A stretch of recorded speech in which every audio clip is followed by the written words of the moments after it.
I've never seen it before. Well, I mean, of course you have. It's the Rachel. Oh, is that your name? No, I mean like your name. No, I'm Jen. My name's Jen. Right, but I just mean like this is your haircut. But that's hair on your hair. I'm not saying this is your hair.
This is Shan and RJ on 105.3 The Fan.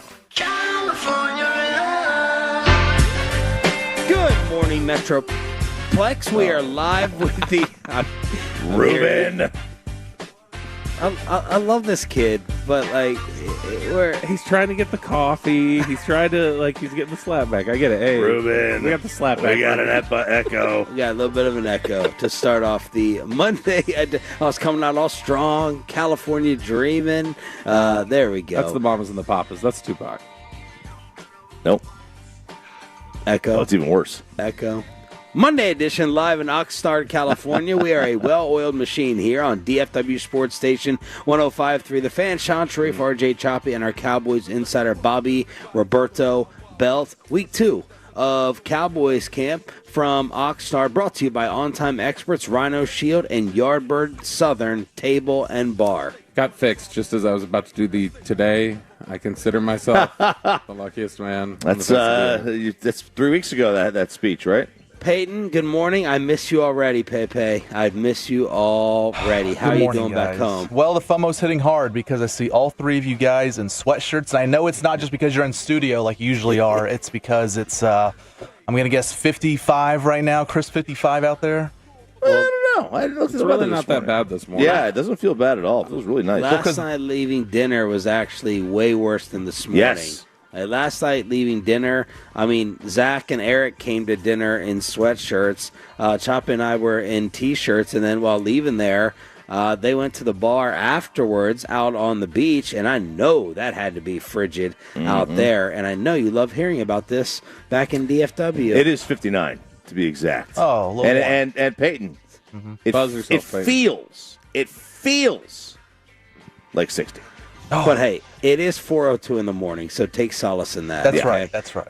4:02. We have sprained livers, seafood poisoning, menu boycotts, irritation already amongst the 105.3 The Fan staff as we are out here with the G-Bag Nation. So the FOMO just hit you in terms of the weather, Pepe, or was there anything else with pictures or storytelling? Well, the menu that you posted yesterday, Sean, got me some major FOMO. But then I heard before the show you guys didn't even go there. The walk to the beach and everything, the big seal that Bobby posted on his Twitter account. All the major FOMO, because it's the West Coast. I love the West Coast. So, yeah, the FOMO's already hitting day one. But the airport stories, I'm sure you're going to get into, that I did not miss. We could actually see Seattle from our hotel. Peyton. It was wild. Flying in, for sure. So we went to dinner with Chiafalo and Zach, and then RJ and I went back to the hotel to crash. Bobby, you guys went round 2? Yes, we did. We went out to Rudder Room and ran into Tommy Yarish, Nick Harris, and Kyle Yeomans and hung out on the beach for a little bit, and then we came back and we were hungry, and so then we went to In-N-Out. Oh, so where did you end up eating Which is nowhere near as good as Whataburger. Where did you eat your original dinner last night? In-N-Out. Oh, you did not eat Oh, till wow. In-N-Out. Yeah. Wow. How did you handle that? I was starving at 5 o'clock. There we go. I see. Give it Very one. subtle. Just like the young That's- college girls do. That's subtle. That was subtle. Figure that one out. Yeah, so we had originally an 11 a.m. flight, or maybe 10:30 flight. It was a 10:30 flight out of DFW, and as I wake up, the fellas start texting that we have a 6-hour delay. Yeah.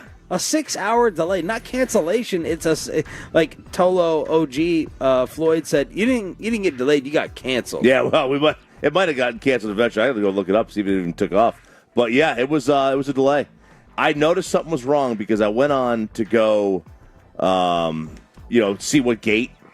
This is like 6:30. I woke up 6:30. I was like, all right, let me just see what's going on, and it said delayed, and I was like, is this my flight? Like, surely this is got to be Tim Collins' flight. And for some reason, because I booked a lot of these, got all jumbled up with mine.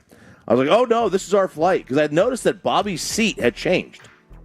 I was like, well, I didn't approve that. I didn't authorize that. I didn't authorize any Bobby seat change. We got him the free drink row.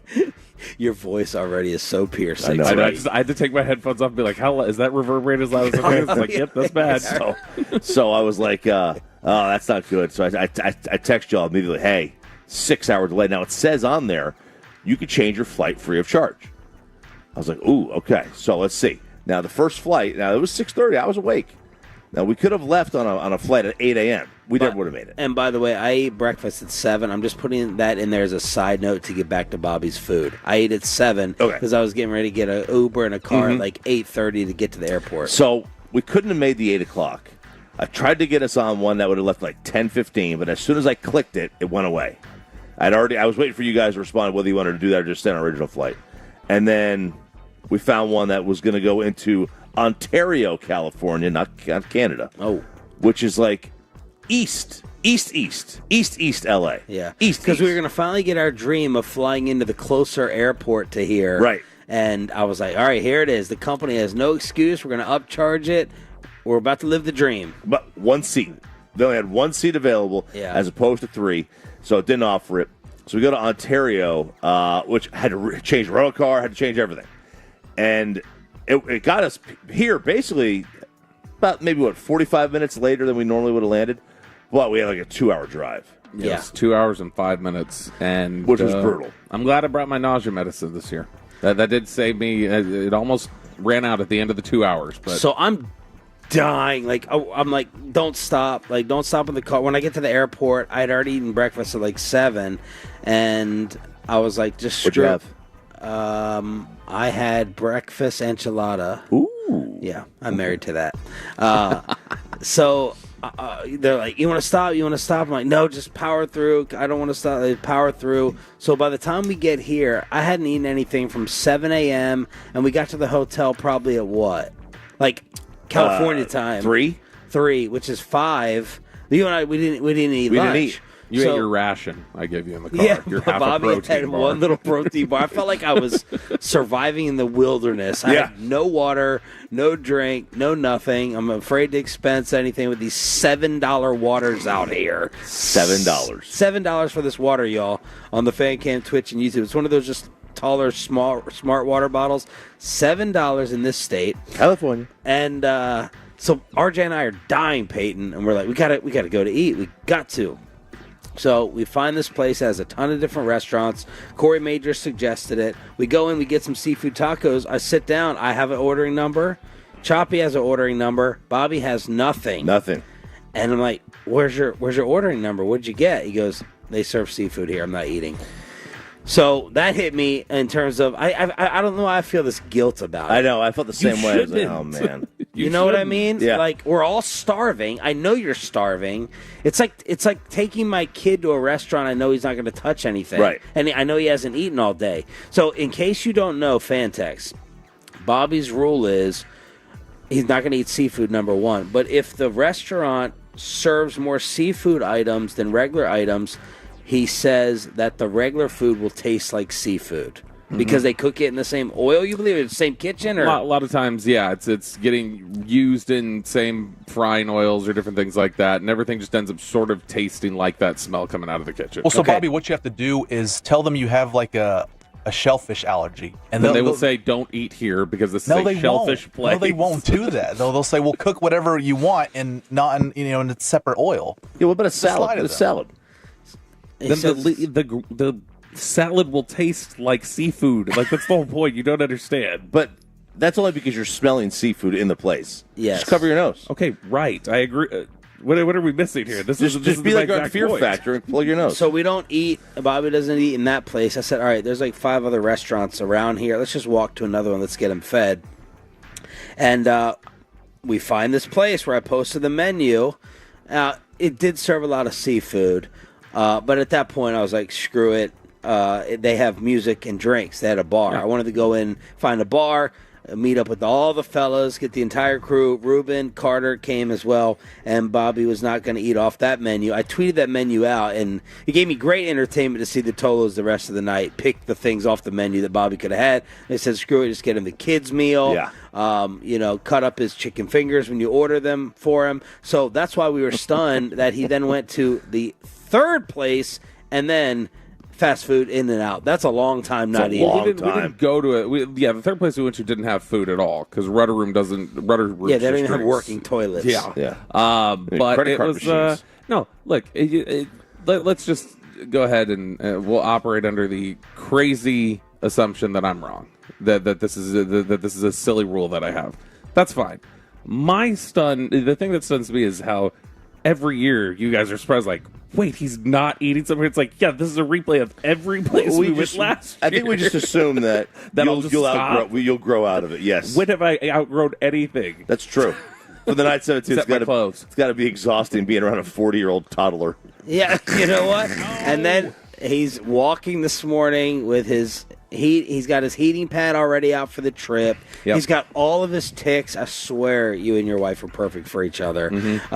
He was testing when we got the rental car, Peyton. He opened it and he's like, when it's hot, this felt like this material in here is going to set off my car nausea. And I swear to God, y'all, I'm not playing. Yeah, it's crazy. I'm not playing. Like, I'm already like, I know I'm going to lose it. I know I'm going to lose it on him. And we're day one. And he's like, no, it's just something. I said, the car's going to be cold here in like 5 minutes. He's like, no, but it's already like in my head, like it's in my mind. And then he's on his phone, of course, nonstop. And I said, Bobby, make sure you send me the prep email. I want to we got a 2-hour drive. I want to be done with all of our work. And he's like, well, fine. You're going to make me sick. You're going to make me sick because I can't read. I can't read and type on my cell phone in the car. And I said, yeah, but you're on your phone anyway. But there's a difference between prepping typing and reading the phone and all that stuff. So these are all the things. Was I could look like I can take a breath. Okay, I'm feeling a little dizzy. I can look up. I can't do that when I have to type out my prep because it's like, nope, I got to stay committed to knocking this out. Doing the breaststroke, like I can look up. I can look up from my phone. I can take a breath. I can see. So, heating pad, boycotting on the menu, nausea. What else? But is the heating pad that bad? Like the heating pad? No, it's just funny. I hurt my back. No, it's just funny that you're just complaining. You think it's a liver, it's a kidney. You guys were dissecting the human body while walking in earlier today. I don't know what's going on. So what is it? Is your back and your liver? My back's fine this morning now that I put the heating pad on. I just tweaked a muscle or something yesterday. This, I don't know what this is. This is my side. It's near where my liver is, and I drank a lot last night. I think it's your kidney. I think you'll be fine. You can get rid of one of those. Did anyone else get loose last night? Wolchuk was a little, but I don't think anybody was like sloppy. But I mean, I was probably the worst, and I was telling Chop, I think it's local standard Pacific Standard Time. I think we finally got in and laid down. It was 11:45. Man, good luck today. Good luck today. 3 a.m. wake up, baby. 3 a.m. It hit like a train with that alarm. I was like, God, no. Hey, but you did go strong. That's your victory. That's right. You did go strong, and you did represent the most from the morning show. And you had some adventures after we got back. Did. I knew all this is going to end up proving Bobby's point here after Choppy goes off. I felt my stomach starting to cramp a little bit at the restaurant where we were having drinks with the seafood G-Bag. restaurant. Huh? The seafood restaurant. Yeah, I felt it starting to cramp.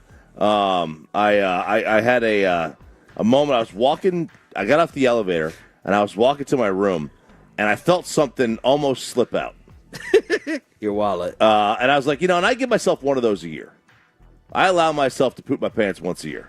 Without judgment, because I feel like once you hit beyond 45, you one pant poop a year without judgment. And I almost came close yesterday. And I sat down the toilet, and as I was sitting down, before my cheeks hit the toilet, I heard splash. It had already come out, and this was and I got the chills. As soon as I got out, I got the chills. I got the chills. Choppy texted us, Peyton, that he got the chills. I was like, okay, he's going to miss tomorrow's show. He's going to be out. Pooping. And I realized it was like, because I was trying the Japanese tactic, where you put the. Please explain. Well, they sleep at 55 degrees, and like an angle or temperature. So I was trying that. 55 degrees. They sleep at 55 degrees, according to science. And they say it's better for your body. You get like 2 to 3 years younger by doing that every day. So I was trying that. And I realized. How do they afford that utility bill? I have no idea. But I realized that, that's probably why I had the chills. It probably wasn't the poop. It was that it was 55 degrees in the hotel, and I was stark naked. You told me your AC wasn't working. It wasn't initially. I had it figured out. So it was. Lower it. It was MacGyver over no, here. I had to use the remote.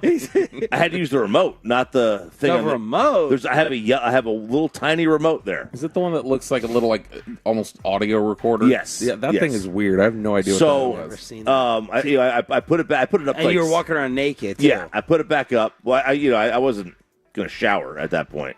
Yeah, I didn't know what was going to happen, right? I sat there. I went a couple more times and somehow made it through the night. And I had to pass gas this morning to make sure that it was solid. So, there we Bobby, go. you know what? Let's just leave this. It's coming at some point. These are the adventures of the morning show. Day number 1 in Oxnard, California. Kair Elum is going to sit down with us along with Nick Eatman in the final hour of the show. Let's take you inside practice. And did Jake Ferguson deserve the deal the Cowboys gave him yesterday? Oh, yeah. We got a red-hot baseball team as well. A loaded 6 a.m. hour with your sports team making all the headlines. Just getting started from Oxnard. Glad you're waking up with us on The Fan.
remember when you used to be a, what was it, a pepper lady? Pepper lady? Wasn't it Cinnamon Sisters? Basil babes. Saffron Squad? Nutmeg maidens? Paprika? No. nutmeg maiden. I just said that. Was it Spice Girls? Doesn't sound right. Was it Saffron Squad?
Segment here brought to you by the personal injury lawyers Frankel and Frankel. If you've been injured in a car or truck wreck, call Frankel first, 214-4817-333-3333. With Frankel and Frankel, there's never an out-of-pocket cost. They only get paid when you win.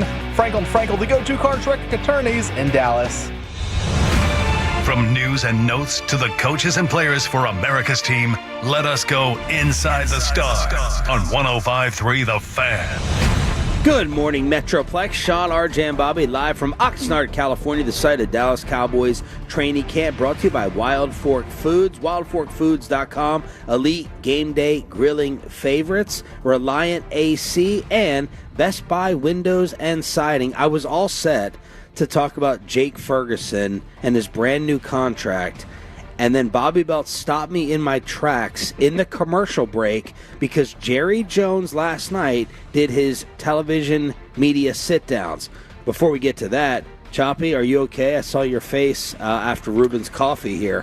Man, not since the great Roger Emmerich gave us some of the worst coffee we ever had, that chicory crap. Garbage. Awful. Keep that New Orleans. Guardian. Huh? Guardian. Ruben comes up. I don't really know what that's talking about, but I think I do. Ruben comes in with some coffee this morning because he made some, and it almost gave me that bitter beer face. It was so strong. This is not coffee. This is fuel. Okay, I liked it. I like it, man. I really do. This is fuel. This is probably the only one I'm gonna need today. And I didn't bring my heart medicine because I'm off it. I'm off my heart meds. Nice. Not because I'm better. I've just stopped taking it. Oh, okay. Oh, you're being negligent. No, it gave me memory loss. Poor It gave me memory loss and slurred speech. I was like, I can't do this anymore. Oh, that was why you were slurring. I was forgetting everything. Stuttering and stammering. I was forgetting everything. Even the most remedial tasks. I was like, what the hell did I come in here for? Really? What am I doing? Yeah, I was in a brain fog. Okay. So I'm done. God, Bobby. And what is going on? He just sent me a little text, and I just can't read it. Well, I don't like doing all this stuff off know. air. Like we're doing effing radio. So explain what you're talking about, or just stop being a little kid in the back of class. Good. Stop. So I don't remember where I was now. I'm not going to do stopped, that, Bobby. So I stopped taking the meds. And so now I'm worried that my heart's going to explode. But, hey, listen. I'll be out here doing work with an exploding heart. What did Jerry Jones say last night? This is from Todd Archer. He was asked if he had heard the Pay Micah chants, which is what they were getting out of training camp's opening ceremony over the weekend. He was hearing Pay Micah, Pay Micah. So as I say, did you hear Hang those? on, here's the audio of it. This is Jerry saying hello and kissing babies and thanking Oxnard, addressing the crowd Saturday. Listen to the beginning.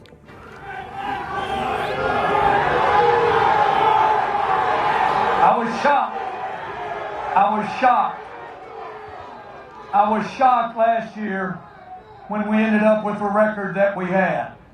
I never saw that coming. I want you to know, and I want you to look for as you watch practices this week. I want you to watch what we've done in the areas that we needed to work on.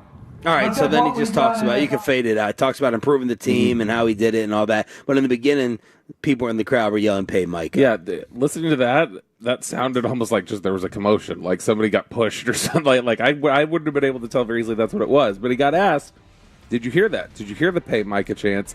And Jerry said, I heard it light, but not compared to how I heard them say Pay Lamb.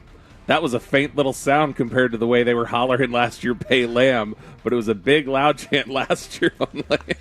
A faint Oh, my God. little sound. I can't believe he said that. He said that to Archer? Yeah, he said that to Todd Archer. This is, like, this guy is so insulting. What is he doing? Yeah, this Isn't like that's personal. Yeah, it's personal. This is getting personal. Yeah, it's really bad. That's not negotiating. No. That's so insulting. Yeah. He may not like honestly, I'm being serious. He may not have liked some of the stuff Micah said after the practice that day, where Micah kind of puffed his chest out a little bit about it. That may just. But why did he do it? This is like G-Bag getting upset with us. Right. This is like G-Bag. They like fire some shots. We return fire, and they're like, "Why did you say that? Why did you say that stuff to us?" And so Jerry Jones can sit at the opening presser, talk about Micah's leadership, fire his shots, and Micah's not allowed to respond? No, he's allowed to respond. It's just I think Jerry will just say, okay, fine, here you go. That's what it's going to be. I heard the chant, the light chants, but not compared to how I heard them say Pay Lamb. That was a faint little sound. Yeah, this is worse. There's a bigger chant last year, like they care about CeeDee Lamb more than you. Yeah, I'm gonna have to go back and get the whole context of the Zeke who, because this might be worse. Because if you just say the Zeke who, it's a reactionary little dig. This was like he said it and then he kind of went in on it. Oh, it's a faint sound. I heard Pay Lamb more. Ha ha ha. This was like a little faint sound. Okay. You know, he kind of went in more on this. This is almost worse. Yeah, maybe we do need to hear it. Here's Jerry with Mike Ducey on Micah being on the sidelines without a new deal. Obviously, Micah, first of all, does want to get paid. He's getting paid. You know, he gets about 20-something million right now. And that's pretty easy, 20 million standing there watching practice out there at the same time we're going home. But seriously, I don't have a lot to say about it. This is pretty commonplace. You know, you said he's getting paid for standing there watching. Is it disappointing to you that he's not practicing? Not really, because I don't want him to get hurt. And he plays a contact, what you call a motion contact position, and linebackers, fullbacks, those guys are usually in the fray of it, and they take a pretty big of the brunt of the physicality of the game. So all of that is out there, but we'll see where this goes. But this is commonplace. It's commonplace around the NFL. It's commonplace here. Jerry can't stand I'm surprised at the CBA sit-downs. They're not trying to wipe out players not having to play to the official end of the contract. He can't stand the whole I'm up. Right. It's time for me to, but y'all can cut the players. Right. It's a one. Michael ever called it a one track, not a contract. It's a one track. Yeah. Where they can up and cut you. Yeah. The players. This is their leverage, right? Their leverage is the year before once they're eligible for extension. By the way, I'm trying to really give Jerry the benefit of the doubt, but Todd, in his article, ESPN.com, he did not say Jerry was like laughing, lighthearted, and Todd would have said that. Todd's good enough. He would have put that into the context, so it sounded like Jerry said that in a serious manner. Because real quick, what other sport does anyone even talk about a contract extension before it's up? Baseball will talk about extensions while they're in arbitration years. Arbitration years, yeah. But like when you're in the contract, like when Corey Seager's in his deal, until his player option or club option comes up, they're not discussing contracts. The NBA is like a set date. Like you can get an extension this day, especially when you're a rookie deal. Let's talk about the contract of Jake Ferguson, friend of the show. I believe he's going to join us at some point in time this week. 4 for 52 with 30 total guaranteed. We were all surprised while sitting in DFW Airport that this got announced because we all had thought this was a make or break it year for Ferguson. Gets a $12 million signing bonus. He's now the NFL's 7th highest paid tight end and the highest paid in franchise history. 4 for 52, Bobby.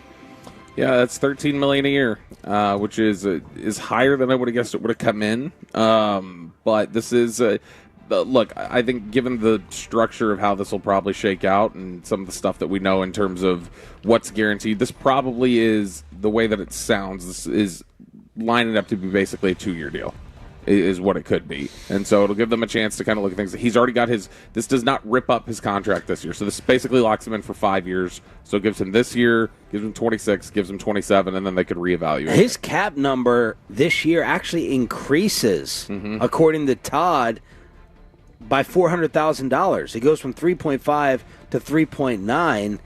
The question here, Choppy, is, I was fine letting Ferguson play out this year. Is Jake Ferguson special enough? Is he good enough to really make you pay after the season he could have? That's the question here. Did they really need to get out in front of it with Ferg's talents and trying to come back from last season? Because to me, no offense for when he, hopefully sits down, and I love the guy's mentality and emotion, and maybe they're paying him some off of that, but I feel like I can go and try to find a Jake Ferguson, especially if I'm hearing about these camps that, Schoonmaker and Spanford have been having. Well, here's the thing, not that means anything. Spanford, who also rolled up his ankle yesterday. Yeah, you're paying him not top of the market right now, but 7th. He could see the top of the market from where he is. Like Peyton. Yeah, right. From like Vancouver to Seattle. But is he better? Is he as good as Mark Andrews? Hell no. Well, Mark Andrews and he would have caught that pass from Lamar. Andrews is on a $56 million deal. He's on a 14 a year deal. Basically the same thing. These are going to keep climbing too, though. You got to remember, they are. Bowers is going to be coming up here in 2 years. Well, Bowers, Laporta. There's other that's going to get pushed out of the top 10 probably. It is, but that's true. But that's the thing. I think the replacement cost for a tight end, it's like a tight end. If you have an elite one, pay him. Dak has shown he can make any tight end pretty good. So what's different about Ferguson?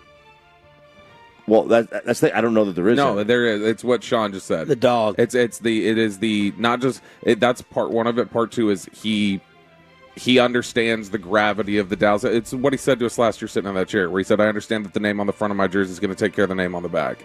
That's who he is, and he buys into that, and he lives that more than almost anybody else in this building. And they go, we need that dude in that room. This is Brian Schottenheimer yesterday on the breaking news of Ferg getting the extension.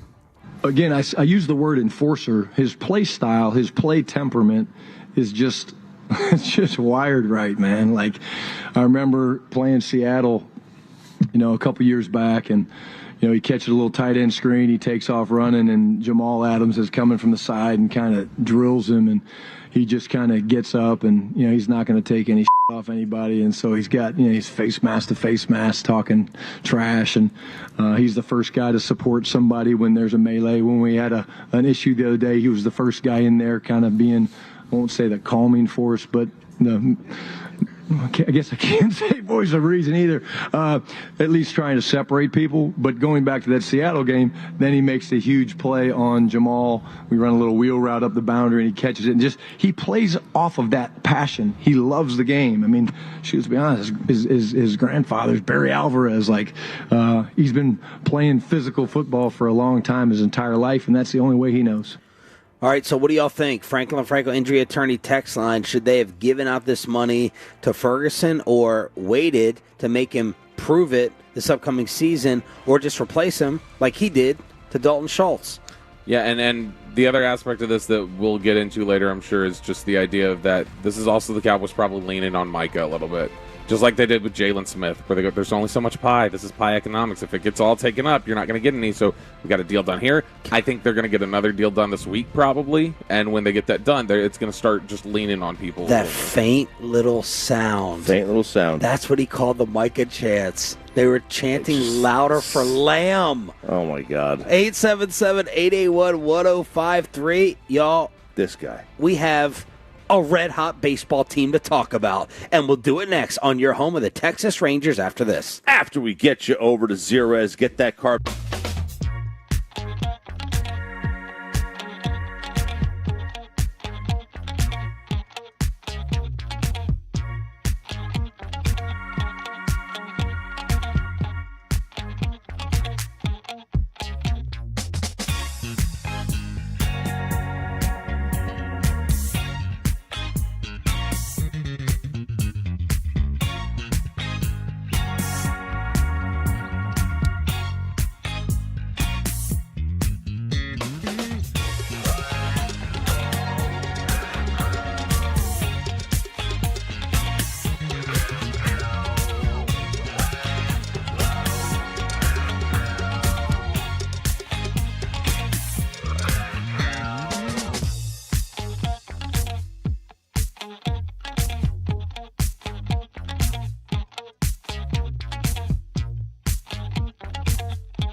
Say in order to remember something, you have to forget something else. Okay, now that is a very cute haircut. That's like a little shag. I've never seen it before. Well, I mean, of course you have. It's the Rachel. Oh, is that your name? No, I mean like your name. No, I'm Jen. My name's Jen. Right, but I just mean like this is your haircut, but that's the hair on your head. I'm not saying this is your hair. Okay.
It's back to Shan and RJ right here on 105.3 The Fan segment here, brought to you by Classic Chevrolet. If you're in the market, upgrade your vehicle, get to Classic Chevrolet in Grapevine today. The back-to-back #1 Chevy dealership in the world. More new Chevys than anyone else, all priced to sell. Visit ClassicChevrolet.com. This is Texas. This is Classic Chevrolet. Together, let's drive, relax, enjoy the difference. Based on new Chevrolet registrations 2023 and 2024. The pitch swung on and the drive well hit. Up the alley in left center field. That ball is way back, and that ball is in there for extra bases. One hop off the wall, 1 run home, 2 runs home. Here comes Adolis, and he scores. Langford clears off the bases with a ringing 3-run double, and it's 3-0 Texas in the first. There was an old Texas Ranger saying this time of year when we arrive in Oxnard, California. RJ Choppy, do you know what it is? You know what it usually is in radio land? It was just get me to training camp, get me to football season. Just get me to football season, give us enough baseball to talk about. Mm-hmm. And I had heard about this even before I got here doing this show 15 years ago. Well, the Texas Rangers have taken that and flushed it right down the toilet because we have a scorching hot baseball team that is going to get all of our attention on your home for Rangers baseball after pulling off the sweep against the Atlanta Braves yesterday on DFW Sports Station. 8-1 Rangers. They've won 6 in a row, 9 of 10. Oh, by the way, as Jared Sandler let the armpit know, the Astros get swept by the Athletics. You are all of a sudden 4 games back in the American League West, and you're right there with the wild card. Right there. And things are clicking. Wow. The betting markets are starting to take notice. So the Rangers today are a -200 favorite over the Angels. There's only 3 other teams that are a -200 or above. All right. One is playing the Rockies, one is playing Washington, and one is playing the White Sox. They all have 62, 68, 78 losses. The Angels are basically a 500 team. So the Rangers are the only one playing a competitive baseball team, and here they are as a -200 fave. So you're talking about just like as a standalone tonight favorite. Standalone tonight favorite, yeah. So that's just around the sport today. No, granted, it's DeGrom against somebody you've never heard of. Yeah. But like they're clicking. The offense has been humming since the first week of June. Thank you, Brett Boone. Thank you, us. Thank you, us. Really, we got him hired, right? Yeah. We did. I think we did a lot there. Jack Leiter has picked it up. In the last 27 innings, he's allowed 9 earned runs. That's a 3 ERA. He's got 32 strikeouts. It's more than a strikeout per inning. He's only got 13 walks. He's gone 6 innings. In 3 of those 5, he's gotten into the 6th in 4 of those 5 starts. So he's picked it up a little bit. I mean, if you want to go to a postseason series, and you've got obviously DeGrom and Evaldi as your 1 and 2, and then you get back end with Jack Leiter, who's going to give you 6 decent innings. I mean, you'll sign up for that any day of the week. Most teams don't have a number 3. I mean, you got the great ones do, right? The World Series contenders do. Most teams are throwing out there a starter, and then they're kind of praying. Like, are you worried about, is it Bigby with Cleveland? Give me a break. Yesterday, he goes 6 innings, 1 run, 2 hits, 7 strikeouts. As Choppy alluded to, last 5 starts, 3-1 with a 3 ERA, 27 innings, 32 strikeouts, a 221 batting average against. And yesterday, he got help from Wyatt with 3 runs batted in. Josh, 3 for 4 with a home run. Jonah is shutting me up. I mean, I swear I'm a human, Jakes. Last week, I was trying to say goodbye to Jonah Heim. Let's heal up Higgy's hamstring, and bam, he shuts me up with the clutch hit on Saturday and then delivering again yesterday. Well, I'll tell you who you can jinx now. Jock Peterson. Jock Peterson. Get him turned around. All right, let me think of something for him. Bobby, what the hell is going on? I don't know. This is not. So I just happened to notice this when I was looking over their schedule. Their last 26 games, they have won, lost in extras, or lost by a run in all but 2 of their last 26 games. Which means they were either tied at the end of the 9th, won the baseball game, or lost by a run in 24 of their last 26 games, which is absurd. I mean, they're finding a way. It's finally the bats are kind of coming around the way that you want them to. The biggest thing here is Seager.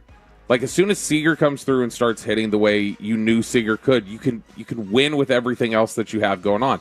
I mean, you look at last night, you threw Jock Peterson back in that lineup, he went 0 for 4, like right off of the DL. You got an 0 for 5 from Simeon. Like you still haven't seen like guys return completely to where they need to be, and yet the offense looks completely different because that's kind of impact that Seager can have when he's hitting the way that he does. The deadline is a couple days away. I think it's Thursday.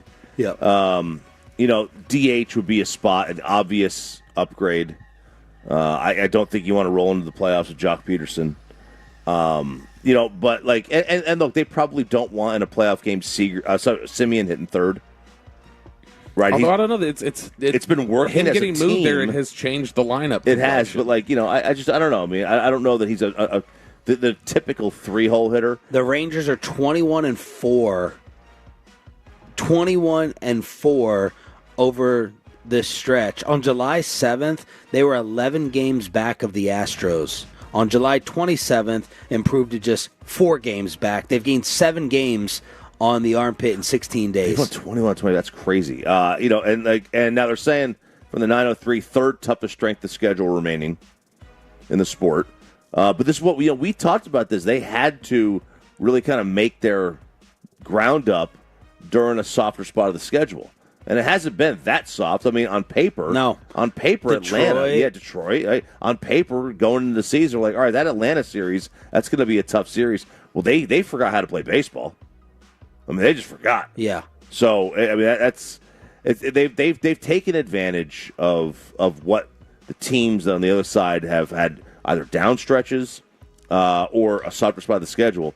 And now, as we get closer towards the deadline here, you got a 4-game set with the Angels, and that's going to lead you right into the deadline. And Anaheim they were ahead of us in the division for about a 2-3 week stretch. They are now I might have meant to say 12-4 over the last 16. If I said 21-4, I apologize. Their run differential is now, there's only 3 teams in baseball that have a better one than Texas. And I mean, a couple weeks ago we were talking about them being like plus 20 or something like that. So the Pythagorean win-loss expectation, Chop, which is the basically measurement of based on your run differential, what your record should be. Texas's record is now up to, it should be 61-44. So yeah, like you said, so in the American League, they have the second best, just behind New York, and the Yankees can't get out of their own way, and the Yankees are plus 95, Rangers plus 74, and Judge hurt, and the Cubs are plus 116, the Brewers are plus 92. But they got a better run differential than the Dodgers, San Diego. Man, let's highlight Phillies right there. Let's highlight the rest of the weekend. Sean Armstrong was huge in the 10th, that epic game on Saturday where Simeon gets drilled in the head and then has the walk-off hit. You have Josh Young hitting in all 5 games since his return. This was as of Saturday. Reached in 10 of 17 plate appearances, initiated the big double play, got the big 9th inning walk as well, and then you get Jock activated. But man, all of a sudden, in a blink, it feels like you are right there tied in certain wild card scenarios. They went from being probably unsure of what they were going to do at the deadline, maybe even on the slight sell, to, hey, we're going for it. And they did that in a week, 2 weeks. That's the way baseball goes. Yeah, it is, Wash. That is the way baseball go. And now it's like, all right, who are you going to get? You wonder like what they want to spend, what they want to add to their payroll, and who's available. Because it's like Seth Lugo just got signed. The Royals, they were going to trade maybe Seth Lugo. Well, they just gave him a 2-year deal. So some team looking for pitchers now, it's off the market. Seattle again, Bobby? Yeah, so this was, we talked about at the end of last week that Seattle came in and they scooped up Josh Naylor, who was a player that, speaking of big guys, Texas was thought to be. Peyton, don't play that anymore. No, after the Sensi dinner we had last night, just wipe that from the system. Oh, man. I'm not talking. No more insults at G-Bag. Certain people can't take it. Yeah. No more. I don't know if I like that one. So All right, last one. The rumor around Seattle now is that they are going to be looking to be aggressively in search of high-end relief help. It's not even a rumor. It's just something that was, I guess, told to MLB Network Radio by the Mariners GM. So this is something where they already scooped up the batter from you that you were looking for, the bat that you wanted. And, I mean, we've talked about the 2 things Texas was probably going to be targeting were a bat and then some relief help and some high-leverage relief help. Buster only did say yesterday Ryan Helsley from the Cardinals. There's been a question about whether he would be made available or not. He said that the league is starting to believe he's going to be traded. And so Helsley will probably be one of the bigger relievers available that you could target. Helsley, Bednar, Clase, Duran.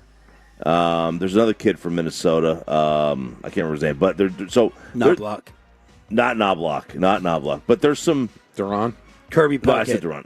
Ask Reggie about Kirby Puckett. So Eddie Guardado. There's going to be guys that are available. Yes, no doubt. It's just now with basically 4 guys that are at the top end of the market on the relief side, you always overpay for relievers at the deadline. Like that's kind of it. Like, do you want to overpay for a relief pitcher, especially on the bullpen that's got a top 5 ERA?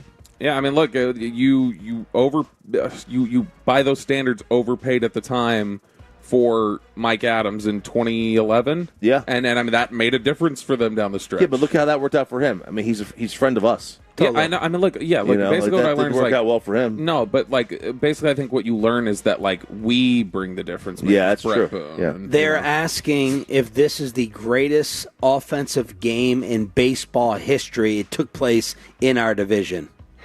Swing and a drive, deep to left. He's done it 4 times. What a magical night for the Big Amish. Smooth as butter, baby. The Big Amish. Yeah, that's that might be a better nickname than the Girthquake. I don't know, but this guy, he missed a 5th home run in that game by about a foot. That was in the deepest part of the park. 3 too. feet, and that one was also going to be opposite field. He hit 3 of these to the other side. He's amazing. He debuted on April 23rd. Nick Kurtz. Yeah, Nick Kurtz. He debuted April 23rd. Since then, he has the 2nd best OPS in all of baseball. What? Only behind Aaron Judge. What are y'all laughing at? Did I say his name incorrectly? They're being childish. They're being childish. So he's got the 2nd best OPS of the sport behind Aaron Judge since April 23rd. That's almost the entire season. Right? April 23rd. He's a monster. He's a monster. He hit more home runs in the game than Jazz Chisholm hit in the Derby. Yeah, I know. That's my favorite stat. Great stat. That's Great not your stat. night. It's 6 not for your 6, 4 home runs, 8 runs batted in, 19 total bases. It's one of the best games you've ever seen. It's Thank one you, of the Captain. best games. Thanks, Captain. He has 23 home runs. He had 23 home runs in his first 65 games this year. Wyatt Langford's 220 games into his career. He has 31. He is just mashing the baseball. But this is what we hoped could have been the upside for Langford right out of the gate. And look, you said it was 65 games. There's adjustments coming from the league, and that's going to happen. It happens to everybody. It'll happen to him, and he'll have to adjust back. That's when you know that you've got it figured out or not. They just haven't figured out where to pitch him yet. But he is on a tear, and that was one of the greatest games you'll ever see. It was against an Astros team that could not get out of their own way in this series. What are they allowed?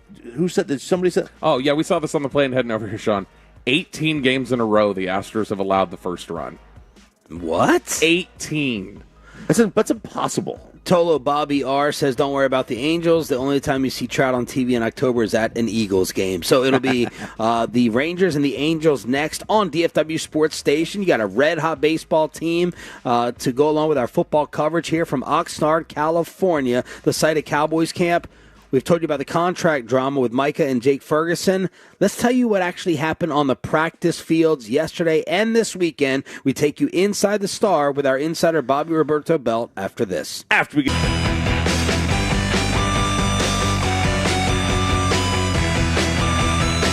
PlatinumFord.com. Right between I-20 and Highway 80. It is worth the short drive to Terrell. To save a lot more on that vehicle, Adam Vinci, he's the GM. He's a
you've got to forget something else to remember that Uber Eats has roast. No, that's absurd.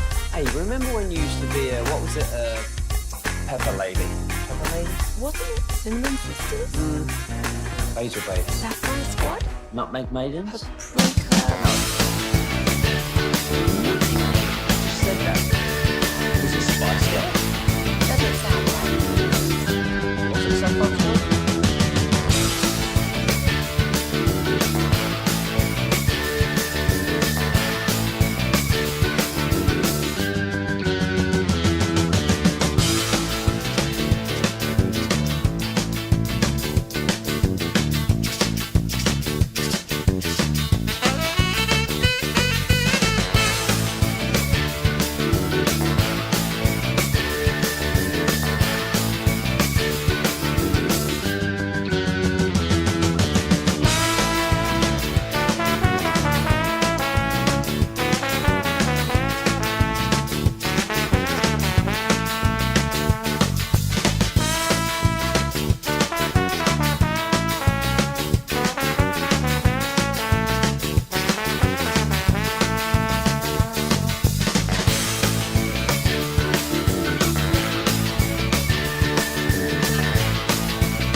M Leasing Studio. This is Shan and RJ on 105.3 The Fan. From news and notes to the coaches and players for America's team, let us go inside the stars on 105.3 The Fan. And we do it from Oxnard, California, show number 1 of Cowboys Camp with Shan RJ Choppy and our insider Bobby Bell, brought to you by Greystone Roofing. They've got you covered when the hits keep coming, and the on-time experts, the official AC heating and plumbing partner of the Dallas Cowboys. We've taken you through some of the Micah contract drama. By the way, Stephen Jones yesterday saying Micah has to want to get paid. What does that mean? I think that means, like, if you're going to set a request or a standard that is so high above anything that they will actually agree to, then you don't really want to get a deal done, and you don't really want to get paid. So if you want to get paid, you better start tracking that back a little bit or meeting us in the middle. Should we start thinking that they're asking for way more than 41 per? I mean, it's so nuanced because, like, you try to basically meet. Because if they're asking for way more than 41 per, I understand the Cowboys delaying. Which I don't think the Cowboys would be saying, here's 41 per either, though. I think, like, if they're asking for 46, the Cowboys are probably saying 35. Like it's one of those things where you just kind of, you're struggling to push for that. That's why I think the first numbers you throw out can always be, or some of the numbers that get discussed along the way can be a little deceptive. Because that's why, like, when Schefter says no offer's been made, right? When he says no offer's been made. If the Cowboys are offering 35, that's not an offer. Like, that's not a legitimate, good faith offer. Right. And from Micah's standpoint, if they're asking for 46, that's not a legitimate offer either. Right. You know, like, so yes, technically no offers been made. But if you end up at 41, you've cost yourself a week plus of practice. Yeah. For what? Having a peeing contest? But if That's what they're doing, if it ends yeah. up. But like they're actually practicing out here, which they will do again today, and we'll be out here covering it here on 105.3 The Fan. What else happened on the practice fields? I'm just going to go up and down the notes. Brevin Spanford went to the locker room with an apparent leg injury. Broada said looked like he got rolled up on a run play. Terrence Steele back on the field after missing 2 practices with the ankle injury, but no team drills. And then Nick Harris said it is hard to ask for a much better first week of camp than you got from Jaden Blue, the Longhorn, whose work ethic got questioned by someone who used to be on another radio station. Yeah, and all that's been said about that guy, which I don't see him out here yet. Hopefully we run into him. We can get into a one-on-one or something like that. No, this is Jaden Blue is somebody who this is going to be an area where he was going to stand out. And I think that the fact that the pads come on and he continues to impress is a good sign, because that's the thing. There's a difference between like your game speed and then obviously your time speed and then how you play within. You were that. saying he's going to stand out in the padded period? No, I'm just saying in general, in a training camp setup, he's going to stand out in these things because he is so fast, he is so versatile. The things that he can do, it's going to stand out and be impressive in these sort of contexts. And he had the catch of the weekend too, the one from Joe Milton. Yeah, and that's the thing is that if you're downfield, if you're just telling me that he's performing well in the first week, it's like, okay, that's interesting. You would expect that. It's when the pads come on, the fact that he would continue to carry that, that's when they knew there was a difference with Pollard. Like, they saw Pollard and they saw him play, and then when it was pads came on, it's like, oh, there's versatility here, and he's not slipping at all in these practices. He's continuing to show what he can be. So, I mean, that's a really encouraging sign. If there's one player I could tell you that guy continued to play better, or continued to play well as soon as the pads came on, Blue would be near the top of the list of guys that you'd say that's really, really encouraging. KNC Masterpiece crushed it last week. Also sat down with Will McClay, and Will gave his updated scouting report on Blue. We've done all the research on him, felt good about him, and have done the things to let us know who he is and how we can help him grow. Every young person has to grow, right? You come into the NFL and, I think I've made it well. It's got a way of bringing you back down. Yep. You got to want to make the naysayers wrong. And there's a lot of clickbait as soon as the combine, the draft starts. Yeah. There's a bunch of, we had a bunch of stuff. There's some combine stuff. There's some draft stuff. And then when they come out before camp, let's go out here on the field and let the young man, give him an opportunity to prove himself. And he's extremely talented, and he's going to work his butt off, and we'll see what he can do for it. Bobby, what else were you taking from practice yesterday or over the weekend? Yeah, I think that one of the things that you're seeing right now, or one of the bits of feedback you're getting, is how much this is a challenge early on for young players to get lined up where they need to be. And some of the stuff that we've heard about with Schottenheimer's motion and some of the things with how he likes to set up his formations and things like that, that's going to be a really difficult challenge for these young players to not only just figure out where they need to be lined up within an NFL offense, but one that's going to likely be as complex as this. So this is valuable time on task that they need, time that you want to see them spend. That's why you wouldn't want somebody like Brevin Spanford to be out very long, or some of these other guys, if they're going to miss any time, is because they've really got to get on point and on discipline. But I think what you're starting to see is you're starting to see the offense pick things up a little bit and settle into a little bit more of a groove. But the one area of concern that I keep hearing from people, and hopefully we see it today, is the fact that the lack of deep connection so far out at these practices. That Dak has just not been able to connect with guys. Maybe it's been a pass has gotten knocked away, there's been an overthrow or an underthrow. Those sort of things will occur, and I would expect it with Pickens. I'm a little surprised it's happened with Lamb on some of these things. But this is the time that you would spend on tasks where you're trying to work out those kinks. Would there be any lingering hamstring effects with that, like not being able to get your legs under you? I don't think so. I don't think that would cause the issue to be like there on his deep passes, especially given that he's been cleared to play. I just think right now they're probably working through different offensive concepts they haven't run nearly as frequently, and the time's just not there yet. Well, speaking of their passes, I think the number one highlight so far of camp was Kair Elum's interception.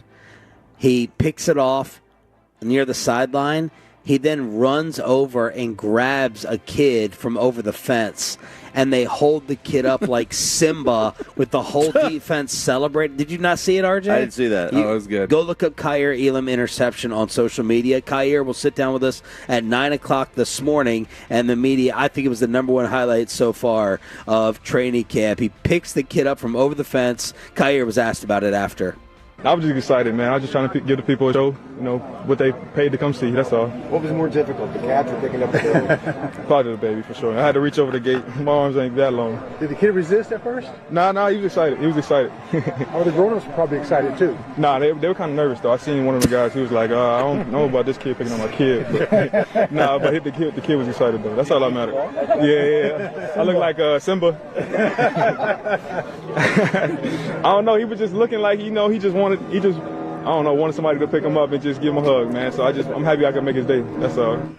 That's cool. Reporters also saying it was a great day for Andrew Booth, not so much for Jalen Tolbert. And then Nick Harris with a report on the offensive line. Cooper Beebe is moving people today, and he has been highlighting Tyler Booker.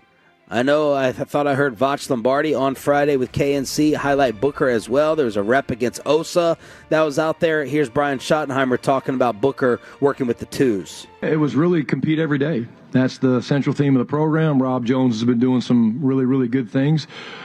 Tyler's kind of hitting that mark where it was like a little bit like, whoa, okay, doing some good things, but doing some things that, weren't to the standard. So what do? You make a change? Is it permanent?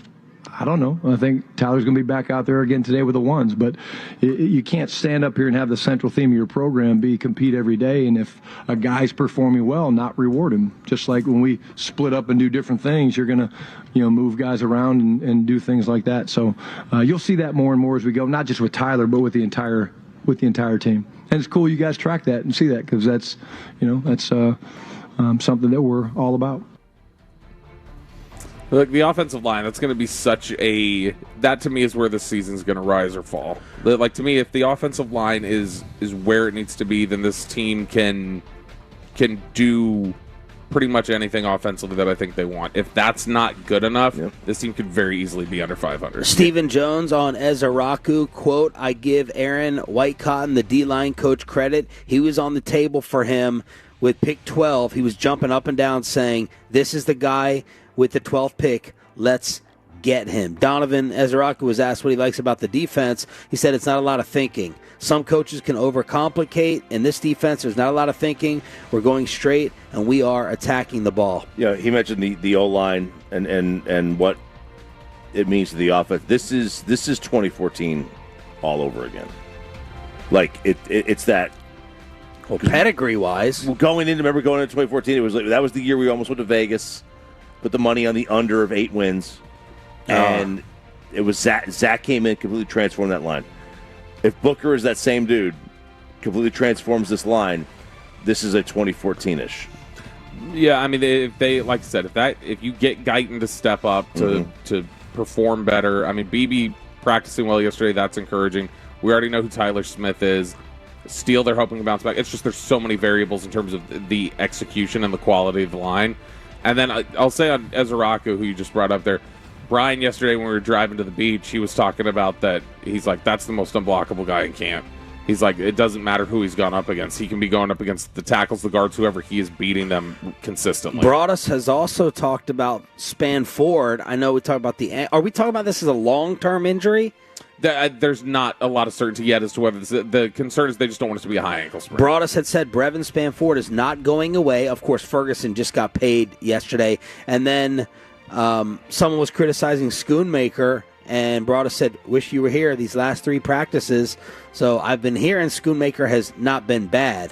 Is that the new standard for him? I don't know. Archer said he was an off-season winner for them. Rookie third-round pick, Siobhan Ravel, the corner, had his helmet and cleats on around the corners yesterday, not with the rehab group for the first time, could be nearing a return from PUP, and his medical evaluation was a big draft storyline. Yeah, because he was somebody, I mean, he would have gone, I think, first or second round if he were healthy.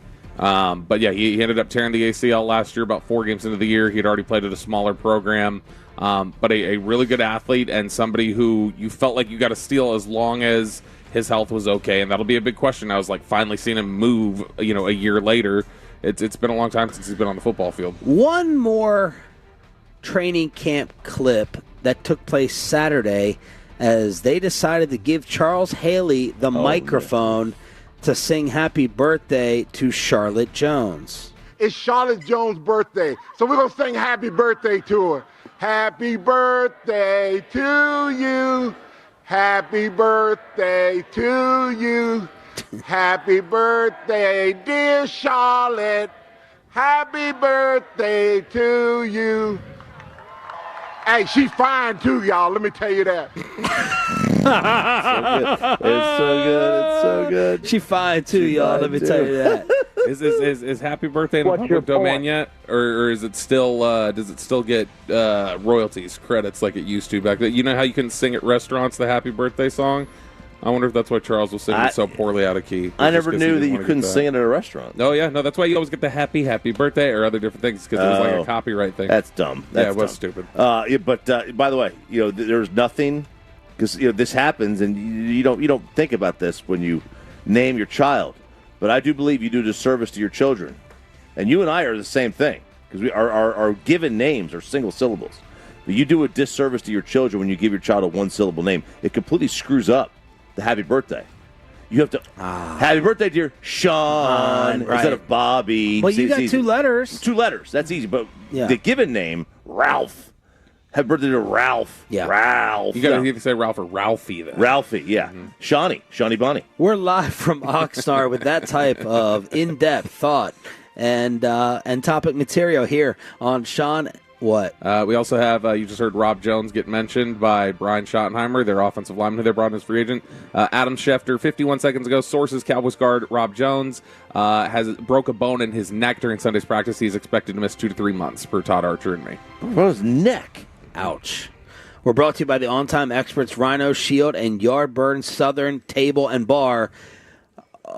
Jerry Jones and what he just did to Micah Parsons yesterday has inspired RJ Choppy to do a Jerry Jones true or false. We'll do it in the commercial-free expressway, along with best and worst of the weekend, with all the stories from traveling to Cali after this.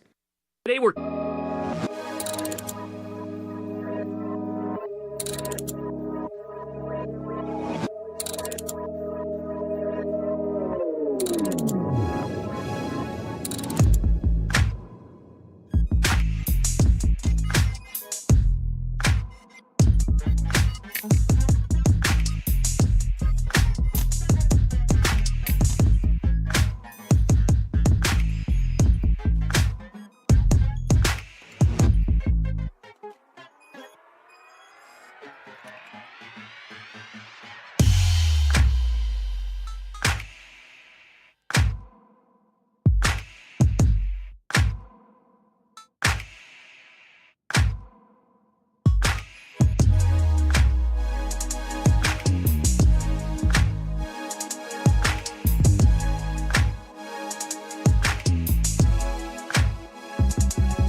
got to remember that. Well, you know, they say in order to remember something, you have to forget something else. Okay, now that is a very cute haircut. That's like a little shag. I've never seen it before. Well, I mean, of course you have. It's the Rachel. Oh, is that your name? No, I mean like your name. No, I'm Jen. My name's Jen. Right, but I just mean like this is your haircut. But that's hair on your head. I'm not saying this is your hair. Okay, freak.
is driven by Mercedes-Benz of Plano. Thank you, Pepe. Shan RJ, Choppy, Cowboys Insider Bobby Belt out here with Ruben, along with Carter and the G-Bag Nation. Day one of training camp coverage. We are commercial-free in the Expressway with our Happy Gilmore review coming up. Most of the G-Bag Nation. We didn't see Broadus yesterday. We didn't see Dawson yesterday. I did see Broadus. You did. He saw him later on at night. Yeah, I heard about Broadus before I saw him, though. You know, when we sat down for drinks, Zach and I think they were playing. Zach is like, "So what's up with the beef? What's up with the morning show, afternoon show beef?" He says there's a ceasefire. Yeah, and I was like, "What happened? We have a ceasefire?" Yeah. And I know we were talking about. There's so many ceasefires going on nowadays. So many. There's so many ceasefires. Solving so many wars. Yeah. And I thought, he was just joking, and I was like, ha, ha, ha, ha, ha, ha. Yeah. And then Eric, I think, got in his feels a little bit. Dawson is in his feels a little bit. I think Broadus has a tinge of it. Here I was, Pepe. I was thinking we were just busting balls. Apparently, I think we bust too hard. Don't use that against me. Well, I think we go too hard I'll in the see you paint. in Oxnard, sir. And they're an older show, at least Dawson and Broadus, but I think we're dealing with some kind of Gen Z sensitivity, and because of that, I'm backing off. Oh, no more insults towards G-Bag because of the feelings. I don't think everyone can necessarily take it. Well, listen, because Eric got a tinge serious yesterday, and I was like, "Whoa, he's serious." It was the moment where over the Rowdy Tellez interview. RJ's to his left, you're to his right, and he's explained it. And when he went, "You overreacted," and then he turned over and went, "You overreacted." Yeah. I was like, "Oh, look at him, he's getting worked up." That's when I was like, "Have a drink, pal. Relax." Yeah. See, I'm loosen up your Crocs. I might take the opposite stance here. You go harder? One. Yeah, because listen, Zach has his own things. We got our own beef, him and I. But that's neither here nor there. That's off topic. Yeah. Chiafalo, he cut his hair and he lost his balls. That's what happened. Okay. It's not personal. Nobody ever took personal shots. We're not attacking. There's no attacking. Yeah. We're not attacking professionalism. I think we're professional talkers. Yes. And it got too much for them. Broadus, he's a long snapper. Meaning he never really played team sports. And Dawson. Oh, so he's not used to the locker room. He's not used to locker room talk, right? He's not used to locker room talk because he was on the field. He worked at Dallas Cowboys.com. Extra time on the field, right? Extra time on the field is a long snapper. You got to take extra. And then Dawson. I mean, it's the whole West Coast hippie and just they can't handle it, right? Yeah. So I think we got to toughen him up. I'm backing off. It's like with certain people, you're like, I can't go there with them. They can't kind of handle it. So I'm backing off the insults. See, I think we got to train them. We got to train them. Beat them into submission a little bit. Yeah. Sprays one of these. Yeah, there you go. Bobby, what's your assessment of it before we move on?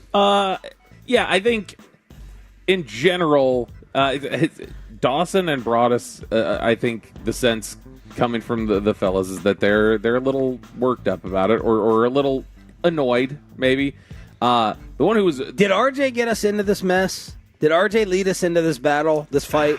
Yeah, I mean, it was a little bit like when somebody does something, you look over and you're like, oh crap, we got to go fight now. Yeah, because he's like Wolchuk at the beach bar. Yeah, that's exactly what it was like. And so now you're like, all right, we got to fight. So then you end up throwing some jabs, and it's like, all right, this is now we're all in this. I'll take the blame. I'll take the blame on it. I don't want to take the blame, but I will. And I love all of them. I love all those guys. One emoji. Yeah, it was an emoji in a text. It was a bitmoji. Okay, he saw a bitmoji. Brian brought us. This goes back months to when we had Seth Greenberg on, and Choppy said to the group text, you were out though, we said to the group text, hey, we got Seth Greenberg at 8 a.m. or whatever, and Broadus sends back his little emoji of him looking over his computer don't know about that one. Yeah. And then Choppy was like, what? Yeah. And Broadus goes, he just wasn't much of a firecracker when we had him on, and ever since then, Choppy has been out for blood. It's wild things that will make Choppy want to it was not that bitmoji. It was him with Z's coming out of his mouth. Yeah. Here, turn it around. It was him. It was him with Z's. And he said, maybe we caught him when busy, but damn, it was a struggle. Try to say we had a boring guest, right? Booked a boring guest. And then I said, man, he's great on TV. He booked a boring guest, and that made him upset. Yeah. Then I said, he's great on TV. And he goes, we talked to him on the radio. And he was not feeling it. Yeah. And then the thing that gets me is apparently they're mad over us joking about them not moving merchandise. Of all the things to get mad at, they're really I was in shock last time. I'm still in shock over it this morning. Dawson was a little bit worked up. I don't like the implication that we can't do giveaways well. Every year we talk about the G-Bag Nation flags and how rabid people are over them. Every year. They go like hotcakes, but people are getting sensitive in their feels over giving away like koozies and drinks. Spittle's like, are you guys done with this? Like, is this as far as it's going to go? So yes, boss, I'm right now. I'm putting it to rest, because if Eric Chiafalo gets worked up, you know that it's gone far enough. There it is. Yeah, I will say. You say you're going to ramp it up. I don't know that I would ramping or training them. I don't know that you want to mix it up with Eric anymore.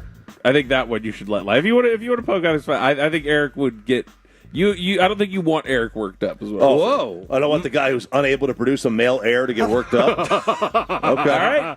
I wanted. What do you mean you don't want him to get worked up? What do you mean? What are you trying to warn against? I'm saying that if Eric decides like, all right, we're doing full shots, and like he decides like I'm angered and motivated, it's going to become a nasty battle on the air. That's we're not getting Eric and I. We're paisans. We're not getting worked up. Yeah, and no one over there is going to win a low blow battle. You can go at Choppy, and he'll keep turning it up too. But hey, and also you can't get me. You can't get me wrong. You can't get me. You can't pull me off sides. Oh, they got plenty of emojis they can still text. They can do. That's true. That's true. All right, the shot fired yesterday came from Jerry Jones. Todd Archer got the quote. Jerry was asked, did you hear the Pay Micah chant Saturday morning from the crowd here in Oxnard? Quote, I heard it light, but not compared to how I heard them say Pay Lamb last year. That was a faint little sound Saturday compared to the way they were hollering last year, Pay Lamb. Whoever's not in, you can count on a few hollering that, but it was a big, loud chant last year on Lamb. Why? What? Why would he say that? I don't know. I don't know what the hell he's doing. Is there any part of that is productive, Bobby? Is that supposed to scare Micah a little bit more, or it's just time to take off the gloves and deliver cheap shots? Yeah, I mean, like I can justify a lot of the opening press conference stuff as, oh, that's a public negotiation, or you're trying to make him feel the pressure, or do whatever else. I don't know how beloved he is, basically. That kind of a say.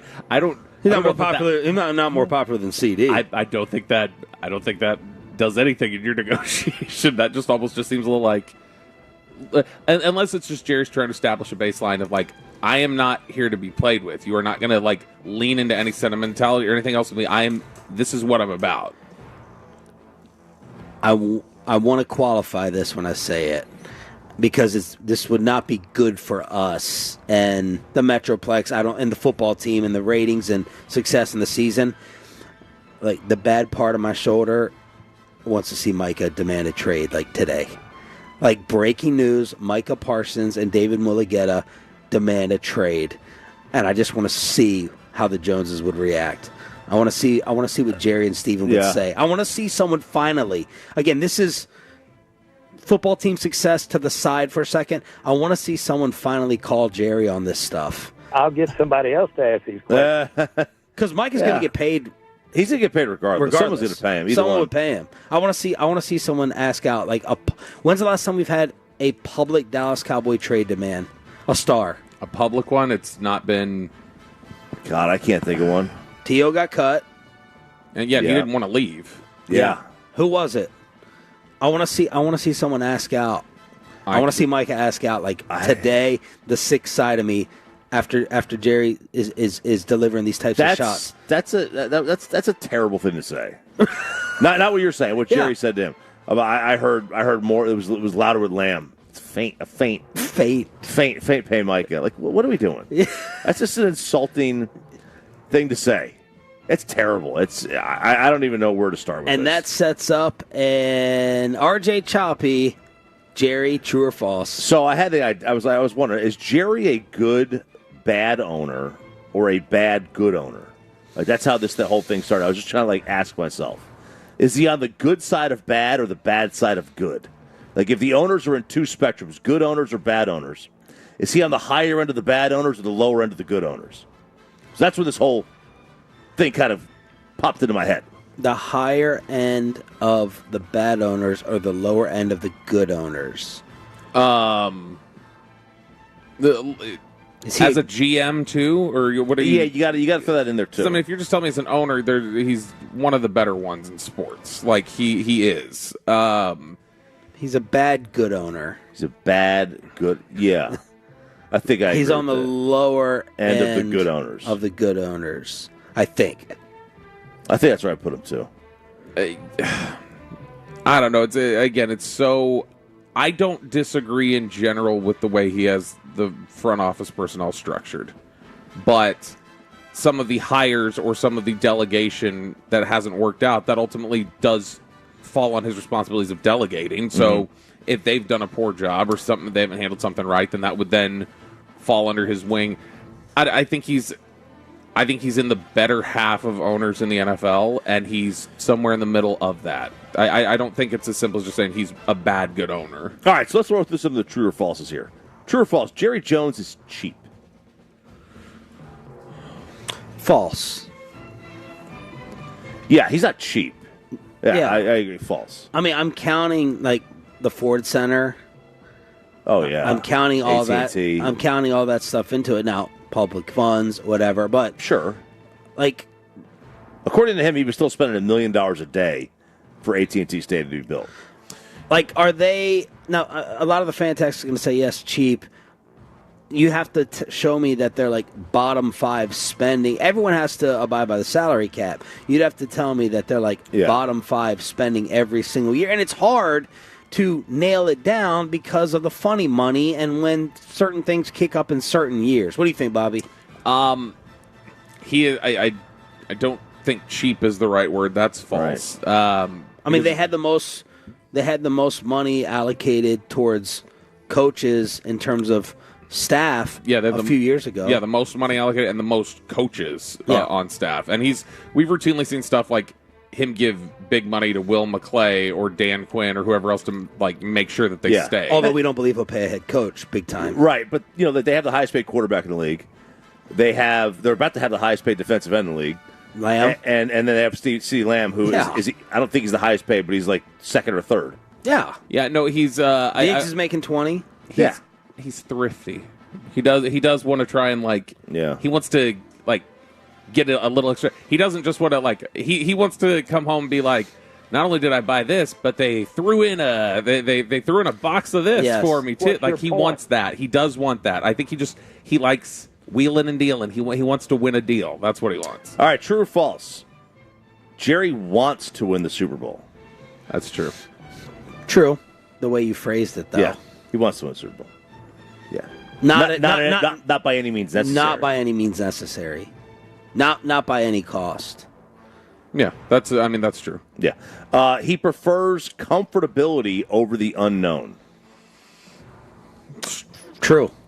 It doesn't necessarily mean that could be good or bad though. I don't know that it's inherently bad to just say, especially in a league where there's so much turnover and different things that I don't think continuity, which has been a phrase they've thrown around here for 20 years, I don't think that's inherently bad. It's just you've got to find the right mix. I mean, he didn't know McCarthy, so you give him credit there for doing something foreign to him. And then they did know Schottenheimer, so going back to some comfort. Yeah, he. You're the one always talking about it as a mom and pop shop. It is a mom and pop shop, and I consider the McCarthy hiring very and not meaning small time, just family connections. And I think the McCarthy hiring is very similar, not in stature necessarily, to the Parcells hiring. He stepped out of his comfort zone, and then, he did not like the Bill tenure. He didn't hate it, but he also didn't love it because he didn't find Bill to be a guy that was hey, I could be this friend of this guy. So McCarthy was a similar way. He went out of his comfort zone, got a big name, but necessarily wasn't as bad as the Bill situation. I don't know that Jerry enjoyed the McCarthy era much either, though. I think there were things that were frustrating about it. Yeah, I agree with that. True or false? Jerry would rather be in the news and losing than out of the news and winning. True. Losing. No, false. Yeah, I'll say false. If you're telling me what is winning? They're winning games in October. You're telling me they are competing for a Super Bowl. They're actively, competitively getting closer to a title his way. No, he'd rather have that than be in the headlines for it. He could be in the headlines at 9-8 every year, 10-7, compete for a playoff, or completely out of the news, but, competing for a Super Bowl. Out of the news. Right now at this stage of his career, out of the news. Wrong. First one. Yeah, I think. Because to him, he wants the legacy. I want to win the Super Bowl my way. Now, again, if it's his way, he wins his way, then that is the ultimate prize to him. Winning the Super Bowl his way, and everything else can come under that. I mean, we can agree to disagree. Fantex will agree with me and Chop, but obviously there's no way to definitely know. Yeah, Jerry is a meddler. True or false? True once upon a time, less so now. So it's false today. I think that's one of the biggest misconceptions about him is that he's a meddler. He was jocks and socks early in his career. He was. He just about 12 years ago it changed. Look, no, people outside of DFW don't. We've said this 100 times. People on the national shows, it's the old stereotype of Jerry Jones never changes. Jerry knows he doesn't know the third string guard.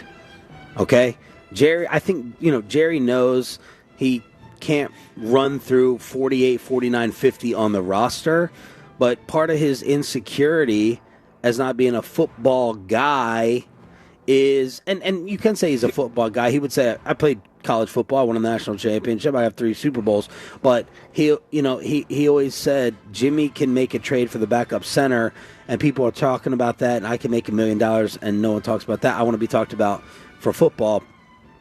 Part of his football insecurity in that is right there and obvious. Like, he wants the recognition of the GM title, so people are like, you're the general manager who built a football team. I think he does allocate, and he stressed it again at the press conference, he does allocate power, and he does spread it out. He just wants the attention of the title. He doesn't act like that behind the scenes when it comes to the operations. Yeah. Sorry, it was a really long way to... I blanked out like Choppy for half a second there. No, but yes. Because he had the title with Jimmy, he just didn't get any of the credit. And that bothers him. Yeah. It bothers him. He's like, hey, guys, don't forget, I was the GM. I think it bothers, I think less so the first two. I think the third one, the Switz one being, that was Jimmy's team, even though Jimmy wasn't there, that bugs him the most. Because he's like, I found the second coach to win another title, and you still don't give me credit for Switzer? Yeah, and Jerry looks at it as, I went and got Dion. We never would have gotten Dion with Jimmy here. Yep, absolutely. One more. Jerry is outdated in how he does his contracts. Like the philosophy of waiting. Honestly, I don't know, because honestly, the way they've sat up there and talked about it, it sounds like Jerry's not totally involved in it. Explain real quick what you were going to do late last week with the way that they... So it's a little complicated, but to try and make it as basic as I can, the Cowboys view waiting on contracts as ultimately saving money, because the way they look at it, and there's an argument to be made for it, is that if you've got a player like Micah Parsons, who is signed to a contract, or let's take Dak, for instance. Dak signed his 4-year extension. They say, make him play all of that out. Make him play out that money. Make him play out the entirety of the contract before you go sign a new deal. Because even if the price is always going up, because it's always going up, the market will always reset you, so you don't have to worry about sitting at the top and being the only one alone, unless it's Zeke's running back contract. But you don't have to worry about sitting up there being all alone.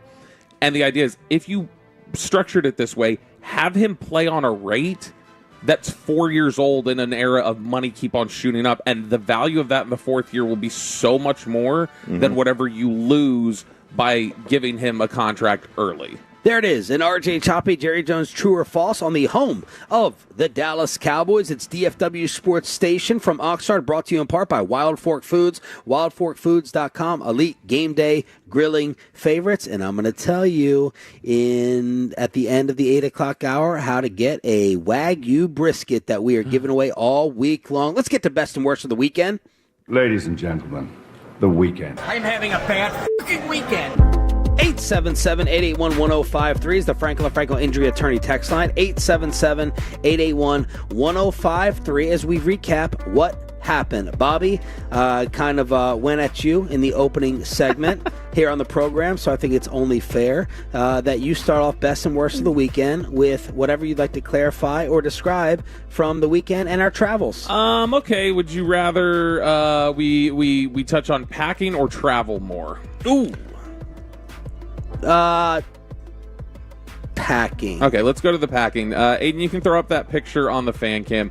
This caused a little bit of a stir, and I feel like I was unfairly slandered on this one. I'll take just about anything else, but I felt on this one I was unfairly slandered, as though this was my bag that I sent. This is a picture of a bag that Kristen wanted me to take on this trip to Oxnard. And if you look at it, it's like a mom's tapestry bag that she would fill up with like pool items when you're taking the kids for a pool day or something. Yeah. It's a bag that folds into... Looks like an insulation bag. Yeah, it folds into like another bag where you can carry it very easily. So she wanted me to take this bag. She's like, I'm going to put your hoodies in here, and then you can check this. I was like, oh, we're not taking that. I'm not. No. I'm not going to be the weirdo. It's like a shimmery type And she goes, material. She's like, what's the problem? She's like, we got the suitcase. And she's like, if you don't do this, like, I can't find the duffel bag. We're going to have to go get another duffel bag. I was like, fine, we're going to spend money then, because I'm not packing that. This is man card cord. I'm not taking something that looks like that. So I sent it to you guys trying to get backing. And what did that turn into in the group text other than just, wow, wait, that's your bag? No, it's not my bag. I'm trying to get you to back me up that I shouldn't take this bag. Oh. And instead, it got turned around. But I genuinely considered, very briefly, bringing a Hello Kitty suitcase. The pink one? I went into the closet. I was like, where's another thing? And I looked and I saw Laura's little Hello Kitty suitcase. I was like, you know what? This would be funny. I could pack my stuff in it. I would then check my backpack, and I would check the suitcase. And then I think it'd be funny just strolling with a 6-year-old's Hello Kitty suitcase, dragging that behind me. But then Kristen was like, you absolutely can't do that. You will be profiled at TSA as like a predator or something. You can't do that. This is very interesting because what you just detailed here is the fickleness of this whole thing. You would be more comfortable going over the top and carrying a girl's Hello Kitty bag than you would have with carrying a slightly less masculine duffel bag. Right, because here's the deal. Which is you're saying one's a bit and one is made fun of. Which are you more comfortable generally doing? Obnoxiously over the top, singing poorly, or singing off key a little bit and actually trying to sing? Yeah, which is more embarrassing? That's fair. I get it, because it's like I'm trying to be embarrassing. Yeah, it's like now. it's like this is clearly a bit. Yeah. I'm dragging this thing is like it's a child's one to begin with, and then I was like, oh man, I took Kristen's sunglasses that were like shaped like hearts. I was like, I could walk in like this and act like a real diva with them. What bothered you the most of the three things that you caught heat for over the weekend? Your luggage, not eating at the restaurant because they serve seafood, you didn't want it to contaminate the other food, or Chiafalo videoing your Adam Sandler outfit yesterday. That annoyed me. Why? Because it's Aiden, do you have that on the fan cam? I'm just strolling off of the plane. It's like you just think you're there just trying to feel comfortable, and then whatever. Oh, to be fair, I mean, you dress like that at a steakhouse too. No, I don't. I don't typically wear these. I don't typically wear the joggers. Did you wear what you wore on the plane to dinner last night? No. At all? Oh, wait, to the going to the seafood place? Yeah. Yes. But you showered? No, I didn't end up having time. Okay. I thought you said you did. Yeah. No, I was going to shower. I didn't end up. So what was it? Eric just videoed you walking out of the bar. Yeah. Now that also I very clearly was trying to act like as I was walking at that point. Then I was just trying to just walk a little more swivel in my hips as a bit, and then that was taken to be people thought that's how I walk, sassy, directly like there, Townsy. But I will say it doesn't upset me. I'm floored that again it's the seafood one is blowing my mind because it's Groundhog Day. It's like every time I tell y'all exactly how it's gonna go, and every time y'all are like, he didn't eat last night. Can y'all believe that? I just don't understand. Well, I think we just forgot for a brief second the stupidity of it all. So when we are all talking about going to a place, we still refuse to believe it, and then we sit down. It's like, oh yeah, that. Yeah. I didn't realize it until I sat down after ordering. And it doesn't. But see, here's the other thing: is that I don't even it's not like I sit there and complain. No, you about don't. It. I literally, I'm completely cool. But what's amazing to us is how you don't see. I think with less selfish people. There's a lot of selfish people who have no manners, but we are worrying about you eating. Sure. Yeah. So we need to be more like cold-blooded and just not caring about it whatsoever. Mm-hmm. So it's amazing to me that you don't understand how it would make us feel awkward that we're all starving. We haven't eaten the entire day, and you're not eating. Well, you got to remember, I ate something when we were getting on the plane. Yeah. And then I got something when we landed. And so, I had snacked a little bit. Yeah. And there's that is what I did not account for. Yeah. Enough. And the other thing is, it's just, it doesn't bug me to just, all right, I can sit here while everybody's eating, because it's not even like, oh my gosh, my mouth's watering, I wish I could eat right now. It's not appetizing while I'm eating. I'm like a grandmother. I'm like an Italian or Hispanic, doesn't matter. Any grandmother, you got to eat. Yeah, you got to this, you got to that. Here, take this, take that. We don't believe in eating. We believe in overeating. I get it. Right. Here's what I think we should all remember, though. The last time I was like, no, this is where I want to eat, was we were on the beach last year when Choppy and I got in that fight about toppers. And I was like, see, this is not worth... I can just go to toppers when we're done. I don't... all this did was cause, a tense, Saturday afternoon that was not necessary because we started fighting about stuff. Best and worst of the weekend. Man, I don't really have a best. I mean, I guess it could be Julian cleaning the windows, inside and outside. Did the window washing. That was fantastic. And the best will be the Julian audio we're going to have to play later. Amazing phone calls from your son yesterday trying to book a haircut. Holy mackerel, amazing. But I had the worst FOMO, I think, of my life on Friday. Luca was like, hey, I want to go play golf with my friends. And I'm like, you've never played golf. You've never displayed an interest in playing golf, ever. All you've ever said every time I ask you, I don't want it to ruin my baseball swing. Oh. And I'm like, but season's over now, so I guess you could do that. So he goes and plays, and he makes a tee time. Bear Creek, 1 o'clock. 1 o'clock. Nice and cool. 1:55 p.m. on a Friday afternoon. He has never played a full round in his life. I've taken him. He was younger, and he would just hit a couple and just ride in the cart. Well, I never wanted to be somewhere so badly before with him. This cut me deep. Really? That the first time he played, he had a blast. That he was going to play golf with his friends. It was like I was setting him off. I was sending him off into the world to say, go figure this out for yourself. And I was like, hey, listen, you see people behind you and you're playing slow, let them play through. X amount of shots per hole. This is I get more enjoyment out of coaching a friend of mine to try to cook a brisket than me cooking the brisket. Yeah. And I'm looking for updates on my phone. I'm like, send me pictures. That's how it sounds like you were. What tee are you on right now? Show me, the golf microscope, whatever the distance thing is. 40 minutes in, I said, how you doing? What hole? And he goes, we're on the 4th hole. And I was like, all right, you're making decent time. Good pace. And you know what they did?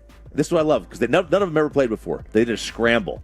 They all teed off, and they picked the best ball, and they hit their next shot from there. Instead of all of them scattering, it would have taken them 8 hours to play. Yes. How'd they know how to do that? I think one of the other kids' dads may have suggested that or something. Yeah. But it was cool. See, it's not even just the thing that I would imagine would be even cooler for Chop is it's not even the brisket thing for you. It's as if you were Ollie all of a sudden was asking you how to make a brisket after he had shown no interest in it, really. Yep. Hey, take us back home to the Metroplex with your best and worst of the weekend. So I had a best and then a double best. Not really a worst this weekend, but the double best, I'll start with that because it involves a Tolo, and this is the part where you guys scream well at the top of your lungs there at the tennis courts in Oxnard. But I got recognized at dinner Friday night. Well. So I'll podge up a little bit. I'm not going to yell. We can't yell with these players. I know. It's 5:50 here. But yeah, Tolo LJ in Rockwall stopped by Mackenzie and myself, saw our table there. We were eating at a Mexican restaurant in Rockwall, and he stopped by and said he loves the morning show, listens every morning, and he said tell Bobby to stop taking drugs. So there you go, Bobby. But he loves the morning show, and I'm telling y'all, if y'all did a Rockwall Firehouse tour, it would do record numbers. I mean, we don't decide. The amount of Tolos email Gavin Spittle. Maybe in my solo meeting after the show today, I'll talk to him about it. But he should have to have a solo meeting. No, please don't do that. Please don't. I'm trying to get out of here by 10:20. And then my best, I borrowed my dad's power washer for a couple of days this weekend. It's an absolute game changer, dude. I never Never had one before, but you don't realize how dirty your house is until you actually use one. I mean, it's a night and day difference. I really need to invest in one of these things, but backyard, back patio, front patio, sides of the houses, everything was getting washed. I was out there for 2 days for a total of a little over 2 hours. Yeah. And I still wasn't done. Amazing. There's no one in mankind who has used a power washer for the first time and not become completely smitten. Oh, yeah. Never. Bobby, you don't know what Yes, I do. My neighbor Brad. What do you power wash? I worked growing up, thank you. Oh, wow. Manual labor, grinded from the bottom. Wow. My neighbor, he has one that's it's got like a lawnmower motor on it. I mean, you pull the ripcord, and you just power wash this thing, and the testosterone runs through your blood. Fantastic. And you want to get everything. You do. Even things that you'll shred, like cloths on outdoor furniture. You just want to get it. Coolers. Everything. Neighbors. Everything. This one sucks. 817. I slipped and fell, broke my foot in the shower. We leave for Honduras Friday. This happened less than 24 hours after telling my son it's more dangerous to take a shower than ride a roller coaster to convince him Six Flags is safe. That's a tough one. By the way, you just did the grunt. I was curious about that. Peyton, do you know what that sound was that Choppy did? Do you understand that reference? Do it again. No. Oh, my God. Famous TV show. Tool time, man. Home Improvement. Tim Allen. All right, it's 7:40 here on DFW Sports Station. Below the Belt at 8:40. Kair Elum at 9 o'clock. Nick Eatman at 9:20. But we're also your home for the Red Hot Texas Rangers. How the Magic has hit Arlington. Choppy has it in Diamond Cavs next. After we get you over to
A&M Leasing Studios. This is Shan and RJ on 105.3 The Fan.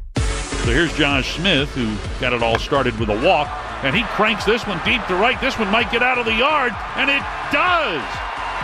Just over the front wall, it hits the back wall, shoots back onto the field of play, but we call that a home run. And with a man on, a two-run shot, it's 5-1 Texas. You're an idiot and you don't know baseball. Ranger fans, you're not dreaming. How can you not be romantic about baseball? How can you not be romantic about a trade deadline that's happening with a team that is red hot, that has forced themselves right back into the division race? It is Diamond Cavs here on 105 through The Fan. It is the hottest team in baseball. Now, the Mets would argue that the Mets have won more games in a row. The Mets have a 7-game win streak, Rangers 6. But Rangers have won 9 of 10, while the Mets have won 7 of 10. So I don't know about you guys, but I think the 9 of 10 supersedes the 1 extra game win streak.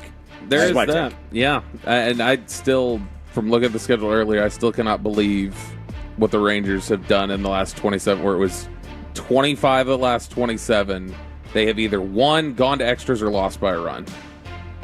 That's competitive. That's insane. That's that competitive basically means they've been Is that competitive, or is that going to be the little fluky one-run? No, because when they're winning games, they're beating teams down. It just shows they've beat teams down and then had narrow losses. Yeah, the pitching has obviously been tremendous all year, and you got DeGrom going tonight against the Angels. But when does John Gray replace Rocker? I put that in my notes. You know, I wonder how many ramp-ups he had leading up to his return last week. Because if he didn't, then they'd probably keep him in the pen for, give him like a spring, use as a spring training. So like get his innings up. But speaking of innings, Jack Leiter went yesterday. The Rangers get an 8-1 victory over Atlanta. In the last 27 innings, so over 5 starts, he's allowed 9 runs. That's a 3 ERA. 32 strikeouts, so way more than a strikeout. Not way more, but more than a strikeout per inning. 13 walks, so his walk to strikeout to walk ratio is about 2.5, Bobby, math guys. Mm-hmm. He's gone 6 innings in 3 of the 5. He's gone into the 6th on 4 of the 5. So that's great. If you can get Jack Leiter to pick things up and to go out there and give you 6 innings and 2 runs an inning on average, you'll sign up for that any day of the week. Watch the Braves fire Snitker this week after this series. Well, I mean, people have been kind of talking about him anyway, being let go, and especially after this series, where they just got worked. They got worked. But if they did that, and he's older. He's a lifer. He's been there 50 years in that organization. How about that? He's been in that organization for 50 dang years. Wow. It's amazing. He is an absolute lifer. And he's done a tremendous job. They're taking over, an old guy, kind of a throwback, last of his era, really, last of his kind. Jeez, he's been there 10 years now. That as the manager, as the manager, that does not feel like he's been the manager. I know. Got a World Series, but they might. I mean, people are talking about him as just not paying attention during the games, getting older, kind of losing focus. And now you're 4 games back of the Astros and the wild card situation. I mean, you're right there. I mean, you are right there. So tied right for now, the third spot. Tied for the 3rd spot with Seattle. Wow. Half game back of Boston, who's got the 2 spot. Game and a half back of the Yankees, who have the 1st spot. They just lost Judge. So if you, by the way, Yankees come to town next week. If you have tickets to Monday, I'm very sorry. Aaron Judge is not playing. Like that baseball fans want to see that. I think he's slated to come off the DL on Tuesday. He might not come off. They're saying he might come off right away. IL, I'm sorry. But he would be DH only, right? So he can't throw for a while. People were wondering if he was going to be out for the year. There was talk about that with the UCL, but it's a flexor strain. But you are going to get to see something pretty amazing, and that is Giancarlo Stanton play the outfield. Oh, man. So if you're hitting, literally pepper the ball to right field. You'll get a double or a triple every single time. It's like, you remember him in the field is like... What could you compare it to? The 2010 World Series? No, come on. No, you know what I'm about to reference?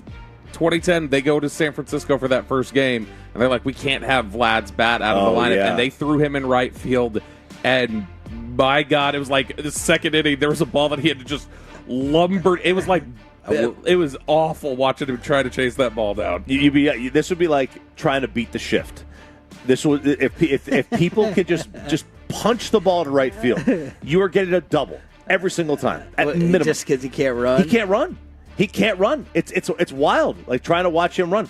Barstool posted a video of Frank the Tank running down the hallway, and he goes, "This is a live shot of Giancarlo Stanton trying to go after any ball in the gap," and it's just like a lumbering, cannot move kind of guy. So we will see what happens with that. But if you go to the Tuesday and Wednesday's game, you probably see Judge hit if you do care about that. Buster Olney says the tide has shifted. Tide has shifted on the Texas Rangers and the Buzz. And he says, quote, look for Texas to now be aggressive at the deadline. Yep. So, and I'll read you the write-up. If you were to line up all the MLB president of baseball ops and GMs on a spectrum from most competitive to least, Chris Young would probably pick himself to be the most competitive of the peers would, which is why other teams assume the Rangers... By the way, this Chris Young competitor thing is starting to like wear me out, like Dak's leadership thing. Oh, like all we hear about Chris. No one wants to win as much as Chris Young. Like Chris Young just loses. It's not Chris's fault. It's just I hear about his competitive nature in every single article, just as much as Dak's leadership. And sometimes it is said though in like a negative way. Like it is said like he's so competitive. Like. You need to let go. You could be too competitive. You could lose perspective. There's people within the organization that I think he grinds on. Yeah, you know it's this intense every single day. That's not real. It's baseball. You're going to lose 60 games. Every team's going to lose 60 games. You think he would have a you think he would have a great understanding handle of that. on Yes. as a player? And I wonder if being a pitcher takes some of that away because you're not playing every day. Yeah. Right? Maybe the second baseman is, I don't know, right? Yeah, it's like, I mean, think about like we hear about the weird routines like Scherzer had as a pitcher. It's like I don't talk to people and like I mean they're look at different Boone. beasts. Boone from day one has had this overall perspective. Yeah. I've never gotten a sense in talking to Brett on Wednesdays at 9:20 like boom, like today it has to happen. He big picture from the jump with him. Position player every day. Position players fail 70% of the time. Pitchers succeed 70% of the time. Like, I think it's just a different mindset. But they said a few weeks ago the assumption among other clubs would the Rangers would become dealers and perhaps move Adolis and others. But they've won 9 of 10, and they started yesterday a half game out. Now they're right there in that third wild card position. They limped into the postseason and wound up winning the World Series in 2023. So obviously this could happen again. Now, what are some of the... By the way, what I'm hearing early about them is like, and Choppy, you've heard a little bit of the same thing. What are they willing to do with the tax? Right. It's the money. You know, are they willing to go into the tax? And that's one of the big questions. So Eugenio Suarez is like the golden goose of this trade deadline. I have no idea what it's going to take to get him. Some of these other teams have already said, you know what, we need a third baseman. We're getting somebody else. We're not going to pay what they're asking. So maybe that number comes down, what they're asking for. But are you willing to go over the tax? CY is going to pressure ownership to do that. But the third year, this is like a big year for them with that tax number. They would like to ideally, I think, probably stay under this. But it's like, are you going to just go for it? You're an owner. You're this close. You got these two guys at the top of your rotation. I think you got to take. I mean, I know it's not my money. It's easy to spend somebody else's money. Yeah. Right. Well, you're trading Seager, so we can use that money. Well, yes, that's right. So I don't know what they're going to do. They're going to buy. Yeah. No, but how they're going to go over the tax or not? Yeah, they're going to get a reliever and hopefully a bat. I would hope so. Please be a better reliever than Andrew Chafin was last year at the deadline. Do you buy and like so if you're going to buy and they still want to stay under the tax, does this mean they buy and sell at the same time? And the Buster mentioned Adolis there. I don't know if they're going to move Adolis, but if they do, that's buying and selling, and you can find somebody. DH obviously is one. They probably don't want Jock Peterson the way he has hit this year or not hit and been injured to be out there all that often. It is Diamond Cavs here on 105.3 The Fan. Let's play this audio. This is from Houston.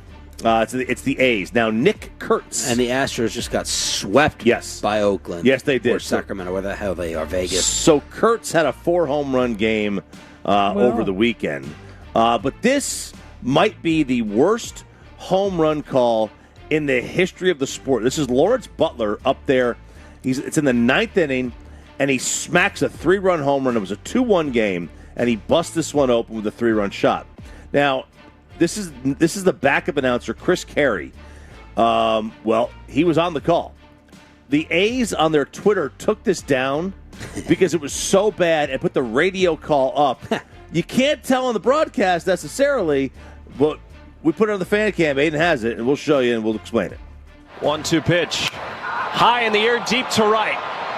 That ball is foul. Or gone.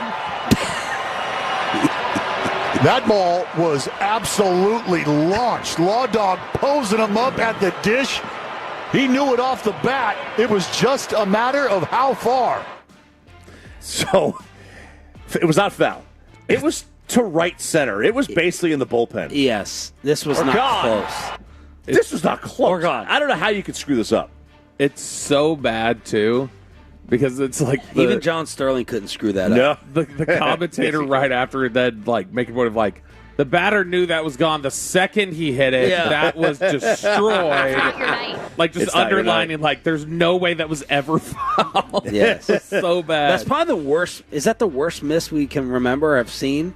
It's pretty bad. Oh, man. I can't think of another one. What do you're looking down, you're writing something in that you looked. I don't know. I can't understand how he missed. I can't imagine how you missed this one. I mean, there's been like Sterling you mentioned had one where it was like fly ball. He thought the Stanton one was gone, but it was just like it hit at the wall. But he was 100 years old. Ichiro went into the Hall of Fame yesterday. So did Billy Wagner, C.C. Sabathia, Dave Parker, among others. Dave Parker, he was putting on a show. He said, "Get my bust right. I'm sexy. Don't mess up that statue." So Ichiro spoke, and Ichiro got 99.7% of the vote. Only him and Jeter got one guy who didn't vote for him. Mariano Rivera had a full unanimous. Griffey had like 2 or 3 guys that didn't vote for him. But here is Ichiro kind of calling out, trying to make a joke up there at the podium. And to the Miami Marlins, I appreciate David Sampson and Mike Hill for coming today. Honestly, when you guys called to offer me a contract for 2015, I have never heard of your team. No way. Damn. That can't be true, right? Like, surely they played the Marlins at some point during his Seattle tenure. He knew. He's funny. Yeah. There have been clips over the years of, like, he's got a good sense of humor. He's hilarious. Yeah. So I wanted to run down just throw some names out, Tori, because like this is like Hall of Fame. Obviously, was over the weekend, right? Yeah, we just played the clip. Which guys? Name these guys on the cusp. Yes or no? Freddie Freeman. Yes. Yes. Nolan Arenado. No. No. Manny Machado. No. Yes. Paul Goldschmidt. Carter saying yes to Arenado and Goldschmidt. I'll lean no. This is without looking at numbers. I'm just going off the top of my head. Aaron Judge. Yes. Yes. Chris Sale. He's No. great. Yeah, he's great, but no. Bryce. Yes. Yeah. Lindor. No. Altuve. Yes. No. I mean, it's he's got it's like the steroids, guys. Can't put him in. Garrett Cole. No. No. Shohei. It's a dumb one right now. But I mean, he's got to get. I mean, look, he's got to get 10 years. He broke the cardinal rule of baseball. Shohei, yes, absolutely. Yeah, I absolutely. Is there anyone so far you've strongly disagreed with? No. Okay. No. Mookie. Yes. Yep. Max. Scherzer? Yes. He had a nice day yesterday. Yeah. Yeah, he did. 10 strikeouts. Let's see. Kenley Jansen. No. Man, Jansen was so good for so long. I would say yeah. Chapman. No. Jansen's had a better career than Chapman? I think so. I'd have to go look. I mean, especially if you're talking about the big moments. There you go. All right, there it is, Diamond Cavs on the home of your Texas Rangers with RJ Choppy, brought to you in part by Treeline by Hillwood, a stunning new master plan community in Justin, Texas. It's a new Music Monday, and y'all, one of your worst Luka nightmares just came true. I might ruin your Monday morning with this.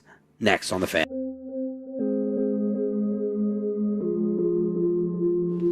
Uber Eats has Lola V products? I gotta remember that. Well, you know, they say in order to remember something, you have to forget something else. Okay, now that is a very cute haircut. That's like a little shag. I've never seen that before. Well, I mean, of course you have. It's the Rachel. Oh, is that your name? No, I mean like your name. No, I'm Jen. My name's Jen. Right, but I just mean like this is your haircut. But that's hair on your head. I'm not saying this is your hair. Okay, freaking me out a little bit.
Bontrack Attorneys in Dallas.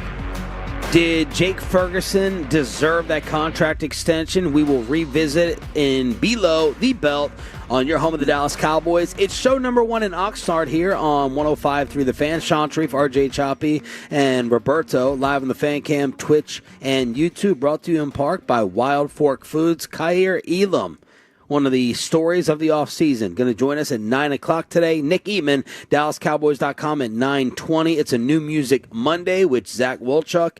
I can't tell whether he was trying to insult Bobby last night at dinner or he really thought the segment should be canceled, but that was Wolchuk when New Music Monday came up. We are in worst case scenario.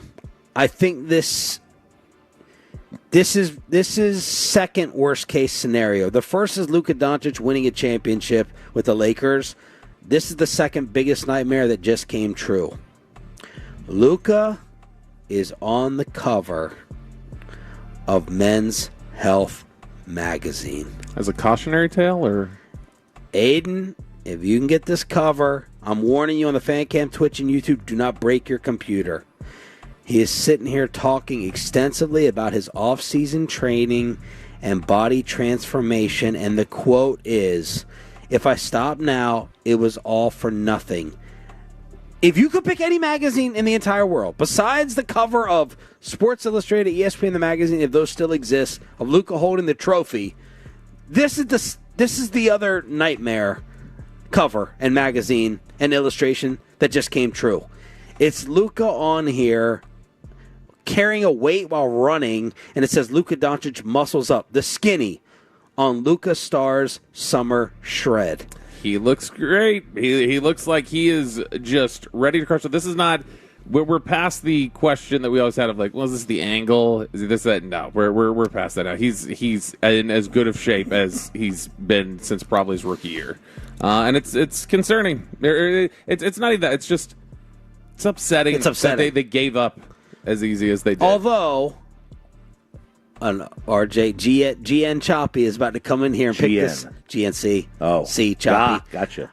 You look like you're going to make us feel better here? You're going to pick this apart? Oh, yeah, absolutely. All right, let's hear it. Men's Health has a history of photoshopping muscle definition on the covers of their athletes. Are you being for real? Yeah.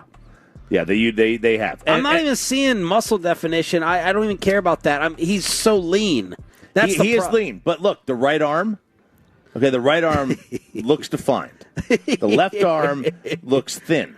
Okay, why does the right arm look defined? Because one's in the light. Because he's holding a weight. Yeah, he's holding it's adding. It's already making him tense up. Okay. Nobody cares. They're making it look like he's dribbling with a weight. Right? It's like the boxers who punch with 5-pound weights in their hands. If that shot was taken last year, even with him holding the weight, does it look like that though? They can make it look like that, but no, it doesn't. You're right. Right. No, listen, there's no doubt he has lost weight. Yeah. Okay. He looked. He looks like he's like 25 or 30 pounds lighter. He looked fat in his Laker. Yeah, he looked bloated. Yeah. But again, what we talked about, this is Slovenia. This is Slovenia food he's eating. Okay, European food, no red dyes. Look, right? They've been Maha 50 years down there. All right, so a brisket sando. Yeah, they've been eating healthy and clean for years. Tolo Matt, Bobby's not going to agree with this. I kind of agree with it. This is Matt. I know it's probably not what you want to hear, but Luka was never going to make this transformation staying in Dallas. They've been begging him to be in better shape for years, and he wouldn't do it. He needed to be traded for this to happen, like a girl being broken up with. And I agree. And if you support Nico Harrison and you're a Mavs fan first, this picture can make you angry at Luka Doncic, and you can be justified. Why didn't you do it? Why didn't you do it here? And I do think it had to take this type of embarrassment in order. He's I mean, maybe it is. But he's a woman scarred. When did the Mavericks publicly ever call it out? Jason Kidd called out his effort and defense and conditioning once, I think. Yeah, they never really did it. It could get kind of weight would get leaked to McMahon. They said it behind the scenes, right? To him. Yeah. They never said with JJ Redick, we need players in shape. Yeah. We need this, we need that. Like they publicly called it out. I think it wasn't just that. I don't think it's as much that calling out. I think it was the getting traded. This is him feeling humiliated by the Mavericks. That too. Here's the problem. He is a notorious. This has become his thing. the best motivator for him has always been like revenge and anger. If you get that, we see it in games so many times. Oh, somebody messed with me. All of a sudden, I'm going to go off for 60. Oh, this happened.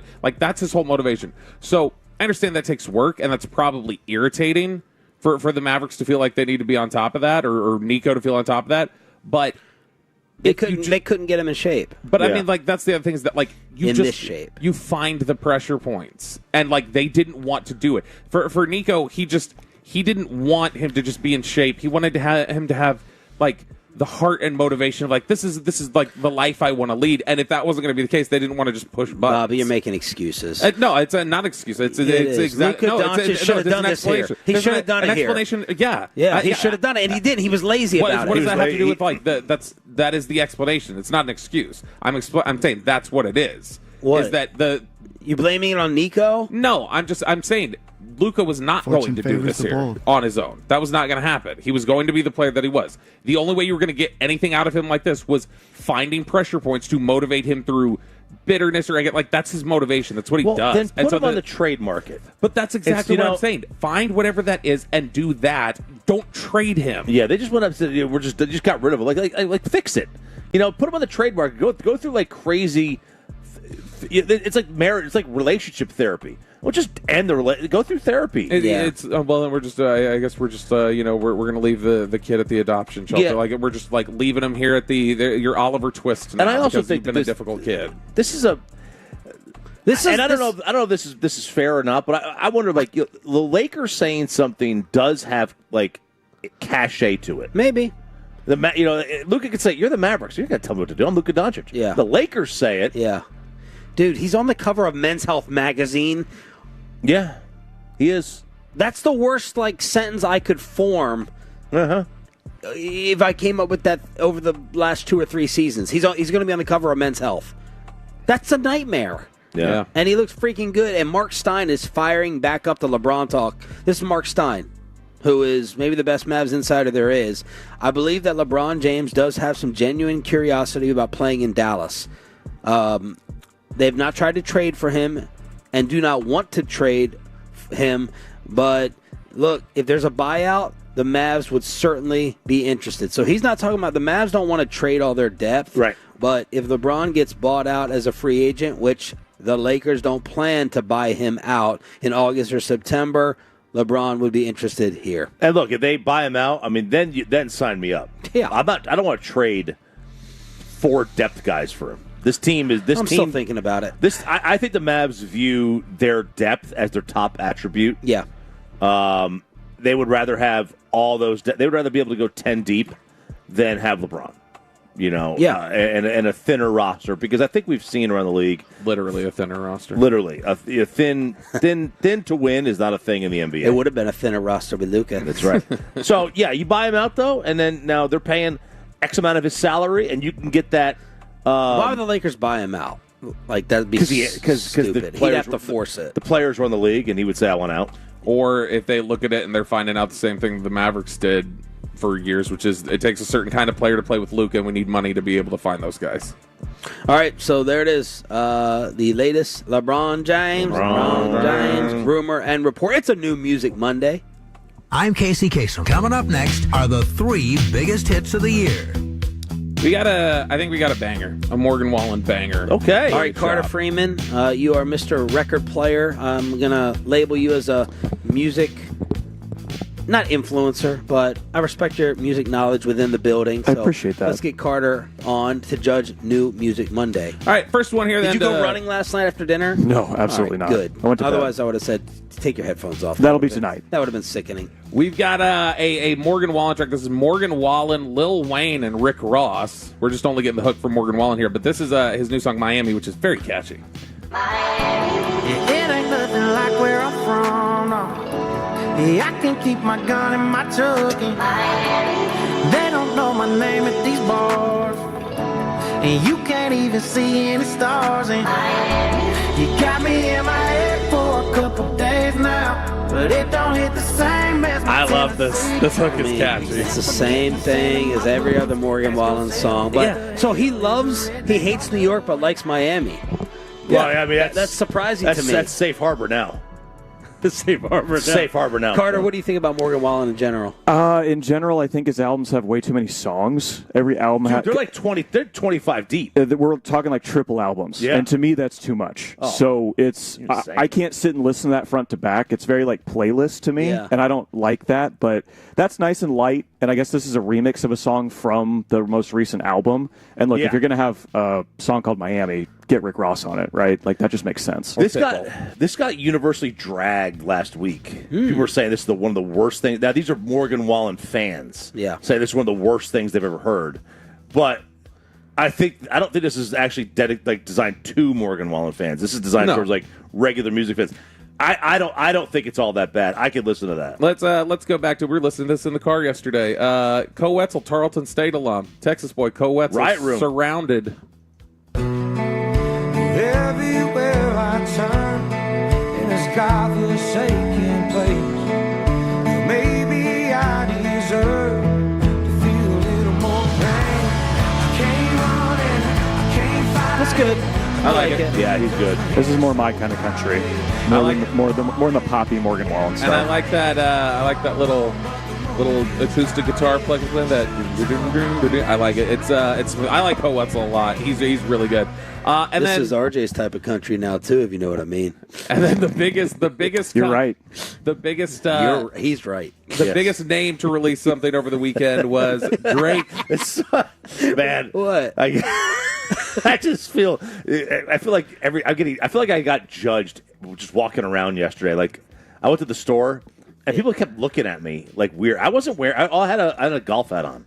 I wasn't wearing anything like Texas or American. Right. I just. What do you think they're looking at? I don't know. Or judging? They could smell that I'm not one of them. Yo, you think you just you give off such manhood that they were judging you? He just stood up in the middle of the store and started saying the Pledge of Allegiance. Yeah. And they tried to get everybody to hearing chant him USA. and Chiafalo at this bar yesterday, talking Americana in Texas versus California. I should have recorded that. I wanted to probably a good thing you didn't. I wanted to bring my American flag overalls. But I was like, you can't. American flag here is a hate crime. Bobby, finish us off. Last one here. Biggest artist released an absolutely awful song. Aubrey Graham with Central C. Wanna spin you around. If I go link gang, I'll bring you around. If I go to the bar, I'll bring you around. Which one? Which one? You're not like the things you're around. You're a real good girl, so I'm bringing you down. But wow. All y'all putting the hate on? Kendrick Lamar knocked a Jamaican accent into Drake. It's outside. I can't. Anything with Central C, I'm out on. I'm out. Terrible. I can't do British accent hip hop. Drake has done so many different accents over the years too that he just like got away with because he was popular. But now that he's been taken down by Kendrick, it's like now we can look at this and be like, no, this is awful. And the last song he released, What Did I Miss? I thought was actually decent. And then he goes back to just absolute garbage with this terrible. one. This is absolute garbage. I hate this song. It's a new Music Monday with Roberto here on Shan and RJ live from Oxnard, California. Did Jake Ferguson deserve that extension, or did the Cowboys act too early? That and Kair Elum joins us at 9. It's all on the way here on The Fan. Hi. It's true that you've got to forget something else to remember that Uber Eats has groceries. No, that's absurd. Hey, remember when you used to be what was it, Pepper Lady? Wasn't it Cinnamon Sisters? Razor Rose. Sapphire Squad? Nutmeg Maidens? Free Club? No. Nutmeg Maidens. I just said that. Was it Spice Girls? Doesn't sound right.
vehicle, get to Classic Chevrolet in Grapevine today. The back-to-back #1 Chevy dealership in the world. More new Chevys than anyone else, all priced to sell. Visit ClassicChevrolet.com. This is Texas. This is Classic Chevrolet. Together, let's drive, relax, enjoy the difference based on new Chevrolet registrations 2023 and 2024. The great Bobby Belt. Bobby Belt is an idiot. Don't make me take off my belt. Don't make me take off my belt. We're not. Over to you, Bobby. Will there be any pie left over for Micah Parsons? We'll talk about it here in Below the Belt, which is brought to you by D&M Leasing. You can check them out at dmautoleasing.com. Pie, you're not a key lime pie fan. He was telling us last week, right? Oh, I love key lime. I love it too. Yeah, I like. What's your top pie?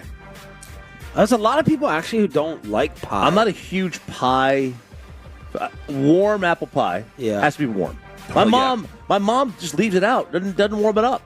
I'm like, do you even know? Either way, do you even food? I'm good with it either way. Yeah, that's about it. Warm apple pie. Does it have to have the ice cream scoop on it? No. Yeah, I do need that. And warm pecan pie. Favorite pie? I mean, if I had to have one slice, I guess it'd be apple, but I could go with cherry. Man, when somebody How about huckleberry? I heard that's pretty decent. When somebody huckleberry, R.I.P. Val. When somebody hits the pecan pie filling right, yeah, that is a lot of times it's too sweet. That's the thing, is that usually it's too inconsistent. A lot of places don't do it right, or it's just. But if you get that nailed, there's no better dessert, I don't think. So the reason why we're talking about pie and getting into that is because there's going to only be so much pie to go around. Back in 2019, the Cowboys leaned into this phrase, and it was funny. I tweeted about it yesterday, something about this is their pie economics again, and I had a bunch of people going like, "What does that mean? What is pie?" And I said, "Bub, remember they used to say there's only so much pie to grow." That feels like a lifetime ago, I guess, people, because they're like, oh, I totally forgot the Cowboys said that about pie. And that's really the last time they were in a situation like the one they're in now was 2019, where they entered the offseason and they had some guys that were eligible for deals, Jalen Smith, Lyle Collins, different people like that, but they had like pressing questions about their stars. Amari Cooper was entering the last year of his deal. Dak was entering the last year of his deal. Zeke was basically threatening to just not show up and then didn't show up to training camp if he didn't get his deal done. So those were kind of your core guys that needed deals done. Well, the Cowboys during that offseason, they went and signed Lyle Collins. They signed Jalen Smith to contract extensions, the one that felt like lower down the priority list. But those two came to them, said, hey, we'll get a deal done. If you guys got the coffers open, we'll get something done. And the Cowboys ended up signing those deals, and in both instances publicly talked about, this is kind of what we're talking about. There's only so much money to go around. Right. You're going to start losing out on opportunities if you don't just hurry up and make a deal. So is that kind of what was at play yesterday as we are getting ready to take off from Dallas? We're sitting in the airport and we see the news that Jake Ferguson has signed a 4-year, $52 million deal. That's $13 million annually, which is the 7th highest paid tight end on average in the NFL. And I think this is absolutely a Jalen Smith, Lyle Collins type strategy of just, hey, we'd love to get a deal done. If this deal makes sense for us, so does the timing. Because now we can just say, oh, look, I mean, we've got to get you done. But that quick. should factor in. Running out. That should factor in zero to handing out contracts. In terms of, yeah, you're faking. They're faking, trying to fake pressure leverage. Like he has leverage. You have leverage too. You don't need to fake the leverage. Oh yeah, I'm not saying it's a strategy that works or is correct. I'm saying I think they are absolutely approaching this with the idea of that's one of the things they can do is they can say, well, look, we just had to give Jake Ferguson $13 million instead of just saying we'll replace with a cheaper tight end, a rookie tight end. Like that's money that's on the books now, right, that we have to worry about. My thing is like that tactic doesn't work on the top line guys. Their money is their money. They're getting their money regardless. You know who that works on? That works on Jake Ferguson. No, I think it's works on Tolbert. I think it's an overall strategy, and I'm not saying it's going to work or that it's a good one, but I think it is that's one part of it. The other part of it is we'll introduce doubt that do we even want you here? We'll do this, we'll do that, and now you're gonna start feeling like, well, if I really want to be here, I think the Cowboys think Micah wants to be here regardless. And I think they think, yeah, he is brand savvy. He doesn't understand these things. And so he knows more than anybody else he we've puts negotiated extra with. value in being a Cowboy. He knows that more than anybody else. All these players we've tried to sell the idea of like the value of being a Cowboy, that it hasn't worked to like get a discount. This is the guy we might be able to lean on for it. Brian Schottenheimer yesterday on the relief of getting Jake Ferguson signed. Yeah, I think it is a sense of relief. I think, each situation is very different. Everybody's a little different how they want to, look at it, the business side of it. And okay, there's numbers involved, and business is business. But I think each person is a little different. In each situation, each contract, the negotiation, the money, the years, all those things are very, very different. So, but thrilled for Jake, his family, what he's done. I guess now he can afford the rock that he gave his sweetie. So that's awesome. Afford the what? Afford the rock he gave his sweetie. So this felt a little premature to me. I was fine with a prove it from Ferguson, with the back end backfiring possibly of what could Jake give me such an unexpectedly great year that it really punishes me when I have to pay him to reward him. Mm-hmm. So I'm not thinking, right, Ferguson's one really good year was 71 catches for 761 and 5. If he does that again, am I going to get punished waiting a year versus giving him this now and committing to a guy that I thought we all had questions about, and that's why we put so much focus on this year? That was my initial gut reaction of, I would have liked to see Ferg play it out. Otherwise, just replace him with another Ferguson or another Schultz. I think that they... And I love Jake Ferguson from a personal standpoint. I think he's got that rare dog in him. Again, Overshown's my favorite defensive player personality, and Ferguson has been my favorite offensive player personality, and I think we'll be getting him this week live on the show. Yeah, and I won't say any of that too. And the thing I think, too, is that the Cowboys may look at it and say, we don't think that was him last year. He wasn't playing with Dak for a lot of the year. He had the concussion issue. He had gotten hurt early in the season. First game. Yeah, and that was a moment where I think they were terrified, like, this might be a serious season-ending thing. And so I think they think there's some context here that he's going to have a strong season, and they're going to get ahead of something that's going to end up looking like a deal as part of it. Second, and here's the other thing. And let me try to draw an analogy here to make it as real world as possible. Please try. You are, I was about to pay you some compliments too, and now you're please try. You generally around the station, I feel like to give feedback on people who are trying to get better, or you like to give them advice on try this or do this, or the way you have talked to Jake about how to do things differently, and then when people seek advice for you, you're usually willing to dole it out and try to give that. And that's probably a value that you add to the station that doesn't show up on the surface necessarily of just what you do on the air. I think they feel like Ferguson, that's a very critical aspect of what he does, is that there's such a strong leadership and clubhouse trait, like pro clubhouse trait, and a guy who sets the tone and is such a perfect example. We'll get ahead of it. We'll get ahead of keeping that here because that is worth so much to us, and really driving that point home. That guy to them, I think, is the idea of you may have this guy's the leader, or there's this or that or whatever else. Ferguson, I think, to them is going to be the guy that consistently points to that's what it means to be a Cowboy. There's some Dak-like intangibles they see in him, maybe. Yeah, and I think they think that the work ethic, the coming from a football coach's family, there are Witten traits there. It's just a little bit more. It's almost like Witten with a little bit more S to him, like a little more edge to him, and I want to do that. And I think they just really value Witten had some edge to him, man. Witten had some edge. No, yeah, right. I don't want to say that. I mean more like the swagger with it. Okay, yeah, yeah. He definitely has more swagger than Jason. But that's all great. That's probably true. But can you afford to do that in a cap league? Yeah, I think so. I think when you're talking about that position. Like how we do that? I think when you're talking about is that how position. We keep people around. I just know what it means to be an Eagle. How he trades for all the running backs and stuff, though, too. But I think that what you look at with this instance is at that position, yes. I'm trying to think of somebody who's similar on a plane. Like if it's one of the 3 or 4 highest paid, you could be the greatest defensive end leader in the world. I'm not paying you top 5 edge money unless you're a top 5 edge performer. I think there's just a little bit of the money is so tightly compacted in there that you say, we'll pay we may go up a little more because there is a value there, and he provides something within not only that room but within this building and the things that he does. I understand what you're saying, RJ. It's like let's pay you for how good you are on the field. To me, a little bit of me worries. Like you should have enough. I don't know. It's double-edged. You want to reward like your greatest leaders and energy guys, but I also want to have a surplus of it to where like I don't want to overcompensate and overpay you for that because I don't have it left over if it's gone. Here, Dak is the face. He is the presidential politician face that you want answering questions that demand a political answer, right?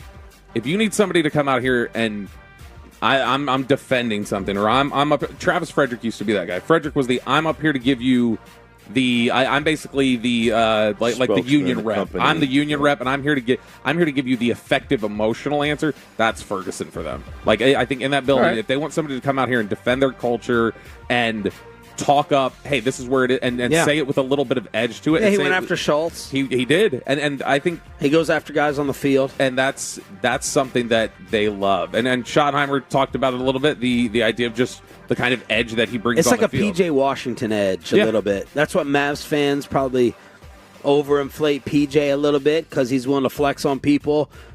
I think that's what we're talking about here a lot. Especially if you're talking about a head coach who's coming here, and that's one of the things he's trying to underline is that type of energy. B-Lo on the home of the Cowboys. Show number 1 from Oxnard, brought to you by Best Buy Windows and Siding and Wild Fork Foods, along with Rhino Shield and Yardbird Southern Table and Bar. He's been one of the stories of the offseason. He had the number 1 highlight of training camp this past weekend. Kair Elum sits down with us live on Shan and RJ next.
Pepper lady.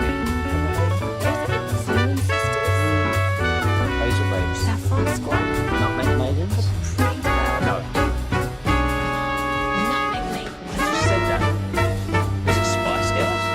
Doesn't sound right. Was it Saffron Squad?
Leasing Studios, this is Shan and RJ on 105.3 The Fan.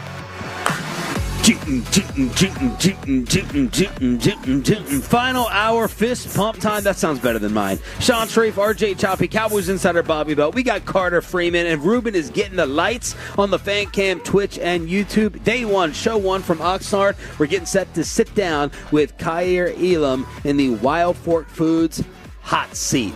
How we feeling? 3 a.m. wake-up call. Bobby stayed out the latest, went to the extra bar with the nosebleeds. Brian brought us some members of the Cowboys staff. Choppy and I went home after the second cuddled bar. Yep, cuddled. Not the way you were having things leave your body. Oh, baby, that's right. I had some of the Rias yesterday. The Rias? The Rias, yes, the Rias. I had some of that. Ceviche got you? Ceviche got me. I thought I was going to miss the show.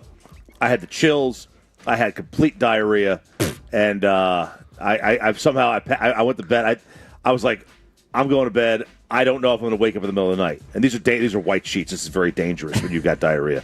But I woke up, and I feel as rested as I ever have out here. Well, it's day one. It's day one.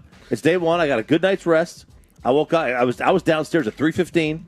The car was out front? I had the car out front ready to go. Yeah. Ready to go. I feel awful. And I've had a headache since about hour 2. And so it's been that has not been great. But I'm making it through. Ruben's been keeping me nice and hydrated, and so that's helped out a great deal. I'm good. I'm good right now.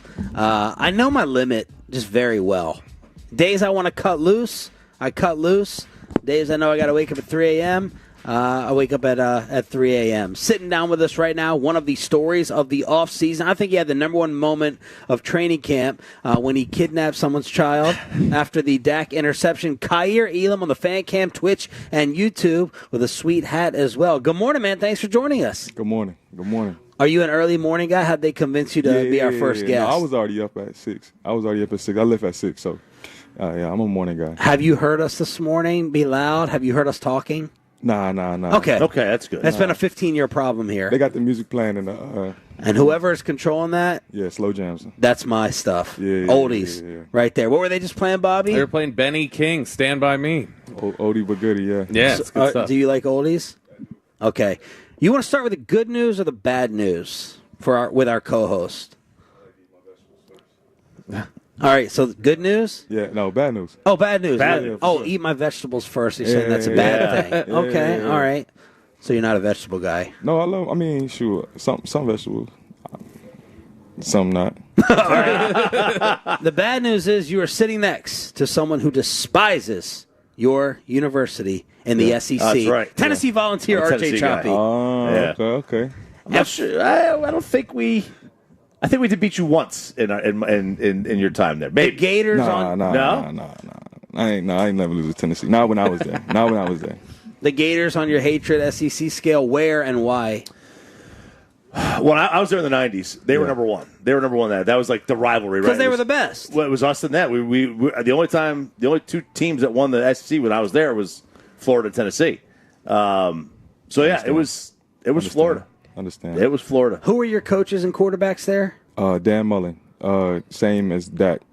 He had him at Mississippi State, but Dan Mullen was my head coach for 3 years. And quarterbacks? Quarterback was we had Felipe Franks. He got hurt, and then Kyle Trask took over. He played amazing. He got drafted in the second round. And then my last year were Emory Jones and Anthony Richardson. Those were my last year. Yeah. And Anthony was? He was the backup. He didn't play. Okay. He would Could you had tell little packages. Could you tell he was a freak in practice? Yeah. So when I was a freshman playing in a bowl game for practice, he was still in high school. He had just early enrolled, and nobody knew who he was. And he went to practice one day as a scout team quarterback and just like ran over a few people. Yeah. He had like a cannon for an arm. It was like, oh, we found out real fast who that was. Who's the bigger physical freak, Anthony Richardson or Joe Milton? Ooh. See, they both great in their own ways, you know what I mean? Obviously, they're all developing into they're going to be stars when they get the opportunity again. But, I mean, I feel like they both great in their own ways, to be honest with you. What a great political answer. Yeah. Now the good news, your car in your IG profile. Yeah. Choppy's a Fast and Furious fan, so I asked him to look up that. What type of car is that? That's a Lamborghini. Ooh. Yeah. That's not my car, though. That's not yours? No. You can't post someone else's car. No. It's a hell of a way to spend like $750 million there, man. Whose car is it? I don't know who car that is. That's just something that. That's your dream car. That's what you're aspiring for. You can say that. I mean, I love the car, but that's not my car. It's it's such a deeper meaning behind that one. It's just, yeah. So I'm curious. What is the deeper meaning? We gonna see. Okay. All right. But you're a sports car guy over big SUV, truck, whatever. Yeah, I have a truck and I have a sports car. I have two cars, but I mean, I'm not into speeding. Like when I was younger, I got obviously, like you want to see what the car can do and all that. But you gonna get there when you get there. Yeah, you went to Florida, even if I'm not running late, Georgia. I'm gonna get there when I get there. That's right. So it's too many incidents. And then Florida, where I'm from, they just passed like a super speeding law. Like you can't go over 100 more than once, or you go like so. I mean, I'm not. It's no point in speeding no more. So. I mean, I love the sound of it, though. But do you rev under a bridge? Nah. I don't mature, man. I don't mature. Kair Elum joining us here on 105 through the Fan. You got traded here this offseason, and it was really interesting. We talked about it at the time. Right afterwards, Brandon Beane, I think it was, had spoken to the media, and he had been like, man, nobody works harder than Kair. We're really, this is really just, we think he just kind of needs a change of scenery, and then that he's going to be able to flourish. Did you feel similarly leaving Buffalo? Did you feel like, hey, really all I need is a reset, and I'm going to find my footing and get where I want to be? I feel like earlier on when I was in Buffalo, I got discouraged. You know what I mean? Because I was always successful. My hard work always like paved the way for me, and just sacrifices just always paved the way for me to be successful, right? So going into Buffalo, like I had the same expectations. So like I not earning a starting job, like it was tough pill to swallow my first my first year or two. But then my third year, like I feel like I did everything the right way, like performed the right way leading up to earn the starting job or whatever. Still didn't get it, whatever.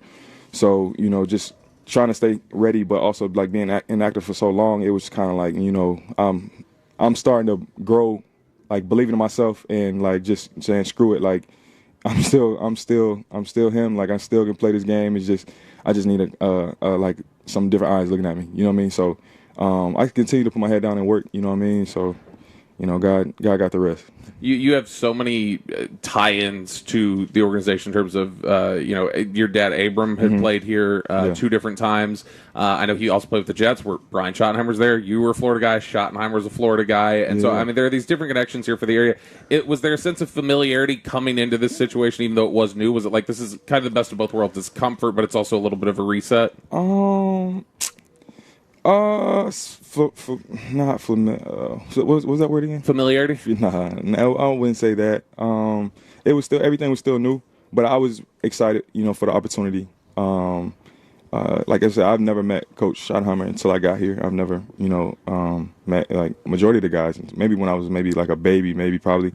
But no, I never had a relationship with those guys. So it's just a blessing to be able to meet them and start to build this relationship so we can go win. That's it. What were some of your earliest, most special NFL memories and moments traveling around with your dad? Was there a player you were just dying to meet?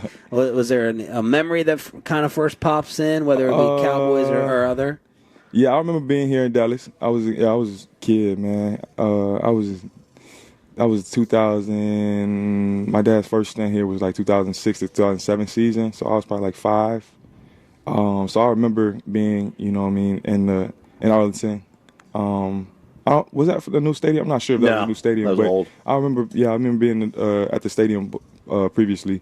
I remember taking a picture in Roy Williams' locker, the receiver here.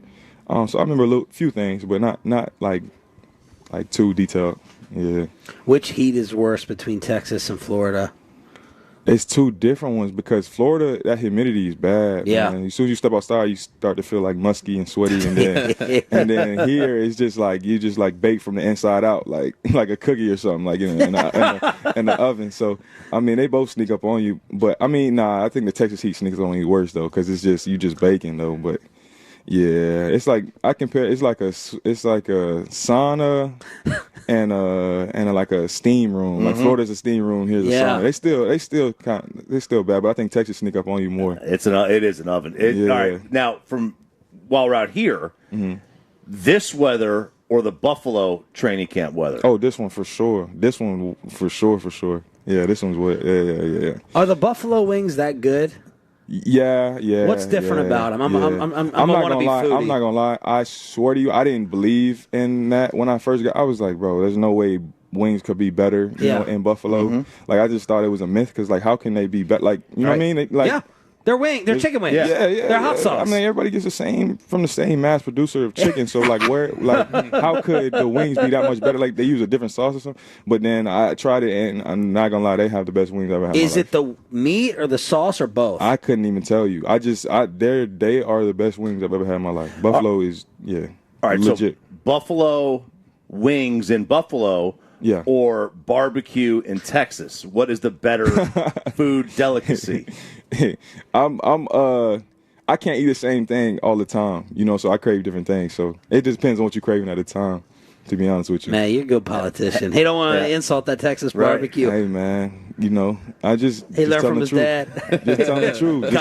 Kair Elum right here on the fan. Have you had yourself a brisket sando yet? Yeah. Hutchins barbecue's amazing. You should try hurtado. You gotta tell me where to go. You gotta tell me where. I've been to Hutchins a few times. It's really good. Kair Elum joining us here on the fan. So one of the things you talked about when you got here was you had made a reference to the culture here and how just strong you feel like it is, and that's been a big point from Brian Schottenheimer since he got here. Facts. I guess just talk about what feels different here, and what kind of role and importance do you think culture plays on field success?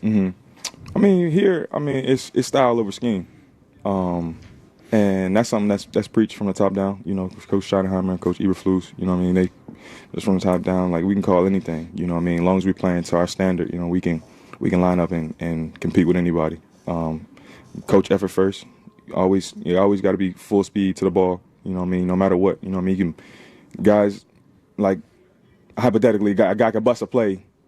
Sprint to the ball, go punch it out, and then he's a success. It went from the no to a yes. So, stuff like that. So, we coach effort first, and guys are always flying around, running to the ball, being physical. Like we coach that first. So, that's what I'm trying to stay consistent with every day, along with technique. So, it's been a blessing, man. It's just been just continually just trying to stay a consistent dog for the team. That's all I'm trying to do. Everyone is thrilled and excited over having George Pickens here now. Give our fans and listeners a little idea of what it's like lining up against him with his skill set and game. Yeah. George and CD are two different receivers. They are two different receivers, you know what I mean? But I think CD being along with George is going to help each other out because you can't double both of them. You know what I mean? You're going to have to line up and you're going to have to, man on man. So I feel like George is like, he's going to be, God willing, he has all the tools to be a great player, like a great, not saying he's not already, but even better than what he's shown in the past. Just because, that's going to give him opportunities. And, they're two different receivers, and I feel like he has all the tools to be, like, very successful. When did you decide that you were going to pick up the young fan and celebrate with him? At what moment of practice did you eye that out As soon as I seen him, like, as soon as I caught the pick, I turned. I said, "Oh yeah, it's his time." So as soon as you saw him after catching the pick, I swear to God, as soon everybody's like, was that planned?" I was like, "Nah, that was not planned, man. That was just we locked eyes," and I said, "Oh yeah."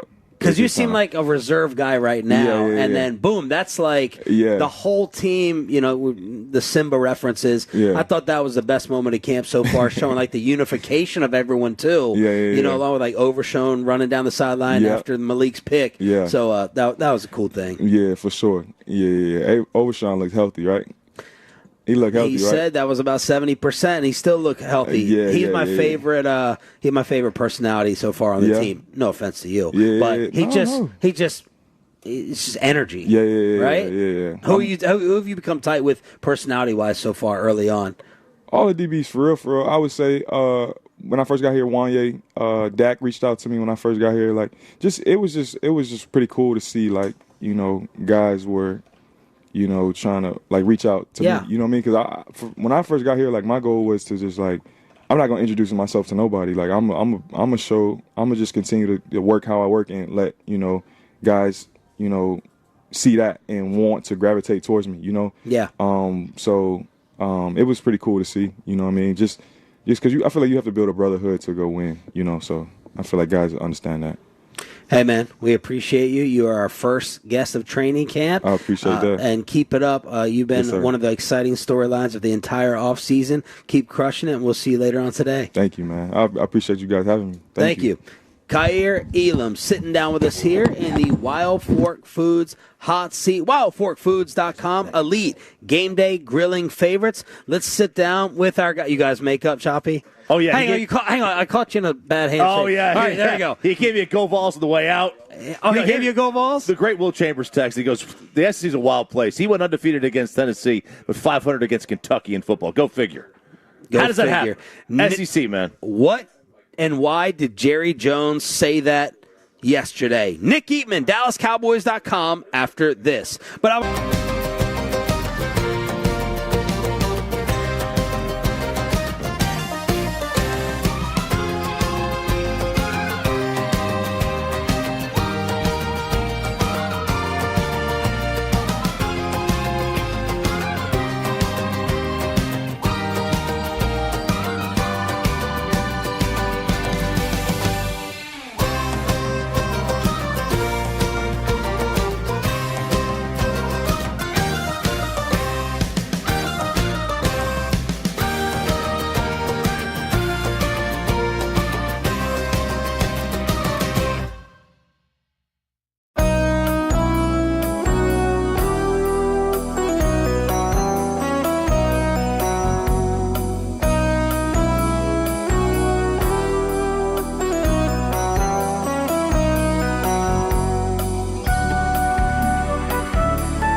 Well, I mean, of course you have. It's the Rachel. Oh, is that your name? No, I mean like your name. No, I'm Jen. My name's Jen. Right, but I just mean like this is your haircut. But that's hair on your head. I'm not saying this is your hair. Okay, freaking me out a little bit.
Here brought to you by the personal injury lawyers Frankel and Frankel. If you've been injured in a car or truck wreck, call Frankel first, 214-4817-323-3233. With Frankel and Frankel, there's never an out-of-pocket cost. They only get paid when you win. Frankel and Frankel, the go-to car and truck wreck attorneys in Dallas. Who is that running back, Nick Eatman, that you're emulating on the fan cam? I was saying Gale Saris, but it's going to be a Super Bowl player because this is like Super Bowl 8, and then Larry Zonko with the ball. And, He is Nick Eatman sitting down with us for the first time live in Oxnard 2025 from DallasCowboys.com. Brought to you by the WinStar World Casino and Resort. Proud to be the casino of the Dallas Cowboys. Please game responsibly. That was a good job, by the way. Super Bowl 8 was the Dolphins with Larry Zonka. He just called that off the top of his MVP too. Well done. Wow. But I've been told that RJ over here is the guy that would battle me on Super Bowl stuff. I'm pretty good at random. Yeah, who's in what? Me too. Yeah, I'm really good until like the last 5 years, and then I'm like, I don't know. I used to be able to do like every Heisman from like 80 on. And then, like, it just, I think it, like. Yeah, me too. I can't remember. I probably at Charles Woodson, I just stopped caring. He stops. Yeah. Did you see what Jerry said about Micah yesterday? Oh, man. I was standing over there for a little bit of that time when he was interviewing with all those. Which station? This is from Archer. Archer has... Oh, no. So Archer got him before he went to the car wash with all the... So Archer asked Jerry about the fans, yelling, "Pay Micah" Saturday morning during the whole Oxnard address, blah, blah, blah. This is what Jerry said. Okay. With Zeke. He did this with Zach Martin. He did this with CD. This is what he does. What is this saying to the agent? That this isn't... I'm not fazed? And he actually said this yesterday. The one thing that I did hear him say yesterday was, when you think about how long that we want to play this year, how long we want this season to go, how tough it's going to be. We know how tough it's going to be later in the year, and how tough we hope to be. It's going to be if we make it to the playoffs. That a few weeks month or so here early in the season is not phasing me on, do we have our guy here? I just think there's supreme confidence that he will be back and he'll be here and practicing and doing everything later on in the year. And I think when you see a guy like, some of the injuries that they had yesterday, it probably doesn't hurt their feelings that their best player is not practicing right now. Doesn't need to practice right this second. But are we de-emphasizing the importance of training camp? For a guy that's going to go rush the passer, and we know exactly what his job's going to be. I think for him, but not for some of the others. The continuity and all that. Yeah. I will say this though about Micah continuity, and I've said this before. I mean, it's not like he just plays one side and that's all he's got to do, and whoever's in right now will be out. He moves around so much that it does help to learn. Everybody's got to learn, all right, now I have to flip to this side, or I'm going to the middle because Micah's doing all these things.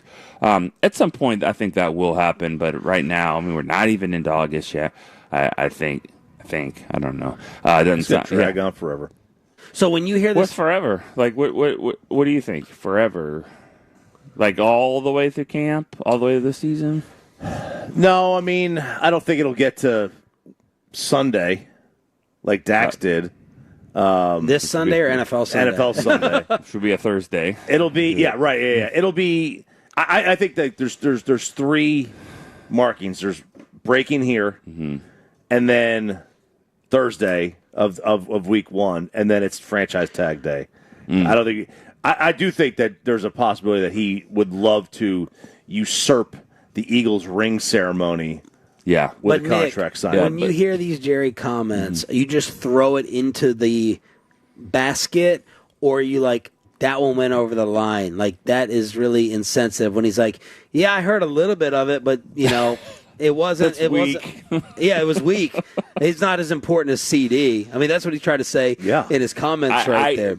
I think what he's saying is, I've heard this before. This isn't phasing me. That you said you did it with CD.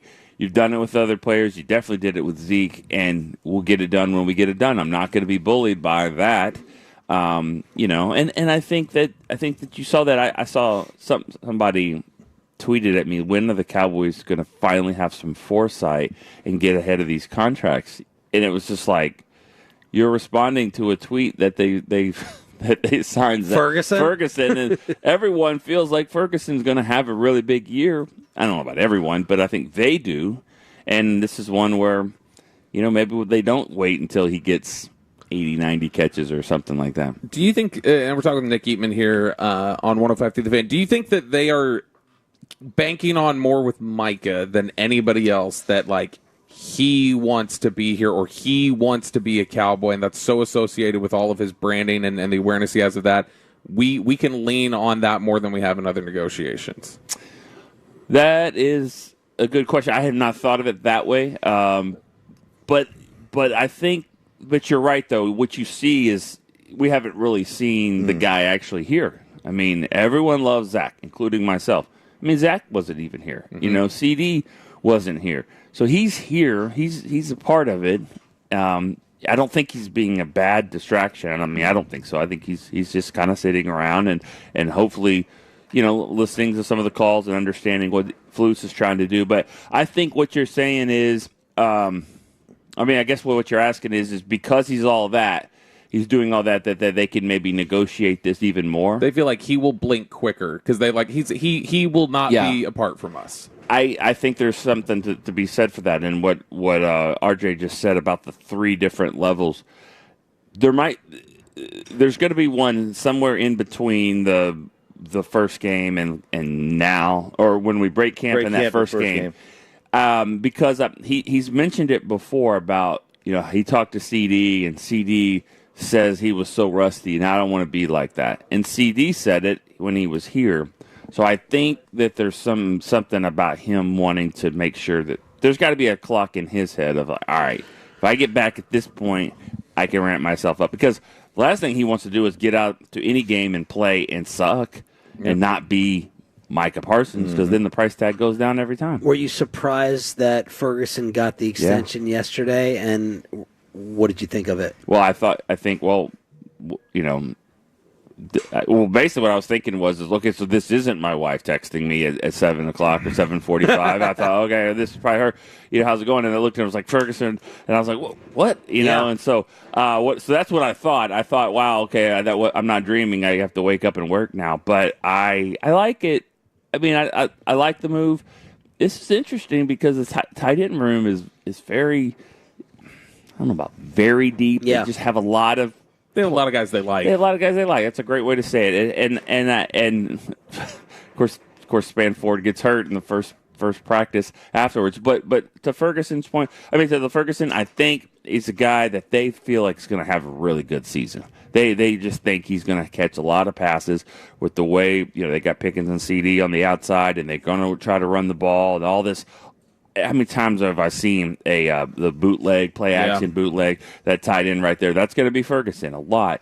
And it was Novacek way back when, and of course it was Witten as well. So I think that they just feel like he's going to have a big year. They kind of wanted to get ahead of it, and he was willing to take that, because that's part of it too. You're like, no, I'm going to have a huge year. I can make more than that. So it's just got to meet in the middle there. Give us a weekend recap of practice. All What right. stood out to you? Well, not because he was here. But I thought that the play with Elum, that was one of the coolest plays I've seen in a long time. That was fun. And it kind of brings back, the purity of it all too, with the fans there, getting the fans involved, and some dad just saying, "Yeah, sure, take my kid." That poor kid didn't know what was going on. No. But that was like, when you think of the highlight, that was a cool play. But I like, from what I like to see on the field, I like that it's not really just one way. You can't just say, man, the defense is kicking there.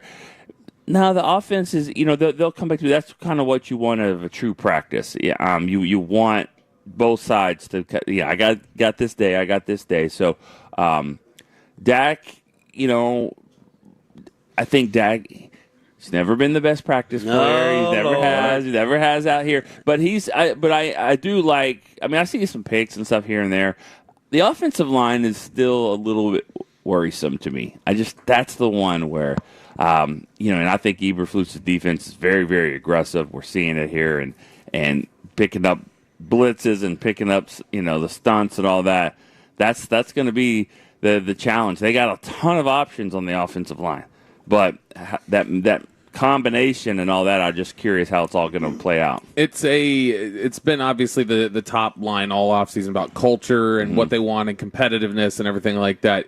When you've been out here watching these practices, is there a noticeable difference to the tone or the atmosphere of practice from previous years, or is it just it's at the end of the day, it's basically these are training camp practices? I think the first part of practice, that we see is very, very spirited. What's interesting to me is that there's a lot of this kumbaya, a mantra here, but we've seen more fights already than we've seen in a lot of camps combined. Now, nothing nasty here. We're not talking about Colombo versus Ratliff. But, and if you were at training camp in San Antonio, you would remember that one. That was probably one of the worst ever. But nothing like that. 05? No. 9? I think 09. God, it was. You were way off on those years, Chuck. Way off. Goodness. Yeah, that was when they were here. Well, it could be 07. They were training. They were in San Antonio 7 and 9, but but it's just very intense. It's an intense practice. That's and that's what Shoddy is. He's. Man, I wish we could give you the mic'd up version of what we got him mic'd up, and we had to put a nice little package together. But the stuff on the floor, man, that was good. And I think fans would love to see it. He is not afraid to get after the players. He is not afraid to get after his coaches. And it was fun to kind of watch him that way, because he seems like he's got a really good balance. He's got a great balance with the media. He's got a great balance kind of with the players. He's winning the offseason. We know that doesn't matter at all when you get to the season, but, man, he's doing everything right now. Thank you, brother. We right. look forward to it again on Wednesday, and we'll see you later today. Good practice. to see you back here. The great Nick Eatman Peyton just texted me. He's putting up the YouTube numbers again. Oh, baby. 920. Carrying 920. Gail Sayers carrying that football. Nikki, the DallasCowboys.com. Brought to you by the WinStar World Casino and Resort. Proud to be the casino of the Dallas Cowboys. Please game responsibly. Has KNC seen the Luka picture? Crosstalk is next.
What was it?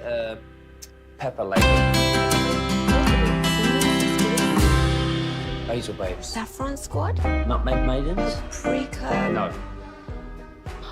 Nutmeg Maidens. I just said that. Was it Spice Girls?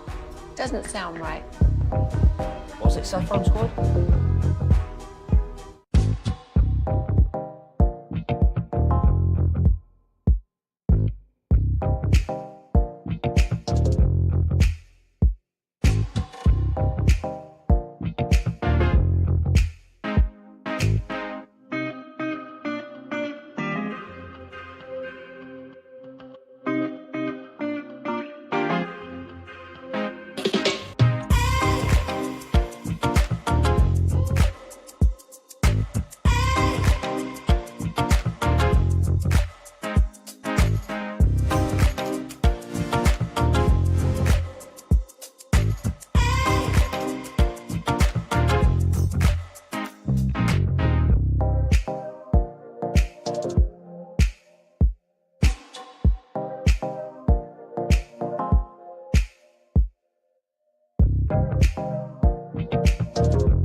Langford coming home. Carter makes it to third. It's a 2-run single for Josh Young, and the Rangers now lead 7-1. 6 straight. Hicksy with the call. Can it be 7 straight tonight in Los Angeles? Well, we don't have to stay up late for this game here.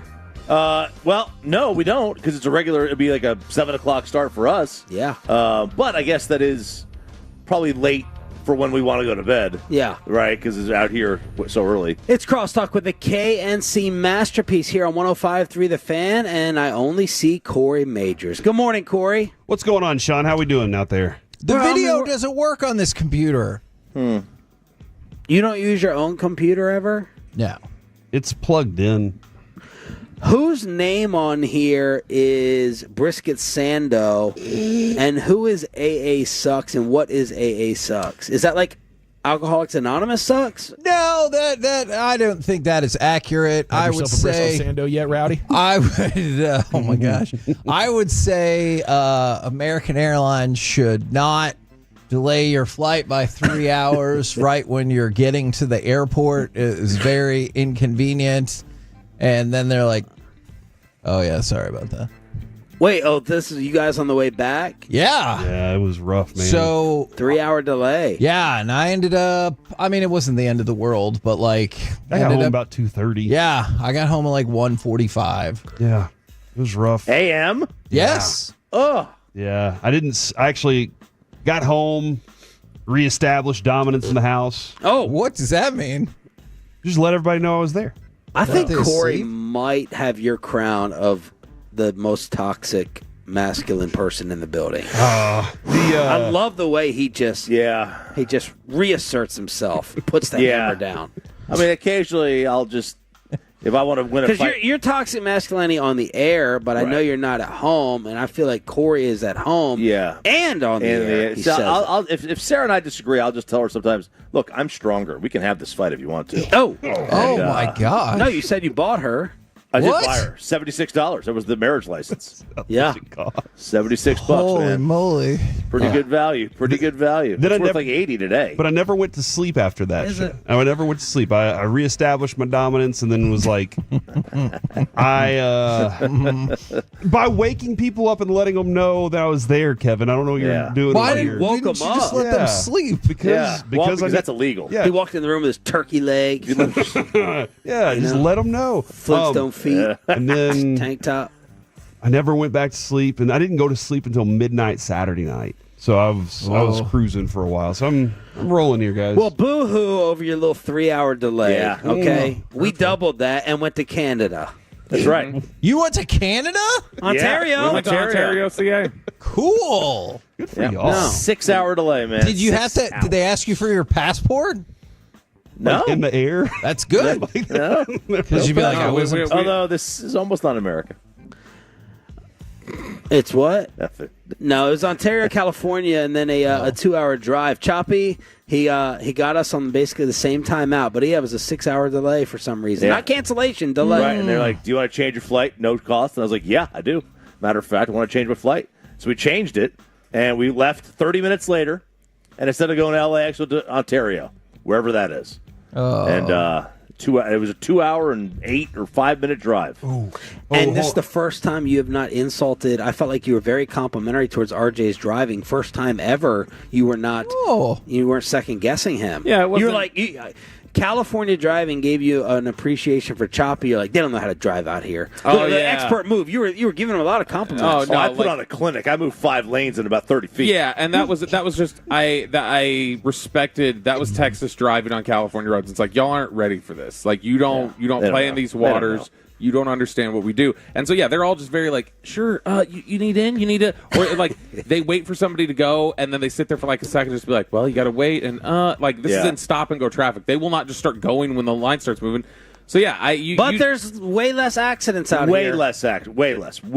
There was a guy. We were like at stop and go, and there was room in front of me. All right, I didn't want to hit the gas because I knew Bobby was about to throw up all over the place. Yeah. And there was a guy in this massive Suburban who had started to inch into the lane and then saw me there, and he just stops. And I'm like, if you have the bigger vehicle, you have the power. Yeah. And in any other state in the world, he's coming into my lane. This guy stopped he genuflected to me, and I was like, I'm taking it. I'm going to take it, man. my If you don't want to take the lane, you have the higher authority here. You're in the man vehicle, the big vehicle. You're the alpha. There are fewer. I'm in an Equinox. I got nothing here. That's an alpha car. We see fewer accidents, obviously, but that's also because you cannot get up to past 40 miles per hour out here because you're on the highway. And you're like, here's another traffic stop. It's Saturday at 2:30 in the afternoon, or it's Monday at 11:45 at night. It's the same traffic as 5 p.m. on it really Wednesday. is crazy. It's too many people. Corey, what's coming up? Guys, the Rangers are never going to lose again. And that's what I've been telling y'all for a while now. So get ready. Saddle up, boys, because it's going to be a run.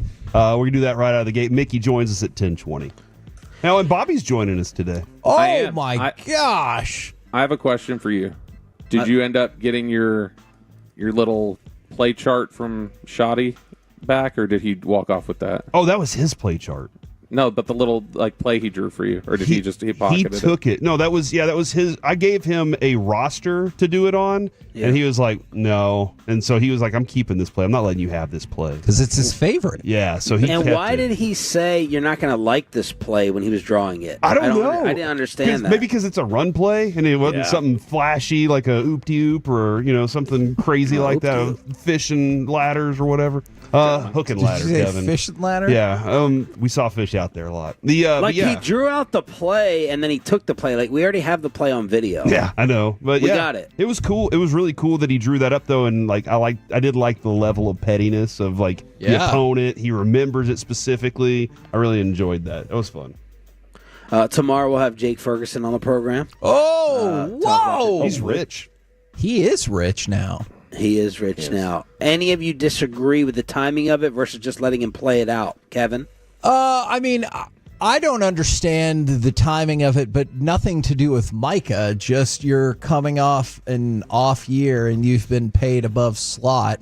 That's just confusing, but that does seem to be the way the Cowboys do business. Yeah, that's kind of where I land on that too. Yeah. It's just he wasn't great last year. Yeah, even to start that, remember he had a couple penalties early, and I know he wasn't healthy most of the year either, but he wasn't great. And then you're just like, nah, he's part of the thing. And now I'm starting to feel like they really do just love paying intangibles more than talent on the field. What Micah really should have done Like the quarterback. is have a down year or get hurt. Then the Cowboys would have hustled to pay him. These players come off of good years that they're like, I don't know if you're going to be that good again. But I've always admired the dude's toughness. I think that's a reality, and the attitude is just, I need the whole team to play with that kind of attitude if he's going to be that guy. Did you guys see the Luka cover? Yeah. What a B.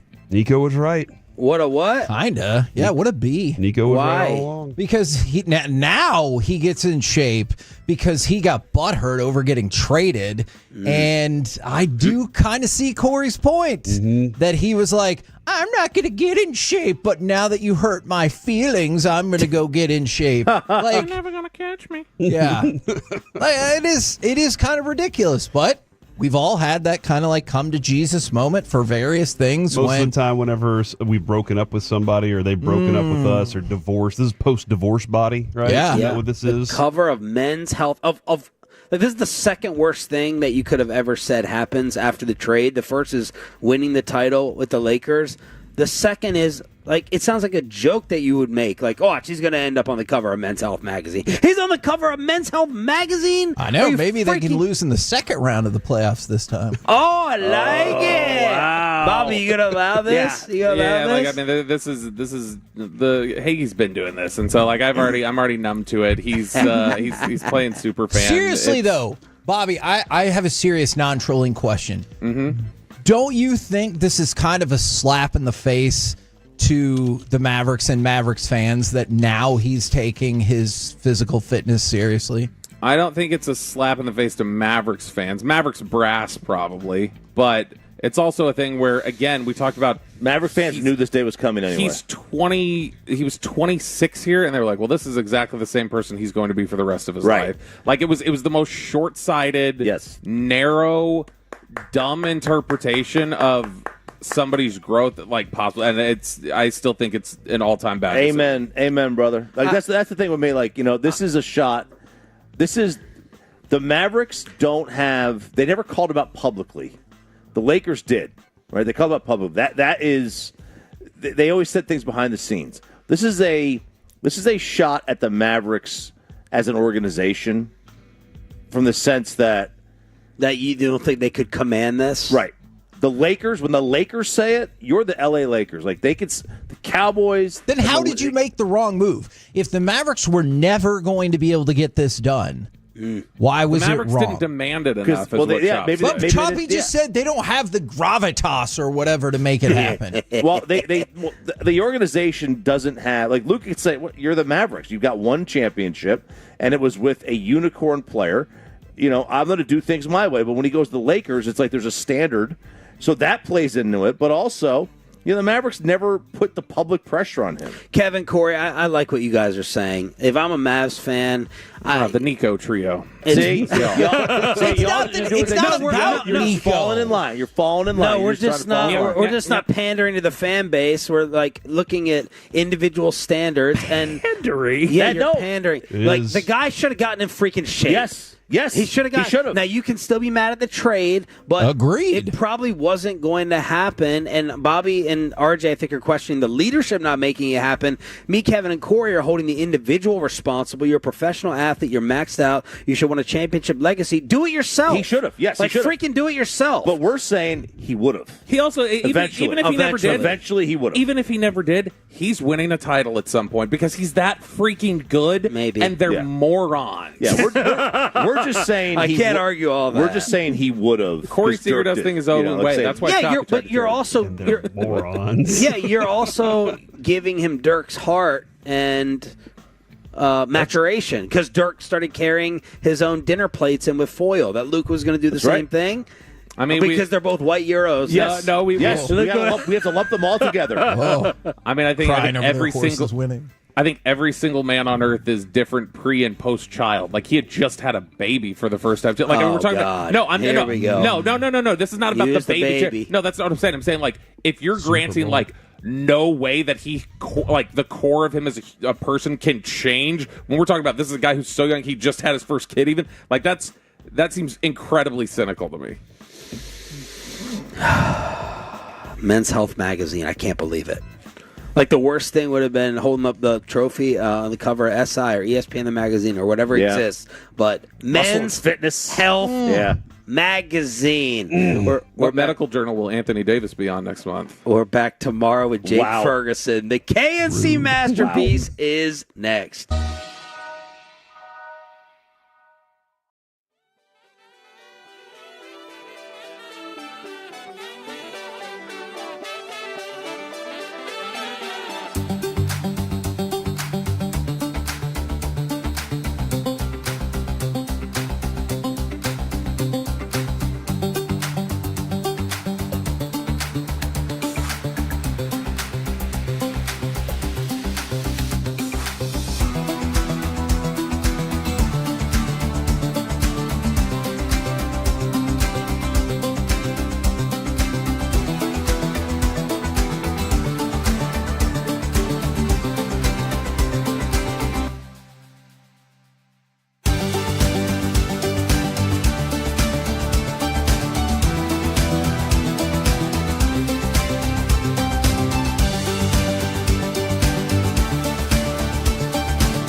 Uber Eats has Lola V products? I gotta remember that. Well, you know, they say in order to remember something, you have to forget something else. Okay, now that is a very cute haircut. That's like a little shag. I've never seen it before. Well, I mean, of course you have. It's the Rachel. Oh, is that your name? No, I mean, like your name. No, I'm Jen. My name's Jen. Right, but I just mean like this is your haircut, but that's hair on your head. I'm not saying this is your hair. Okay.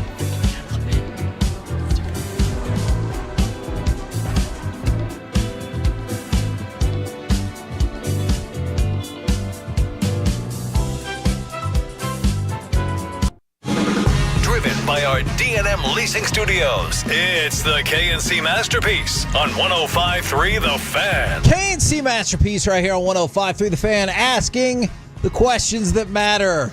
Like, am I currently watching a video of Chuck Norris beating up 1 million Logan Pauls? Yes. Yes, I am. Have you not seen this video yet, Alec? No, I have not. We'll send you the link. Have you guys seen the video? I'm Kevin Hagelin. That right there is, man, Corey Majors. Yep. We are back in the Metroplex just so we can see the famous Alec Medford. Gentlemen, how the heck we doing today before we get to them Rangers? I'll tell you, the video of all the Logan Pauls getting destroyed by Chuck Norris has started my day off pretty good so far. Looking up right now on Good Morning Football, it looks like Colleen Wolfe, Isaiah Stanbacker hanging out with CeeDee Lamb. It looks like so now, I guess. NFL, I love Isaiah. Yeah, he's awesome. NFL Network had made their way out there. And, we've been out there for it before, whenever they've been out there as well. So we'll keep in touch with what's going on at training camp. But, dude, I'm feeling pretty good right now after a weekend that was pretty strong. Okay, I like it. Now, we got plenty to talk about with the Cowboys. We'll dip back in with Mickey Spagnola in about 20 minutes or so. But first, Alec, these are the days that I love, because you know how sarcastically, probably within the last month and a half, we said play all the hits, and they had the one hit. This time, We have so many to choose from. I'm going to launch. One. Oh, it's number one. Okay. That's the most important. That one. is actually, I was going to call for that. The Rangers are on effing fire. Take it away, Wyatt Langford. And the pitch swung on and the drive well hit. Up the alley in left center field. That ball is way back, and that ball is in there for extra bases. One hop off the wall. 1 run home. 2 runs home. Here comes Adolis, and he scores. Langford clears off the bases with a ringing 3-run double, and it's 3-0 Texas in the first. Now, the Rangers have been playing incredible in the second half of the season thus far. You know, and I go back to something that Boach said last Wednesday. He goes, I was worried maybe that the All-Star break was coming at the wrong time. Clearly, it has not. And by the way, for the person who said, I thought you were going to be in Germany, we leave for Germany on Thursday. And so I will keep working these first 3 days. So I'll be here Monday, Tuesday, and Wednesday, and then we'll leave for Germany on Thursday because I love you guys. Kevin, when we were at the Dodgers game the other night. True. Every time Carlos Correa did anything up at the plate, oh my God, they booed the hell out of him. They booed forever. All right, and I posted this on Twitter. I really love how much Dodgers fans hate the former Astros, like Carlos Correa, loud boos. Sports hate is fun. And then I got this tweet from somebody. His name's Landon. And where is your team this season? Dancing around 500? Ha ha ha ha. Remember when the same team that beat you in 7 games swept you a few weeks ago? Go sit down when you pee, crybaby.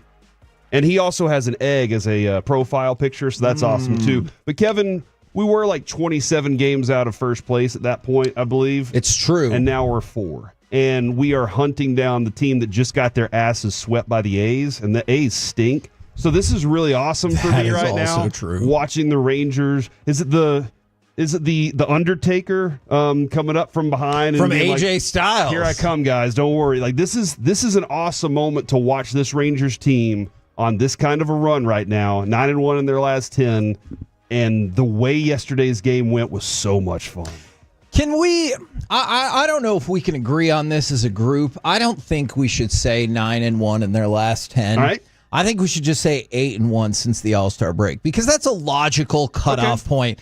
Whereas 9-1, you cherry pick that last win that you had, and there was a loss right before it. I think we should just say 8-1 since the break. But got something else for you, Alec. I know you're already excited. I was going to say catch the fever. I know you have the fever. I do believe, Corey, your Texas Rangers are 6 games above 500. You know the last time they were 6 games above 500? 2023. It did happen this year. Oh. When they were 8-2 on Sunday, April the 6th. To start the season? Yes. Wow. So they started at a crazy pace of 8-2, and then don't totally worry about what happened after that. You want to go? Keep going. So if they win today, this will be the most they've been above 500 all season. And I think that is terribly encouraging. Even more encouraging, like you said, Corey, is the fact that the Houston Astros have fallen off a freaking cliff and allowed the Rangers to catch up a remarkable amount in a really short period of time. But what I like even better than that is you can pick who you're excited about right now. Is it Josh Young? Who's, you know what? And we can rattle through as many of these as you want. He's 8 for 18. That is a 444 batting average since he came back, and he has at least 1 hit in all 6 of the games that he's played since he came back from AAA. Now, Wyatt Langford, he has been struggling. You just heard that clip. There's actually another clip that we can play from, I believe it was yesterday's game, maybe it was Saturday as well. He has been looking really good. It's the fact that Marcus Semien almost got drilled in the face and then was like, big deal, I'll still walk it off. It's the fact that the Rangers lead Major League Baseball in 2-out runs scored this month. There are so many things to be excited about. And you know what I'm super pumped about? All the things we just listed were offensive. Mm-hmm. And that has been just a bleh for most of the season. So that's the number right there that the Rangers are at plus 74 run differential. Kevin, they were -5, -19, and all of a sudden now they're at +74. And you know what? No team has given up less runs than the Rangers. They're at 363. Ooh. The next closest team is the Royals at 395. That's 32 runs, I believe. That's incredible. According to my math.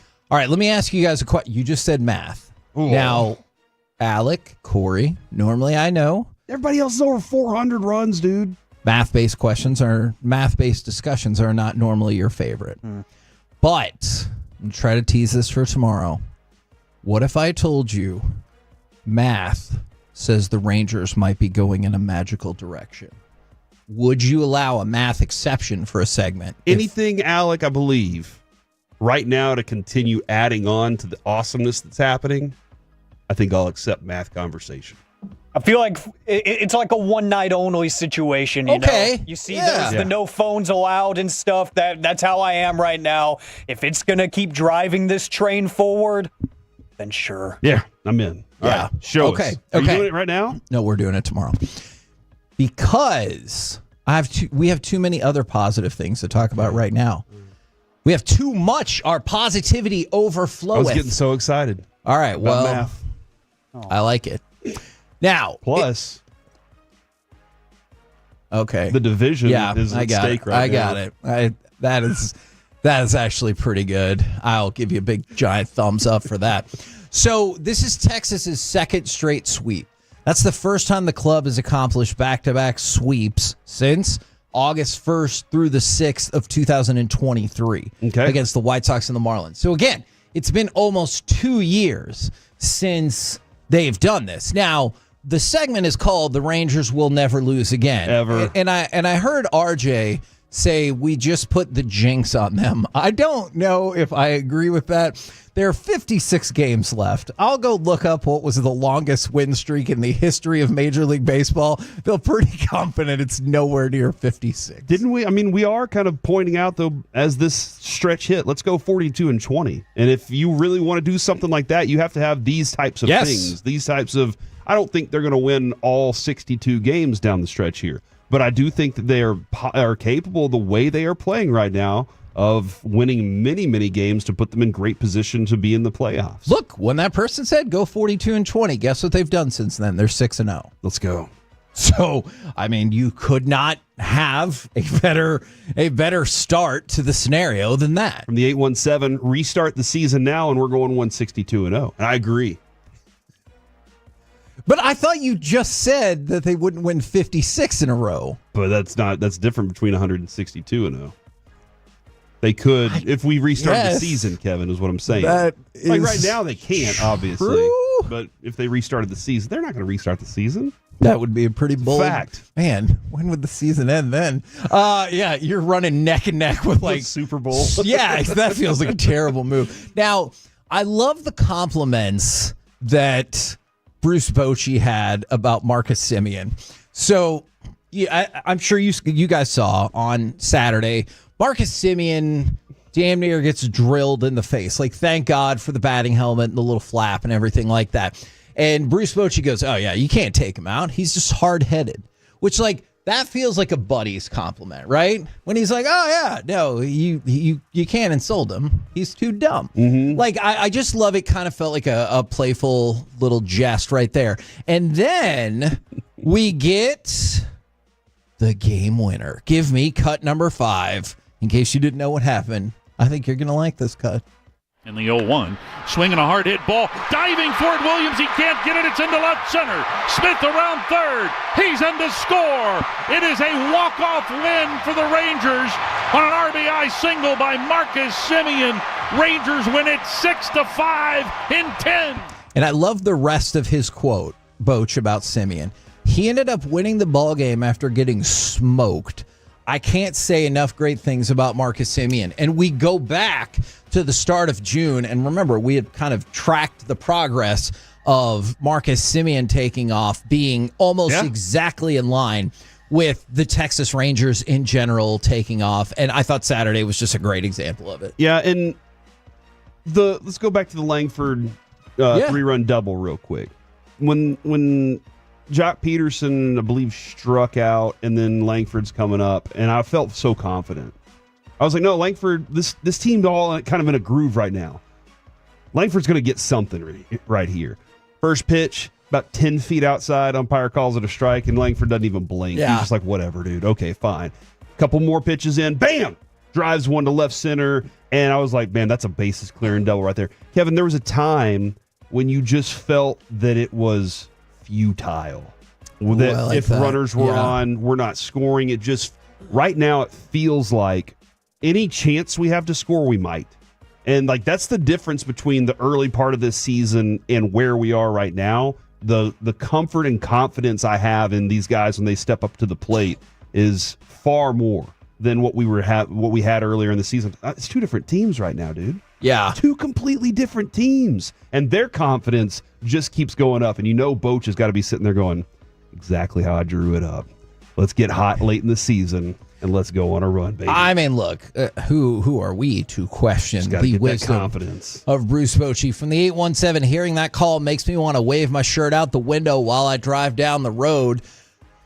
Don't do that for safety purposes, but that level of enthusiasm. I don't think you should tell people what to do. I normally agree with that. Let the law tell them what to do. I think you should just be supportive. No, but see, here's why that's a bad idea.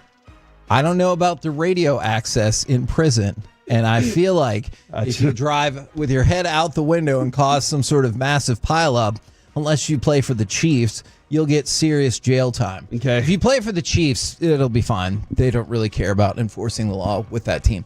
But then you won't be able to listen. Mm-hmm. And so I see where you're going. Yeah, with this. so I we absolutely don't want that. Now, you've got another series, and we'll talk about it more as the day goes along.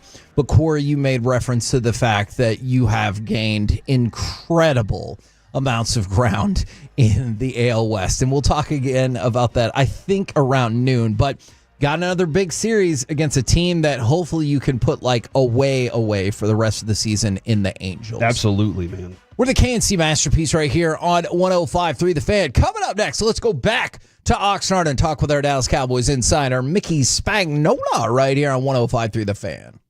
When your friends say, hey, did you hear?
it's true that you've got to forget something else to remember that Uber Eats has groceries. No, that's absurd. Hey, remember when you used to be a, what was it, Pepper Lady? Pepper Lady? Wasn't it Cinnamon Sisters? Basil Babes. Saffron Squad? Nutmeg Maidens? Pre-curb? No. Nutmeg Maidens? I just said that. Was it Spice Girls? Doesn't sound right. Was it Saffron Squad?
This segment of the KNC Masterpiece is brought to you by Cars for Kids. Donate today at carsforkids.org and by the personal injury lawyers Frankel and Frankel. If you've been injured in a car or truck wreck, call Frankel first, 214 or 817-333-3333. With Frankel and Frankel, there's never an out-of-pocket cost. They only get paid when you win. Frankel and Frankel, the go-to car and truck wreck attorneys in Dallas. KNC Masterpiece back here on 105.3 The Fan. We're back in the DFW. However, we will keep checking in with our good people in Oxnard right now on the Wild Fork Foods hot seat. WildForkFoods.com. Elite Game Day grilling favorites. It is our Cowboys insider, Mickey Spagnola. Good morning, sir. Good morning. How are you guys today? We're good. Do you miss us already? Yes, I expected to walk into this tent and just you guys were going to appear. It could still happen. You never know.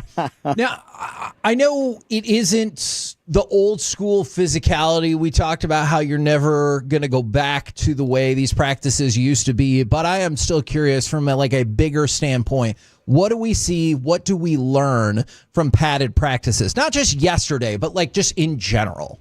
Yeah, I think that you get a better idea of, especially the running backs. Guys are just tagging up. Well, now they're at least getting in the way and simulating a tackle. So you have a better idea of their intentions when they run the football. Are you running through tackles? Are you just trying to avoid tackles?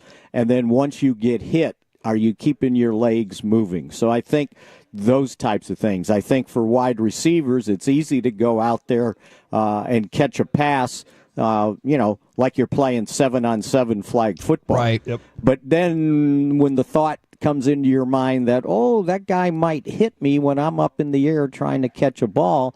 Now, do you have the nerve to go up and still make that catch and survive going to the ground? So I think those are the things. And even on the offense and defensive line, you get a better idea of what those guys are actually doing instead of kind of pantomiming up there, or what they used to call brother-lawing. It's like, hey, I'm going easy here. You go easy on me, Then that stuff used to happen. So, I think it's different. The offensive linemen have at least a fair advantage now because they can use their pads. So I think those are the things that come out once the pad. Even if you're not putting the guy on the ground, if you're not tackling fully. I saw a neat drill the other day. I don't think I'd seen it. So they were simulating tackles and taking the guy onto the mattress on the ground for better description, maybe what it is. Okay. But the guy that was accepting the tackle had a like a full body red cushion they were holding to, so that when they hit the ground, not only was his back supported, but the front of his body was supported with the guy coming down on his body. So to not have to absorb the physicality of, and they were only taking, what, 1 or 2 steps and then making the tackle and driving the guy to the ground. But I said, well, there's a new contraption that they're trying to keep guys healthy. Yeah. How often do you get to use the word contraption, you suppose, Mick? In football, right? Yeah. They got a lot of contraptions. They put one on their helmet, and those were on yesterday also, by the way. I forgot the what Guardian they're called. helmets? The Guardian. I was going to call them pillows, but they're kind of like pillows, right? Mm-hmm. So they're using a lot of things to try to keep guys healthy, and yet I've got a list of injuries here now that have cropped up over the last couple days, and it always takes me back to what Brad always used to say when we were in training camp. Back in the day, he said we go to training camp to see who's going to get hurt. Oh, and who can stay healthy. That's can you kind of update us a little bit then on Jones? Span forward with Jones, what would be the plan on replacing? That's funny that it was just yesterday. Nate and I were talking about how it's been difficult for the Cowboys to find a veteran backup offensive tackle, and he said, I like what this Rob Jones is doing, and well, so did they, because they had him working with the first team on Saturday. Booker was second, and then they went back to normal yesterday, and right away he gets what they're calling a broken bone in his neck, and he's probably out 2 to 3 months. So there goes, and it happened last year with Udoka, right? Yeah. They were going to kind of ease Guyton in, and then the first week, or as soon as they put the pads on, he gets hurt, and and it's like, okay, there goes the veteran backup swing tackle, and then he was hurt off and on during the season. So Rob Jones looked like, they may have solved this. This is a guy that started 17 games last year. Well, at least at guard, but he could play some tackle, right? And then that happens. So, the search for the backup tackle, swing tackle, goes on, and I would think right now between Adeniji, who stepped in for Steele, who had a sprained ankle, Awesome Richards, and Nate Jones, they kind of like 7th-round draft choice last year. Right now, those would be kind of the candidates to help out at the tackle position, and they've got some guards, but it would have been nice to have a guy like that had starts under his belt to help out. And then on span forward, what do we? I mean, the tight end room got very rich yesterday. Yes, it did, as a matter of fact, and it was indication, as Stephen Jones said. It's like we pay those who want to get paid. Which was kind of a dig, right? Oh, for sure. Seems like that's all that's happening is a bunch of digs right now. Yeah, right. And then with Jerry being like, I don't know, the chant sounded louder for pay CD last year. Like, I think it was CD who said it, and if it wasn't, you can help me out here. Don't get into a media war with Jerry, because it's just not going to work out. And that's the way I feel, too. Yeah, or go ahead and sign the contract. As a Cowboys fan, I would support if that happened. It's like they get accused all the time of dragging their feet, right? Well, sometimes the player's dragging his feet because he's looking for more than, you're asking for, the stars or the moon, and you'll settle for the stars, right, when it comes to contract. Right. And, my understanding in the offseason, this thing with Parsons was just about settled, and then his agent got involved, and then it got unsettled. So, and think about what Jake Ferguson did. You sign a 4-year extension for $52 million, $30 million guaranteed with a $12 million signing bonus. So I don't know what kind of financial accounts he has, but he's got $12 million in the bank today, right? That's nice. Because he got paid. Good day. Okay, he was scheduled this year to make a base salary of $3.4 million. He just got $12 million. Right. Now, do you think he understood the finances of that? It's like, I could wait till next year to get paid, and I'll make 1/18 of $3.4 million this year a week. Or I could sign a year early and put $12 million in the bank and have 30 more, or a total of 30 more million guaranteed. So now, I'm not an accountant, and I wasn't a finance major, but that sounds like a pretty good deal to me if I'm getting my money a year early. Okay, I've always been curious about how this works with the agents, because like Jake Ferguson is a good player, but nobody's here to argue like today, right here, right now, that Jake Ferguson would be a market resetter or anything like that. Do you get the sense that whether it's from the agents or whether it's from the NFLPA, that some of these higher end players like Micah, who are potential market setters, get pressure put upon them to like, hey, no, you got to get that extra $1 million. You got to get that extra $2 million. You know what I'm saying? Oh, absolutely. There's no doubt about it. You know, a lot of times the owners get accused of colluding. Sure. The agents do it. The NFLPA does it because they think if well, let's just use Micah Parsons as an example. If he gets paid the highest, then the next guy that gets paid that's in that category, he's going to want more than that, and now that position's salaries are going up, and that's good for the league, right? And it's good for the players. Absolutely. You got to, if you go in and somehow, like, you restructure a contract and take a pay cut just to get some money early, but you're not getting as much, the NFLPA gets all over the guy. Yeah. You can't do that. Right. You can't take less money. You got to get more money. So, yeah, your perception is absolutely right that they monitor that and they put pressure not only on the agents, but the players, too. I was really fascinated. I just thought it was funny yesterday. The tight ends Coach Wells, saw Jake Ferguson drop a ball and said, all that money and you're going to drop the ball? Come on now.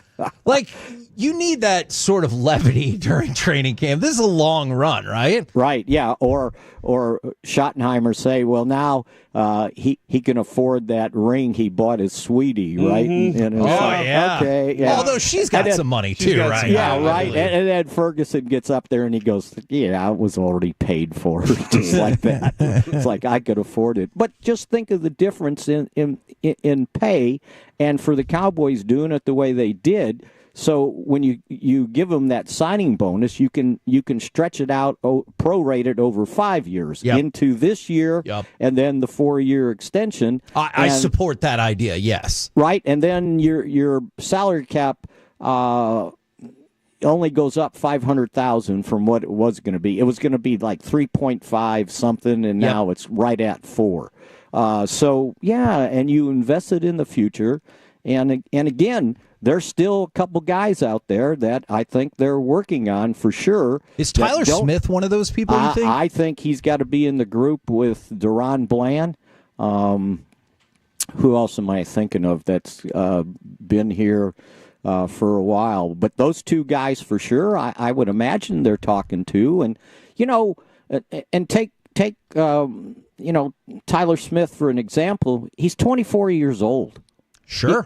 He's almost like now with I know Sadiq Charles is there, but with Rob Jones out, he's almost like the old man in the room at 24. That's crazy. But he can get his money a year early, and generally, just looking at the history of stuff like that, if you're going to get your money a year early, then the team's looking for somewhat of a discount, right? Yeah. And even if you get it early, by next year, you're not going to be the top paid guy, right? And you're only going to be the top paid guy usually at a position for 1 year, whether it's quarterback, defensive end, cornerback, you name it, because next year somebody's going to pass you up. And so but boy, that it's just such it's like a badge of honor that, well, I'm the top paid guy at that position. Well, next year you won't be. So what's the deal? Get your money and put it in the bank. Don't you think, I don't know what the signing bonus would be for Micah Parsons, but it's got to be 30, 40 million, right? Right. At least. Do you think he thinks that money is there regardless? You know what I'm saying? Like, even if he doesn't have the best year in the world, do you think he's like, that money will still be there for me? Well, but here's the deal. He's under contract, which everybody forgets, right? Yeah, that's true. And so what if they stretch it out? And, I was trying to think over the years. I can't remember anybody in one of these contract negotiations that was holding out missed the season. Didn't happen.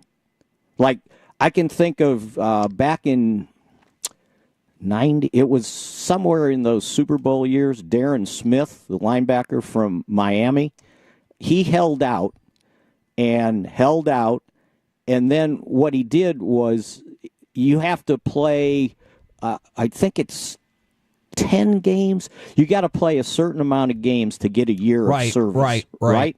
And he held out until it got to that point so he could play all those games and then be a free agent again the next year. Yeah, because otherwise it just rolls over. Yeah. It just rolls over, and I can't think of anybody. Oh, I know. There was an offensive lineman. I believe he was from A&M, and this would have been back in the 80s, mid to late 80s, and he was a fifth-round draft choice, and he didn't report the training camp. He didn't report the start of the season, and I remember asking Tex Schramm, I said, are you worried about getting this guy done?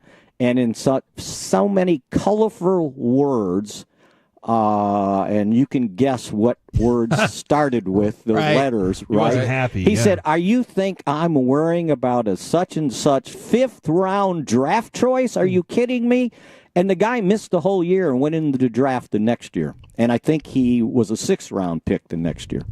But he missed the whole year. And I'm thinking, with the amount of money that's being thrown around, no one's going to miss a year. Yeah. No one wants to miss more than a game or so, right? Yeah. Oh, I'm with you on that. So we spend all this time talking about it, and then it gets settled. Yeah. I agree with that for sure. Thank you very much, good sir. We'll catch up with you again tomorrow. All right. I'll see who gets hurt today. Oh, no. Hopefully not, but he's got a point. Oh, no. Thanks, Mickey. And Kevin, I think Le'Veon Bell would be a name that a lot of texters are sending in right now. And that's who I thought of as well. I think he was going more specifically with just the Cowboys, but that is immediately who I thought of. How did that turn out? It didn't turn out so great. Yeah. At all. No. We're the KNC Masterpiece right here on 105.3 The Fan. Coming up next, it's time for Baseball Nuggets, where Paul Skeens is even better than you think. And so are the Rangers. Next on The Fan.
Lola V products? I gotta remember that. Well, you know, they say in order to remember something, you have to forget something else. Okay, now that is a very cute haircut. That's like a little shag. I've never seen this before. Well, I mean, of course, it's the Rachel. Oh, is that your name? No, I mean, like your name. No, I'm Jen. My name's Jen. Right, but I just mean like this is your haircut, but that's hair on your head. I'm not saying this is your hair.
This segment is brought to you by Classic Chevrolet. If you're in the market to upgrade your vehicle, get to Classic Chevrolet in Grapevine. Back-to-back #1 Chevy dealership in the world. They've got more new Chevys than anyone, all priced to sell. Visit ClassicChevrolet.com. This is Texas. This is Classic Chevrolet. Together, let's drive. Based on new Chevy registrations 2023 and 2024. And now Del Castillo. Last batter for Skeens. Fly ball. Left center field. Pham, Cruz, and Cruz puts it away. 6 shutout innings for the incredible Paul Skeens. Thank you very much to the incredible Paul Skeens, of course, but also Ford and your North Texas Ford dealers. Ford is the best in Texas, bringing us that report from Mickey Spagnola. And right now, Reliant Air Conditioning, gimmick-free AC repair and replacement, brings you baseball nuggets. And I want to start by talking about Paul Skeens. Yesterday, 6 innings pitched, gave up 3 hits, 1 walk, no earned runs, and 9 strikeouts. He has made 5 starts this month and given up runs in 1 of them. I'm sorry, what did you just say? 5 starts this month, and he gave up runs in 1 of them. How many? 2. And so, pretty good. 3 walks versus 36 strikeouts. And then there's this. So Paul Skeens right now has an ERA of 1.83. He has an opportunity to have 2 sub 2.0 ERA seasons before he turns 25.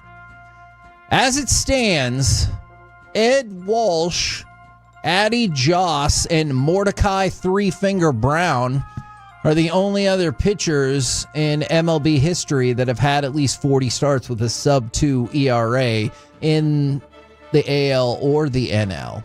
Now let's take it a step further. Paul Skeens, if he finishes the season below 2, he'd be the 31st pitcher to have 2 or more sub-2 ERAs of at least 20 starts. That's pretty good. Mm-hmm. But there's been 31, so there have been 30. Only 2 of those pitchers did it by age 23, Walter Johnson and Ed Rollback, and they both did it more than 100 years ago.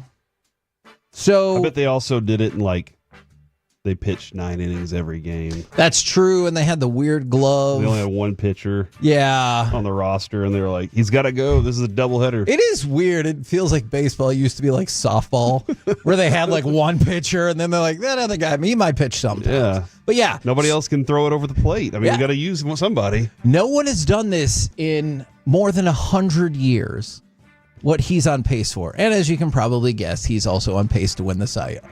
Yeah, that ERA just keeps dipping. Here's the thing, though, that I expected a pitcher who was striking out about 11, 10, 11 a game, double digits every night. He's only hit double-digit strikeouts once this year. Oh. And that was game 2, Kevin, of this month. So it's been downhill since. No, it's been fine. But this month, so he 5, 10, 6, 6, 9, but he doesn't crack double digits as often as you would just think that's a strikeout pitcher. He is a strikeout pitcher, but dudes just don't hit him. The other thing too, 6 innings is pretty much it. He's gone 8 innings once this year. Do you think that's him, or do you think that's the team? I think it's team. Cowards. But it's probably the smartest thing to do for his arm rather than, because that's probably the smartest thing for him. All right. But he is very good, and as a lot of people are pointing out, it does sound like you like him more than Nathan Eovaldi. No, they're in different leagues. So when they play in the World, that's not going to happen. The other thing, too, the Pirates are never going to make the World Series. We don't have enough Wednesdays left in the year. That's a good point. But he's in the National League, dude, and he doesn't have to hit like the olden days. That's another thing, Now he just goes out there and throws for 6 innings. Plus, by the way, if you recall the discussion we had on Thursday or Friday, Nathan Eovaldi's ERA is almost a third of a run better than that. Yeah, so good. Good job, Paul Skeens. So good. You're getting closer. You're getting closer, man. Yeah, one of the greats. You're not quite there, but you're getting closer. Good for you. I'm proud of you, I guess. As we said we would be very early on in his college career. Now let's talk about Nick Kurtz. Had one of the most incredible games in the history of baseball, especially modern baseball. He had 4 home runs. I believe he went 6 for 6 and had 19 total bases, as the A's beat the brakes off of the Astros 15-3. Now, you already talked about it. The Astros are spiraling. And I just wanted to point out, while they're spiraling as a team, an individual in Nick Kurtz went ahead and, added a little bit more to it. He beat the snot out of him by himself, dude. He really did. I love it. It tied the MLB record, I believe, set by Sean Green with 19 total bases. How'd Sean Green turn out? He was okay. There you go. Not great. All right. Mark Kotze, the A's manager, said it's arguably the best game I've ever watched from a single player. I could see how if you're in the dugout and you see one of your dudes hit 4 home runs and go 6 for 6, yeah, I am also sold that that's probably the best game I've ever seen. He had 4 hits in 3 games against Texas. He's had 11 hits. He had 11 hits in 3 games against the Astros. Holy moly. He had 4 against Texas. And again, do you have a home run? He had a home run. He had 4 in 1. It is incredible. And what a rookie season he's having too. I mean, it's pretty nice to see what he's doing. He has taken quite the commanding lead to win AL Rookie of the Year. And he's going to be very good for somebody when he gets traded down the road. Oh, because that's what happens man. with the A's. That's just, they're a farm team. Yeah, I'm not trying to say it's a true race. I just wanted to throw this out there. Cal Raleigh is now up to 41 home runs, while at the same time, Aaron Judge went to the IL. Now, the good news is there was no UCL damage because they were concerned about that. But he did go to the IL, and when he comes back in the short term, the Yankees said that they're not going to have Aaron Judge play first base. They're going to have him DH until he's ready to go back out into the outfield. And so it's just interesting because I wonder if, and I know Aaron Judge has some very sizable statistical advantages when it comes to OPS and stuff like that. I wonder if he misses a little bit of time, comes back, and is a DH for a good chunk of time, if that gives more weight for some people to the statistics of Cal Raleigh as he's playing the most difficult position on a day-in, day-out basis, as opposed to if Aaron Judge is DHing. It's a plumpy dumpy. That is true. I've often said that. You've said that about Cal Raleigh too, didn't you? I think that was specifically about Cal Raleigh.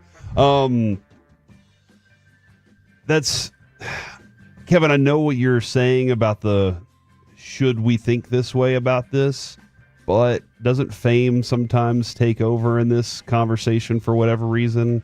And the name of Aaron Judge could take over. See, believe it or not, I think that might actually work against him because, we've all talked about it. Alec, I know you mentioned it just last week, maybe 2 weeks ago, voter fatigue. And I do wonder if they're like, hey, it's a catcher. They don't get enough love. Let's give it to him. Valid.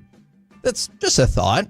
In case Pete Crow Armstrong also wins the MVP. If people are like, I've written Shohei's name down so many times. By the way, speaking of Shohei Ohtani, Dave Roberts said that Shohei Ohtani is going to start on Wednesday. I believe the goal is to get 4 innings out of him, but he also said it should clear the way for the 6-man rotation for the Dodgers. We've talked a lot about that, and if you're going to see more and more of that in baseball, and Dave Roberts did say essentially, it makes sense that perhaps we would do the 6-man rotation. I'm always curious on that front when you're basically saying let's do a 6-man rotation for one pitcher. Sure. And how do all the other pitchers on staff feel about it? And if they're all like, you know what, this is going to benefit me the most, as well as benefit the team, because it's going to benefit the team. Sure. If that one guy who is good. Especially given all the injuries they've had. Yeah. But just think about this with every rotation. Think about this with the Rangers. If they said DeGrom, well, does Evaldi want that? Oh, he'd be so mad. And so that's where I kind of stand on it. But this could be the future, Kevin. It could be starting right now. Oh. The future starting in the present. Like Dippin' Dots. Oh, my God. By the way, in case you care, MLB.com raised the Rangers up in their power rankings from 17 to 13 and pointed out that during his 27-game on-base streak, Corey Seager's hitting .340 and slugging nearly .700. Yeah, dude. Yeah. Yeah, wow. We were looking at it the other day. We were like, 275. I think he's at 273 right now, but 275? Are you serious? Yeah, that's what happens when Corey Seager is in his place. Oh, my God. He goes on amazing. This type of stretch. We're the KNC Masterpiece right here on 105.3 The Fan. Coming up next, Cowboys questions that matter, even back in the DFW. Next on The Fan. Shan and RJ, the KNC Masterpiece, G-Bag Nation, and Fan After Dark. Live and local. Turn it on and leave it on. 105.3 The Fan and our Odyssey, iHeartRadio, and TuneIn apps. Hey, everybody. I was out over the weekend hanging out with some friends at the pool, and they were like, something different about you right now. I'm not sure exactly what it is, but something's different about you. And I give all the credit to Men's T Clinic. I feel different. I wake up every day feeling different, wanting to go attack the day just a little bit more. The brain fog's clearing up, ramping up my energy levels. I recover faster at the gym. That's important to me because when you go to the gym, you don't want to be sore all day and just worn out all the time. And because of Men's T, I'm not. Quite honestly, the body is changing, and that's what I'm looking for right now. A lot of times, guys will wait until something's broken to fix it, but Men's T Clinic, they say, let's get this started early. Preventative measures, detect lower testosterone levels early before they become a problem. It's individualized and it's comprehensive total wellness. You can do it with Men's T today. Hormones, weight, muscle mass, movement, sexual wellness, maximize you with Men's T Clinic. Call 972-GO-MEN'S T today or visit mensteclinic.com. That's mensteclinic.com. This is Maggie Gray with an Odyssey Sports Minute. Kenny Pickett tweaked a hamstring, and it opened a window. Pickett pulled up after a touchdown throw Saturday at Browns training camp, putting his momentum on pause. That injury, it may be Shedeur Sanders' shot. The rookie's one of 4 QBs in the mix, but with Pickett sidelined, the door just cracked open. Cleveland has options, but clearly Shedeur is the most intriguing. I'm Maggie Gray.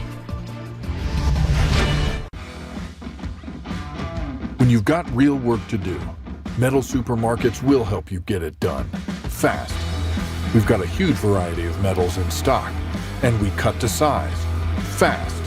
Bottom line, we get it done fast, so you get it done fast. Doesn't get easier than that. Metal Supermarkets, the convenience stores for metal. Find a store or buy online at metalsupermarkets.com. DQ presents how to make a Blizzard treat even sweeter.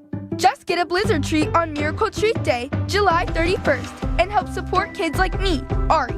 On Miracle Treat Day, $1 or more of each Blizzard treat sold at participating locations benefits your local children's hospital. So treat yourself in the most meaningful way and support local kids like me on Miracle Treat Day at DQ, Thursday, July 31st. DQ, happy tastes good. Gary Zanobi here from Rhino Shield to tell you you've been tricked by the paint industry. Big names, flashy labels, empty promises. But Rhino Shield isn't paint. It's a ceramic coating that flexes with your home, resists cracking, blocks moisture, and fights mold and mildew. Backed by a 25-year transferable warranty, Rhino Shield could be applied to any surface and is built to last, especially for Texas homes. Don't fall for big box paint. Visit RhinoShieldTX.com for your free quote today. Never paint your house again. Rhino Shield. What are the most common calls you guys get for someone who's like, oh, I wonder if I should call the Frankels for this? The bottom line is if you're in a car wreck and it's not your fault, you may not need us, but the call and the consultation are free. So what can it hurt? I was in a car wreck. I went to the emergency room. I don't have health insurance. Now I've got a $20,000 bill. What do? I missed a week of work. I got hit by an uninsured driver. How do I deal with that? Make us your first call. 214 or 817-333-3333. Franklin Frankel, Principal Office, Dallas, Texas. It's time for Who's the Best in Windows? Who can install 10 double-pane single-hung windows for just $59.50? Best Buy Windows and Siding. Who offers a lifetime warranty on their installs? Best Buy Windows and Siding. Who can get you 0 down, 0% financing with approved credit? Best Buy Windows and Siding. And for the bonus round, who donates to Dallas Animal Services with every sale? Best Buy Windows and Siding. You heard it here, folks. Who should you call for a free estimate on energy-saving windows today? Hot damn! Twisted Tea Hard Iced Tea just got harder with Twisted Tea Extreme. The hard iced tea taste you know and love, but with an 8% kick of alcohol.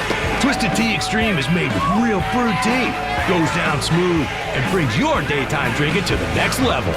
Just look for the bright yellow cans in the cooler and get ready to dial up the fun. Big flavor, extreme kick. Twisted Tea Extreme. Keep it twisted! Twisted Tea Brewing Company, Cincinnati, Ohio. Please drink responsibly.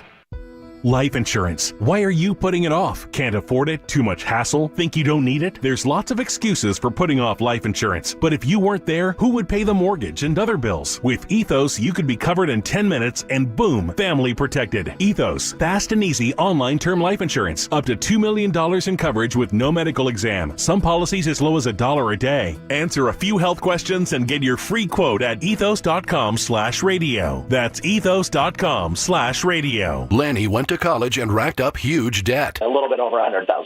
For a degree he couldn't use? Now what? I had a friend that went to my computer career. They even helped him get hired immediately after graduation. One of the things I love about IT is that you can work from anywhere you want. You could become an IT pro in just months, including cybersecurity and the basics of AI with zero experience at mycomputercareer.edu. My Computer Career, an elite CompTIA certification partner. It worked for me, and I know it can work for you. This is one student's experience. Individual results vary. This is the exclusive home of Dallas Cowboys football. KRLD-FM and HD1, Dallas-Fort Worth. Let's go, Cowboys. An Odyssey sports station. Driven by our D&M Leasing Studios, it's the KNC Masterpiece on 105.3 The Fan. KNC Masterpiece right here on 105.3 The Fan, 877-881-1053. If you want to get involved in the conversation, we would love to have that. Now, the morning show, the afternoon show. Well, two great shows. I shouldn't say the morning show. I should say Shan and RJ because it's not a vanity project like that stupid Apple show. Yeah. So I want to make sure this is a good show. Uh-huh. All right. So both of those shows are out in Oxnard, rocking the coverage out there, courtesy, of course, of the on-time experts Rhino Shield and Yardbird Southern Table and Bar. It's a little weird to be back in studio and look back there and not see Carter, but I know he's out in Oxnard doing his thing. It's just a little weird not seeing him here, but it is great to see Alex's face. It is great to see Alex's face. It's great to have you guys back. Yay. It gets so weird when there's nobody up here for 4 hours until Lucius gets here, and then G-Bag would wander in. It was like, okay, I'm kind of gaining my sanity back again. It's like the COVID times. Yeah, I remember really that. Weird. All right, so Cowboys questions that matter. We got the first padded practice yesterday. Do you go to the next level of excitement when the padded practices begin? I hold my breath. Obviously, and as we just saw, I mean, for good reason yesterday. There's a ton of names on this injury list right now already, and that stinks. Some of them could be more serious. You want me to run that down real quick? Sure. Rob Jones, neck. I mean, no, but for informational purposes, you probably should. This is Calvin Watkins' list. Rob Jones, neck. Wanye Thomas, leg. Deuce Vaughn, hamstring. Paris Campbell, lower leg. And Terrence Steele, ankle. Steele did individual drills Sunday. Thomas had a sleeve on a leg. Vaughn did rehab work. Campbell and Jones were hurt Sunday. But Deuce Vaughn, that's tough, dude. Like, that's tough right there with that. But to answer your question. Well, before you answer my question, the injury report, of course, brought to you by Greystone Roofing. They've got you covered when the hits keep coming. Deuce Vaughn, you were about to say it in particular. He feels like somebody who can't miss much practice. Like Terrence Steele, I don't think they're going to be like, all right, we're done with you. But Deuce Vaughn, I could see him not making the team anyway, but I could especially see him not making the team if he's not out there. We talked about the don't throw punches thing last week. Because if you miss a rep, that could be somebody else's rep to shine. Right. For one.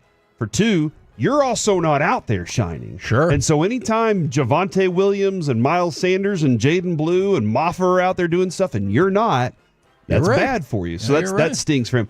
But I do get a little excited because we keep asking the offensive line, defensive line questions of you can't really gauge that whenever they're just in shells. Sure. You get an idea of, do they have a freaking clue where they're going? Yes. Okay. So that guy was lost a little bit. But the physicality of it, that's where you see the Bookers. That's a dude right there who relies on, I'm going to make you submit at some point because I'm more physical than you. And so those are the things that you get excited about. And I know, Kevin, what we saw was pretty physical with shells. So I can only imagine putting pads on how much they ramped that up. And was it Shoddy we were talking to regarding CeeDee Lamb? And he just gave us if everybody practiced like CeeDee Lamb, I believe that is correct. And how his desire to be a leader, And so a guy like that's just going out there going, all right, let's ramp it up a little bit more today. Yeah. And that's fun to see. Alec, do you also get ramped up when the pads come on for training camp? Yeah, because talked about it a little bit last week. We can finally put these things that we've theorized and the hypotheticals, we can put it into motion. We can actually get some results based off of our theories. We can see it start to come to life. And like you said, the physicality, even in shells, seemed to be there from what I could see from my 1,000-foot perspective here in DFW. It seemed like it was getting chippy. It seemed like it was fast-paced. And it was definitely that. You guys talked with Will McClay about it to end the week last week, about that pace and everything. Like, I'm starting to see the things that I kind of expected from a Brian Schottenheimer team, from a Brian Schottenheimer-led program.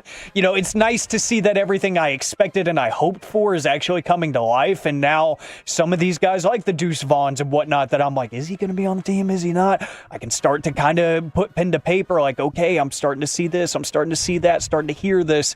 It's just nice that we don't have to do hypotheticals and theorize anymore. It's actually happening. Yeah. Do you think, and we'll learn more about this as we go along, and obviously the answer will come to us in the regular season. Do you guys think that this offensive line, which a lot of us have high hopes for, Corey, you've talked about, hey, that could be the literal pivot position on this team this season. Do you think they're better suited for run blocking or pass blocking? At the moment, I'm going to stick with run blocking because that's one of Tyler's strong qualities, Cooper Beebe's strong qualities, and Booker's as well. I have our tackles. That's where, if we were really strong at tackle, I would say our pass blocking is the best. But I'm not sure we're really strong at tackle right now. And Terrence Steele, I think the best quality we saw when he's been at his best is his combo blocks and his run game. So I think you're best there. I don't know. From what I saw while we were out there, they opened some really good holes too. Sure. And there were some and again, in shells, there were some pass moments where I was like, I know the quarterback just made that throw, but he would have been sacked 3 times already. Yeah. But I feel like run blocking is what this team's stout for. And you just said something too. That's why I think I'm most excited for the next level of practice as well, even though I know that was the last question, because you can see maybe a little bit of the maneuverability through space with the running backs, as opposed to you get to just keep running until you get to where you want to stop and then turn around. All right, Alec, do you get that same sense? Do you feel like this Cowboys offensive line better suited for pass blocking or run blocking? Yeah, I'm with Corey in the run blocking because I feel like the pass blocking sets and everything, that kind of comes to life with time. I feel like the run blocking, not to say that it's easy, that it's simple, but I do think that, one, we've talked about it for weeks now, it's an emphasis of a Brian Schottenheimer offense, so I do feel like they're kind of leaning on that a little bit more, probably focusing on that a little bit more, but at the same time, I do think that, the outside zone from what I had seen on tape so far in the first few practices was looking really nice. That was really cool to see Miles Sanders finding the edge a couple times and getting some big gains. It just looks a little bit more fluid in the run game from what I've been able to see. The other thing, I can't remember, Kevin, who said it last week, but the fact that that Schottenheimer got people who were in demand for his coaching staff. I think that might have been Broadus. Okay, and Clayton Adams is one. That's a dude right there that like he is, and his mindset on how they're going to do this offensive line coach. They love to run the ball strongly, and so that's where I'm looking at what this team can do. I think there's a real strong mindset on this is going to be our strength, and it'll allow everything else to grow. Alec, you just said something about Miles Sanders that has sparked a new question in my brain. So I guess my next question for y'all, and I totally understand why this would be the case. What do you think is the percentage of Cowboys fans out there that no matter what they see in training camp, they will not be happy? Because the reason why I brought it up is there's a particular clip that you can see on our YouTube page of Miles Sanders breaking off to the edge. It looks good. It's practice, I understand all that. Oh, the George Pickens one-handed grab, and they were like, yeah, let's see him do it with two, Yeah. You're just like, and then right. somebody was like, well, Miles Sanders looks slow. I don't know how that's what you took from that, not you, but people, from that particular clip. I didn't think that in just that particular clip. I thought he was patient to get to the hole. What is the percentage that y'all think then, rightfully so, I get it, of Cowboys fans who no matter what they see in training camp, it's all going to be negative? 30. 30? I have no idea. That's my number. And I think that there's a legion of trolls on social media that are that make up about 15% of that 30. Okay. If that's fair. Oh, Alec, what say you?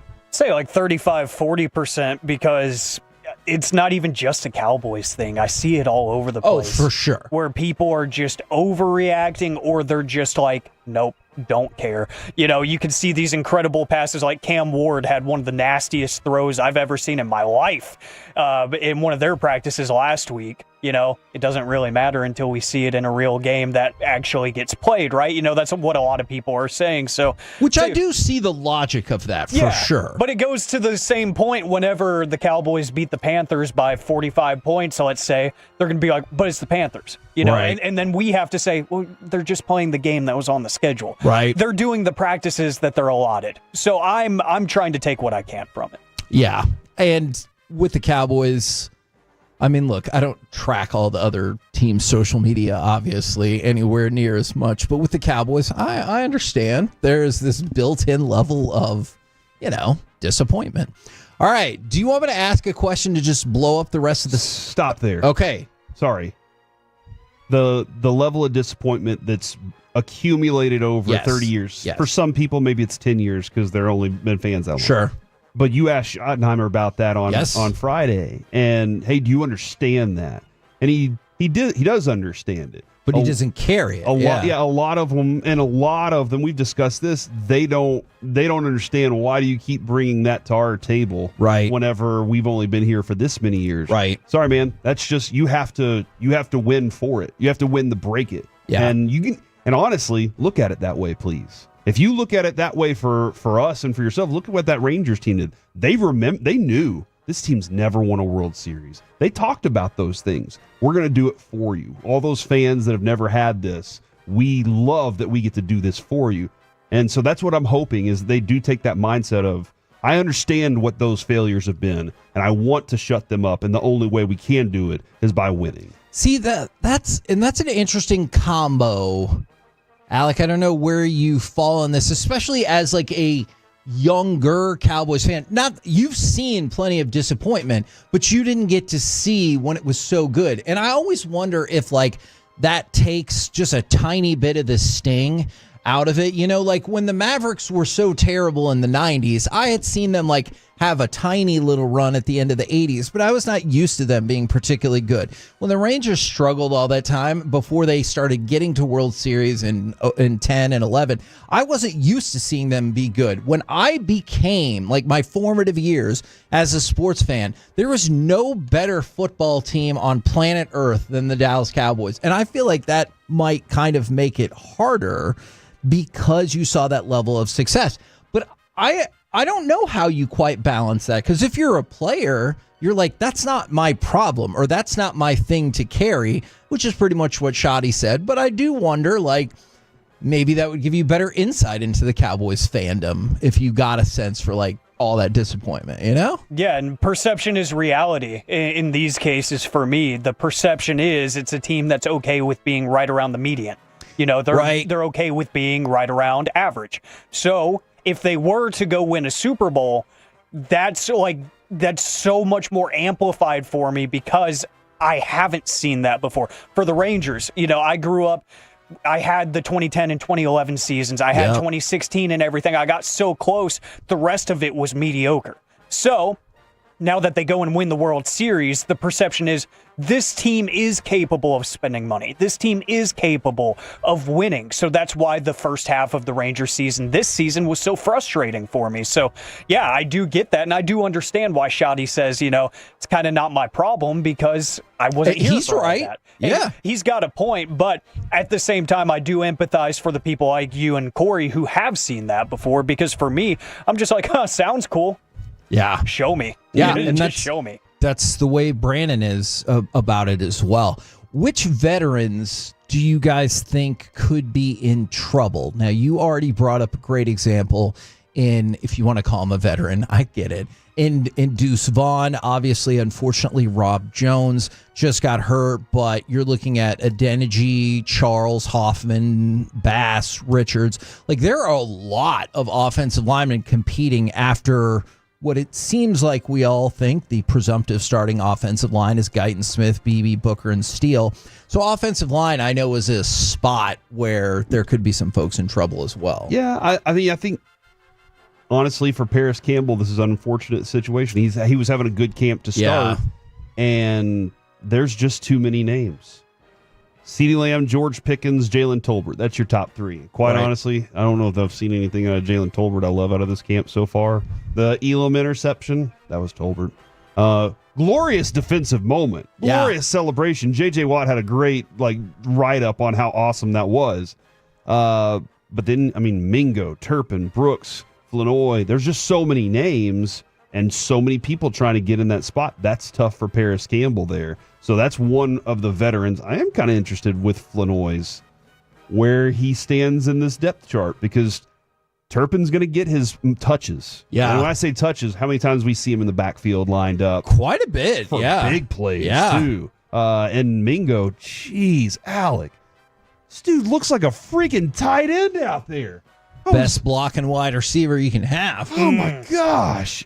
So yeah, I think that Paris Campbell's one of those for sure. But yeah, the fight on offensive line is going to be there for a bit too. Is there anybody in particular for you, Alec? Either you were already thinking of, or you saw the way the first week of camp played out, and now this person's on your list? I like how Corey said there's too many names, and it feels like it's true. That happens with two position groups every year for me, at least: wide receiver and defensive end. Yeah. It feels like those two positions, they do a great job of bringing in those veterans on a second chance opportunity. That's like, yeah, I've heard that name before. I've seen them make plays before. So you can really name anybody that's not starting at either of those positions. But Campbell is probably the name that comes to mind for me too, because I don't think he makes the team. And when he doesn't, I do think another team says, that's going to be a nice luxury to have a name at a position that we don't have many names at. Say like Kansas City, one of those teams that they have one, maybe a guy that's you would call a dude, a dog, maybe one. And then outside of that, they don't have many other options. So he's going to be on an NFL team, probably just not in Dallas. Yeah. And you know what? That's why I think it was a heck of a start for Miles and Javonte, because I could still easily see a scenario in which, man, especially after you heard how much Ryan Schottenheimer does seem to love Hunter Lipke, I could have easily seen a scenario in which they're like, let's roll the dice with Maffa as the third guy. But he's got some skill too. Yeah, but both Miles and Javonte got off to good starts, although starting yesterday is when we'll really see that next level. We're the KNC Masterpiece right here on 105.3 The Fan. Coming up next, time for AM on the FM. We got the question of the day, plus what's it like to work out with a lunatic? You'll hear about it next on The Fan.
to eat just has groceries. No, that's absurd. Hey, remember when you used to be what was it, Pepper Lady? Pepper Lady? Wasn't it Cinnamon Sisters? Basil Babes. Saffron Squad? Nutmeg Maidens? Pre-curb? No. Nutmeg Maid. I just said that. Was it Spice Girls? Doesn't sound right. Was it Saffron Squad?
Frankel and Frankel. If you've been injured in a car or truck wreck, call Frankel first, 214 or 817-333-3333. With Frankel and Frankel, there's never an out-of-pocket cost. They only get paid when you win. Frankel and Frankel, the go-to car and truck wreck attorneys in Dallas. KNC Masterpiece right here on 105.3 The Fan. Don't forget, we got Shan and RJ and the G-Bag Nation hanging out in Cowboys training camp. We're going to have Bobby on in a little bit more than an hour. And, of course, they're all brought to you by the on-time experts, Rhino Shield and Yardbird Southern Table and Bar. Right now, brought to you by Awesomeness. It's time for this. What does this button do? Please, please, do not push the button. You have no idea what it...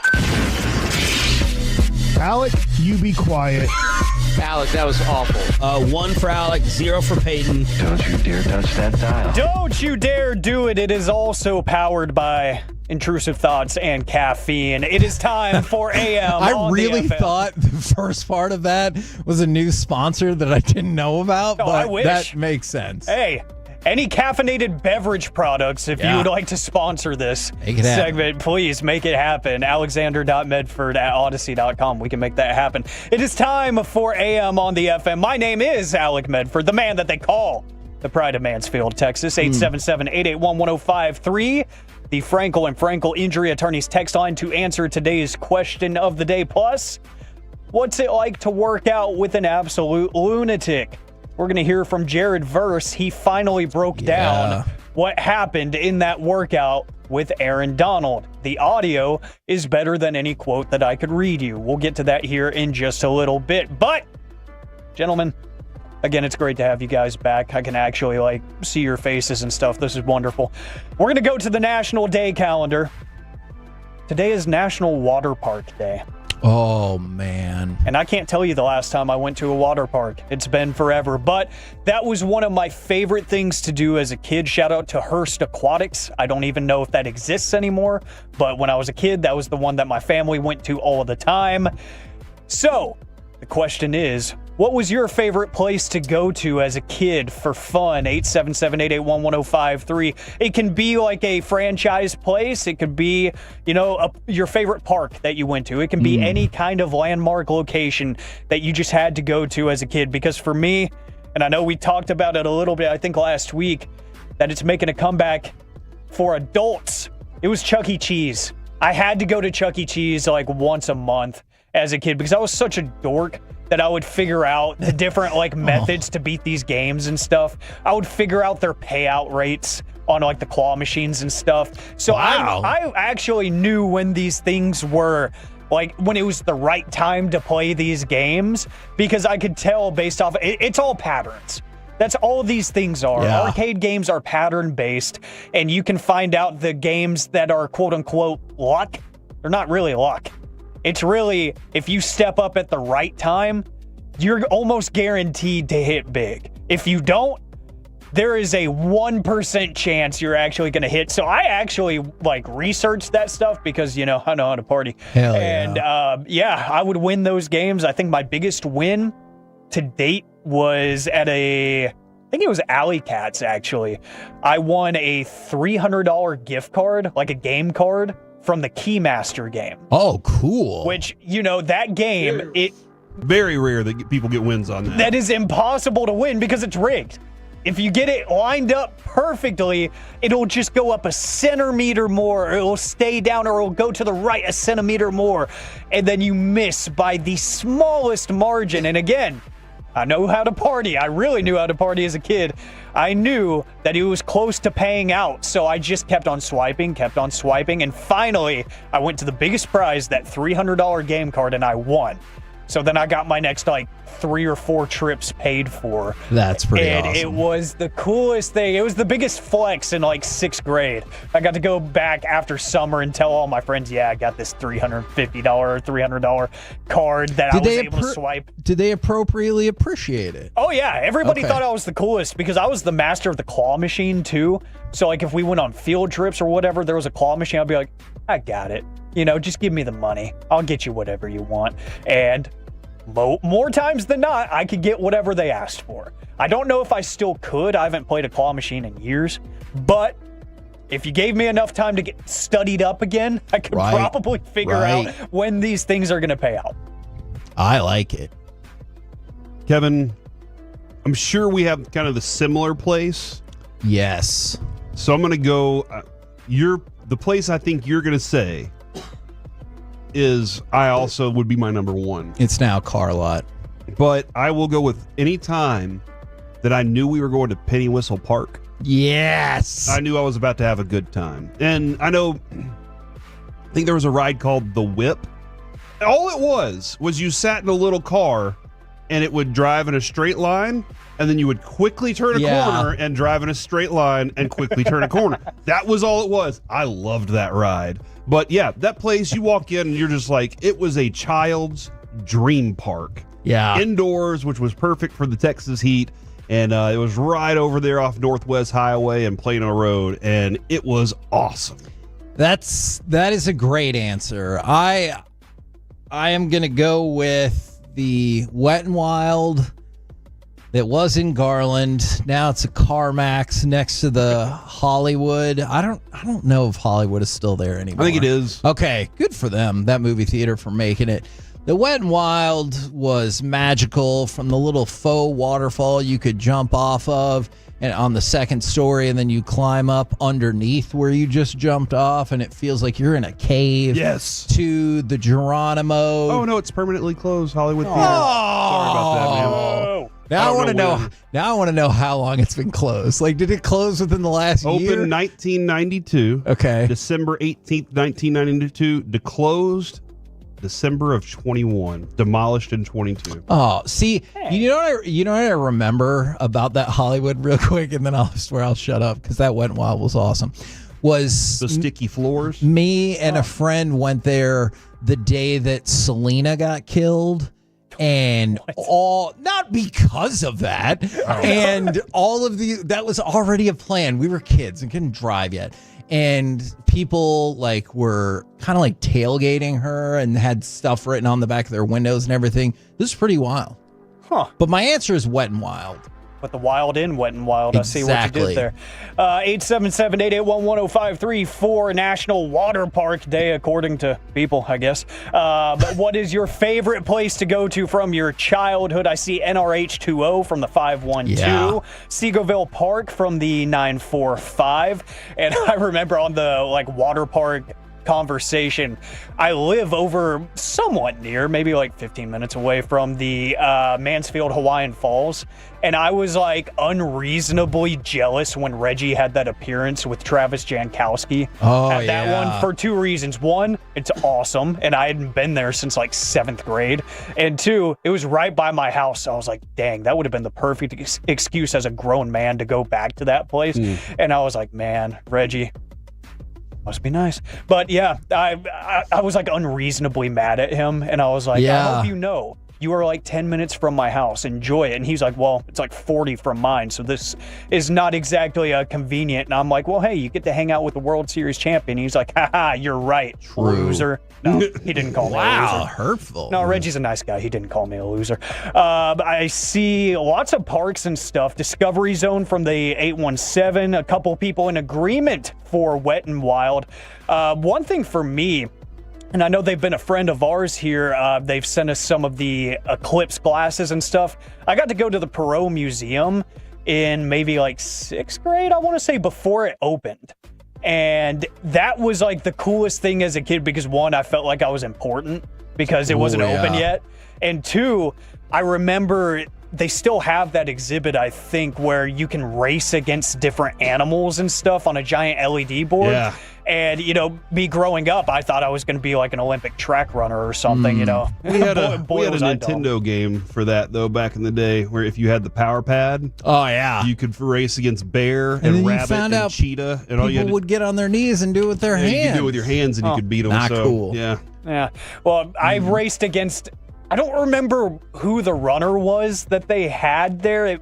If it was a U.S. guy, it was probably Justin Gatlin, but it might have been Usain Bolt that they had, who, by the way, he was at the Wings game the other day. Oh, really? Yeah, Usain Bolt was front row courtside at the Wings game. I saw the pictures of him and Paige Beckers together, and I was like, what a random but legendary link up. That is amazing. But I thought that was the coolest thing ever, getting to race against a digital version of an Olympic sprinter. I thought that was the coolest thing, and then I raced against a T-Rex and realized I would have been dead if I existed back then. See, and that's what they did for the Michael Phelps thing, and I really thought they were both going to be in the pool racing against one another at the time, and I was really disappointed. Yeah, I remember that. I was so disappointed. Arlington Stadium, I did see a few people say that the old Rangers ballparks were their favorite memories, playing wiffle ball before the games and stuff. Some great memories out there, but yeah, for me, it was always Chuck E. Cheese because, again, I studied those things probably an unreasonable amount. Appreciate the interaction there. 877-881-1053. You can keep those coming in. Your favorite childhood destinations for National Water Park Day.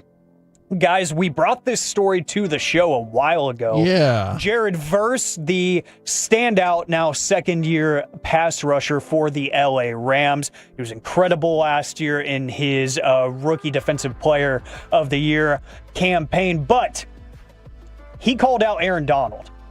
And we brought this story to light where he was like, hey, I want to work out with him. Yeah. It can't be that crazy, right? Freak of nature, athlete and everything, but so am I. I could hang with him, and he completed a workout at Aaron Donald's house, and Aaron Donald posted a couple of clips of him, gasping for air and saying, you might not want to test the vet here. And Jared Verse at Rams training camp, he finally spoke about that experience and what it was like, and it is amazing to hear his description of it. We show up, he doesn't say hi and nothing like that. He sees me, he's like, come on. We do 4 workouts, it's all cardio. Versus climber bike, lunges and core, 4 rounds each. You do all that. You're already tired. You're kind of like, oh my God, whatever. Then you do 4 sets of core, 2 different workouts. So it's 8 different workouts, 4 sets each. You do all that for 4 sets. You go through. He's like, are you ready for the real workout? I'm like, bro, I've been here for 45 minutes. What are you talking about? It's 8 different circuits, all arms, 4 sets each. I'm there for an hour and a half.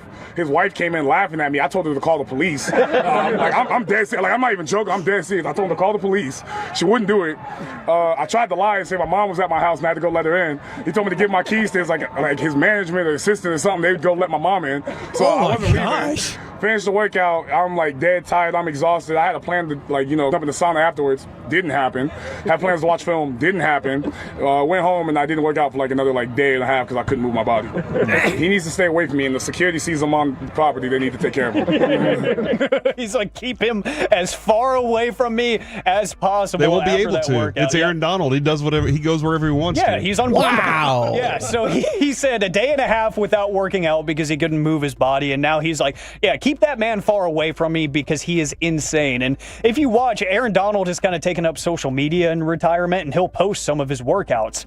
Not something I would want to publicly say, yeah, I can handle that, because he is, again, a freaking lunatic. The level of give your keys to my assistant, they'll go let her in. You're not leaving.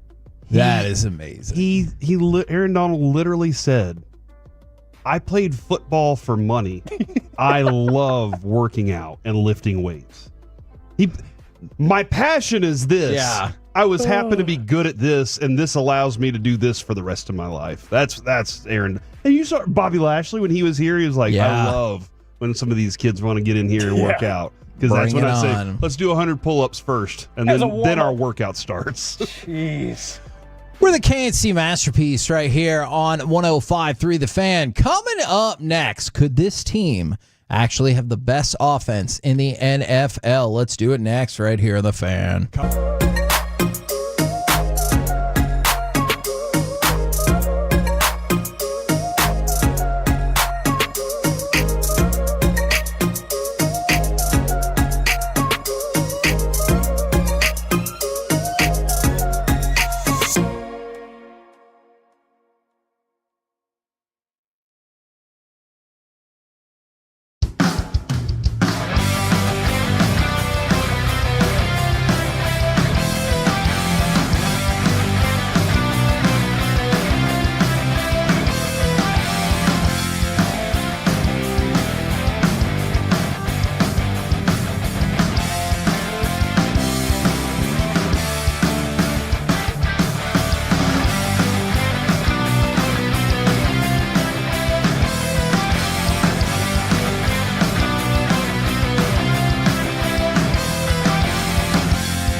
your head. I'm not saying this is your hair. Okay, freak me out.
At C_P84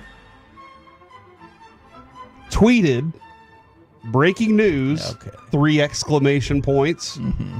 Pittsburgh Steelers release old washed up Cordero Patterson on his day off. Oh. I love whenever players self-report, but I also, the Raiders released Christian Wilkins.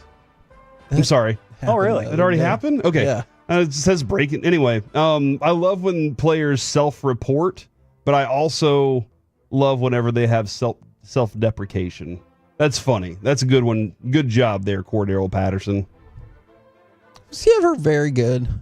He was definitely solid. He had a really good year with the Falcons 1 year, where they put him at running back. But he was one of those guys where he was like, he's too big to be a running back, but too not good at catching to be a receiver. And so he's a great special teams player.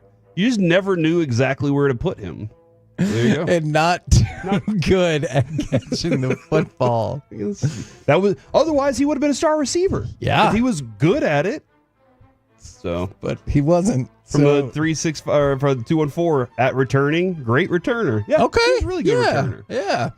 All right. Let's go from that to, you heard the highlight. You hopefully noticed how Mike Tirico said Penix. My name is Michael Penix.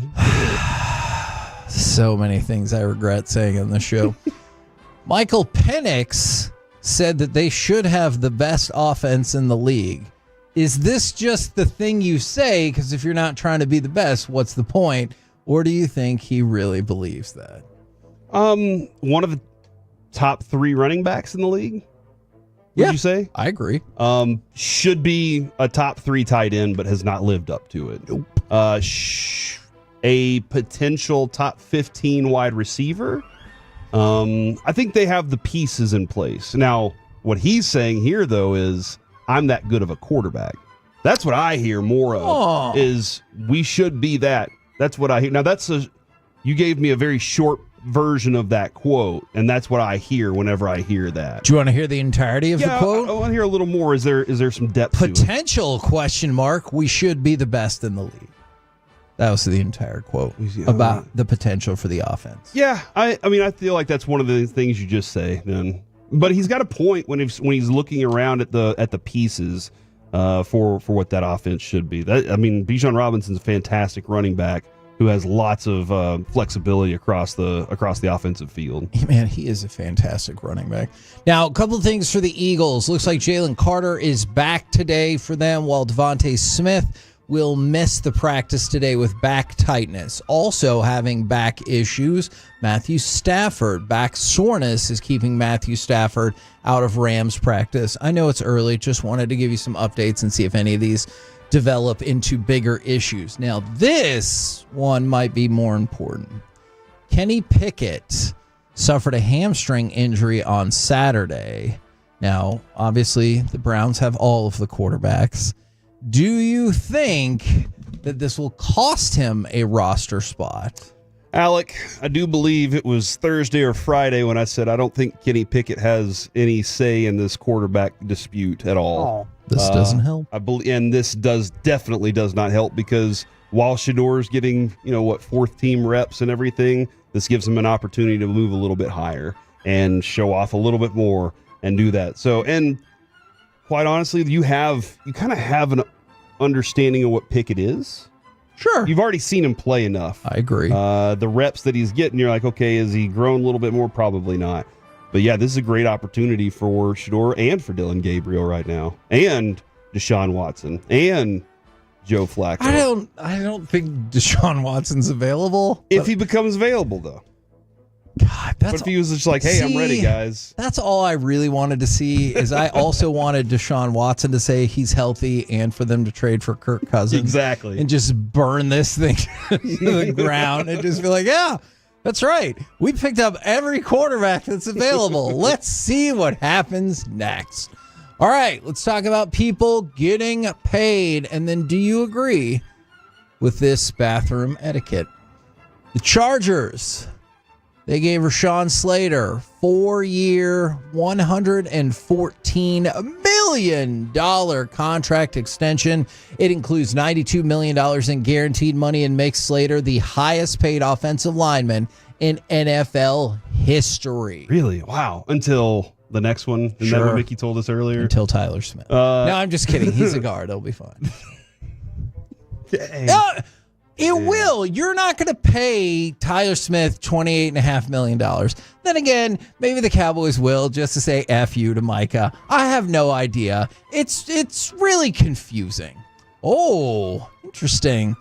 Manuel Clase is also on the betting list for MLB.com. So when we talked about some potential trades, and I know people have had dreams of bringing Clase back to the Rangers ever since, we used to have him. He has now been put on non-disciplinary paid leave as part of the MLB sports betting investigation. So kind of feels like maybe he will not be in play as a trade piece for anybody. Congratulations to Rashawn Slater. Unbelievable. Like, fantastic offensive lineman, too. And so that just sets up and honestly, isn't that what Harbaugh want? Like, offensive line is, I want to build a big, strong offensive line that can go for days. For sure. By the way, and I know you really like this wide receiver. I'm going to get to the specifics of him in just a second. But if Terry McLaurin were to move on down the road via trade, the Chargers are third on the betting list. Would that do anything for you? Because I know you do not want the Commanders to succeed. Would you like to see McLaurin and Herbert? I'd love it. I'd love it. I'd love it for both Herbert and McLaurin, because I think that McLaurin could bring him along. And Quentin Johnston doesn't look like he's working out. Mike Williams just retired because he could never stay. So I would love it for both of them. Actually, that would be a nice coupling right there. Now, as far as McLaurin's fines, so he showed back up to training camp.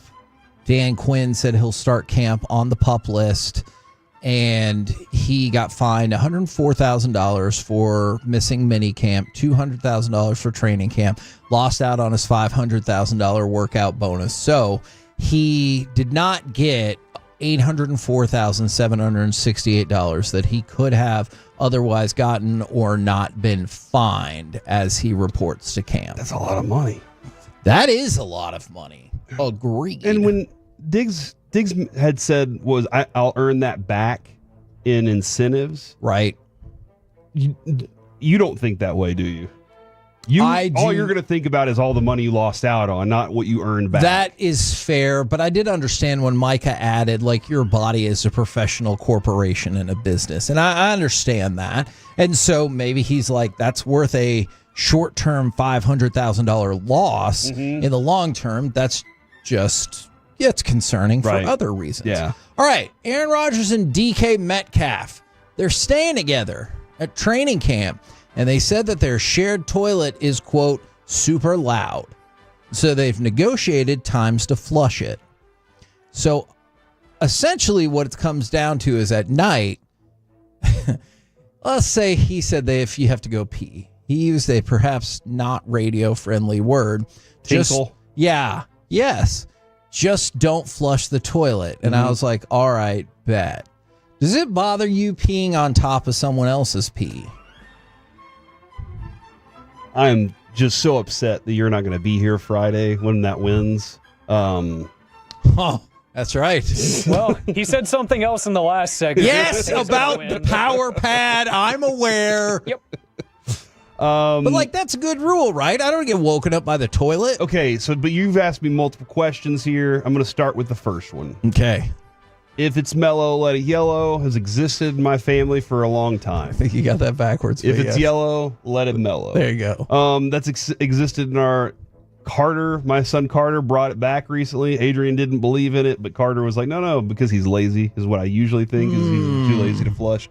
But my grandparents, they grew up in the Depression. They had to save water. Like, they were like, look, we just let it sit there for a while and maybe only flush once a day. And you're like, excuse me? Because of the Depression, Kevin. I get it. So now the loudness part, if you're sleeping, I do agree. Yeah. Just wait till the morning and reset after that.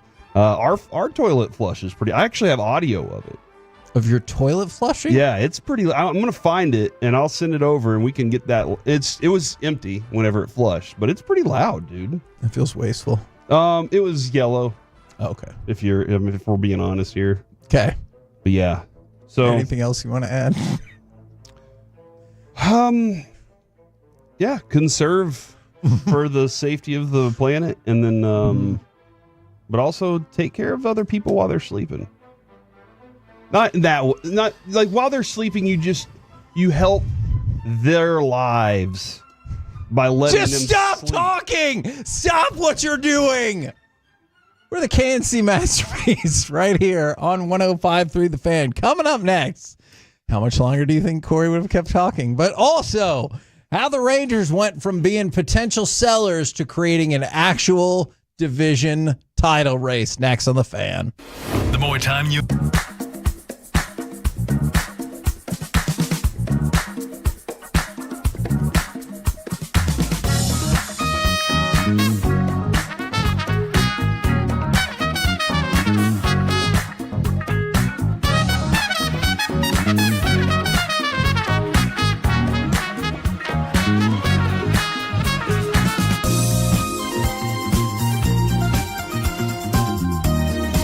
Do you think it's true that you've got a big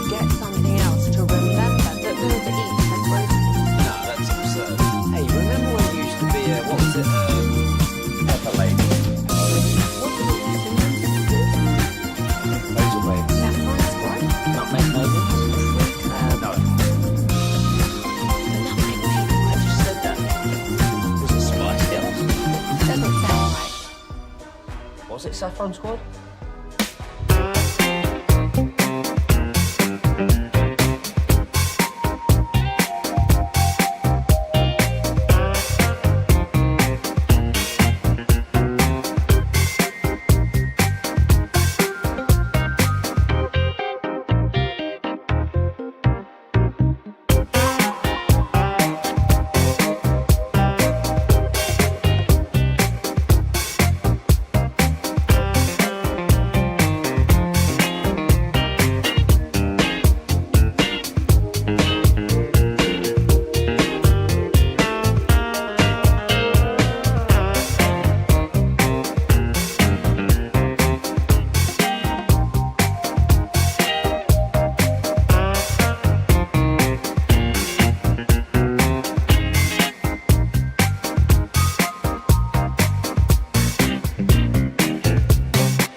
D&M Leasing Studios. It's the KNC Masterpiece on 105.3 The Fan. KNC Masterpiece right here on 105.3 The Fan. How the Rangers went from being a potential sellers to creating an actual factual division title race. And by scoring runs. That is true. There's even more to it, dare I say. But if you missed the breaking news in the last segment, Emmanuel Clase is on the list of players that potentially gambled on baseball that is being investigated. He has been placed on paid leave right now, so one would assume, and that takes him off the board for the trade deadline. And see, while it might have been a dumb move for the Rangers to originally trade him away, at least they didn't make another dumb move by trading back for him. Boss brought up an interesting question, and that is, if you had made a trade last week, the league office would have had to have known that this was on the way, you right? Would think. So, I would think that, so yeah. They wouldn't let you do, either they wouldn't let you do it, or after it happens, they're like, hey. Do you think they'd have to be like, hey, don't trade for that guy? Yeah, this isn't going to work out for you. Just trust us on this one for sure. Don't trade for real quick, Kevin, I just wanted to, Ken Rosenthal on Foul Territory this morning said Rangers are looking for a right-handed bat and high-leverage relievers. He said they will be active at the trade deadline. So that is what we're waiting on, man, is to see how active and how far they decide. I think that if you're Chris Young right now, if I'm Chris Young, I'm looking at this team going, they've shown me it's time. I'm with you on that. You just got to remember this team doesn't really have any money. Yeah, so I got it. So just be Maybe prepared. I go knock on the boss's door and I say, hey, let's get some money. Look, if they can make that happen, then great. I want some money. I'm all for that. But how much is a World Series worth to you?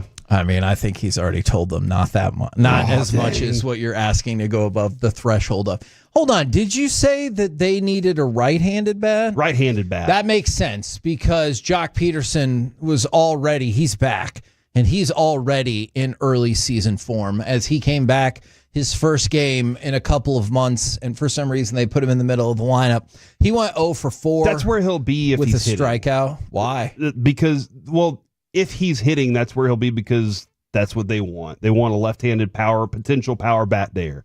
If he's hitting, he's not. Fine, make the trade with the Dodgers for Outman, and he can go in the middle of the lineup. That was actually a really fun thing that we had at the Dodgers game because he's had a rough season. Either he got out or somebody else got out on his at bat, and that's why his name was continued to be Outman. But with Jock Peterson, there were times, Kevin, he looked just as lost as he did earlier in the season, too. And that's very frustrating. Yeah, no, absolutely. And consider this. When people said he was turning it around, when you looked at the month of May, he hit 167 with a 688 OPS.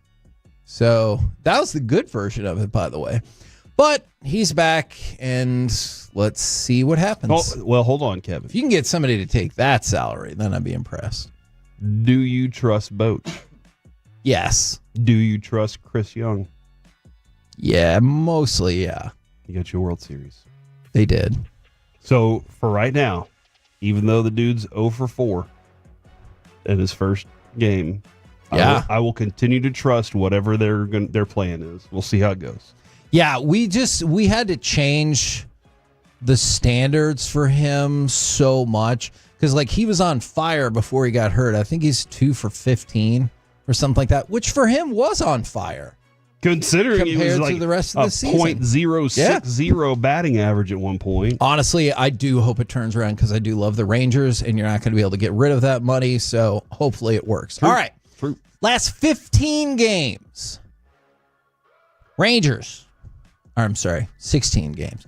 Rangers, 12-4. Astros, 5-11. In the span of 16 games, you've picked up 7 games on the Astros. So 16 games ago, you were 11 games back. Mm-hmm. Now you're 4 games back. Yeah. Yes, that is the proper reaction, other Corey. And I know, we're going to get at least one text that's like, they're missing 13 of their starters. They're basically rolling out a minor league team. Yeah. That's going to happen on the Guess fan what? text. They suck. And the Rangers have had now. injuries as well, and their team wasn't playing well. And look at what happens when they are playing well. So here we are with this. This is great to see them making this run. How'd they do it though, Kevin? Okay, it's a great question.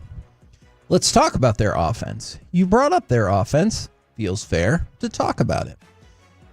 When the calendar flipped to July, they went to the next level, right? So we've talked about how they started surging, well, the way compared to what they were. It's kind of Jock Peterson-esque surge. While Marcus Semien was taking off, the Rangers started to do significantly better. Once we got to the month of July, they have been slashing at 252 batting average, 327 on base percentage, and 428 slugging. If you're like, all right, I need some context, good call. That puts them at 11th in batting average, 4th in on base percentage, and 9th in slugging. All right, how is that translated into the number that you probably care about the most? Runs. In the month of June, while they picked it up, they were still only 25th in runs scored. So far in the month of July, they're second. Oh, really? In runs scored. And so it has been... That's a lot better. Yes, you're right. Yeah. It is a lot better. And so offense has been a huge part of this. And that's not to diminish the pitching whatsoever, but unfortunately we've got spoiled that this has been the most amazing pitching staff ever. And if you think we're discounting it, go back to our segment last week where we literally said looks like it's going to go down as maybe the best pitching season the Rangers have had ever. Quite honestly, the offense is what's kept this team from being... Let's see, where's our record at right now? They should have the best record in baseball. I mean, yeah, 20 losses. Yes. Is kind of like, I'm dead serious. I feel like this the way the pitching staff has been. If the offense was just good, then we would be in a different situation by far. Probably so far out ahead that we wouldn't even be discussing trade deadline. We're like, no, we're that good right now. But by the way, that has carried over as well. All right. Here are the number of runs the Rangers have surrendered in the second half of the season. 0, 1, 2, 2, 2, 1, 3, 5, and 1. It's pretty good. That is amazing. So you look at these three series. And that's, Kevin, it's not Jacob deGrom and Nathan Eovaldi every night. No, you're rolling out young pitchers. And that's your bullpen as well. Yeah. No, but you're absolutely right about that. So in 9 games, you have given up more than 2 runs twice. And the 2 times was 3 and 5. Yeah. And that 5... Those are going to happen. And by the way, that 5... was an extra innings game. There you go. That you beat Atlanta in, although I don't think Atlanta actually scored in the 10th, if I remember correctly. So I don't mean to discount the pitching whatsoever. We have just gotten spoiled at how amazing they've been. Now, I want to go back to Chris Young, who you can hear every Monday. Hey, guess what? That's today on the G-Bag Nation. He said, I look back on 2023. We went 40-20 in our first 60 games. After that, the next 102, we were 2 games under 500. Right. Every season has a different ebb and flow. My hope is that the next 62 games are our best 62 games of the season. Corey, in the 6 games since then, they have gone 6-0. Sounds like he's living up to his hope. Yes. And the other thing, Kevin, is you notice how Bochy's never wavered this season? Isn't that another? That's probably what's gotten him here. This is another guy. Yeah, fine. Every year he's just like, I understand. From day to day, there's going to be ups and downs. It's a long season. We say those words, but that dude has lived it. So he's like, no, just whenever it comes around, I believe that their talent is in them. They just got to find. They got to find it themselves. And once they do, everybody's in trouble. And I think one of the things that Bochy's really good at, he is a master at it, as once you have found your confidence, he knows how to maximize it. And so, and as Derek told us, and as we watched, when you have the hot hand, you play. And he's found a group right now that has the hot hand. He keeps rolling them out there. The offense has to support this pitching staff. This pitching staff, as we said last week, Kevin, we don't think that at least 2 of them are going to disappear anytime soon regarding their output, because that's just what they have been historically. It's the other ones we're interested to see, can they keep that level up? The surprise of Patrick Corbin, doing what he's doing and so forth. And here's another thing, and we've talked about this plenty, but let's put it into action right here, right now. 8-1 in the second half of the season thus far. If you're like, they didn't play, the teams that they played weren't very good. I always think there's some revisionist stuff happening on there because the Tigers are in a slump now, and they've absolutely been in a slump. But when you started that series against the Tigers had the best record in baseball. All right, but take a look at the next 3 series. What about the Astros?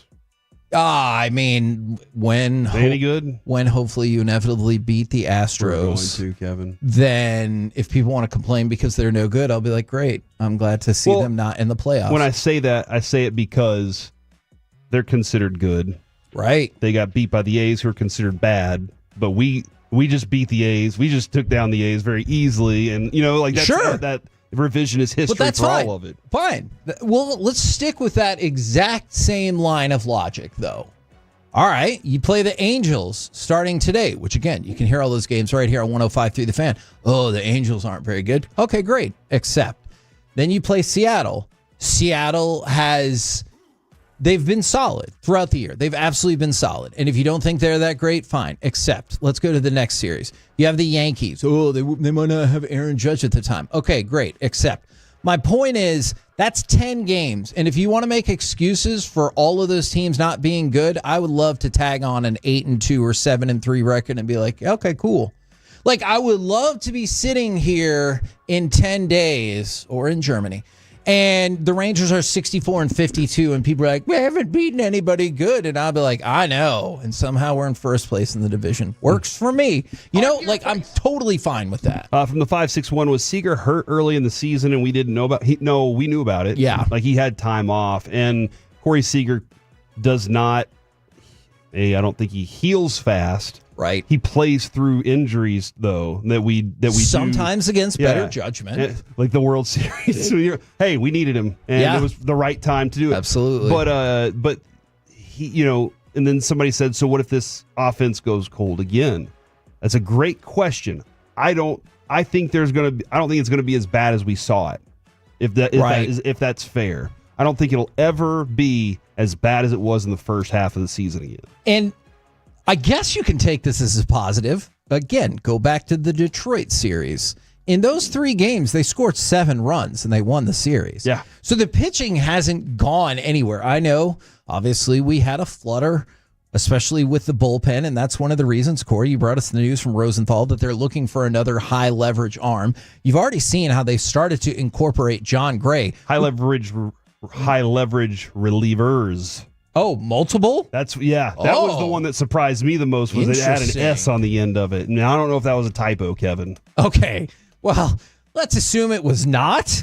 Otherwise, that's some tough fact checking or editing right there. All right, so let's say you go with multiple. Would that not lead you to believe that they're really stoked about the role that John Gray has right now? Or maybe they're thinking about moving him back in as a starter if any of the Rangers starters falter, if they only go 1. I think you've already seen the opportunity that you want to see more from John Gray in high leverage situations. By the way, one more thing I wanted to mention about John Gray. Did you hear what he said about the Rangers fans? That was just the coolest. That they're the best? Yes, but also he added specifically, he goes, like, they don't forget their guys, and they don't forget the people who helped this team win a World Series, and that's really cool. Yeah, we do. We love them, and we want... That's the thing I said before, Kevin, as we were discussing trading, Adolis and trading these. I was like, I kind of want to do one more run with this group, see if they can't do it, and see if we can't go...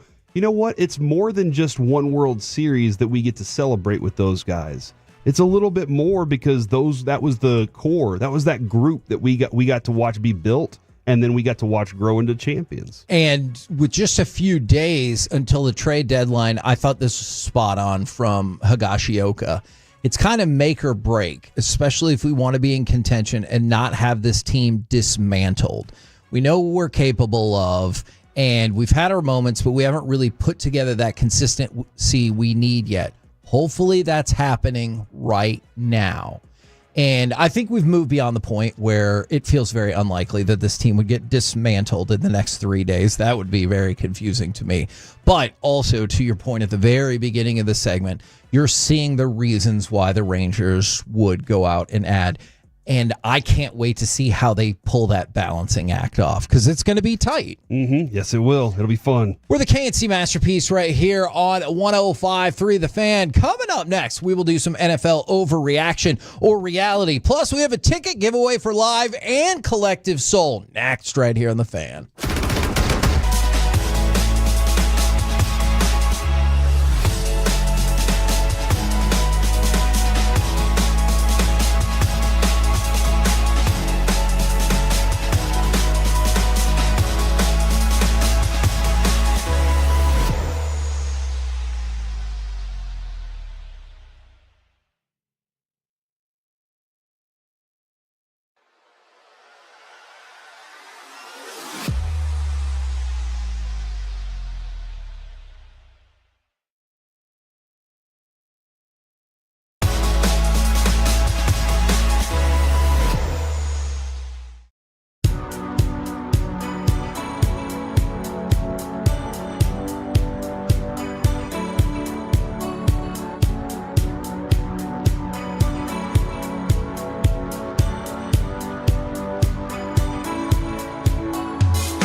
Something else. Okay, now that is a very cute haircut. That's like a little shag. I've never seen it before.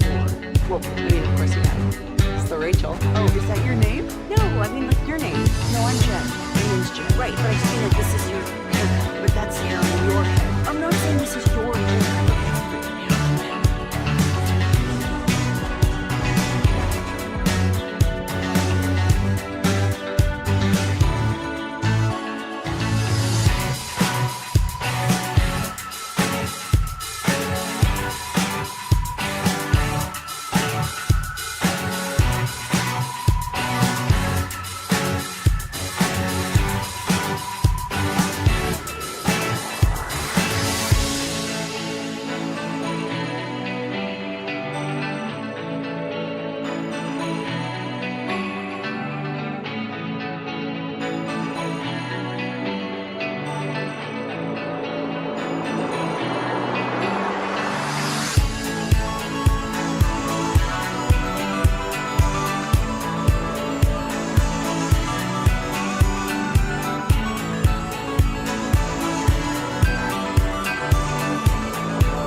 Way on 105.3 The Fan is presented by the On-Time Experts. Play with quick tempo. Uyunglele can't avoid the sack. Down he goes. Donovan Ezaraku with a big sack for BC back outside the 10.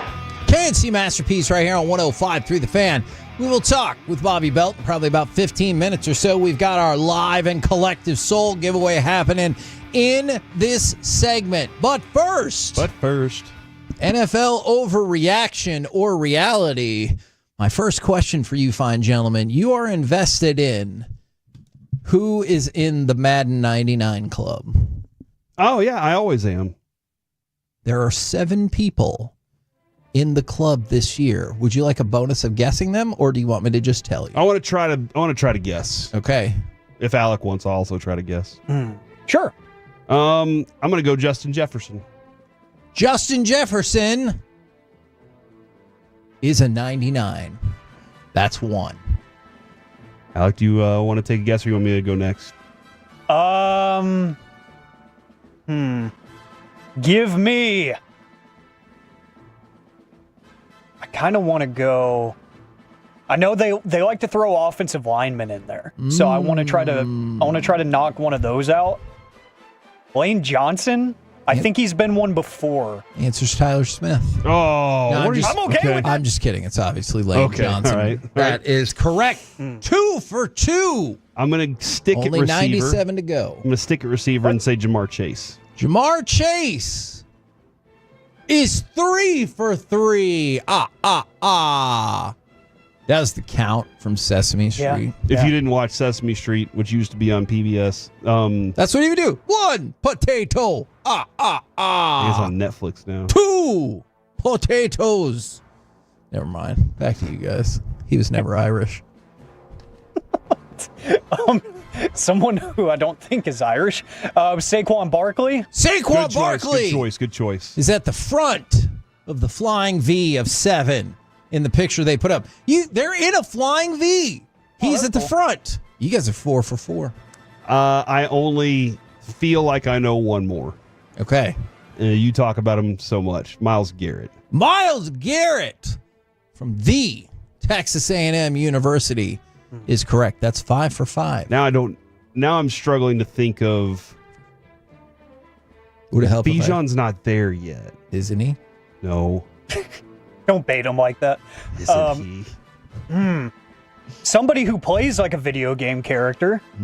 Lamar Jackson. Oh, Lamar Jackson is correct. You guys are 6 for 6. There's only one left. You've made it this far. What's Lamar Jackson's speed on the game and agility? Do you think it's like 100? All of 43. It's really weird. I'm just kidding. I'm sure it's 99. His accuracy is 100, and you're like, what? Yeah, and his speed is like 84. You're like, hold on. Is Mahomes? He had a Patrick Mahomes did not. Oh no! Make the cut. Instead, they went with Josh Allen. So, all right. Madden is telling us they think those two. Patrick Mahomes is a fringy top 3 quarterback. That is, yeah. I take Madden. I've always called it. Kevin, I think that aligns with our theory on those two quarterbacks. Like, they are considered interesting everywhere else but the regular season. Right. Video games. Right. In the playoffs, but in the regular season, you're just like, that storyline is a prove it. Don't care. Look, Josh Allen rolls into Arrowhead and wins by 21 points. I'd be like, great. Let me know when it's the playoffs, and that's where the Cowboys are. Him. That's where the Cowboys are forever. That, like, that's the weird place they're stuck in. That kind of feels like that is in fact the case. Even if their team's not good, they're still stuck in that. Doesn't matter. You got to do it. Absolutely. Now, we played a highlight of this gentleman, and I hope this makes sense. NFL overreaction or reality. You are starting to develop unreasonably high expectations for Donovan Ezaraku. I'm not saying he can't be good, but we saw him flash in practice a lot. That has continued over the weekend. It happened in the first padded practice yesterday. Has it gotten to the point where perhaps our expectations have gotten too high, too fast for Donovan Ezeraku? Before you feel like you need evidence to push you to one side or the other, here's an actual quote from actual Donovan Ezeraku. We have the saying, obviously you guys have heard it, 10,000 reps. That's what it's taken so far. And I know that's what's going to take to continue to get to the level that I want to get to. Oh my gosh, he's going to be all pro as a rookie. Has he been counting his reps? Do you think he sits there and like etches one in on his arm? I can see that. He's like, rep number 2. Maybe not that. Rep number but 7. in his head, I think he's like, that was only 612. I wonder if some days he's like, you know what? I need to, if I get 400 more reps in today. Yes. Then I'm going to get to 10,000 faster. That's exactly what I think. So I think you're getting very excited about him. Definitely. A lot of the people that we were around at this camp is an overshown vibe definitely going on. Yeah, and I'll say overshown probably about 2 ticks higher, but I think you're very high on him right now. And I was high on him out of the draft, and then what I saw I liked, and it kind of helps me because what I said about him, I saw some Greg Ellis that I liked. Right. And I've had a couple people say, oh, that's actually I can see that. And so that helps a little bit. So knowing that he's already kind of fast forwarding to it, I'm excited.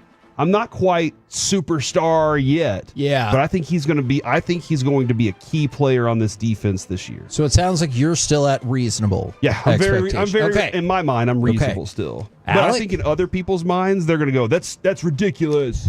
Oh, I like that had a little British twang to it. That's ridiculous. Alec, NFL overreaction or reality? You are starting to develop unreasonably high expectations for Donovan Ezeraku. Not going to go across the pond to give my answer. I'm going to say overreaction because I've had them. Ooh. I didn't develop them. I've already had them. And the reason I say that is because, look, I'm not Zach Wolchuk. I'm not Bobby Belt. I'm not Brian Broaddus. I'm not Dane Brugler. But when I watched him pre-draft, I saw first-round talent.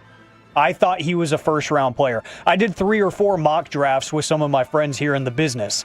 And each time he got mocked like in the 20s. I think this is a really, really good player that I think is a first-round player.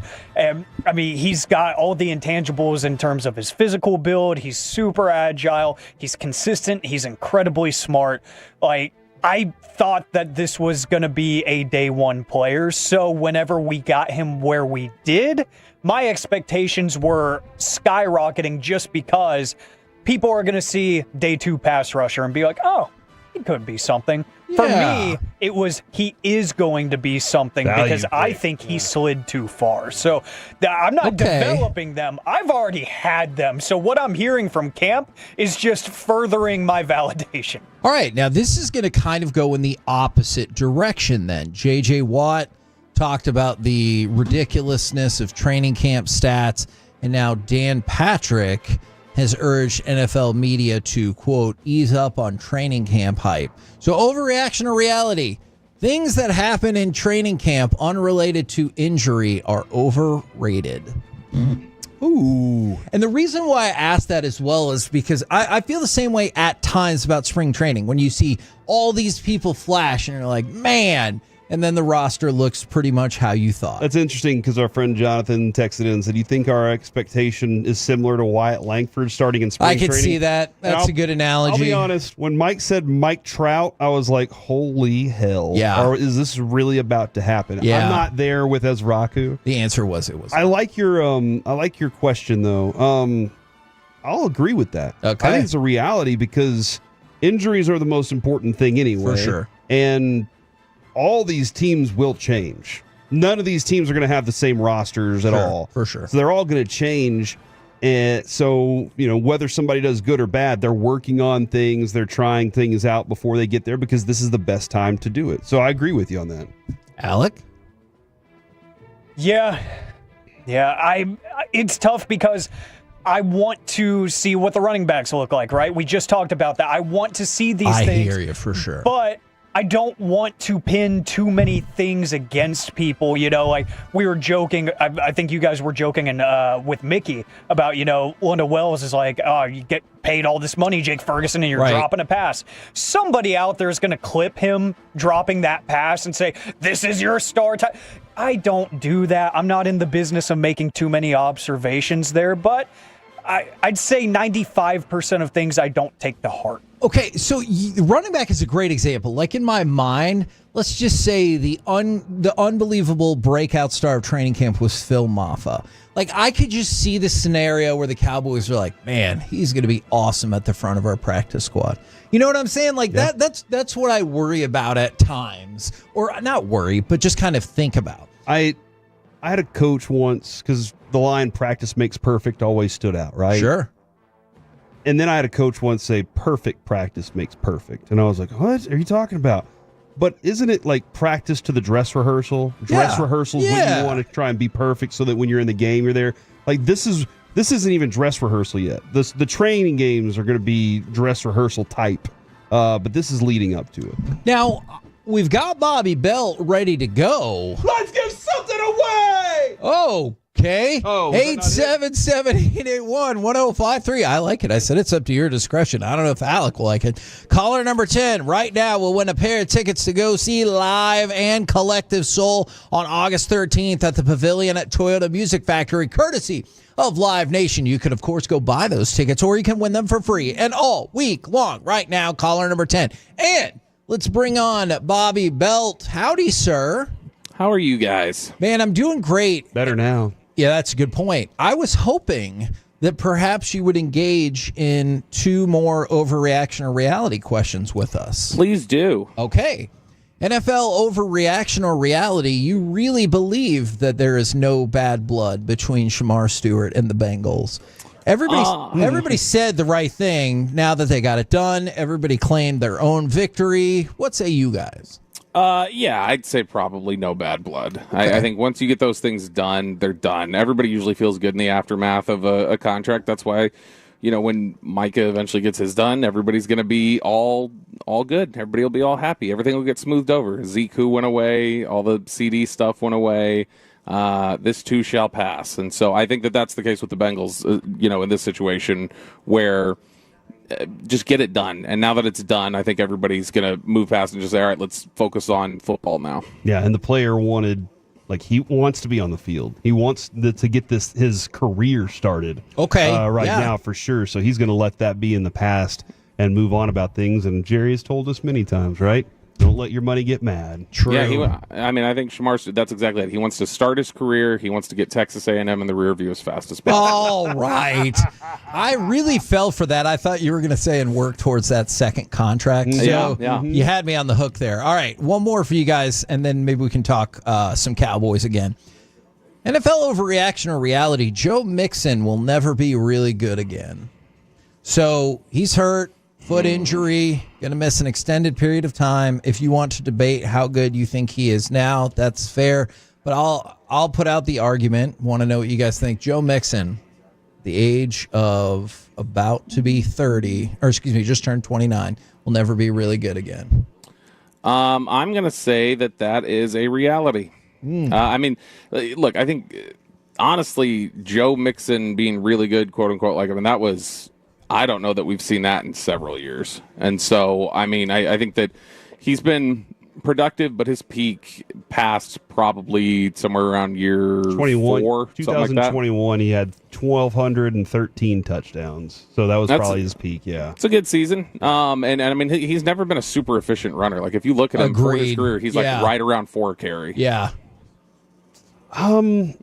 Depending on what the foot injury is specifically, foot injuries just seem to, especially guys that have to cut and plant and do these kind of things, it seems to be the biggest problem for them. So really good is probably not in the future for him. Okay. Now, Bobby, y'all had a chance this morning at 9 o'clock to talk with Kair Elum. Mm-hmm. I would love to give, for those who missed it, shame on you, but also your takeaways from that, and how awesome did you think his celebration was over the weekend? It was a great celebration. It was a brave celebration. Would you have given your kid up for that? Sure. I would not have gone and reached for a child, though. I think that's fair. That takes a lot of courage, because here's the thing. It does. I know my kids, if my kids were picked up by somebody in that instance, they are crying a lot. And it becomes awkward at that point. You go like, they'll get over it. Like, just give it a second longer. And then it gets worse. Or what? Like, I mean, he took a chance, like picking that kid up and being like, he's gonna like this. And so I at least respect the confidence and the courage. He was good. He's everything you hear about Kair Elum is that he is a really hard worker, and that he is somebody who spends a lot of time in the classroom. There's no effort issues there. He talked a lot about effort today as being a big part of this, his goals and how he attacks the game. But I think that, when you hear all the feedback about what a good student he is and how much he cares and how much he wants to be better, that there's no issues with accountability or work ethic or anything else like that, then you're like, okay, well, then this should give us an answer pretty quick here if the change of scenery is what he needed. Because if the change of scenery doesn't do it either, then it's like, okay, well, it's not for lack of trying. It's not for lack of, traits, because he's got those. It's going to be specifically about just it clicking into place here. And he said that a lot of it came from, a lack of confidence in Buffalo, that he felt he got his confidence shaken there. And it honestly reminded me a lot of the way Jalen Tolbert has talked about how his career started. And so, I don't know. I think that if the confidence is right, I really believed in him as a player coming out of school, and I think he can still be a good player. Kevin asked the question about feeling extremely excited about Ezraku. And I want to kind of get your feeling on that. Are my expectations too high now? Is he too high on Ezraku? Like, he's where he was with Overshone, and Overshone has turned out injuries have been the problem, but the talent's there. From what you've seen with Ezraku, though, like, are the expectations? Because somebody compared it to Wyatt Langford and Mike Trout, and I don't know that Kevin's there, but are they too high for us right now? So, give me a statistical representation of what high expectations looks like for you. That he comes out of the gate with a season that features 8.5 sacks, 2 forced fumbles, and a fumble recovery. Ooh. I don't think that's. It's not likely, obviously, but I don't think that's outside of the realm of possibility. Okay. I've said this year, I think he's minimum 6 sacks as a rookie. Okay. And I'd said that going back to the spring, because when you watch him coming out of the draft, he is the most advanced pass rusher, in my opinion, coming out. Now there's other areas where he's a little bit smaller. There's some stuff with the run game. He'll be a little too aggressive sometimes. He'll get washed out of place. But if you're just talking about third down pass rush situations, like pin your ears back and go, Ezraku to me, had the most in his toolbox and is the most developed pass rusher that was available in the draft. And so, to me, I think they got to steal, and in those situations, he'll be able to take advantage of it a lot, and guys will be overmatched. The physicality, was it there in the first padded practice? Well, I mean, I wasn't here for the first padded practice, but I assume it was. So. I heard lots of. Yeah, we were flying because we were late. Remember? Yeah, that's right. We all have been forced late. But I know the feedback. I can share with you what I've heard as we're getting ready to start practice. But the feedback in general has been that these have been very intense practices even before the pads came on. Yesterday brought some of that out, even more. And I think we talked to Nick Eatman this morning, and I asked him if is there any difference in terms of the energy at practice or anything else, the atmosphere, since culture's been such a big talk? And he was like, yeah, there's some differences there. But he said the biggest thing to him was there's been a fight every day. He's like, it's a competitive, chippy atmosphere. And I think it's going to lend itself to, a lot of physicality whenever they've got the pads on, and a lot of, in the hopes of it bringing an edge to this football team, bringing something that they can, continue to build on, because that has been an issue for them in the past, is just having a lack of edge. Now, I know we talked this morning in Crosstalk with y'all. I don't particularly have an issue with the timing of the Jake Ferguson deal, but I kind of wanted to chop that up with you a little bit just to see what you think about the deal itself. 4 for $52, but I know realistically with a $30 million guaranteed, it probably looks more like 3 for $30. And this is a player that, not that this is the end all be all, but he was ranked sixth as the 16th best tight end per execs, coaches, and scouts through ESPN. And then last year when he had his breakout, even then he was at 11th, and the Cowboys bring him in as the 7th highest paid NFL tight end, and that it doesn't seem to totally square with me, especially coming off a down year. Yeah, so, I mean, Trayvon Diggs, when he was out here talking to media after practice that day, he had said something to the effect of, we get paid for what we did, or something like that. And it stood out to me because I remember thinking, no, generally you don't. Yeah, you get paid for what you're gonna do. Yeah. And I think they really believe that what Jake Ferguson's going to do in this offense is going to be big. Okay. And I think that, they thought last year was kind of an aberration. There were a lot of things. A lot of people forget. You remember his third quarter of the game, and Ferguson was down on the field, and everybody was thinking he tore his ACL. Yeah. And he ended up leaving the game, and it ended up being fine. They cleared it. But, I mean, he had that injury. Dak got hurt, and he and Dak have a really good chemistry. And then he had the concussion issue, which he talked about was a really difficult thing for him to deal with during the season. He said that, he had woken up in the middle of the night just in tears and couldn't explain it during his concussion recovery. And doctors were telling terrifying. him, and doctors were like, this is kind of what you end up dealing with a little bit. And so he said it was the most uncomfortable, unusual, experience in his life, that injury. And so I think there's a lot of context there that matters as to why he had kind of taken a step down. But man, I think that there's a number of things that are at play here. They're paying him for what he's going to do, which they think is big things. I think there is a leverage play of sorts of just, let's continue to play our pie economics and make it look like, we might run out of money here if you don't start signing Micah or anybody else. And I wouldn't be surprised if Jake Ferguson was not the only other deal that gets done before Micah does. Okay. And so I think they could continue to lean on that. But the big thing to me, I think, is Bobby, before we Brian go Anger. Because Tyler Smith is the one we're all curious about, right? I think if you look at who is right now eligible for a contract that would make sense for them to try and get something done with, Tyler Smith makes sense. Deron Bland makes sense. And so I think those two would just bear watching to see if they try. Because when they did it a few years ago with Zeke and Dak and Amari Cooper, they got Lyle Collins and Jalen Smith done. And so, but I think on the Ferguson front, a lot of it is also about who he is, what he is as somebody who impacts the Cowboys in their locker room culture. As everything that Shoddy's trying to get done here, Jake Ferguson personifies. Like Dak is the guy that you want standing up there giving you the political answer. This is the company line. This is what we're doing. He will play in those lines, and it's safe. If you want the guy who's going to go out there and be the union rep or the union head who's going to give you the emotional, compelling answer and talk to you in a way that really resonates, that's Ferguson. And he popped his head into our interview with Shoddy, and he goes, "Shoddy!" Yeah, he's somebody who he's very bought into what this culture is supposed to be. He's very protective over it.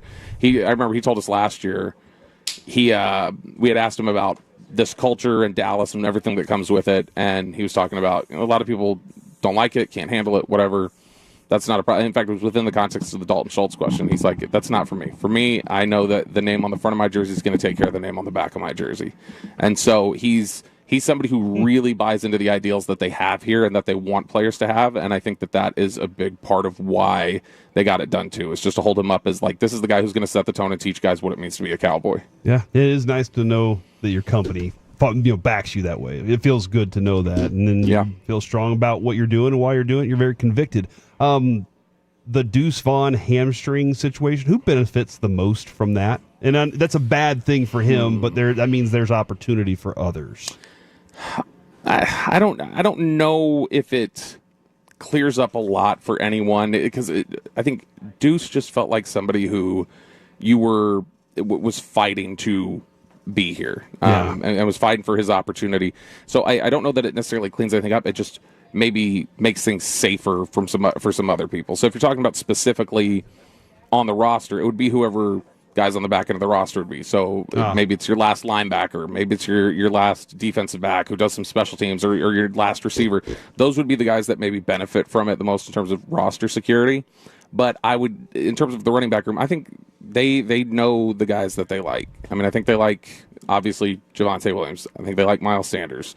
Jaden Blue is obviously a big part of this thing. I think Hunter Lipke is a guy that they like and they think well of. And so I think that was kind of here, and the question was just, do we also carry Deuce? Right. And so that was going to be more question about just back into the roster guys. Have you heard anything, or can you give us any updates on Spanford or Wanye or Paris Campbell or any other injury so stuff you got? Spanford, I know they're trying to figure out if that's a high ankle. And so I think they've got an MRI that they're going to try and get the answer to that. And then on the other front, I mean, right now they're feeling like it seems like they dodged a bullet with the Terrence Steele thing. Like that could have been a lot worse than it ended up being. And Steele might be the player. I was talking about this with Shan and RJ last week. Steele might be the player who most needs every second with the new coaching staff, because that was he more than probably any of the other players, it felt like he needed a coaching staff reset, because I don't think that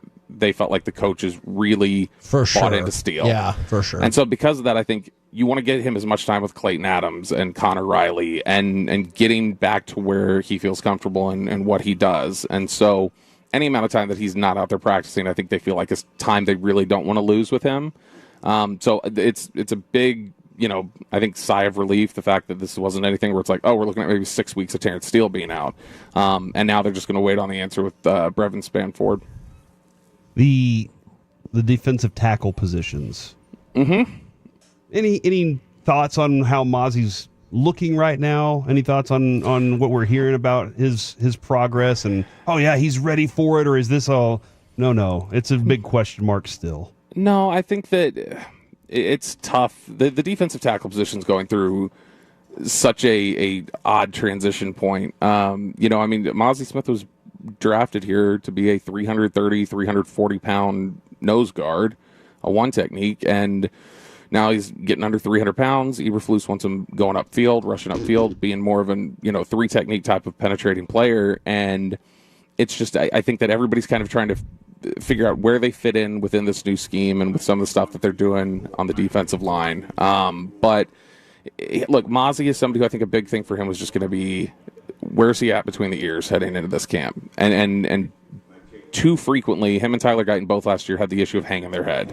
And I think that's the biggest thing, is they want to make sure that these guys aren't hanging their heads and that they're rallying and that their confidence can be saved. Because when confidence is shot, it can be really hard to bounce back from. I mean, that's how Kair Elum, like we just talked about, that's how Kair Elum left Buffalo's, because his confidence couldn't be rescued out of that. So I think that for Mozzie, that's going to be the biggest question, is just where is his confidence at? Where is his, the type of commitment that he has to just brush off negative things and continue to press forward, because the skill set is there. The traits are there. Thank you very, very much, good sir. I'm sure we'll be talking with you more in Oxnard. I love you all. There you go, Bobby Belt right here on The Fan. Coming up next, we will hear from Dallas Cowboys head coach Brian Schottenheimer, and also, hopefully, the C Block. Next on The Fan.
remember that. Well, you know, they say in order to remember something, you have to forget something else. Okay, now that is a very cute haircut. That's like a little shag. I've never seen it before. Well, I mean, of course you have. So Rachel. Oh, is that your name? No, I mean, what's your name? No, I'm Jen. My name's Jen. Right, but I just mean like this is your haircut. But that's hair on your head. I'm not saying this is your hair.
Okay, by our D&M Leasing Studios. It's the KNC Masterpiece on 105.3 The Fan. KNC Masterpiece right here on 105.3 The Fan. If you missed out on our live and Collective Soul giveaway, we'll be doing that all week long. Right now, it's time for the C Block, starring Corey Major. Appreciate you, Kevin. Got this from our friend Alec Medford moments ago. Oh. Very excited for them regarding this.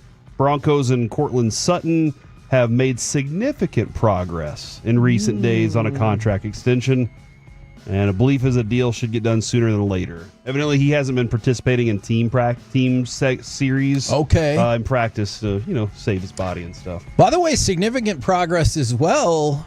Deion Sanders looks like he is cancer-free after removing his bladder. They had found a mass in his bladder, and hopefully he remains cancer-free. Obviously, that's a bitch of a disease. Yeah, terrifying, man. Terrifying for sure. Kevin, tell me. Do you think that MLB is headed for a lockout? Yes, I do. Have you heard of your favorite player, Bryce Harper? Okay, I only saw like a tiny part of the story. Please tell me what happened. I'm going to give you the tiny part of the story. Okay.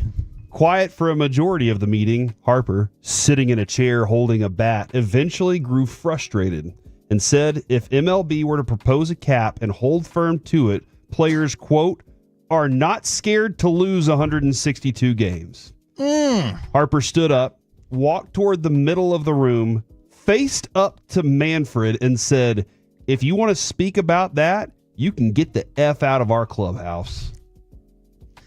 Manfred, sources said, responded that he was not going to get the F out of here, saying it was important to talk about threats to MLB's business and ways to grow the game. Now, I want to stop right there because Bryce Harper is sitting there listening to the commissioner of the league tell him, look, we're gonna do this. Y'all better prepare for it instead of get ready to fight.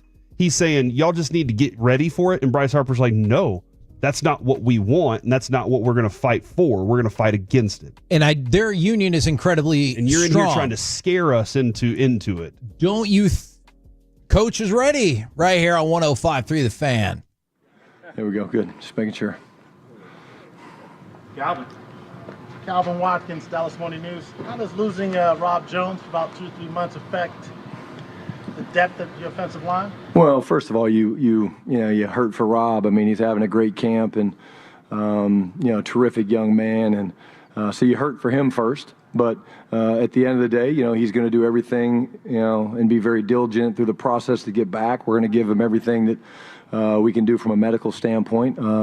But again, this is a physical game, and it happens. You don't want to see it. You hate to see it.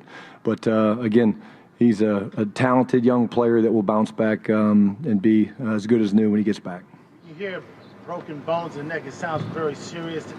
How did it occur? Yeah, it was a kick-out block, and just it was a violent collision, one of those freak things. And again, we're pretty fortunate it wasn't worse. It wasn't worse, and it's just one of those deals about playing the game of football. And it's you hate to see it, but again, talked to him last night, and we're with him, we're supporting him, and like I said, young player with a great career ahead of him.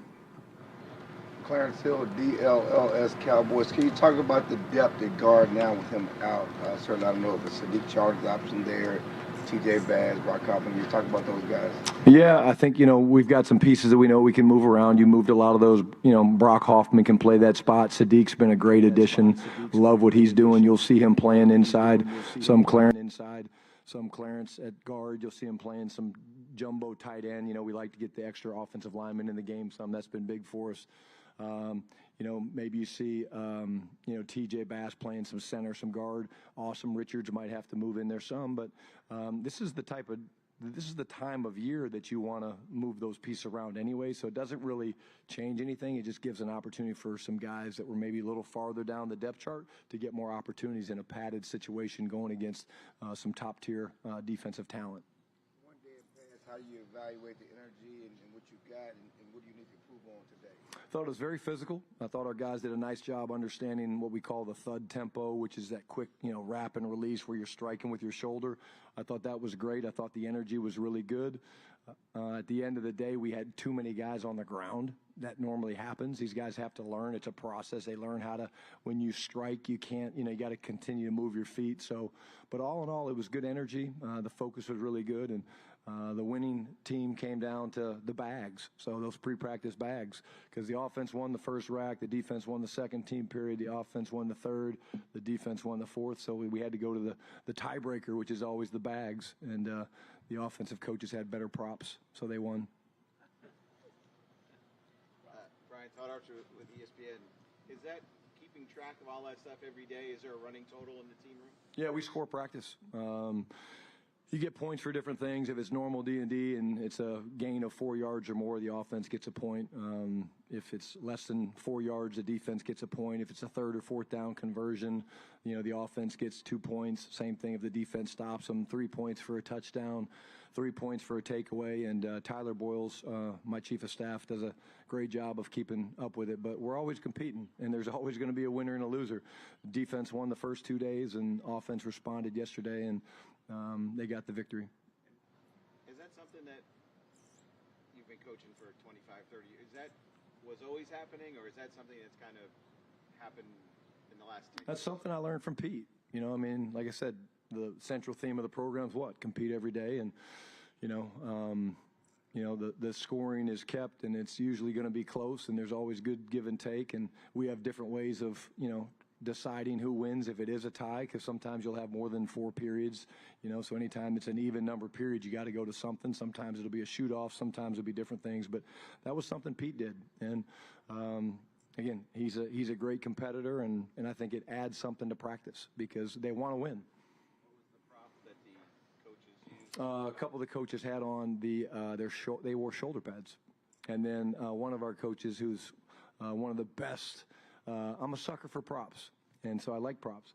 And, one guy was doing the LeBron, so he was coming through and he was doing the LeBron, and so all that stuff gets evaluated. Defense, their bags they weren't great. John Machoko with The Athletic. What did you think of that brief period of time you got to watch Trayvon Diggs yesterday kind of working off to the side? I thought it looked great. You see him moving around. I was giving him a hard time because I think he's lost his ability to catch. So I'm really concerned that he won't be able to intercept the ball. But no, I thought he looked really good. Love to see it. And again, like I said, all these guys that are rehabbing, man, they're competing to get back as fast as they can. But I love seeing that. And that's why I go over and watch and support, because I think it's important, for them to know that I do care. And, I thought he did a good job, and he's been dialed in. He's been communicating well and talking to the other guys, and that's what we want. And then you guys, you blew the horn after the play to George Pickens. How do you decide and determine when practice will end? Oh, the last play of practice? Yeah, yesterday we were on an hour, 45-minute practice, and we were right at like an hour and 44, so I knew that was going to be the last play. Usually it's scripted. That was, a scripted period as well, and I think there was 3 or 4 plays we didn't get to with the twos. But we're mindful of the clock. We usually stay pretty close to being on schedule, and we weren't behind, but, we lost a little bit of time, earlier in the practice, so I just ended up cutting 2 or 3. But yesterday was a cap. Today I think we're going an hour 45, and it's a 2-hour cap, so we should be fine. Nick Harris, former Star Telegram. Sometimes a change of scenery can really do guys some benefit. For Kair Elum, what do you think about this setting and this environment has really worked out for him to perform the way he has? He's been the same guy every day since he's got here, since we signed him. I'm talking about with the club first. He had a really good spring. But again, the spring you're restricted, so there's certain things you can't do. You don't have equal right to the ball in the spring, so now that changes. You're allowed to play the ball live, we call it, and finish through, bust the triangle and stuff like that as you guys learn your defensive back nomenclature. But he's been the same guy every day, and he's playing with confidence. And he's one of those guys that he's got elite feet, elite change of direction. But I see him growing in the mental side of it. I see him talking and studying splits with DA, David Overstreet II, and doing those things. And, again, change of scenery helps a lot of people. A lot of people, they go to a team and it doesn't work out, then they go somewhere else, and for whatever reason, it fits. Is it the culture? Is it the defense? Is it them going, well, hell, I don't ever want to be, traded again? And I think some guys take it personal. I don't think Kair took it personal, but I do think he's got a chip on his shoulder just because he wants to be a great player, and he's proven that so far over these first couple days. And but the consistency of it's what gets me excited. We've seen a lot of him. He's been getting good burn. What have you liked from him so far? Yeah, big, powerful man. Uses his hands really, really well. He's one of those guys that, because of his size and width and things like that, he's hard to get around. If the speed rushers don't get him off the jump, it's hard for him because he's so big and strong. But he can anchor. He can absorb the bull rush and kind of sit down and stop movement. And in the run game, I mean, just a big, powerful man that can move people. Plays with good low pad level and gets his chin under the face mask, and he's able to lift people. So, again, kudos to the scouting department and what they've done in bringing some of these guys in. Because just 2 guys you talked about, Kair and Hakeem. Tommy Yarsh, DallasCowboys.com. You detailed yesterday what you wanted to see from your running backs in their first day in pads. Did you get what you wanted out of that group, and who stood out to you? Well, we have a lot of cold trickles. I learned that. We have a lot of guys that just drove through the smoke. Javonte had some great runs. Miles had some great runs. We were running some gap schemes and things like that, and some, we call them, double team plays where you're not pulling people. And, I mean, they hit it. Shoulder square, no fair dodging. Thought we popped some nice runs. I thought we did a really good job in the run game yesterday of moving some people. Jaden had a couple really explosive runs, which was good to see. We got him on the safety one time. And, the guy, Phil Maffa, I'm starting to feel him. I'm starting to feel Phil. Phil's a guy who hasn't played football in a long time, and so you're starting to feel him and you're seeing the talent, which gets you excited. And then I'm going to say it again. You guys don't have to write it down because I know you're tired of hearing about it, but Hunter Lepke is an incredible football player. He really is. I mean, it's amazing. I mean, just his instincts for the game and what he does and what he brings, and the fact of being able to play 3-4 positions is incredible to me, and I can't say enough great things about him. Can you give us a sign of his instinctive ability, like what you saw on the field? Like he was supposed to go here, but notice he had to go there. Yeah.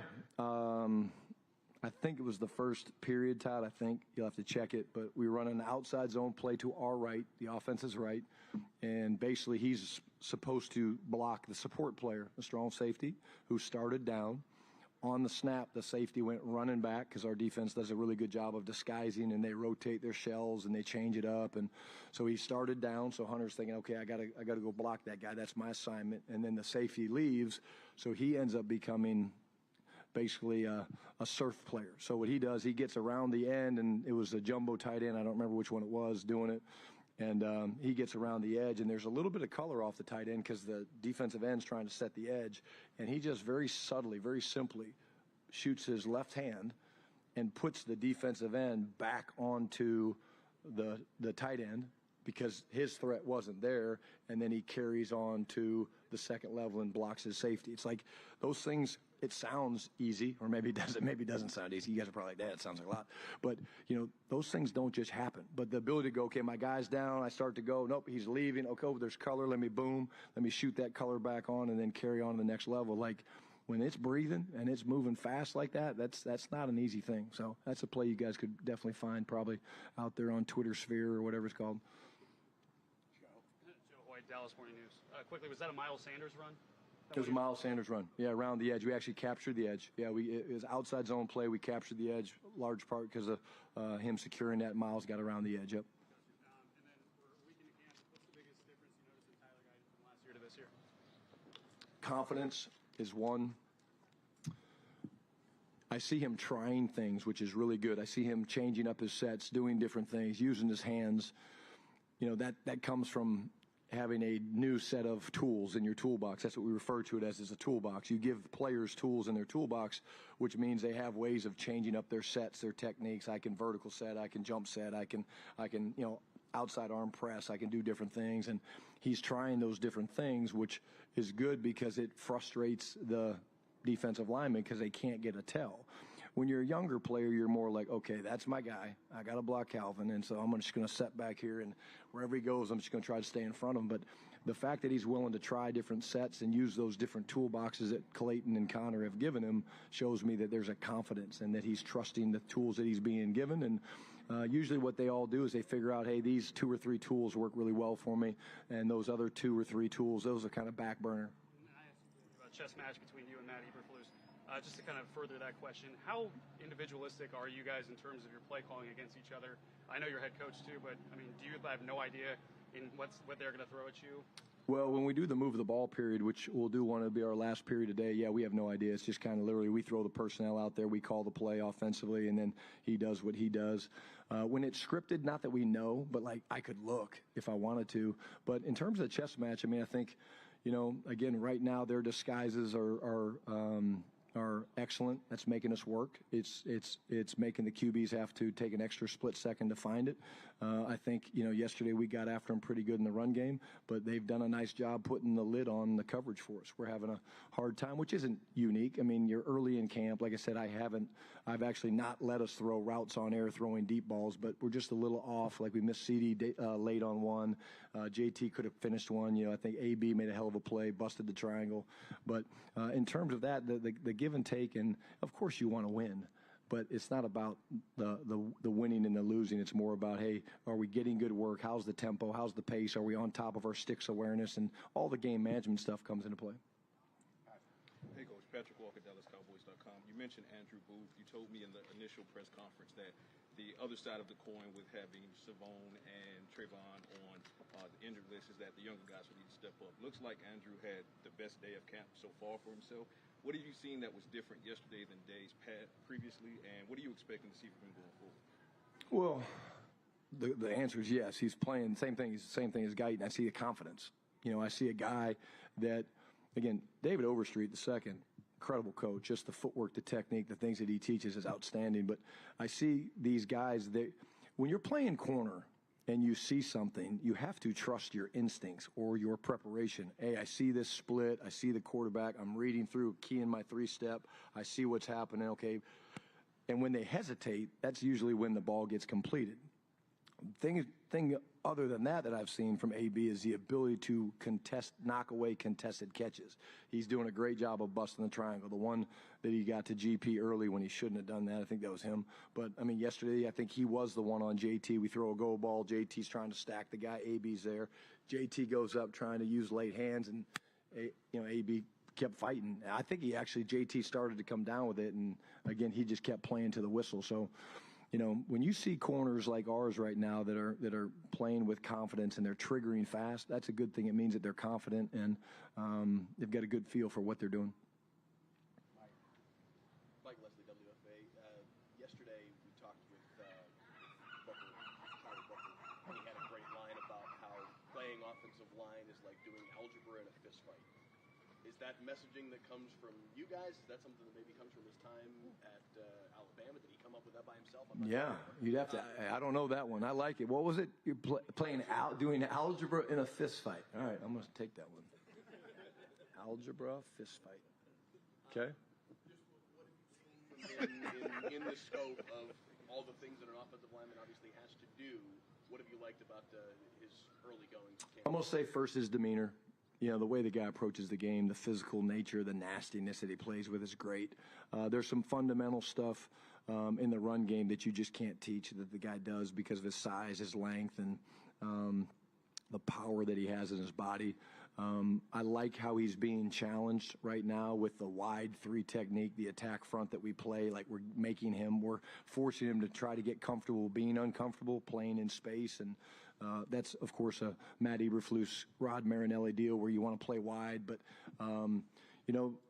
obviously we made the move the other day, but the way he responded, to being put down on the second team, that shows you, man, he's wired the right way and he's got the right stuff. And he came back yesterday. I thought he had a really, really good day. And part of the success that we had yesterday in the run game was some of the double teams and fits that he was creating in there with our tackles and BB and all that stuff. You said a moment ago that you haven't allowed the deep ball routes on air yet. Take me through what's the thinking there? Why not? Well, so in routes on air, you have, a few minutes. Usually we script 4 things for the receivers that we want to work on, and they're going. It's just because it's still early in camp and the guys are getting their legs underneath them, throwing go balls and then coming back and throwing a post in routes on air, it's not smart. You just worry early on in camp about potential soft tissue, things like that. Those will begin to get added in as we go, and usually the deep ball takes the longest. I mean, that's the thing. The ball travels the farthest. You got to throw it more accurately. You got to have a guy that goes and gets it, and a lot of things go into it. But we recognize the fact that we need to get better at that. So you'll see those being sprinkled in a little bit more. We call it RVAs, routes versus air. Some people call it routes on air, but you'll see a little bit more deep balls mixed in there as we go. Pat. Hey, Brian. Pat Doney with NBC5 in Dallas. The pre-practice energy, running through the bags, everybody's going crazy. I've also noticed you walking through and talking to every single player as they stretch. Why does that matter to you? Why are you going out of your way to make sure that all of these guys get to know you personally as well during that? Connection. I care about these guys. I love them. I want to see them do well. I ask them sometimes, hey, what are you working on today? How are you being intentional? What fundamental? What are you trying to improve on from yesterday? What's your mindset? Some of them are very brief. Some of them are a little bit longer. But again, this is my family. So, if I walk in the house and my kids are there and my wife, I'm going to walk up to them and give them a shoddy shake or whatever that's being called, and I'm going to give them a hug. But it's the connection piece.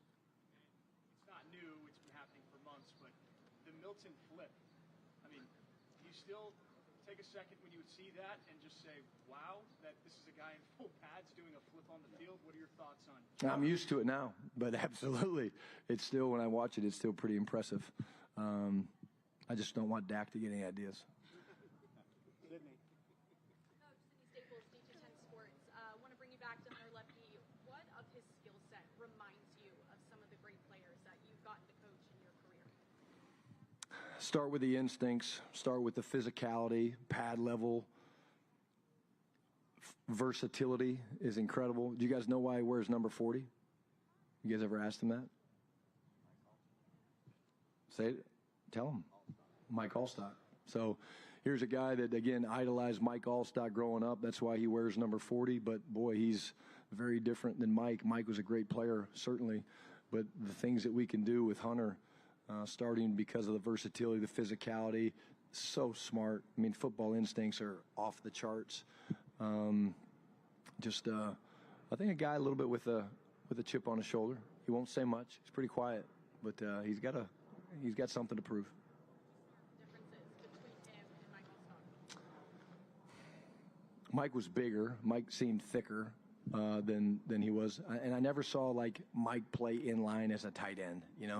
Hunter plays, in some of our 11 personnel stuff as a tight end. Like, he's a wide tight end. He's a fullback. Mike played fullback, halfback. He did some of that stuff. But probably the versatility of playing in line as a tight end and things like that. Of course, I don't know Mike Allstott that well. And like I said, he's a great player. But it's more of the fact that, Hunter looks up to him, and he works on his craft every day, and he goes out there with an intentionality and an intensity that's cool to watch.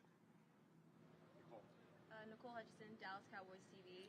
Do you have an update on Brevin Spanford? I saw him go into the tent to get evaluated, and kind of a second part question is, I saw John Stevens get some opportunities in place of him. Just what are you seeing from him in terms of confidence, just considering he has kind of, his seasons have been derailed due to injuries? Yeah, I'll talk about Brev first. Yeah, has an ankle. Looks like it's going to be a couple weeks. Nothing we're overly concerned about. But John Stevens we're ramping him back up into practice. We're being smart with what we do. He is chomping at the bit, a little bit like I talked about Sam Williams. We all know the talent that he has. But, again, to talk about the work ethic and what this guy had to persevere and fight through, and anybody that's ever been injured and then injured twice in 2 years, like just the mental anguish that you go through. I mean, this young man, I can't say enough great things about him and his work ethic and what he did with our trainers and Jim and Britt Brown and Harold Nash and his staff. Like, he hasn't missed a day. And what's cool for me as Dak was rehabbing is watching the influence that a veteran player like Dak has on a John Stevens, Nate Thomas, Vaughn. That's what I like, is I like when the veterans, and not take Dak's name out of it, doesn't matter, but when they really become interested in the success of their younger teammates, that's when something's clicked from a culture standpoint. Brad Shan, 105.3 The Fan. When you talk about a guy with the unusual, versatile skill set of lefty, at what point do you have to figure out how best can you get lost in the versatility and not wind up using him the best way to use him, whatever that is? Yeah, I could say the answer would be you hope that never happens. When you get into a game plan situation, Brad, it's a little cleaner. Like right now, we're literally just installing plays. Install 1, install 2. Today is install 5, I think. So, everything now is scripted, but in a game, it's pretty tight. But what it does give you is if there is injuries, he can fill so many holes. So he's so valuable because he's great on special teams. He's a great fullback. He's a talented runner. He's a good tight end. He can catch the ball in the backfield. He can do all these different things. And so, therefore, he can bail you out in a lot of spots, and you don't lose really much because he's such a talented young man. But you guard against that. But I think really when you get into the season, it doesn't happen very often because it's very specific. Right now we've got plays that are up out of 4 personnel groupings. You could run from 11, 21, 12, whatever it is. When you get into the game, it's going to be 1 or 2 things, and that's it. Kyle Yeomans, Cowboys TV. You mentioned yesterday the importance of 11 personnel and the benefits of that versus running 9-on-7 or 7-on-7. What did you learn from the first practice of really working the run game at 11-on-11? And was the Hunter Lipke play that you talked about earlier an example of why that is beneficial?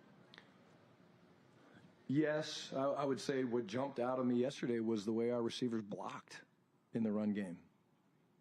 And the fans are going, oh, great, they're blocking. But we're going to run the damn ball. You ain't got to worry about that. We're going to run the football. So, but like we had a play, we were in a little tight, condensed bunch set, and it was Jalen Cropper at the point, and I think it was Trayshawn outside of him, and we had to basically go double inside to get to an inside piece. And, I mean, Crop went flying in there and just struck the guy and did an unbelievable job. Like, to be a great football team, it's got to be selfless, and receivers have to block. And that jumped out at me yesterday. But you don't get that, to your point, you don't get that 9-on-7.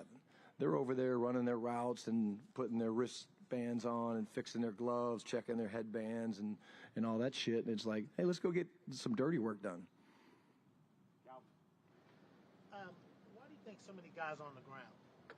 It happens. I mean, Calvin, it does happen. I would hope there's less on the ground today. These guys, remember, I mean, the way the NFL sets it up for us is, you know, you can almost have zero contact during the spring. I get it. Then you've got this little ramp-up period. But then when you put pads on, I mean, the last time our guys were in pads was January. right? So it happens. And then the veterans are always better than the young players. The veterans kind of know how to practice. They've learned that trait. They've learned that skill. It's like, learning how to ride a bike. You kind of, okay, yeah, all right, let me dust this off a little bit. I know how to do it. But the young guys and them kind of learning the tempo is a little bit different. And then, the worst thing you can do is have a guy that is consistently on the ground, and we really don't have that right now. And sometimes, like Donovan, we were running a game yesterday, and Donovan Ezraku was running a game, and T.J. Bass trying to pass the game tripped. I mean, that's football, and you don't want it to happen, but it does happen. And again, I hope today, and I expect today, will be better. We saw him get some reps with the ones yesterday. What did you like from him early on? And with these spring football guys, do they show up more ready to hit the ground running, if that makes sense, or is there kind of a freshening period that you have to do? Well, they have some catching up to do because of the learning process. Sometimes they miss things. I can't remember. I mean, Perry, I think we got last day or something like that. It was late. I know that. But again, experience in the attack front, that helps. He's heard Aaron Whitecotton 100 times, talk about how different ways we run the games and who's the penetrator, who's the wrapper, all those things. He's heard those things. So it doesn't surprise me that a guy like that is, showing up early out there. He knows the system. He knows this defense, and he's a veteran. And again, veterans have an easier time in the early parts of training camp, and that's why you get excited when you watch a guy like Tyler Booker come off of a day where he was working with the twos, and then he comes back yesterday, and you're like, oh, okay, he's figuring it out. He's kind of piecing it together, and I think that's the biggest thing you look for from young guys and vets, and Perrin's doing a great job. Thanks, guys.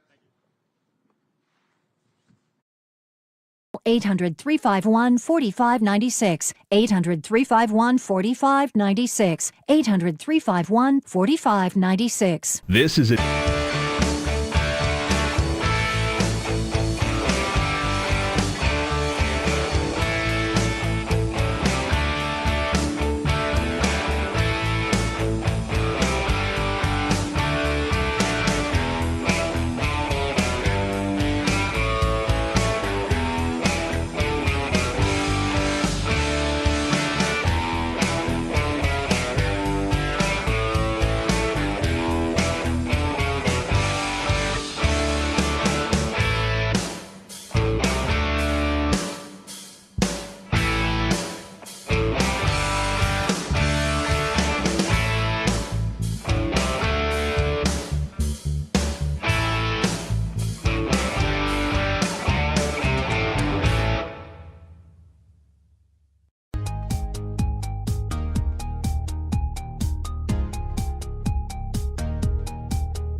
to forget something else to remember that Uber Eats has groceries. Nah, that's absurd. Hey, remember when you used to be a, what was it, Pepper Lady? Pepper Lady? Wasn't it Cinnamon Sisters? Basil Babes. Saffron Squad? Nutmeg Maidens? Paprika? No. Nutmeg Maidens. I just said that. Was it Spice Girls? Doesn't sound right. Was it Saffron Squad?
1053. Who was the best at being the worst this weekend? I'm going to go to cut number 8. Is this fair?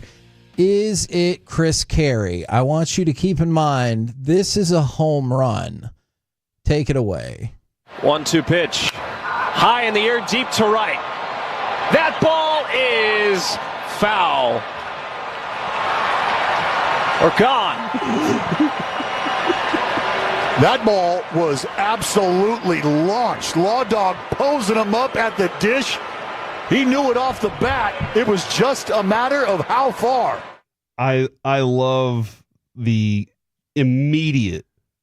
No, actually, that was crushed. Like I love how he went from it was foul. I mean, it's gone, and he was like, yeah. Everybody knew it was gone except for you. And I do appreciate that, and you could see Lawrence Butler watch it go, and it was like in right center. It was nowhere near the foul pole. But Chris said, I totally lost it in the lights. No excuses. Unfair to Butler and our fans, and I messed up as badly as I did. Completely and totally on me. Wish I could have it back, but that's baseball. I apologize, and I will be better for tomorrow.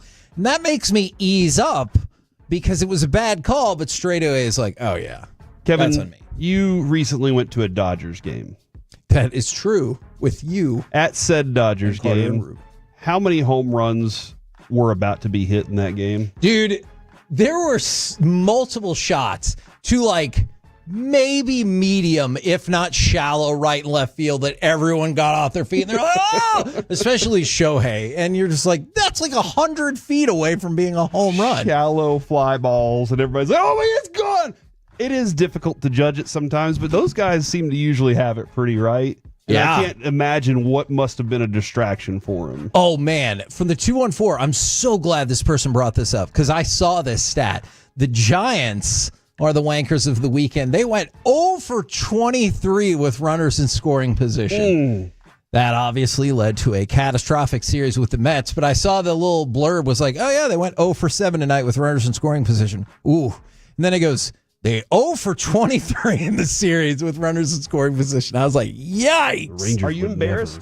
That is freaking brutal. Not this version of the Rangers. No. What I'm saying. An older version, maybe. Like a couple months ago. Yeah. Now, this one is tremendous. NBA history account tweeted out, let's wish Karl Malone a happy birthday. Now, was that the day that was the day that Hulk died? Yeah, and I think it's Sean Hudgens who is the one who taught me two things: white pants. That's right. Yeah. And look it up.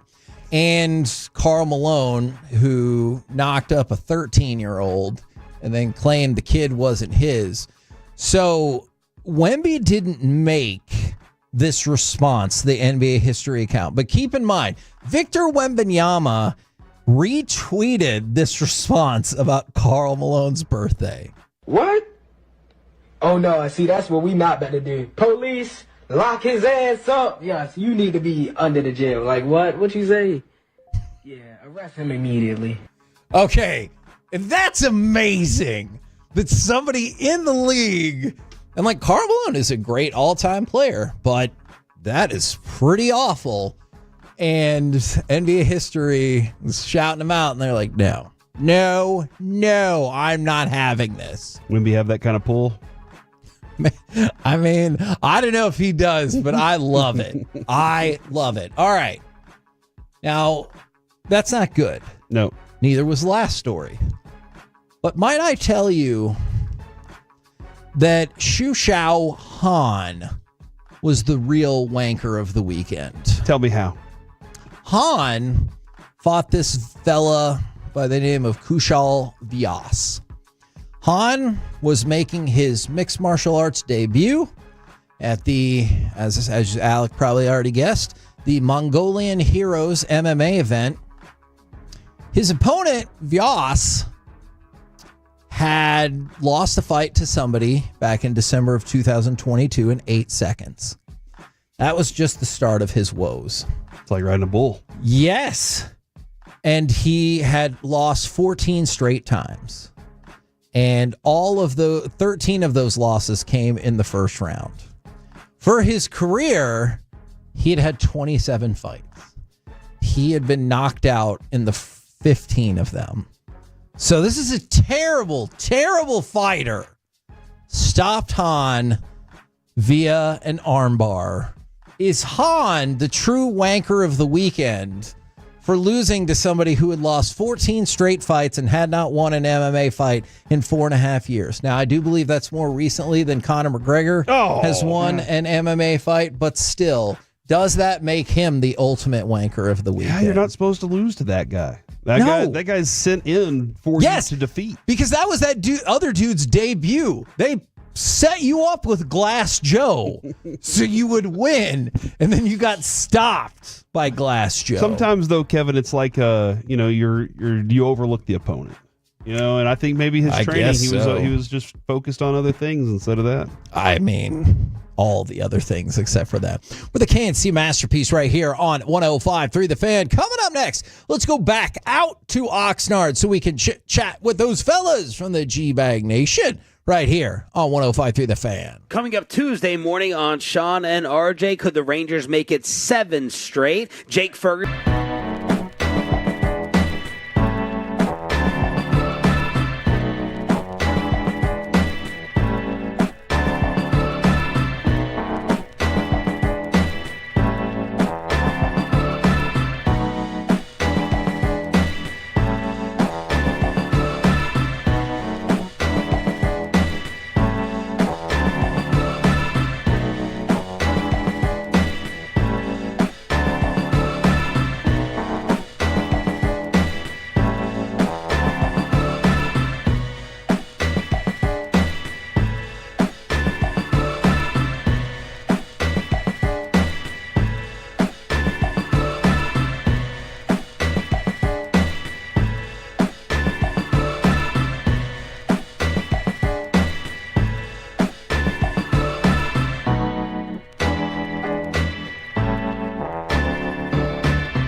Coverage of your local 9 is right here on The Fan. This segment is brought to you by Classic Chevrolet. If you're in the market to upgrade your vehicle, get to Classic Chevrolet in Grapevine. Back-to-back #1 Chevy dealership in the world. They've got more new Chevys than anyone, all priced to sell. Visit ClassicChevrolet.com. This is Texas. This is Classic Chevrolet. Together, let's drive. Based on new Chevy registrations 2023 and 2024. The pitch is hit back up the middle and through into center field. Garcia scores. Langford coming home. Carter makes it to third. It's a 2-run single for Josh Young, and the Rangers now lead 7-1. KNC Masterpiece back here on 105.3 The Fan. The Rangers are 8-1 in the second half thus far, have won 6 straight. Also, Cal Raleigh has overtaken Aaron Judge as the new favorite for American League MVP. Also, Cortland Sutton did get his contract extension with the Broncos, 4 years, $92 million. Right now, courtesy of D&M Leasing, let's take you back out to Oxnard to chit-chat with those fellas from the G-Bag Nation. Gentlemen, how is ya? Heggy, we are rolling. How the heck are you? Man, we're doing great. I did want to know, I know y'all are out there to talk, learn, and see all things Cowboys. Have you been enthralled by the Christian Wilkins situation at all? And the latest updates or faux updates or whatever you think about it? I mean, I was enthralled, I believe. Is that the word you used? Yes, I would. Okay, so I got off the plane, I jumped in the Uber, and I was tracking that the majority of the way up here to Oxnard, and then rendezvous with Wolchuk and Chiafal there at the hotel, and it was probably most of the conversation for the 10 or 15 minutes on our way over here. So, yeah, you know, I do wonder, like, how many teams have a weirdo like this? You hear about the Charles Haley story. You heard about Aaron Hernandez and Gronk encouraging him 10 years ago in New England. I wonder how common it is to have to put up with some of this BS. And it would be terrifying if it's the biggest, toughest son of a gun in the locker room like Wilkins probably has been most of his life. Because what do you do about that as a man? You know, if this stuff is right, I think weaponize, try to get buddies, try to get the GM to release him. I mean, I don't know what you do. I really don't know. Eric Wolchuk, this would have. I heard one. I think it was Eric who chuckled a little bit. How locked in are you on this? Yeah, I'm pretty locked in. I think this is one of the crazier, goofier, funnier, holy smoke stories we've seen in a while. And this is a guy that has a bit of a track record. You know, he was kind of hiding in plain sight over the years with the way that he likes to. He likes to do a little bit of zesty stuff. He's doing the splits. He's doing the gooch grab in the dog piles, even dating back to college. Right? So he's just that kind of guy. And I can totally understand why his teammates would be off-put by that. Right? I mean, come on. Nobody wants to get kissed on the forehead. By a random dude like that. You know, if he's on my team and he has taken that fight to the opposition, I'm just going to be like, don't ask, don't tell. But once it comes inside this locker room, we got a major problem. Yeah, you do that to the opponent, right? Yeah. You do the gooch grabbing under the pile to the opponent in the name of winning, in the name of victory, intimidation. Right? That's what that is. But you don't take that into the locker room. No. This is next level. I definitely maybe Shan RJ would, but I would imagine he's. Do you think he's definitely a towel flicker on the ass guy? Mm-hmm. I think that's too PG for him. Yeah, that's true. A little dirtier. Maybe towel to the front. You know, might be more his speed. Yeah, turn around here. Let me get you. He tries to get that in between you. He tries to floss you a little bit with it. Okay. Yeah, tries to go Ralph Friedgen. Here, let me help you. Oh, man. As long as we're talking team camaraderie, you just said something about Shan and RJ. I heard Shan said it was a ceasefire this morning. Are you guys bonding? Do you believe you will out in Oxnard? We're always absolutely bonded in some way, shape, or form. But yeah, Brian, I mean, they keep stoking the flames a little bit. Yeah, there's no reason to even try and be friendly to those guys at all. None. Absolutely none. Yeah, it's a shame. I want to ceasefire. You know, I like. I want to keep going. Yeah, I know. I think we can end this. I don't. I think we can end this. I think we can destroy their will to compete. Yeah, that's what I'm all about. Run the ball down their throats. Yeah, I you know what? Hey, Shotty's got me fired up. He told me yesterday he's doing no 9-on-7 to run the football. I said, you're an idiot. There's no team ever. And he went out there, like, in the first 9 plays, that team, 11-on-11, he ran the football. I said, you know what? He might have figured out something I never knew about. I'm going to that same energy right now. I'm going to end this today with these guys. Let's go. I think Choppy was alleging that he was going to try and hop on the air and lay down his sword. He wanted to jump on with us after they were saying how sensitive our show is. I don't think there's anybody that's more sensitive than RJ, though. I think he's the one that's really prolonged this the most, and he won't let it go. He tries to pretend that he's all hard on the outside. But soft and mushy and very sensitive on the inside. He is kind of mushy. I think we're going to have to handle this like real men and just not say anything else about it. Let it simmer, let it stew, and because I don't. You're with the wrong guy. Then I don't. I know. I know you've really complicated matters in my plans, but it's fine because it takes a village or something like that. But it is difficult to accept like a truce or a white flag when they're saying, "Well, I guess we better do this because they're so sensitive." Yeah, Now it feels like this isn't a white flag I want to receive. Yeah. Because you're like, oh, here's sensitive, man. You know what? Screw you. I like what you're doing here, Dawson. You I just really do. just sit with your guilt, sit with your decision. I'll sit with whatever you're blaming me of. Yeah. Okay? It's fine. But we don't need to talk about this or have any apologies towards us. Man, it sounds like it's going to be a fire show. What do you guys got coming up on the program today? Actually, we're going to have Shan RJ on and hang out and talk football. It'll be fun. We just saw those guys. We were dapping it up down there on the sideline. They're going to be back up here as soon as practice is over talking. Of course, we're going to go 3 live, 3 wide here coming up right out of the gates with practice going on. I think it's going to be a full hour of team. Yeah. And you're going to have Flippin' Broadus on the turf breaking it all down for you. Football. No better place to get it than the station that's actually in Oxnard. 105.3 The Fan, the G-Bag Nation. Love it, love it, love it. Roll home with them. Come back with us tomorrow, 10 a.m. to 2 p.m. right here on 105.3 The Fan. Good night, Kevin. Good night, Kevin.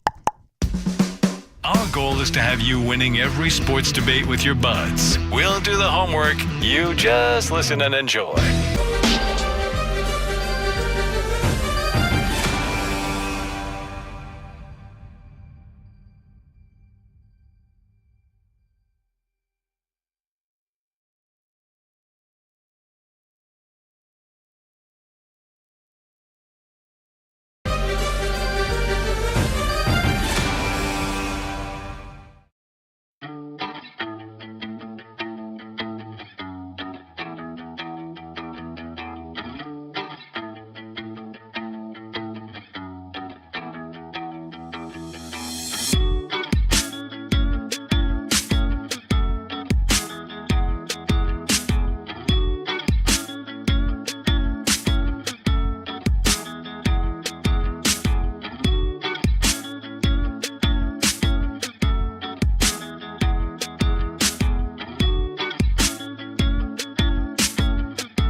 Go. It's our number one of the G-Bag Nation on 105.3 The Fan. We are live in Oxnard, California, and we're locked and loaded here. 5-hour shows all week long, followed by Fred and Blake Fan After Dark coming up at 7 o'clock. Our training camp coverage brought to you by the on-time experts Rhino Shield and Yardbird Southern Table and Bar General at your service. If you see me, bear me, N.A. Brian Broaddus is here on the tennis courts before too long. He'll be down on the fields as they're about to have their second consecutive padded practice, and he'll have all the details for you. We'll go 3 Live Mike style, brought to you by the On-Time Experts, the official AC heating and plumbing partner of the Dallas Cowboys. Lucius Alexander is back home in the Pimp Cup Master Control here, 75 and fits you, fixing to go 5 flawless. And, of course, Wolchuk and Chia follower here. Carter Freeman is here, and Tim Collins, the office ace, doing some remote engineering and producing for us here at Training Camp 2025. Brian, hell of a job last week, man. It's great to finally join you. Thank you. I appreciate it. It's nice to have you guys out here as a part of this. It's been a really competitive camp, and I mean that from the way of not one side of the ball is clearly taking advantage of the other. There might be a play that the offense wins, and then the very next play, you get Maris Leofow punching the ball out of someone's hands and defense makes a play. So I think what you guys are going to experience here with this padded practice, and it was a good one yesterday, is that there is going to be an element of physicality to this team. That's what Brian Schottenheimer's trying to do with his offense. Heavy personnel, big tight ends, moving offensive tackles in position, using Hunter Lipke, and then also you'll see with your own eyes the guys like Miles Sanders running the ball, and then with Jadon Blue as well. Shotty saying at the presser about an hour ago, we're going to run the damn ball. Yeah. You don't have to worry about that. You think Lipke's getting involved as an extra blocker in the run game? Absolutely. I know that we've talked about this a lot, is that we think this is going to be a power gap scheme. When we talk about power gap scheme, it is that hip to hip, it's push, get to somebody's second level, and then let these backs make cuts. I think it's going to be some elements of what we see with the 49ers, what you see with Kyle Juszczyk, with a motion and then getting bodies at the – this is why I think it's so big. If you look at the 49ers are a really good wide receiver run blocking team. Yes. That's why they have so many successful chunk plays that way. I think he's taken some elements from that San Francisco scheme and bringing it over to his football team. I love that, dude. The advantages you can create when you're moving the fullback like that, like just the different angles and the leverage that it creates. It's just a split second, and boom, that defender's out of the way, and we're on and running. Mingo's a guy that is definitely a willing blocker. That's good. They work on this. They work on this on drills. I was over with the wide receivers yesterday, and it is a throw the ball to one guy and then the second guy go block. Yeah. And that is a very big point of emphasis for these guys. You saw a play where CeeDee Lamb, before we got out here last week, week. CeeDee Lamb's running down the field, and Pickens is out there kind of leading the charge from a blocking standpoint. So that's huge, man. All those guys working together. We talk about run defense, all 11. The offense, same thing. Well, the thing, too, and like I say, in everybody's kind of going, well, man, offense. You guys are talking about offense. I'll tell you, the defense there's been times, so Solomon Thomas yesterday, in playing run defense. Perion Winfrey has been playing some run defense. We've seen Maris Leafau, I mentioned him early, takes on Williams in the hole. It hasn't been just all offense. I mean, there have been some good defensive stands that they've been able to make, but I was super impressed with Solomon Thomas. There was a time yesterday where he was able to beat Booker into the backfield, tackle for loss. There was another time where he was able, they try and block back on him with BB, and he's up the field before BB can cut him off, and he's making another tackle for loss. So the defense is having their share. It's been a back and forth. I can't stress that enough. We immediately think of, because we're watching clips and we're seeing, oh, this team's just getting their ass kicked this one way. There's maybe 2-3 plays that you don't see where it's kind of flipped the other way. We've seen the takeaways, but it's more than that for the defense. They're going, I'll tell you what, when you got guys like Booth making coverage plays against a Tolbert or against a Pickens, or and they've had some really good pressures. They've taken advantage of some blitz stuff that they've done. For not having Micah Parsons in there. And this is really without Sam Williams. Mm-hmm. I was on with DallasCowboys.com this morning on the break. Me, Voch Lombardi, were talking about it, and it's like this has been a team that's rushed the passer really without the benefit of Sam Williams. It has been a little bit of Sam Williams trying to kind of catch up to what Fowler and Ezerako and Nealon have been able to do. And that's with no Micah Parsons. That's what I was wondering. I was going to ask you about Sam Williams because a lot of people are excited about him, but when I watched the reps he had against Tyler Guyton, I thought they were some of Tyler Guyton's best reps. Oh, no, it has been, Sam is not, and this is another thing that we've talked about again this morning about was give me the player that you had very high expectations for, but through 5 practices is kind of like, maybe need a little bit of a reset there. Sam Williams was my guy. I had, and it's super unfair for me to say that for a guy coming off a knee injury. Sure. But my expectations of him were like he had a year to get himself going and all, and here we are. And we saw him a little bit at the OTAs, that burst coming off the ball. But it's been a little bit of a struggle. His pad level hasn't been really great. He hasn't been able to capture the edge like we've seen Sam Williams do in the past.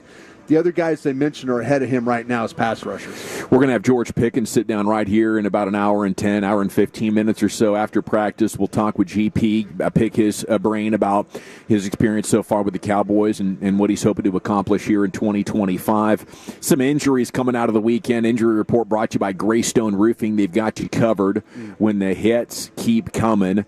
And the first one was Rob Jones, and this is the worst one, right? 2 to 3 months. So at least missing 1 month of the season, maybe 2. The backup guard that was running with the 1s a little bit over the weekend when Booker slid back with the 2s. Yeah, this is when your pro department goes and finds a guy that has made NFL starts. Maybe he gotten a little bit, his play had gotten a little sloppy. Maybe his play had not been as good as it once was. He gets a new opportunity. And yes, the other day they put him in with running with the 1s. They gave Booker a little bit of a reset on what he was doing. But Jones was a guy yesterday. He got hurt on a play where they've been running this counter action where they've been pulling guys, and he was the lead blocker with the tackle behind him. So this counter action, he gets there's a collision. He hurts his neck. He breaks a bone in it. Finished the practice, but here we are right now. He's going to be out likely for a little bit of 2 to 3 months. Yeah, a little portion of the season for you. Well, maybe it'll work out and he'll come back right when you need him, or maybe you don't need him at all, but that is some quality depth. Yes. I think. Veteran depth and who's made starts before. Absolutely. Looks to be a couple of weeks then with the tight end Brevin Spanford, who rolled his ankle and didn't quite have as good a luck as Terrence Steele. Yeah, his ankle was actually Hunter Lipke fell in the back of his legs. And it's, to be honest with you, Dawson, it's lucky that he didn't break his ankle or blow out his knee. Yeah, when you fall backwards like that at that size. Yeah, Hunter got thrown right into the back of his legs. I was told there was going to be the MRI yesterday, we'll see if we can get some information later today, but this thing might be a couple of weeks, 2 to 4 weeks, I'd say. Does the Jake Ferguson contract from the weekend get thumbs up from all you boys? I was excited about it. I mean, I've been a big-time Ferguson supporter. I can understand some fans that are like, well, come on. He's really had one good year. He's coming off a poor season where, injuries impacted that, but now you're just going to go ahead and pay him. I mean, he's the 7th highest paid tight end right now, 13 APY. You've got some other really good tight ends that are going to end up getting paid here soon in Sam Laporta, Brock Bowers. That's probably just going to be a blank. I mean, the check top's for the Raiders 19. Yeah, he's right behind David Njoku. And this is one where you're not paying for pass production. You're paying for, we look at a guy that could have a tremendous season, and I agree. I think Jake Ferguson is a guy that can get himself into that fringe 5 to 10 category of best tight ends in the league, and that's about where the price range is. So I was all in on this one. I enjoyed this signing. Yeah, this has got a little bit of a Jalen Smith vibe to it, if you want to know when the signing came down. He jumps in there when others are kind of maybe ahead of him on on maybe a priority. I don't think that we thought that Jake Ferguson's contract was going to be the first one that was going to get done out of Bland and Micah Parsons and guys like that. I think this has got that, remember with the Zeke's contract was kind of like, and then all of a sudden it's like, well, we're open for business. What did Jalen Smith do? He jumped in there. I'm always saying it, the jumped in part. I think Ferguson's a much better player. I just think Ferguson had an idea that, like, listen, they're interested. As long as I'm not resetting the market or being the highest paid guy, there's a chance I can get this and get some money out of this. And B, because there's going to be a point in time where the money is going to dry up.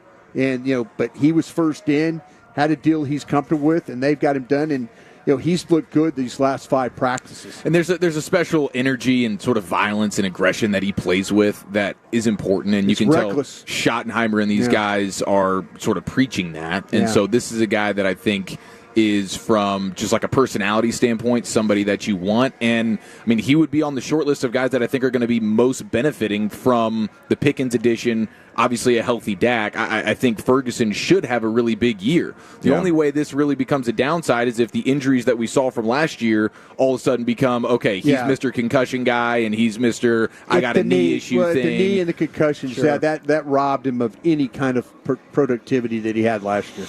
Yeah, but not a bad contract. I think 2 years and an extra $5 million guaranteed of it. It's right around $30 million guaranteed, so it's not one that's going to be an anchor for you. But I think just what you said, the violence and the aggression that he plays with and goes attacks that football. There aren't a lot of guys around the NFL that can give you that element of a guy that's going to stick his nose in and have the hands to secure the catch. And it's 2/3 of the top. I feel like he's more than 65% of McBride or Kittle. I think he gives you a lot of stuff. And what you said right there, like Kittle and Lamb, if they put them wide, as much cover two as we see in the league with the safeties going wide, there should be 7 or 8 touchdowns in the middle there. And some 40-yard catches and runs. Yeah, he should be able to feast. Or 7 and 8 interceptions if Joe Milton's throwing the ball. Oh, no. Because Joe Milton will throw the ball down the middle. I mean, he did throw one to span forward that was a beautiful pass. But Joe Milton is like, okay, I'm going to take this seam shot, and it's usually short, and then that's way with Hooker or somebody like that looks really good catching the ball. Man, I love Cowboys TikTok because it is just the worst rumor-mongering BS you can find. So on the flight over here, I get the in-flight Wi-Fi, and I bring up the Cowboys, and it's just like one video after another of that fake AI voice saying, Joe Milton could be the Dak Prescott replacement, and who's going to be the starter? And it's just like, people are eating it up in the comments. Hundreds of thousands of likes and all the engagement, just complete BS. It's tabloid coverage. Joe needs to figure out when they put Turpin in the backfield and they run a play where he goes hard to the flat to the right and they run 2 picks in front of it, that he needs to throw the ball over there and not to somebody else. Specifically, I think that it's not often that we see Turpin playing running back, and then Turpin after the play is jumping up and down like, "What are you doing? Look at me!" And Milton didn't even look at him, and I'm thinking, Well, that's kind of unusual that all of a sudden you set up a play where you run 2 picks inside and have a back to the flat, and you don't even throw him the ball. But Joe's going to throw the ball where he wants to throw the ball. He's a tremendous player, tremendous guy. He's just trying to take the next step to be an NFL caliber quarterback, and I think Joe Milton is his own worst enemy because I don't think he sees the field particularly well either. But he wants to. He wants to be Peyton Manning. He wants to be. He does. He's going to sling it. I'll tell He's you, like, I'm not a runner. If you had to win, and I think Bobby Belt said this last night when we were all riding over to the rudder room. Bobby said, I think the Cowboys, if they had to go win one game, that they would probably go with Greer. But if it's like a season ender, they would go with Milton. They would go with Milton. I think that's fair. I didn't want to believe him, but I was thinking he's not wrong. He's probably after watching Joe is wheels off. I mean, I'm so excited to watch. Oh no, he is crazy in a way that you're going, he can make a lot of plays, and he could also just turn the ball over probably 4 times in a practice. Let me ask you this: the early returns of seeing him at training camp, already much better than Trey Lance. Oh well, I'll tell you what he does that Trey Lance. Joe runs around a lot in a practice. In practice, he scrambles way too much for me. I think that's what I'm saying. There's been times where they've had to re-huddle, and Joe's been the quarterback. And it's not always, it's always not Jaden Blue lining up in the wrong spot. It's like, oh wait, I have to. Oh, quarterback. I forgot to send what's the play? I forgot to send a guy in motion. Oh, I'm sorry. That kind of thing. It can be a lot. Hey, we were talking about Christian Wilkins in the crosstalk earlier, and I mentioned the splits thing that he did at Clemson as to one of the things as reading the tea leaves that maybe this was a guy who's a little out there. I would like to rescind that because I just saw a video of Donovan Ezeraku doing the splits. There was a lot more masculinity, and it felt like higher T levels. A lot of talent in that body. A lot of talent in that body, and I would just like to say, let's rescind that from the court of what I said about the splits. Wait till you see I don't think Donovan Ezeraku is let me kiss you on the forehead guy. Yeah. Wait till you see Joe Milton or do let a me tickle your toesies guy. Yeah. There's some funny stuff coming out here on Wilkins. I hope we can get to the bottom of this. There's got to be a Seth Wickersham piece coming about this, right? Where's the bottom of this, please? Pablo Torre. Pablo finds out. Oh, dude, I guarantee this will be a Pablo finds out episode. He will find out whose butt got touched. Man, they're going to show him and be like, we're going to get to the bottom of this, and Wilkins is going to be like, all right, man. Just my kind of story. G-Bag of the Day champion on the other side, top 10 at 220. Well, Chuck, what's in store as we wait for team to start out there on the practice fields? Well, we did have Happy Gilmore 2 come out over the weekend. Did you see it? 877-881-1053, the best movie sequels. That's next in the nation. But first, we get you to Advanced Hair Restoration, advancedhair.com. Tolo, summer is a time to feel and look your best. But I'm not talking about your abs or even your tan, fellas. I'm talking about your hair. You have an opportunity to restore that bald spot, reverse your receding hairline, or just simply add volume to thinning during Advanced Hair's once-yearly summer savings event. Advanced Hair's simple one-day treatment begins to regrow your own natural hair the very next day, and they guarantee your new hair will grow. There's absolutely no one in hair restoration I trust more than Advanced Hair. Truly unprecedented stuff. And right now, go ahead and take advantage of that flexible summer calendar and get the most hair for your dollar. Advanced Hair's summer sales event is on for a limited time, so get the details and schedule your free consultation today at advancedhair.com, or you can call them right now at 469-599-HAIR. One-day treatment, life-changing results. With Advanced Hair, your new hair is guaranteed to grow. Check out the incredible before and afters and take advantage of their best offer ever. 469-599-HAIR or advancedhair.com. The more time you give, the more our crush grows. Together we continue to build something special. Keep turning it on and leaving it on 105.3 The Fan and the Odyssey, iHeartRadio, and TuneIn apps.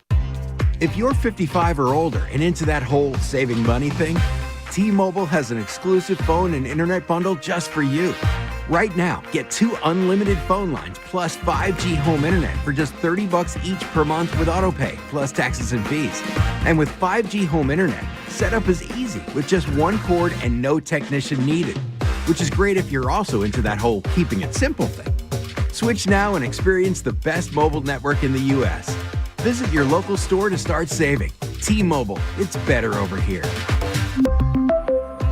Based on analysis by Ookla of speed test intelligence data Q4 2024 to Q1 2025. Ookla trademarks used under license. Unlimited on our network. Customers on voice plan may notice speeds lower than other customers and further reduction if using more than 50 gigs a month due to data prioritization. Video streams and SD on this plan. Home internet pricing after $20 in monthly bill credit plus $5 per line without autopay. Debit or bank account required. See 5G device coverage and access details at T-Mobile.com. We know there's a lot that can go on during one night of baseball. Long home runs, epic pitching performances, catches that defy space, time, and gravity. Climbing the wall! Did he catch it? He did! But what if you could get all of that summarized in a quick, concise, and at least we think, funny podcast that's under 10 minutes? Check out MLB.com's Morning Lineup. It runs Monday through Friday mornings on Spotify, Apple, or wherever you love listening most. How do you save the most money when you're trying to consolidate debts? Speed is important. The longer you go on paying your current credit card interest rates, the more money you're going to lose. Let's get done quickly with TexasLending.com, a company you can trust. Look at your options, how much money you can get. Just mean like this is your haircut, but that's hair on your head. I'm not saying this is your hair. Okay.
The fan just got some interesting news as Bobby Belt from Shan RJ swinging by the broadcast position here as they're stretching, warming up, getting ready for practice.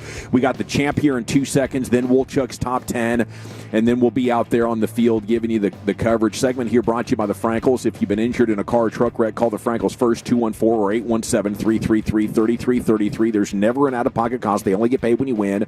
The Frankels, the go-to car and truck wreck attorneys in Dallas. We'll get this Cowboys note in just a second, but let's go back into the Pimp Cup where Lucius has the champ. All right, yeah, G, back in the day, we do it every weekday on the Fan 530. Replay the champ right about here. You called it, lucky you. At Lucky Lucius P is where you need to hit me up if you see anything floating out there. Day number 4 for this champion audio. Let's go to SEC Media Day. Reporter Savannah Avery from KOMU. She asked Missouri Tiger Zion Young a very interesting question about alpha males. You guys kept throwing around the term like alpha males in your locker room and within your team. Is that a thing, or can you elaborate a little bit more on that and what that means? This is a quick. Would you rather date if you were in let's see, I'm gonna do an animal example. All right. If you're in a tiger, would you want to date would you want to date a cat? No, you don't want to date a cat. You wouldn't want to. Well, of course, it's tiger's a cat. It's a bigger version of it's the cat. You know, it's all around the stuff. But you wouldn't want to date a cat, though. Not something we bring. Nah, you know what I mean. So that's the difference. Like, it's more so of like, not in there. I mean, alpha male. Like, who? That's what we're recruiting. That's what we're standing on. Guys is alpha males. Guys is where their feet at. And guys is very vocal and want to compete, you know, and have an edge on them. You know what I mean? So that's more so of being specific. You know what I mean? You won't want to date very a specific. Cat. You would rather date another tiger, right? Or a lion, something more manly. Very concise definition. Incredible. I'd love it if you looked up in Webster's dictionary what an alpha male meant and had that in there. That's something. See if dude can make it 4 in his pursuit of 5 in G-Bag Nation Immortality tonight at 5:30 here in the G-Bag Nation right before you get to L.A. Live. Before we get to Wooley's Top 10, let's bring in Bobby Bell, buddy. What's happening down there? How's it going, guys? Yeah, That's I was just walking around the practice field, and it is of note. We heard the opening press conference where, you know, they said, well, have you thought about getting anything done with Tyler Smith? And Stephen Jones said, what makes you think we haven't been talking to Tyler Smith? Yeah. You know, we just generally don't talk about our business in front of everywhere. Well, out there on the practice field today is Joe Panos, who is the agent for Tyler Smith. And Joe has a history of getting training camp deals done with the Cowboys and getting stuff done in a similar fashion. We talked about earlier on the fan today the idea of the Jake Ferguson deal can look sort of like the Jalen Smith one, and then we said, you know, the Jalen Smith deal got done and the Lyle Collins deal got done. This could be that Lyle Collins piece too, potentially, and that was another player that Joe Panos represented and got his deal done while they were trying to get others done. And so I think that they're open for business and willing, and it's at least of note and interesting that he's out here today hanging out and seems to be chumming it up with a lot of the Dallas brass. And looking at the Osa deal and the Ferguson deal, if you're willing to take like somewhere between 20 and 40% under market value, you can get a deal done quite early with these Cowboys. Yeah, I mean, if you're going to offer me a massive discount, I'll sign checks all day long. So, but no, I think this is one where I would normally think this one would cost you more. That this one you would have to pay close to the top of the market, but I mean, they signed a very team-friendly deal with Tyron Smith when he got that done. Lyle Collins' deal was pretty team-friendly when he signed it. And so, I mean, they've worked out friendly deals before with the same agent, so it might be hand, meet, glove. Yeah, and that would be great news to get Tyler Smith done early. Glove. Glove. It is a saying, Zach. Dear God. I mean, Tyron Smith might have been. We're gloving. I don't know what you thought I was saying when you thought it was hand, meet, love. I thought you said hand, meet, love. That might be a Christian Wilkins situation. That's M-E-A-T. Smooches. Thanks, Bobby. See you down there. Time now for Wolchuk's Top 10 at 2:20. Here he is, the Wooly Bully. Thank you. Happy Gilmore 2 and all the cameos came out on Friday. I got the top 10. This is best comedy sequels. These are specifically comedies. 877-881-1053. Also, just piggybacking off of that Tyler Smith conversation, Trey Smith just got the bag from Kansas City. He's currently the highest paid guard in the league, $23,500. Number 2 would be Landon Dickerson. Talk about team-friendly. Million. Landon Very Dickerson, team-friendly. $21 million. And then Chris Lindstrom at $20 million. So, I don't know. Can you get anywhere from 20 to 23.5? So you don't come in as the highest paid? Maybe that's what the Cowboys are looking at. I mean, maybe they're looking at it like, well, if we wait 2 years, it'll probably be 30. So, man, here's a novel idea. What if we do it right now? Starting to pay these guards as we're all talking about right now. So, you know, hey, give them a little credit if they're kind of getting ahead of this. I love it.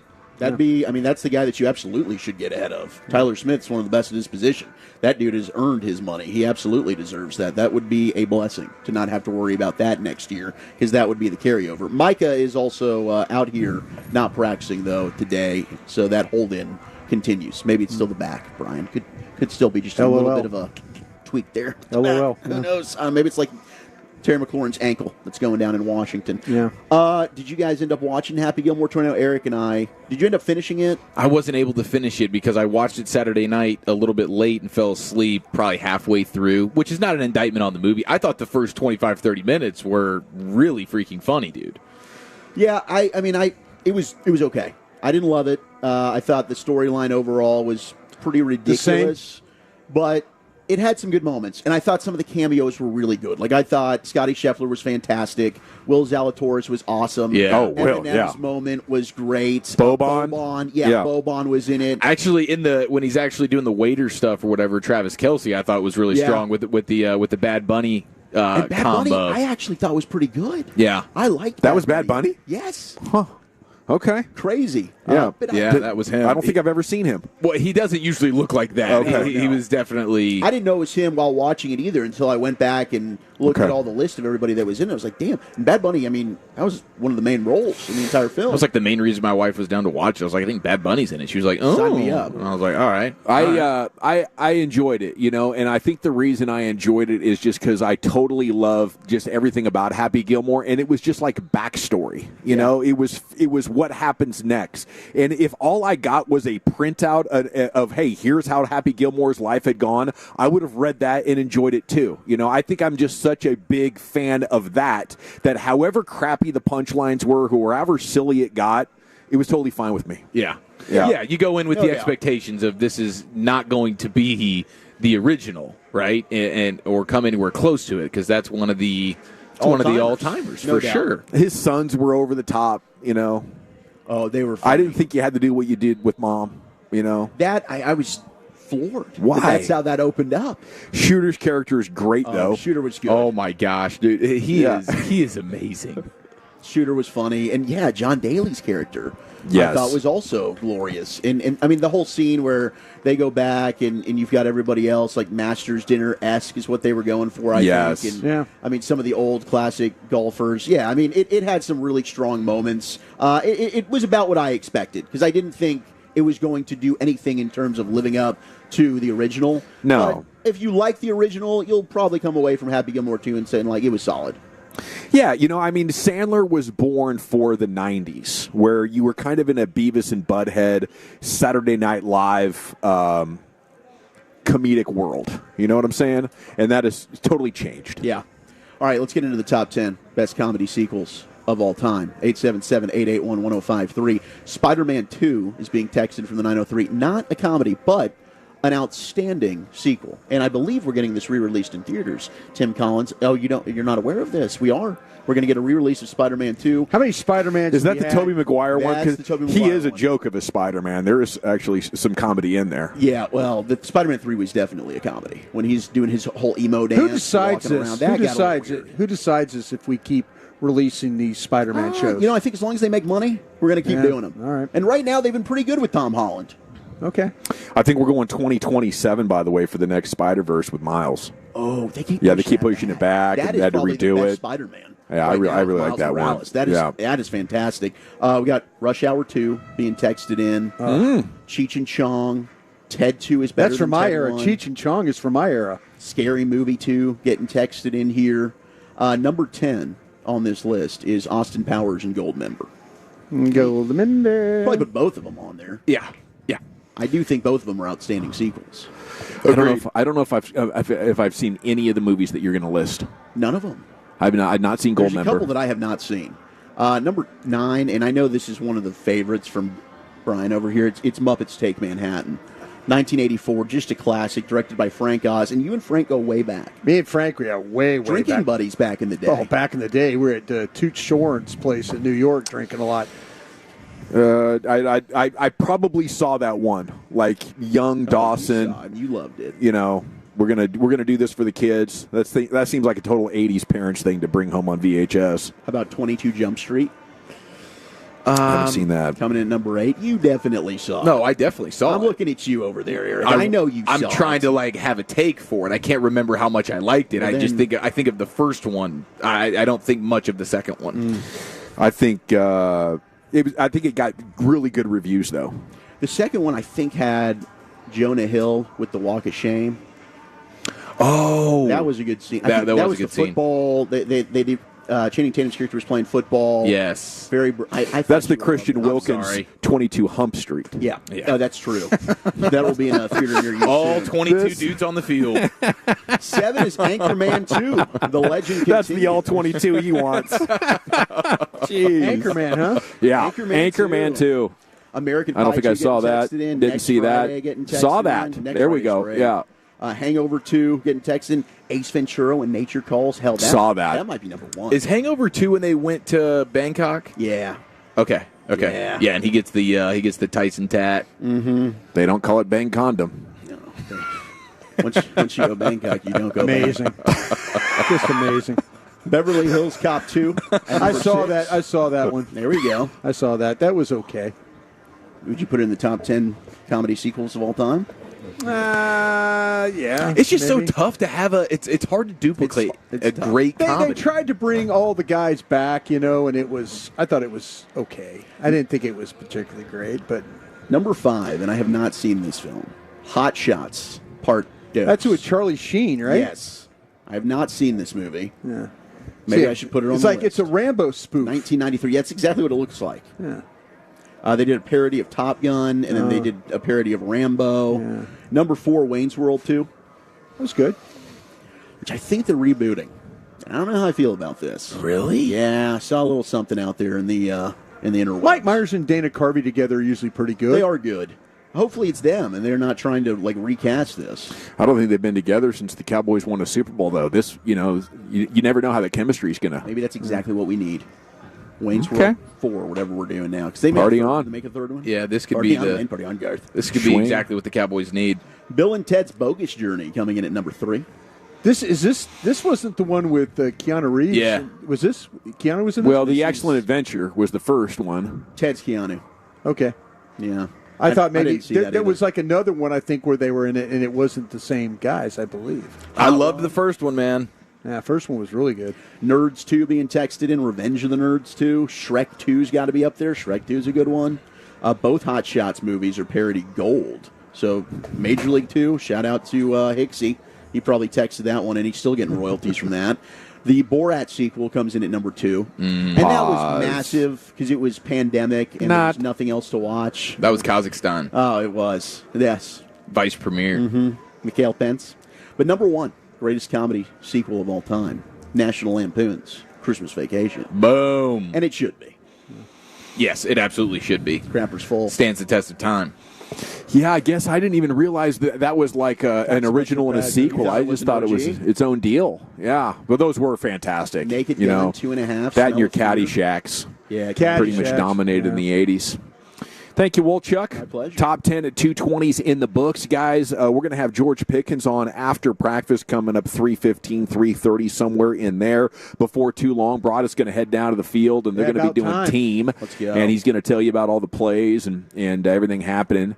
But on the other side, I suppose if team's not started yet, we need a little best of the weekend, Chief. Yeah, we can weekend it up. Some tales from the first 24 hours in Oxnard, California next year in the nation. All right, let's talk Trajan Wealth. And ensure your retirement is the ultimate summer vacation. Call Trajan.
most people are paying for the base model. Plus, these systems can cut your electric bill by over 60%. That's over $1,000 a year. We're so confident in this offer that we actually encourage you to call two other companies first, get their price, and then call Reliant Air Conditioning at 877-YOUR-HERO or schedule your free estimate online at ReliantAirConditioning.com, where we've been gimmick-free since '83. Reliant Air Conditioning. Call 877-YOUR-HERO. All right, Tolos, football is back for epic game day eats. The only call is Wild Fork Foods. Forget ordinary. Wild Fork brings unbeatable variety of premium meats and seafood, all blast frozen for peak freshness, locking in the flavor. Our crew ensures incredible quality and value every time, making it a truly great process with amazing prices. Time to level up your tailgate or watch party, and you can grab everything from prime steaks and juicy burgers to exotic meats and seafood. Visit Wild Fork Foods or order online for delivery. You know, it makes sense that On Time Experts is teaming up with us for our Cowboys camp coverage, because from Oxnard to the Star in Frisco, you can rely on our fan experts to be there for you every day. Thanks as well to Rhino Shield of DFW and Yardbirds Southern Table and Bar. For the latest from Cowboys camp, turn it on and leave it on. The Fan. If you're in the market to upgrade your vehicle, get to Classic Chevrolet in Grapevine. Back-to-back #1 Chevy dealership in the world. They've got more new Chevys than anyone in the all-price of sales. Silverados, Tahoes, Blazers, Malibus, Equinox, and more. Visit ClassicChevrolet.com. This is Texas. This is Classic Chevrolet. Together, let's drive, relax, and enjoy the difference. Based on new Chevrolet registrations 2023 and 2024. Thank you very much, Lucius. It's the G-Bag Nation here on The Fan, and we're about to go 3 live mics. A very eventful day at practice already, and we're just into the team session. Bobby Belt reporting last segment that Tyler Smith's agent, Joe Panos, spotted at practice down on the sidelines talking with Steven and members of the Cowboys front office. It's time to give you 3 live mics, though. Brought to you by the On Time Experts, the official AC, heating, and plumbing partner of the Dallas Cowboys. Thank you so much to the On Time Experts for sponsoring one of my favorite segments. We used to do this way back in the day with CA, and then with CA and Jeff and Mike and all the different evolutions of the G-Bag Nation. And obviously with this one for the last 5 years, Brian Broaddus has been giving you the Scout's Eye, and it's all brought to you by the On Time Experts. Buddy, what are you seeing down there? Well, I'll tell you what, we are into the team period, as you mentioned, and it is the second offense that is currently running right now, and Joe Milton off the play-action pass. Nice little flip to the outside to Fant.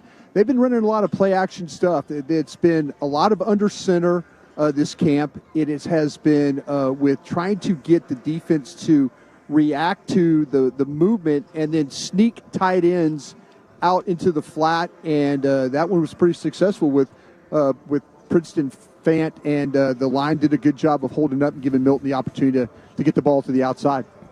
How are they doing executing this motion stuff and this attempts at deception? Is there any kinks that need to be ironed out, or would you say it's smooth? Yeah, it's been pretty smooth, because what's happened is you get motion and then a motion and then another motion behind it. So they're actually trying to do it, 3 different ways there. And here they're in a situation where they're going to have to rehuddle. That was the confusion you were talking about there for Milton. The running back, what they tried to do, Chuck, tell me, did they try and get Williams there on the outside, it looked like? Or? They did, yeah. They tried to move him. He was lined up wide left. They tried to bring him back, and evidently that's not what the coaching staff wanted. They called that dead. Yeah, well, here they are. They've got the again, they're trying to use the running back wide and now bringing him all the way back to the inside. So they're just trying to get a look. The defense didn't adjust at all. So it looks like they're probably in some type of zone coverage. And how is the defense overall adjusting to this difference in motion and this Eberflus scheme? Do you like what you're seeing so far? You know what? It's really the first 5 days of practice. I think like they've done a really nice job. You haven't seen any huge just. Oh, we got a little skirmish going on here again, boys.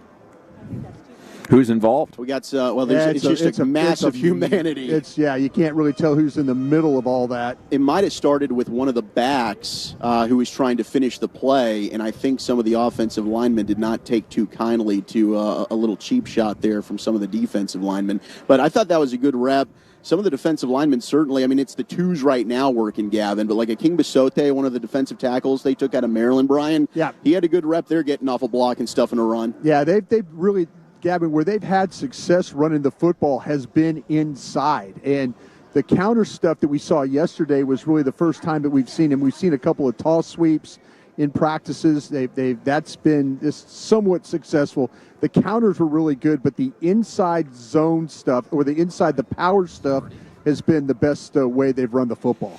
I just love the idea of getting extra linemen and a fullback at the point of attack to create those, numerical advantages, 2-on-1s, and you get 2 extra guys running to the edge like that, it increases your chances significantly. But right now I'm watching about 8 minutes ago, apparently Kevontae Turpin laid out Tyler Smith. Well, he just had a catch. Turpin did coming out of the kind of the backfield there. This is something that I noticed yesterday, and Joe Milton, we talked about, didn't throw him the ball, but that was a good little quick pass by Prescott to get the ball into Turpin's hands, and he's just so explosive when he's one-on-one on the outside. Yeah, it seems like this coaching staff has maybe, not a mandate, but a lot more curiosity and intention to get Turpin involved. Much more than the previous regime. Okay, what else going on down there, Chief? What's sticking out to you? Well, Eric's over here, a little delayed draw action at Donovan Ezra, who almost blew up the play, but good job. I think that was Javonte Williams just fighting through there. Eric, what are you seeing here? Yeah, I think that was actually Fowler. Fowler's rocking that 13 now. Yeah. Fowler comes sliding through and just went up high on him. He missed the situation there, but he read it beautifully. Well, I'll tell you what. They're trying to keep him off the ground, so I don't know if he was just trying to let up or what, but he saw it from the jump. Now we get a little trips action here. Yeah, we're seeing a lot of 3x1. With Mingo and Tolbert. Yeah, a lot of 3x1 here. And Cropper. And the one is Ferguson.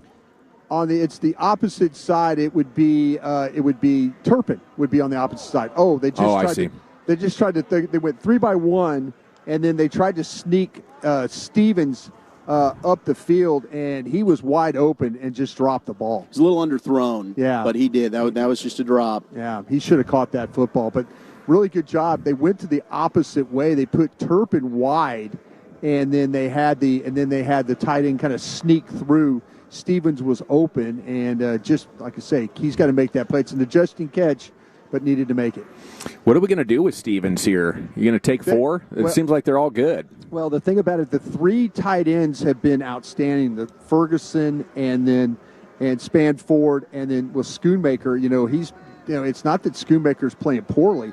It's just that those 3 guys have been really, really, really good. So this is going to be a little bit of a problem, I think, for Stevens to make this team. Nice catch by Pickens right there in the middle of the field. Really strong contested catch, fighting for the football right in front of Bland. Now, I do think in a real game, again, Donovan Ezra and some others were really all over Dak there. That might have been a sack, but Dak stepping up and delivering a strike to Pickens. What's Pickens going to do that we haven't seen so far in Pittsburgh? Well, I'll tell you what.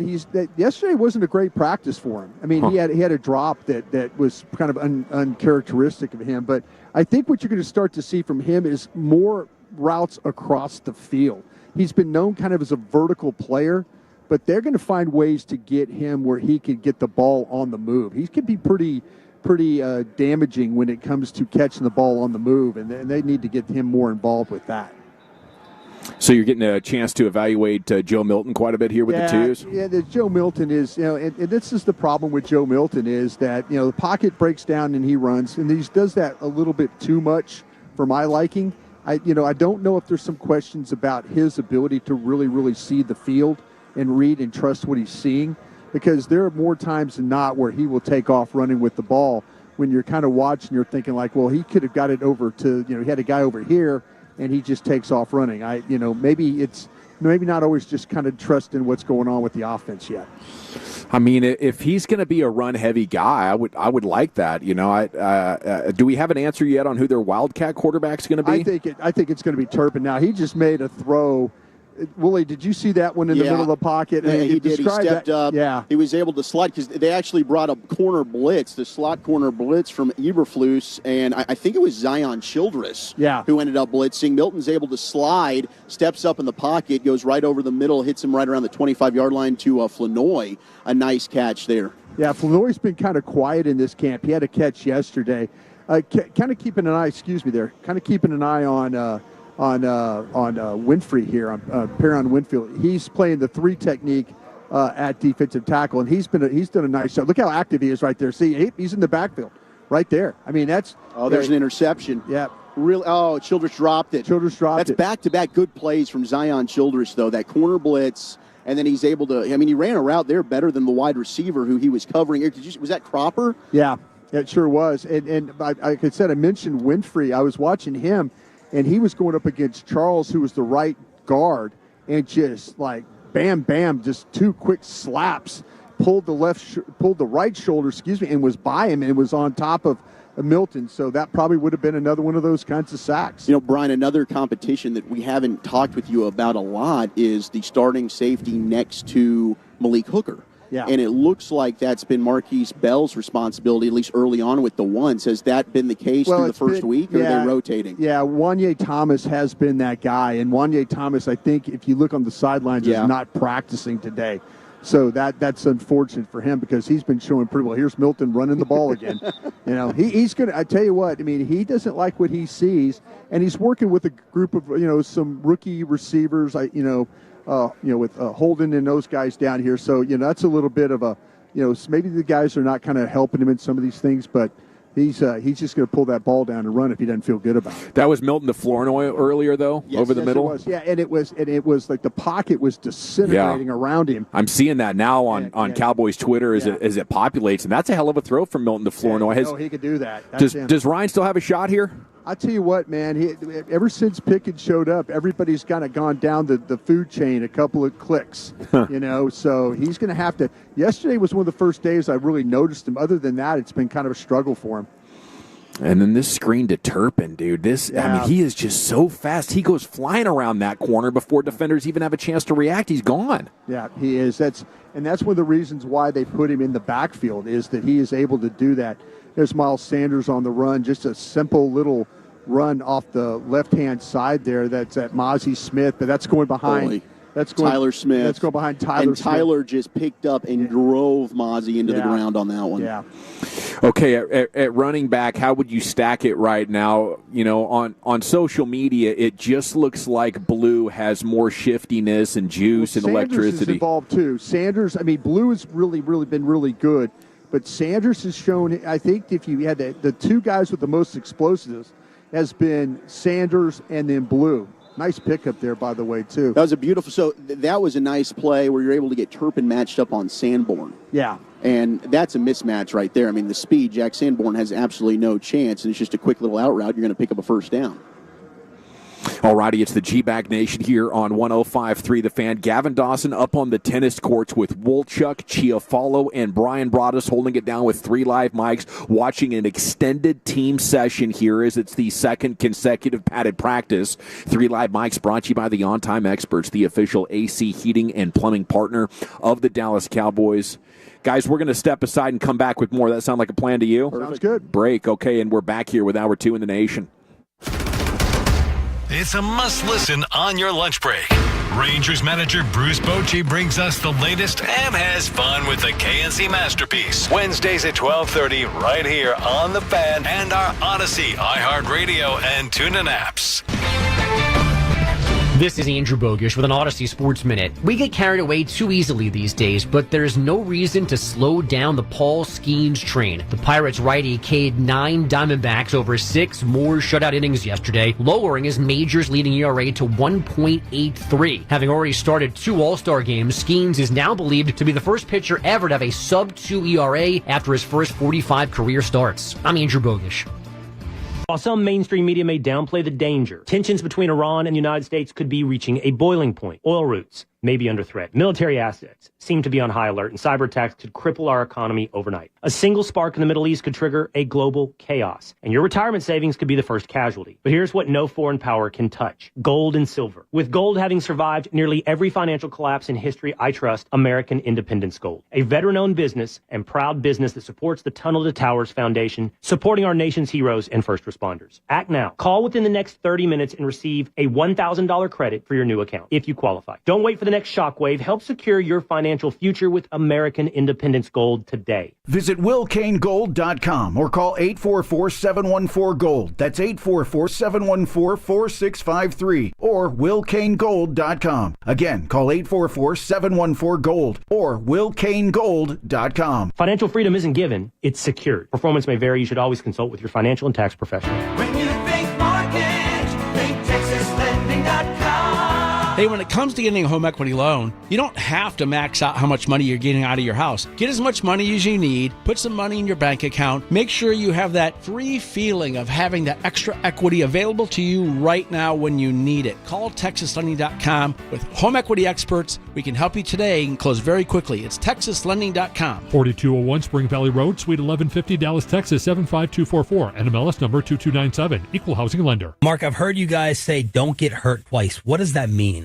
Don't get hurt twice means you've already been in a car wreck. You've been hurt once. Don't make a decision where you're going to get hurt again. And that decision could be going at it on your own without a lawyer. It could be choosing the wrong lawyer. It could be going too long without getting health care. Give us a call. Don't get hurt twice. When you get a call from the insurance company, just tell them your lawyers are Frankel and Frankel. They've got my number. That's 214 or 817-333-3333. Franklin & Frankel, attorneys you can trust. Principal office, Dallas, Texas. Hey, it's Gavin Dawson here for Window Nation. You've been trying to stay cool this summer, but your windows aren't keeping the AC in your home. Window Nation can help. With their energy-efficient replacement windows, your home will be better protected against the Texas heat. Better yet, Window Nation is currently offering 50% off all window styles and no interest until 2030. You heard that right. 0 interest for 5 whole years. Take advantage of the best deal of the year, plus 1-day installation with Window Nation, a proud partner of the Dallas Cowboys. Call 866-90Nation or visit windownation.com. Yardbird's Southern Table and Bar, serving inventive takes on classic Southern fare with Llewellyn's fine fried chicken, local produce, fish and fowl for lunch, supper and weekend brunch. Brunch like a Southerner.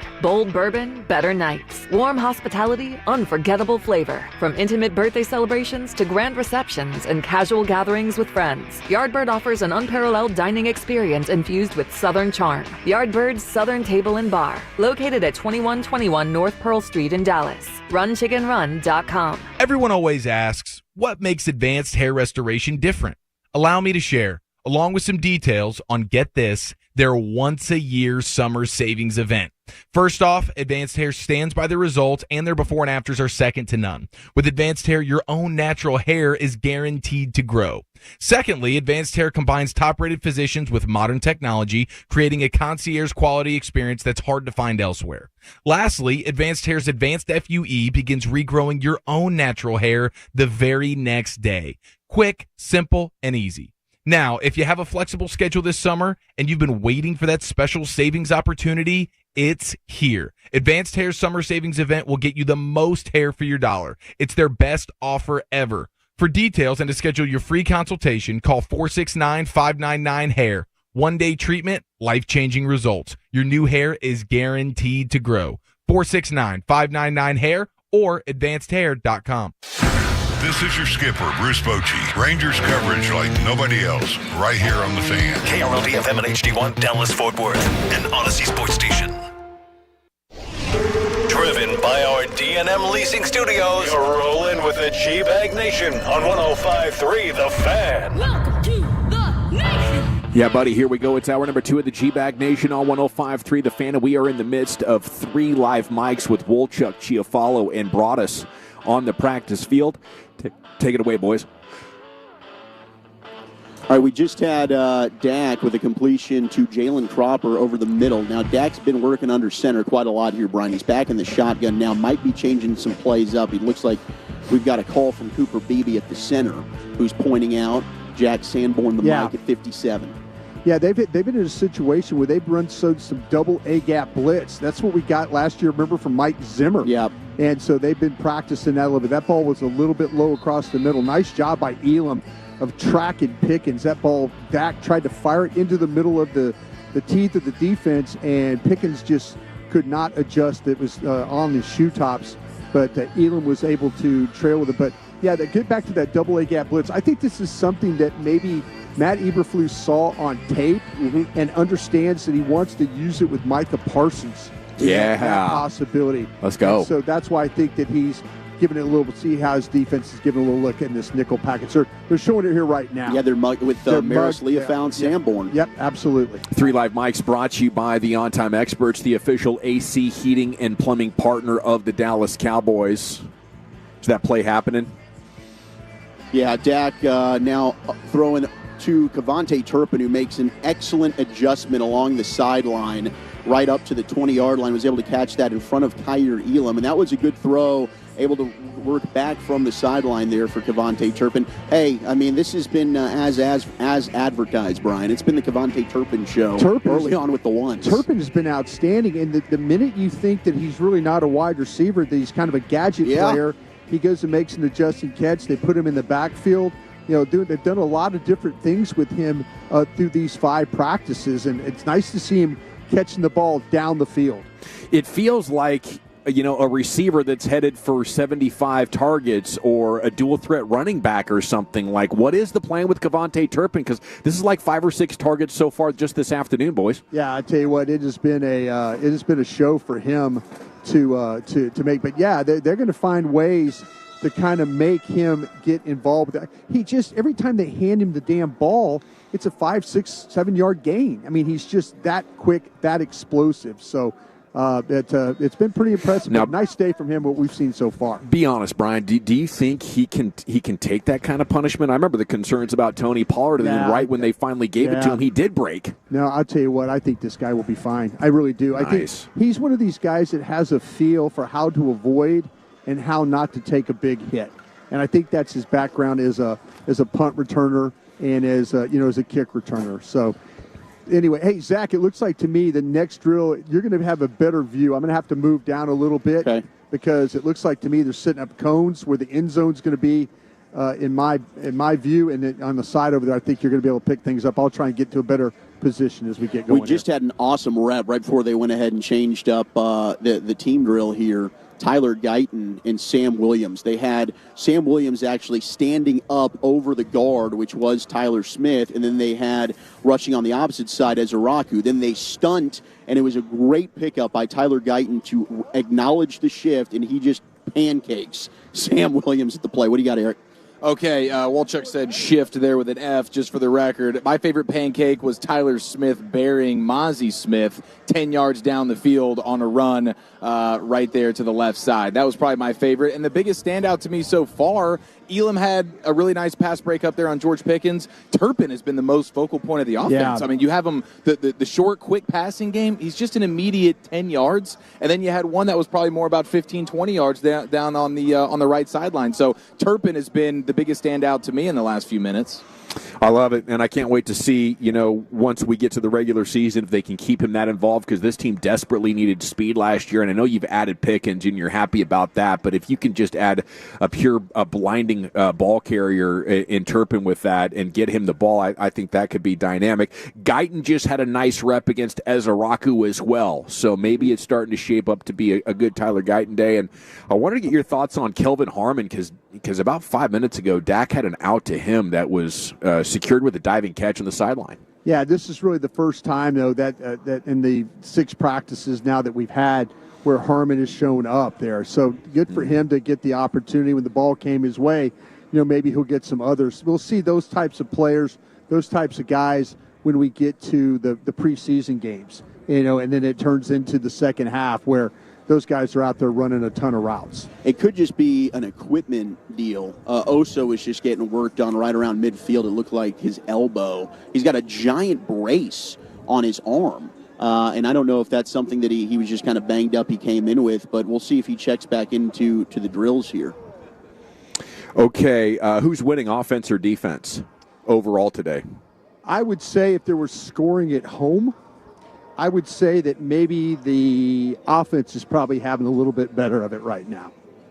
But like you say, there's been a couple of plays where this thing's probably pretty close. But I think when you start to talk about the downfield plays, some of the plays, I think Turpin's the one definitely carrying the day for the offense. Are they going to Turpin because they don't want to turn it over? And they're like, the offensive coaches are like, guys, this got out of hand last week. Let's go ahead and button down and maybe check down a little bit more. I just think that Turpin's finding ways to get open. I think that's the biggest thing right now is that he's just been in a better position. His routes, I mean, he's been very, very difficult for the defenders to have to deal with his speed and quickness. All right, it's the G-Bag Nation's 3 Live Mics. What do you got, Wolchuk? We got Turp lining up as the runner here, and this is going to be a 12 personnel. We got Scooney and Fergie both on your right side. Play action. Dak bootleg to the right, and he's going to go, and Jalen Tolbert drops the football. Yeah. It does not sound like, Brian, correct me if I'm wrong, maybe yesterday Tolbert had a couple of moments, but has this been a struggle so far in camp? He had a couple of comeback plays that he was able to make down the field where he really drove Carson off. Those were some of the early practices, but when it's come to having to make adjusting catches, he had one that was high he needed to adjust on. Didn't do that very well, but by the way, too, Terrence Steele back in at right tackle. So I've just noticed that. Okay, very good. Yes, totally shaking off the high ankle sprain. I think that's the quickest recovery I've ever heard.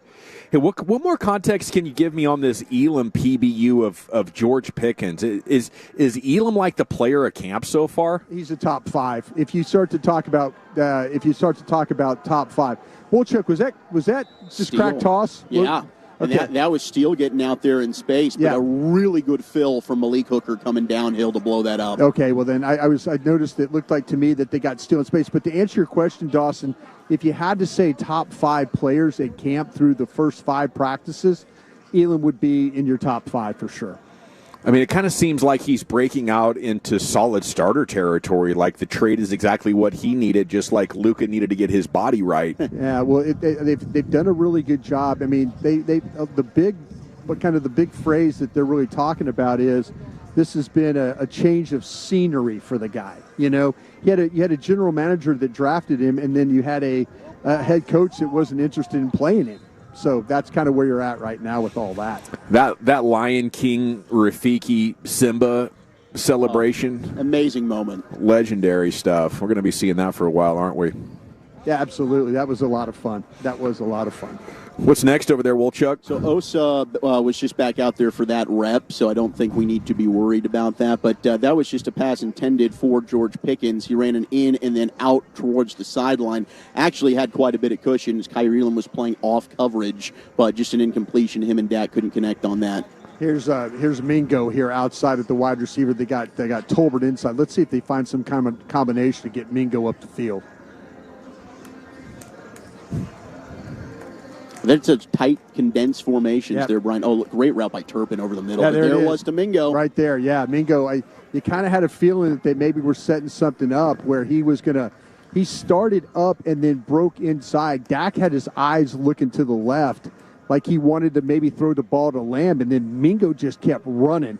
And nice job. He was in Hall. Keenum Hall was in pursuit, but Mingo was able to get away from him and then make the reception. Man, let's talk some Mingo because, last week it looked like on social he was having a tremendous week. There were 3 or 4 contested catches, but you don't get to see the misses on social, right? Has the consistency been there playing and play out for Mingo? Yeah, it has been really, really good from him. And he's the thing that you think kind of a big body guy and he's going to catch slants and inside breaking routes and stuff like that.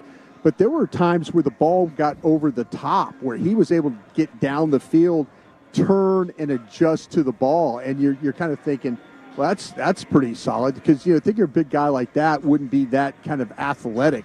But he was able to make a couple of adjusting plays last week, and it's nice to see him kind of get things going. I know there's a lot of people with eyes on him at this camp. To the G-Bag Nation 3 Live Mics. Gavin Dawson here, tennis courts, Broadus, Wolchuk, Chiafalo down there.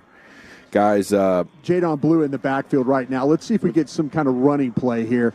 Yeah, they're going to hand this thing off. And nice job by Ezaraku. Again, he is just working the left tackle right now. Yeah. Which I think was Nate Thomas That's over there. Nate Thomas. He just couldn't get out of his stance quick enough. No, and that's the thing with Ezaraku. When you saw Blue, they handed Blue the ball, and he had an opportunity to, once that he made the cut. Well, Ezaraku was right there, but yeah, Nate Thomas. The thing with Ezaraku is he plays this real wide technique, and he's able to close so much ground with how wide he is. and then able to make the tackle. But and nice his job. bend. I mean, his bend, and we saw that at BC during the draft show, Brian. Yeah. I mean, it is rare what he's able to do. But they're doing a lot. Hey, let's get Joe Milton in moving to his right side. Yeah. So they did some play action the play before they ran it to blue. There's another one that we just saw where Milton's trying to go out to his right. But again, it's just it's some accuracy issues there. Yeah, that was Tolbert. That was a third down and looks like 2, looking at the sticks.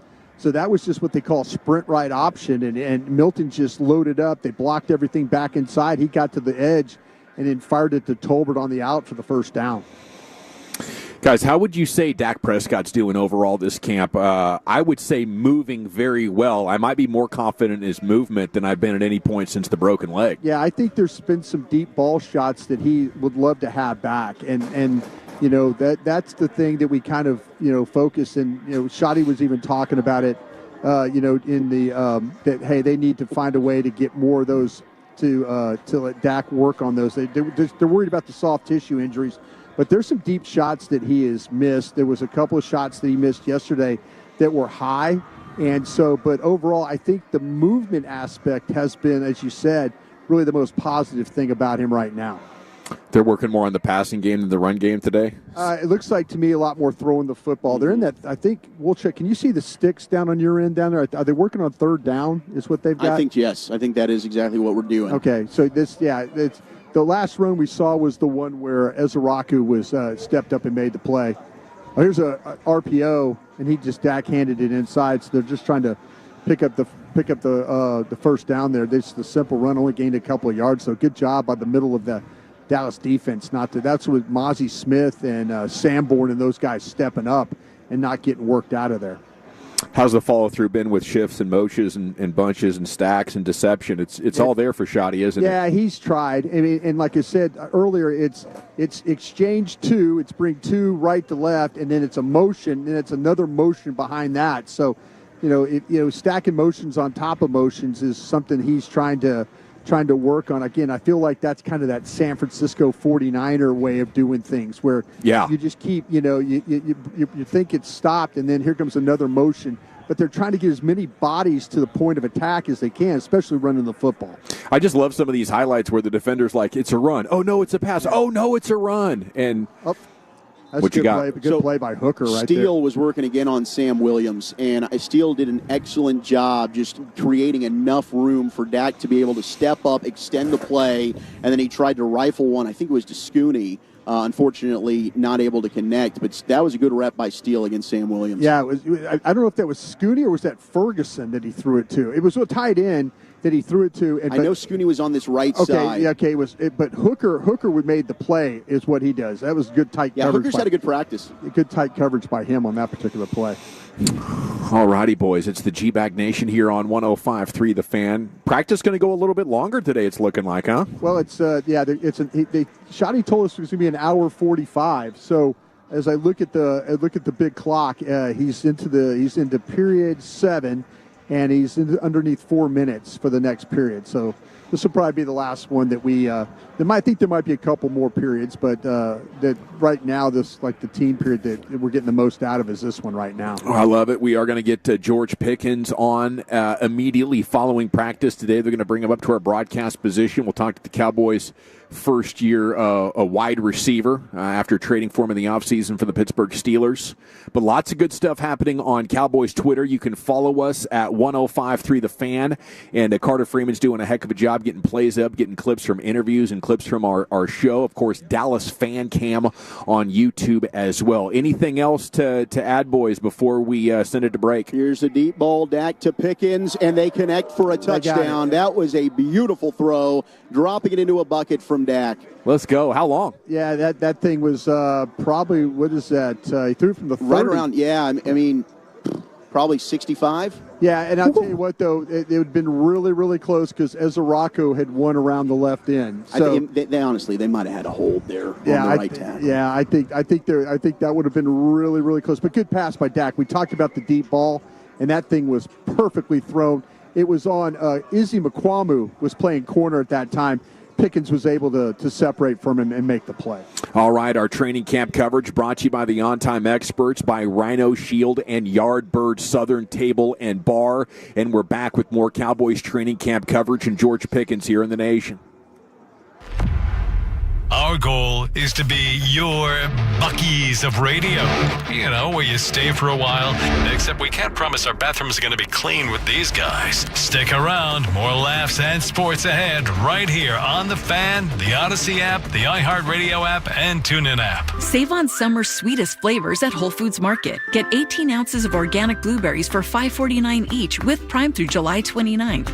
Make a no-bake berry crumble with whipped cream for an easy dessert. While supplies last, shop in-store or online. Terms apply. Tired of the city hustle? Imagine escaping to your own lakefront retreat, just 90 minutes from Dallas. Picture this: towering hardwoods, a sparkling lake steps from your door, and endless family fun. It's happening this Saturday. For the very first time, we're releasing an exclusive collection of lakefront properties. Unbelievable prices, unmatched value. Lakefront 3 to 10 acre tracts starting at an incredible $99.9. Prefer a view? Get a 3-acre property with a stunning lake view for only $49.9. Want instant luxury? We have 3 to 10 acre lakefronts with a beautiful barn dominium from just $149.9. Enjoy a private lake, a fishing pier, paved roads, power, internet, and all just minutes from a charming Texas town. Don't miss out. These highly anticipated properties are available by appointment only this Saturday. One day only. Call now to schedule your private tour. 214-307-9248. That's 214-307-9248. Call 214-307-9248 and make your Texas lakefront dream a reality.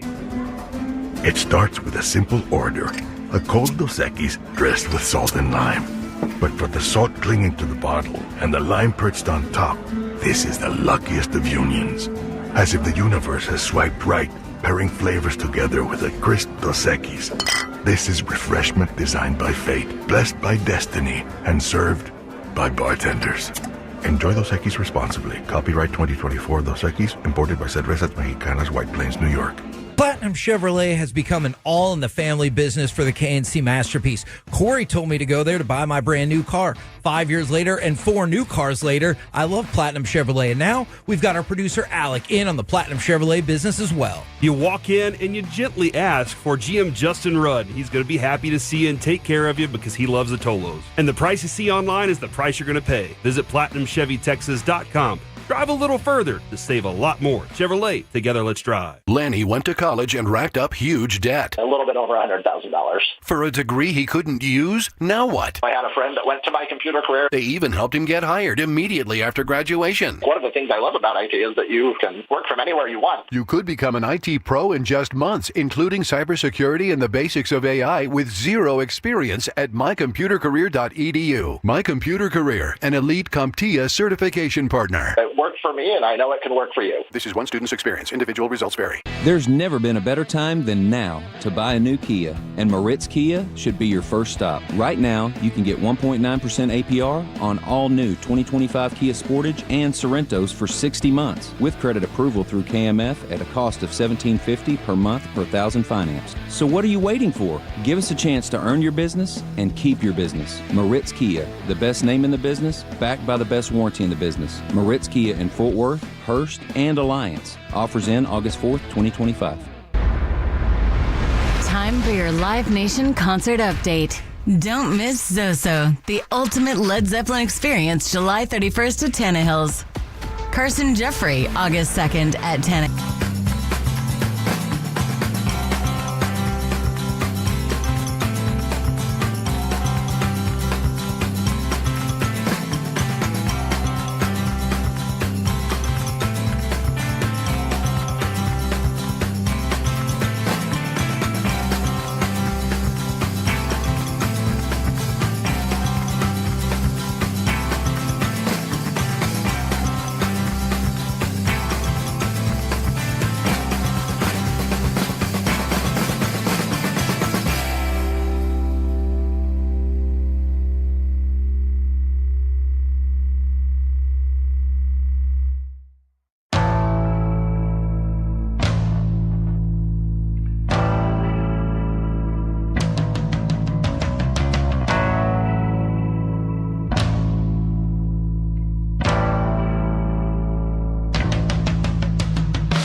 Shan and RJ through the tennis courts as Cowboys practice is concluding. We're going to have George Pickens here at the broadcast position here in just a few minutes.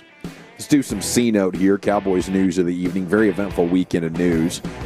Segments brought to you by the Frankels. If you've been injured in a car truck wreck, call the Frankels first, 214 or 817-333-3333. There's never an out-of-pocket cost. They only get paid when you win. The Frankels, the go-to car and truck wreck attorneys in Dallas.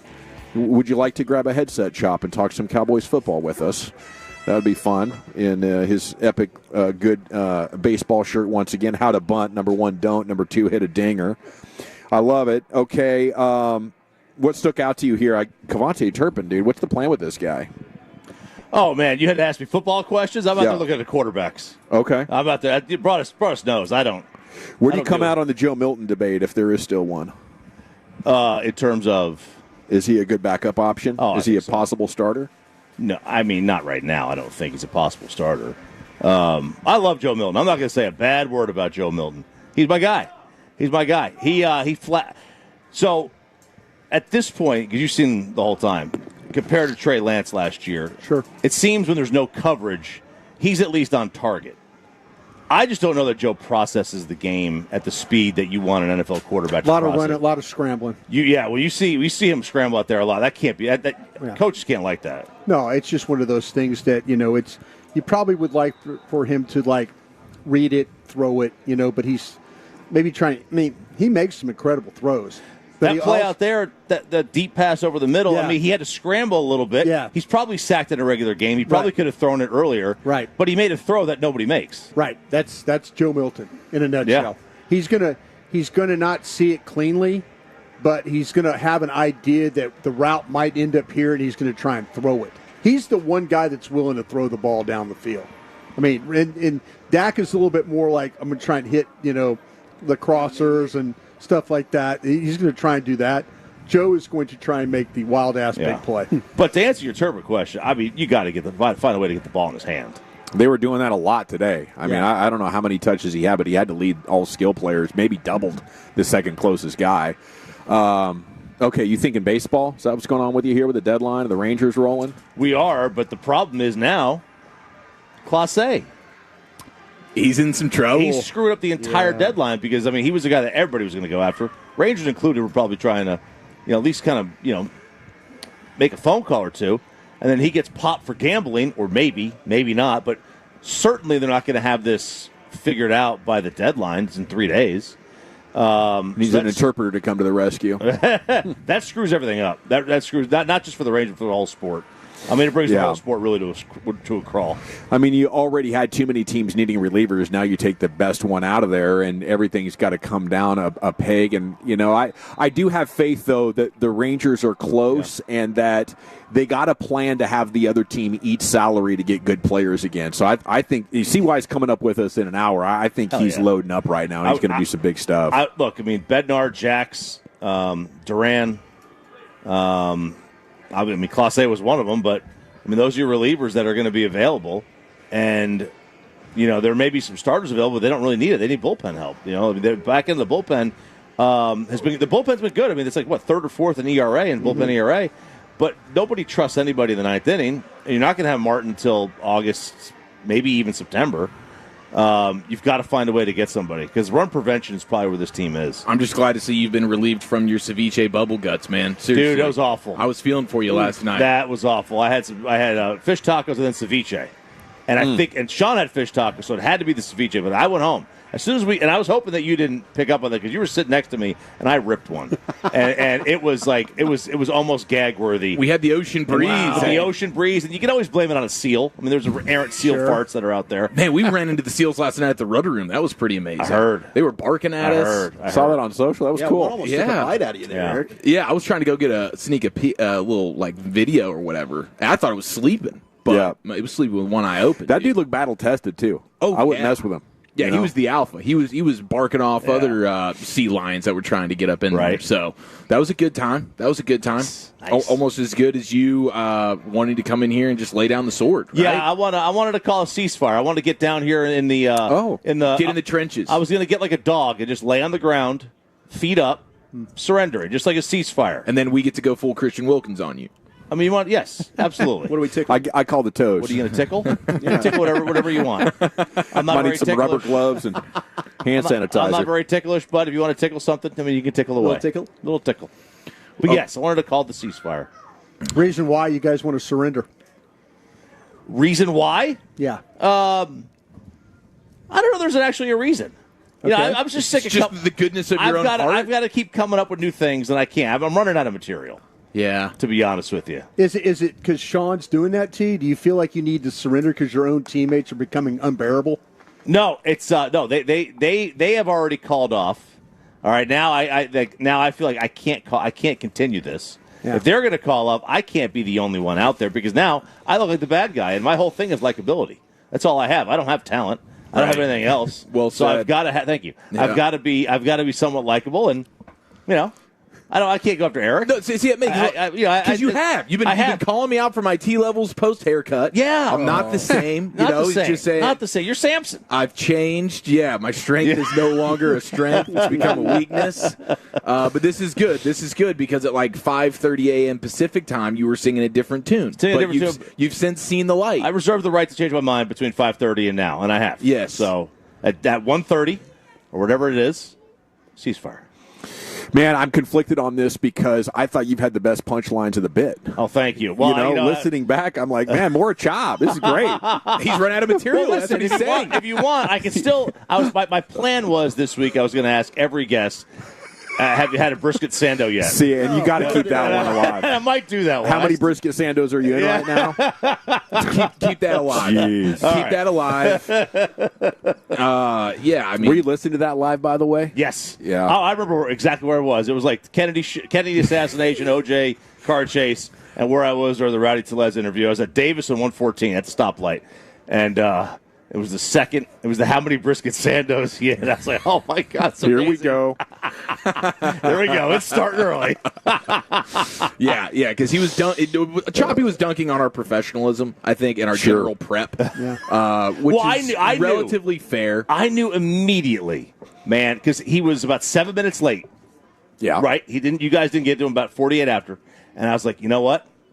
Actually, 27 minutes late, but 27. yeah. Oh, yeah, because that was the expressway. Yeah. Well, he was supposed to hit us at 320, and then it was like, oh, it'll be 340, and then it ends up being 348. Right. So I was like, man, you know what? Fine. They found out last segment because it sounded like you. I think it was you had a question. I was like, man, he's reading from Wikipedia. Yeah. They just found out. They just found out about this. Little chat GPT. So I see you're from California here. Oh, okay. Yeah. Well, what type of straight off Wiki? What type of hard hitting brain busters do you have for old Jake Ferguson, dude? You can ask him about his girlfriend and stuff, or Actually, fiance. I was going to say, how does it feel to finally make more money than your girlfriend? Oh, because she's bringing it in. He got there finally. I think so, right? Yeah, 13 should do it. Or like smart enough that you signed this deal before you got married. I don't know. She might make more than 13. That Instagram money can be big. Yeah, with everything she does, she might be making good scratch. It's a heck of a power couple, whatever the case. I'm excited about that. I enjoyed the Kair Elum though. Oh, dude, we hadn't. We were planning for on that one. Not really. We were planning on Jake, and then like this morning I woke up and I saw because I went to bed with the bubble guts by about 8:40, and I woke up to the news that we had Kair instead because we thought we had Jake Ferguson all night. But yeah, he was cool. Now, obviously Florida Gator. That's a problem for me right off the bat. But you hate Alabama people more at Tennessee than Florida, don't you? See, now they do. Okay. You had a good point, though, because it was Florida versus Tennessee. It was Florida versus us the back entire and forth when you were in school. So I think it's like, when you're there. So who was LSU's biggest rival when you were there? Was it still Ole Miss? Well, Ole Miss wasn't very good. See, that's what when I was there. And Alabama owned us. And Alabama wasn't very good when I was at Tennessee, so it was like it wasn't really a thing. Yeah. Florida was probably pretty intense for us. Yeah. Yeah. How about Kentucky? Does that register at all? Didn't you guys play for the Whiskey Barrel or something? The old. It wasn't the old Oak and Bucket. That's Indiana Purdue. It's the old Whiskey Barrel. Whiskey Keg. But no, basketball, because Big Blue Nation travels well, so they used to take over our basketball arena when I was there. Like, they still do. They still do a good job. Yeah. So you would take that angst from one sport and transfer it to another? No, so I didn't. Kentucky football didn't bother me. Okay. Because we always beat them. Yeah. Bama basketball never bothered me, or Florida basketball. But yeah, football. Football, obviously, you get the Yanks just from year to year. We did just get some bad news on Tyler Guyton. I guess he went down and is going straight to the locker room. So, man, let's hope that that's nothing serious. Jeez. Yeah, I got a text that say, what's wrong with Guyton, and I didn't have a chance to answer it yet. So he is walking off under his own power. But okay. Yeah. I would say I've seen enough. Let's scrap this thing. We'll play golf over here the rest of the week. I mean, it's a good day for a day off, isn't it? That's tomorrow. Yeah. That's tomorrow. Yeah. That's tomorrow. No more pads, no Might more go play some golf physicality. tomorrow. Yeah. Oh, really? Yeah, after the show. Ojai You got or a course out here? Las Posas, however you say that. You need to go up to Ojai and play. I did. I played at that the hotel. Yeah. The Ojai Inn Valley or whatever it is. That was That's great. nice Yeah, that place, was super nice nice. track. Yeah. So here's the deal with, the ceasefire is I do feel like maybe you guys said this morning that you had to do it because you thought we were too sensitive and couldn't handle it. Sean was definitely preaching that. I so that's when like the apology doesn't seem genuine. So understand. I suggested in the crosstalk. Maybe no sword needs to be laid down. Maybe no need needs to be bent. But we could just move on. Yeah. Look, we got a Ferguson interview to do. Yes. Okay. I'm getting the phone call. I'm getting the call. Brisket Sandos. Hey, tell him we said So congratulations. you're saying no knees bent? No knees bent. No need to apologize or any of that crap. Just a pound. Just There we go. I'll Just- see you. I'll let's see you just- next I'll time. see you in bro. Oxnard, sir. There he goes, There we go. RJ All Choppy. right. Pound it. The Pound great it. RJ Pound it. from the Shan and RJ show, 6 to 10 weekday mornings here on 105.3 The Fan. Is we're going to get George Pickens, so I think we need to step aside real quick, come back, get ready to talk to number 3 GP here in the G-Bag Nation. Coming up Tuesday morning on Shan and RJ, could the Rangers make it 7 straight? Jake Ferguson will join us live at 9 a.m., and we'll ask Reddit in the Expressway. It's a Tolo Tuesday from Oxnard on the...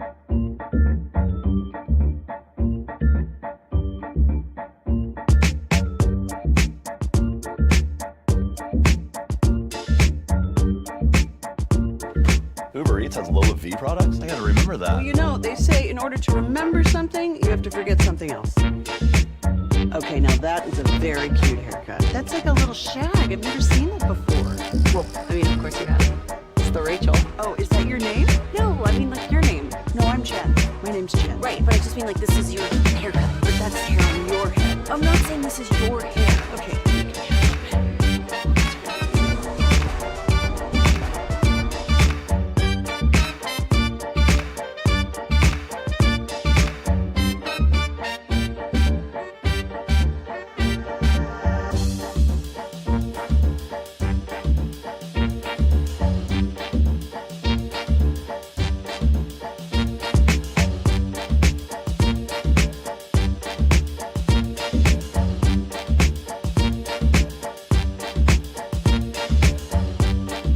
Do you think it's true that you've got to forget something else to remember that Uber Eats has groceries? No, that's absurd. Hey, remember when you used to be a, what was it, Pepper Lady. Wasn't it Cinnamon Sisters? Basil Babies. Saffron Squad? Nutmeg Maidens? Freak No. Nutmeg Maidens. I just said that. Was it Spice Girls? Doesn't sound right. Was it Saffron Squad?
sale, Silverados, Tahoes, Blazers, Malibus, Equinox, and more. Visit ClassicChevrolet.com. This is Texas. This is Classic Chevrolet. Together, let's drive, relax, and enjoy the difference. Based on new Chevrolet registrations 2023 and 2024. Thank you very much, Lucius. It's the G-Bag Nation here on 105.3 The Fan, and we're standing by now for George Pickens. The Cowboys wide receiver is going to be on the hot seat here live from training camp in just a moment. Before we get there, let's do a little bit of Krusty's Corner, brought to you by Reliant Air Conditioning, gimmick-free AC repair and replacement. If I could just hold it for a second, Brian. Sure. Our injury updates brought to you by Greystone Roofing. They've got you covered when the hits keep coming, and we're waiting for news on Tyler Guyton. Yeah, that's where I started during the break. I tried to reach out, and I don't know how much they'll know right off the rip. Sometimes they have to get the player into the locker room, take the pads off, and then kind of figure out, with the medical staff where we're at. So hopefully everything's okay. I didn't see him walking off myself. Willie, did you? Yeah, there was video of him walking off. Micah was actually with him as he was going off with trainers, but it did look like he was walking off under his own power, but he just went straight to the locker room. Well, so hopefully all the news is good about that. That would be unfortunate. I'm going to tell you what, guys, and if just a little time I had before George comes, this guy has. When you watch him practice, and remember we were listening to him talk about how last year he was disappointed and he kind of felt like that he was, that he didn't play his best, and it was kind of a self-reflection of. But man, I'll tell you what, he has done a really nice job of coming into this camp and challenging himself. But being able to, and it hasn't always been perfect, but last year to me, watching him play, every play was like a fight of survival. And I mean that fight of survival because his feet were bad, his hands were bad, his body position was bad. Everything was, grab, hold on, hope for the best, hope I don't get a call against me, guessing where the defender, getting broken down and all that. I have not seen him. Now, I'll take this back. There's been some times where, and Ezraku has done a really good job against both. Any tackle that he's gone against, he's been the one guy, him and Fowler. But when you start to talk about, say a Sam Williams, and I mentioned Sam Williams earlier, like a matchup with him or Fowler, it's been pretty even. It's been pretty even. And Fowler being a double-digit sack guy in the NFL, where Tyler Guyton has been able to kind of hold his own against that type of rusher. Mm-hmm. And that, to me, is really, really encouraging. That you do see the footwork, the body control, the balance, the hands. Even off the side when they're working. He doesn't look like a player that's completely frustrated. I went down there a couple days ago and watched the offensive lineman work. And he doesn't look like a guy that's down. Mm-hmm. I mean, he doesn't look like beat down that, oh, damn, here I go again. I can't, and like he's hating practice and all that. So yeah, that part of it's been very encouraging to me. And I think, this coaching staff's done an amazing job putting him in the right mental space, because you could be really down on yourself if you had the bad reps that he'd had last year and continues to have this year. We're seeing good ones, but we're also seeing bad. It's just more of the good is starting to show up. And there's the reaching over and the bending plays and trying to headbutt everybody. But like every other time, the feet are slid, he's inside the frame, and he's, holding the guy up nicely. So I've been encouraged, and I'm just keeping my fingers crossed that he's going to be able to keep going. I feel like, Zach, you have anything? I mean, no, I thought today was a really good day for him. Yeah. And, I mean, trying to watch him, he absolutely was great against Sam Williams. Yeah. Donovan Ezraku, you could see the first step quickness that obviously he has. That is challenging. Right. But I thought he did a good job resetting, even if he's getting pushed back, opening up a step-up lane for Dak at times. So I think you definitely see a jump. And you talked about comfortability, but just overall confidence, and in terms of just marrying the hands and the feet. I think all of that is taking a nice step in the right direction for Guyton, and hopefully this injury isn't something serious. I will say this, though. I'm encouraged by what I've seen from him. And so I want to add into about with the span forward, and just my thought about him. He's going to be out for a couple weeks. I think Span Ford's got the second tight end job, just from what I've seen at practice. I don't know if Schoonmaker can do some things, but I think that when we went into this camp, that the front office and the coaching staff, they probably had Spanford ahead of Schoonmaker. And now I don't. And now he's got these catches that he'd added over the weekend. I don't think that's changed. I really don't think that's changed. I don't think that's been, when they get into a situation where when he comes back, Schoonmaker has had a really good camp at times, and that position has been kind of surprising to me. And the tight end position. And today we saw a little bit, and I know I mentioned Spanford, but we saw John Stevens, and they talked about him getting some work, and he doesn't look the same. He doesn't look the same player. I think the 2 knee injuries have really shooken his confidence. He had a couple of drops out here today that those were balls 2 years ago that he was catching, and we were all oohing and ahhing about him. So I think this is going to be 3 tight ends and then Hunter Lipke being. I don't think they might keep one on the practice squad. They like Stevens and all that. I don't think this is going to be one of those positions that they're going to be able to carry a 4th guy. Yeah. To me, it's pretty much the 3, and then we'll see how they use Hunter Lipke. Shouldn't you trade Scooney right now? Then I think Scooney's the 3rd. Okay. I think Scooney's the 3rd. I wouldn't. I don't think particularly that with Fairweather or any other. I don't. Like I say, it's interesting because what they do is when they work with the tight ends with the offensive line, and I haven't seen this before, but there's like Fairweather, Neville, and Stevens don't go work with the offensive line. Like all the other tight ends go and work, and those young guys stay with a coach, not Lunda Wells, like an assistant, and they kind of work on their own drills. It's kind of like I don't know if they feel like that. Are these move guys? Are these just pass receiver? Right. Do they not fit in? But I don't know how you're going to play preseason games and not have to play with these guys. But they are not getting reps when they go individual. They're not getting reps with the offensive line. So I don't quite know how that's all going to play out for some of these guys. But again, the tight ends, that's where we're kind of talking about. I'll say this too, just observation and practices so far. I threw a lot of dirt on Miles Sanders. I thought he was done. I didn't like what, but he and when you talk about him and Blue. There and even Deuce Vaughn and Voch Lombardi and I were talking about this, and he made the point, and I totally agree with him on this. Vaughn being hurt now, that he can't afford to be hurt. He can't afford to be hurt when guys like Blue and Sanders, they love Williams. Yeah. You can't.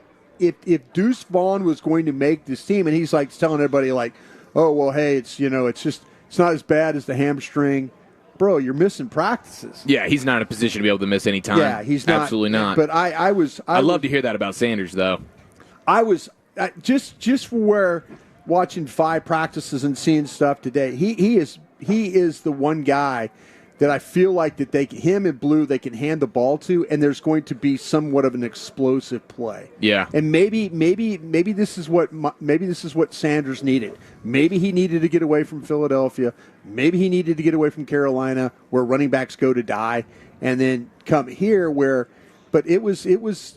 I didn't think it was a good move to begin with.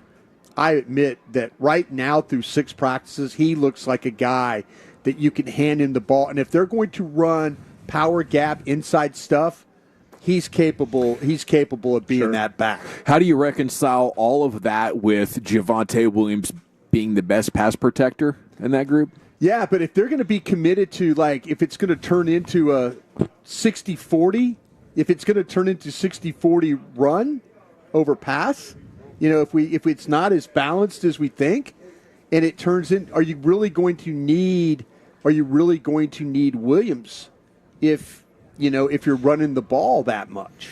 Yeah, I mean, at some level, there's going to be moments where you have an obvious passing situation, and you're going to want somebody in there that you either trust to catch the ball or to protect. So I think there's still going to be a role for him. Williamson maybe becomes the third down back, and then it turns into Sanders and Blue as the primary carriers, and then Williams is just your third down blitz pickup guy. That's the ideal scenario. Yeah. That's the ideal. I mean, I guess the ideal scenario is that, like, Blue could be a really good pass protector, and then all of a sudden you just have him and Sanders. But I think that was the vision when they brought in Javonte Williams as a guy who can protect and then catch the ball a little bit. But just knowing that Sanders may still have a little something left, plus Blue, who's, I mean, had a great first week of camp from everything that we saw, right? Yeah. So, I mean, that's super encouraging when you factor in that we're all pretty confident that the offensive line is going to be respectable. Do they ever give us a chance here? Do they have like back versus linebacker type of pass pro drills? Haven't seen any of that yet. I mean, he's so committed to 11 on 11, he won't give us a single second of 1-on-1. And I don't mind that at all. Yeah, he is all about 11 on 11 football, and I don't think he's trying to reinvent the wheel here. I just think that he has had his day of 9-on-7s and 1-on-1s. I was watching Kansas City. I was watching our guy at our tackle from Ohio State, Josh Simmons. Josh Simmons. I was watching him on some of the stuff that they were showing Kansas City. Andy was doing 1-on-1s, and they were doing 1-on-1s with receivers. I don't think this guy – there used to be a time with Mike McCarthy. I didn't think Mike McCarthy wanted to embarrass his guys. Mm-hmm. But I think this guy just doesn't want to do it because he wants to be able to run – more plays playing 11 on 11 football. I mean, all the one-on-one and stretching stuff they do, guys can do that on their own. And if you're really committed to chasing a bag in an NFL career, you're doing all that stuff on your own. The one thing you cannot replicate anywhere else but practice is the team dynamics and trying to get everybody on the same page. Communication, coordination, you can go do all that stuff. You know, all the different position coaches and the places they get together to work out in the offseason. I was going to go out there and ask a question. I was going to go out there and say, Brian brought us 105.3 The Fan. And I go, I wanted to say that you're full of crap by the way you're going to practice. I'm sorry, is that a question, sir? No, I was going to, no, seriously. I was sitting here listening. I was like, should I walk out there and just throw out the, hey, I think you're full of crap the way you practice, not running the playing with 9-on-7. But you might be onto something. If you're going to run the first 10 plays of your team period and they're all going to be run plays with 11 on 11, you got my attention. I do think when you're talking about implementing a new offense that is clearly a lot of moving parts and we're seeing the hiccups from time to time, that it makes plenty of sense that you would want to spend all the time in the world on refining that. All the pre-snap stuff. And Dak is doing a lot pre-snap. So GP is still in the locker room. Okay. So well, let's just step aside. We'll float the sked. On this next side, we can get him over here. Just text GP right now and tell him that we have CY at 420 and it's MLB trade deadline week. I did let him know. I said, GP, look, we do have CY at 420. Either that or we'll ask him some embarrassing questions. We cannot move that, so he'll get over here pronto. I'm going to text him and say, GP, are you with me? Well, he probably would cancel the interview immediately. What the hell did you say? Okay, yeah. I mean, I'm from the 90s. What can I say? We are back with George Pickens and some football content. CY's coming up at 4:20. We'll talk Rangers baseball and Cowboys football coming up next year in the nation. Take us with you wherever you go. Now heard on the iHeartRadio app, YouTube, Twitch, the TuneIn app, our Odyssey app, and of course with the biggest mother of a radio signal in DFW. Thanks for making your favorite travel.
Rachel. Oh, is that your name? No, I mean like your name.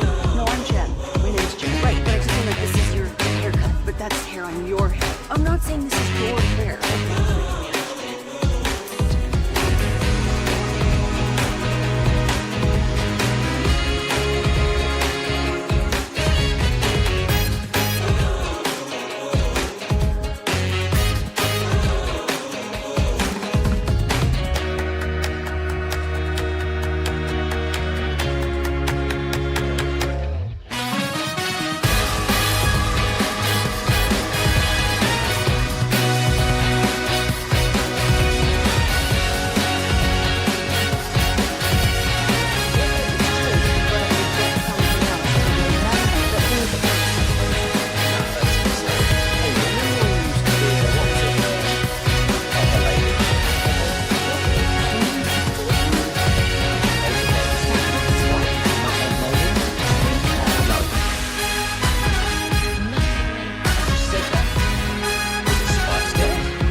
Go. It's hour 3, G-Back Nation 105.3 The Fan. We are live on the tennis courts in Oxnard, California. Standing by for George Pickens.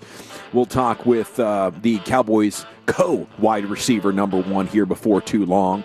Our coverage of training camp brought to you by the on-time experts, Rhino Shield and Yardbird Southern Table and Bar. I love being here. Love seeing all the Cowboys media members. Everywhere you look, it's just exuding Cowboys football. There's Nate Newton.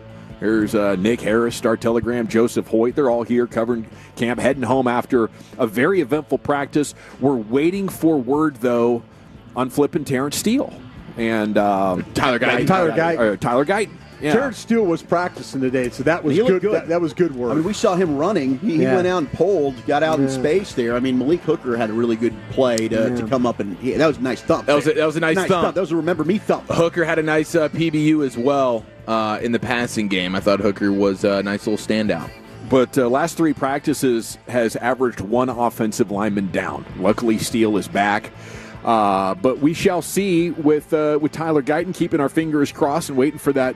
Brian brought us text message to light up to give us the all clear or spell out whatever it's going to be. Yeah. CY's coming up in 20 minutes, man. Cannot wait as we're 72 hours from the trade deadline. Here's the Chief with some sports. Yes, sir. Thank you very much. We got a little football's finest for you. I did want to just ask you guys, this is football adjacent because it involves J.J. Watt. Did you see he did the 999 challenge?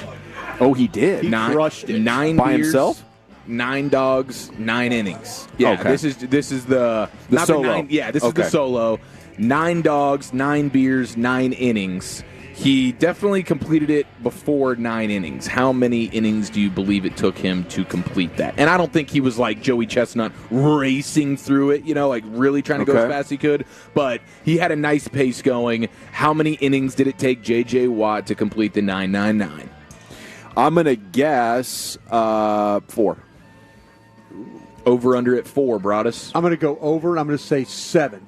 Okay, where are we at, Wolchuk? Over the 4, under the 7. Ding, ding, ding. 5.5 innings is all Sweet it took spot. for one JJ. He had, the first inning, it was 3 beers, 3 dogs. He was like, easy money. Yeah. And then he just he slow-rolled it. I guarantee you he could do that in probably an inning and a half. See, that's what I was thinking. Like, really how ferocious are you getting after it? But, yeah, I think after the first couple, that you're going to complete this challenge. You kind of kick your feet up, put it in cruise control. Yeah. Maybe average 1 per for the next couple innings, and you're done. That's pretty much how he approached it, but he documented the whole thing, and then he went and crushed Culver's afterwards. He had his post-game meal. Let's do which this. was like a burger and some cheese curds and stuff. I was Come like, wow, on, man. What a beast. What a monster. That's really. Brian's favorite spot. Hey, and shout out to Brian because we're thinking about the beers and chilling and stuff. It was just a beautiful thing last night to watch Broadus right there in the rudder room. First time on the trip, right? Because you've been working so much. Yeah. The first time he could come up from air, okay, he goes and sits down and cracks open a nice Stella Artois. I did. And soaks in some rudder room action. That was nice last night, boys. And I'll tell you what, I always forget how cold it gets on the gosh dang beach. Pretty nippy. I was bundled up. Man. Yeah, that Crown Media vest you had working was sharp. I had on a vest, and I had on our fleece tops we got for Christmas from Odyssey. The Odyssey I gift. had zipped up on zipped up is what I had. Yeah, I was not gonna be cold out there for sure. You get that wind blowing through it, cut right through you. That what do they call it? The marine layer starts rolling in. Yeah, the marine layer. That is old. The seals were that was amazing to hear that. You know, like, they're loud. And they're kind of fighting each other, you know? Yeah. It's kind of like they were fighting for what Chief, you went over there. What were they fighting about? Yeah, it just felt like a territorial thing. Like one guy was trying to just sort of lay out and chill, and the other one was kind of getting over there in his personal space. No, I hate when that Bobby happens. right now. kind of like Bobby is right. Hey, Bobby, how awesome was your Bobby. Jake Ferguson interview today? He was fantastic. He tried to punch Choppy. It was great. Oh, wow. awesome. All right. Good. So he took our word. We passed that along to him. Favorite We player said, for a reason. maybe put your hands on Chop if you can. Well, and now the first thing I thought of after Ferguson got his new deal, we could possibly get him as our weekly players guest this year. Okay, what do we think about Ferguson as the weekly players guest this year? It's a really good question by Wolchuk. I'm up for it. He seems fun. He's good personality. The F in Ferguson stands for bleeping fun. Yeah, I Got could to see. break I could out. see that working out well. You know, I don't. He doesn't appear to have any sort of an eating problem that he could get sensitive about. So No. that's a You can ask him bonus. how many. I wonder if Chop asked him about the brisket sandwich. Oh, I guarantee you he did. well, That's he's probably why he actually- punched him. That's why he wanted that's to the punch one him. question Choppy has prepped for the week for all the guests. The rest will come to him in the moment. That is freaking hilarious, dude. I love that question is going to give entertainment somehow, some way. It's gonna stand the test of time. I've been now. regretting it ever since it came off the tip All of my right, tongue. George Pickens on the way now. Okay, he's approaching. All right, he is now. We have entered the George Pickens descent. That is very, very exciting. Let's get the headset, make it look. I do just want to throw out there Flight attendant is prepared for Atlantic. plus 6,000. Cam Scattaboo to win Offensive Rookie of the Year. Oh, you're and gonna do that? I'm just watching him in practice right now, and he's giving me O'Roy vibes. Okay, this guy runs. He's a growler. Who's he play all for? right? Plays for the Giants of New York. Unfortunately, Okay, All right. All right. United States of America. he's catching balls. We know about the soft hands, He's right? got, so he could play it down the field. Who's no he question. catching balls from? Dart. He's catching darts. That's what he's doing. But he's got the lateral agility, bro. He had he's got Dart's it working. jersey on the other He's day. Did you see thick. that? Yeah. He was. What's up with He's that? thick. Yeah. Are you going full Christian Wilkins? No, I'm not going to go full. Wow, dude, he's got the toe tapper there. I just think Cam Scattaboo is going to be one of those guys that we look back Third round on. pick, right? Did they take him in the third round? I think they did. Good I for think so. them, dude. If I had a sports book account open right now, I saw was that 60 to 1? That's worth $10. Yeah. You know, if I'm sprinkling around, 100%. looking to get some action Who's he going. play for again? New York Giants. Oh, the Giants. Okay. Football Giants. Yeah, I mean, he's starting. Yeah. I mean, We'll this see, is going to have to be a hell of a. Is that going to give him a chance? He's not. that's the type of guy you can't Oh, here keep we off go. the field. Oh, I feel like you That's can the win, type of guy. O'Roy. There he is, George. Hey, there he is, George Pickens. Good afternoon. George. Hell yes. Man. Wow, he's got Here the he Bobby is. Belt headphones on that I know, I'm head, loving bro. Let me flip this headset on right now, and here he is, his first year with the Cowboys.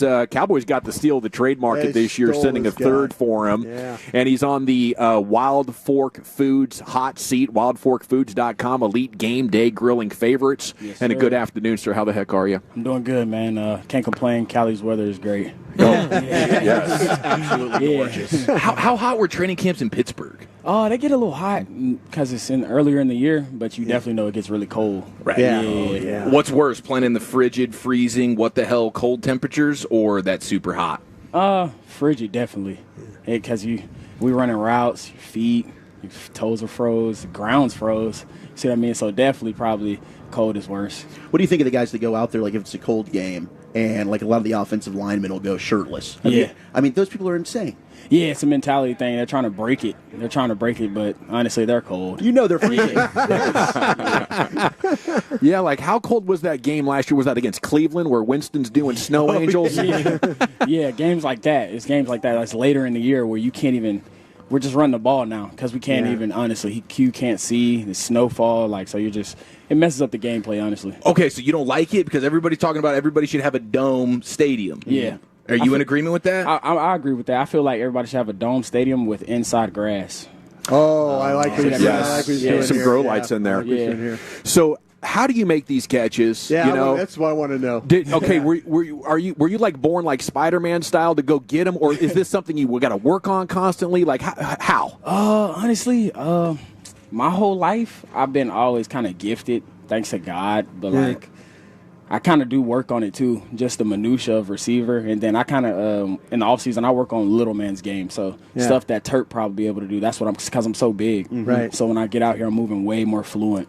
But definitely with the catching, I kind of been like that the whole time. Yeah, I was going to ask you because I was a scout in the NFL for 13 years, and I've never seen anybody track the ball better than you. Yeah, and I mean that goes back to your days at Georgia, and I'm watching. We all watch tape of you, and I'm like going, there's nobody that tracks the ball like this guy. And I've seen the great ones.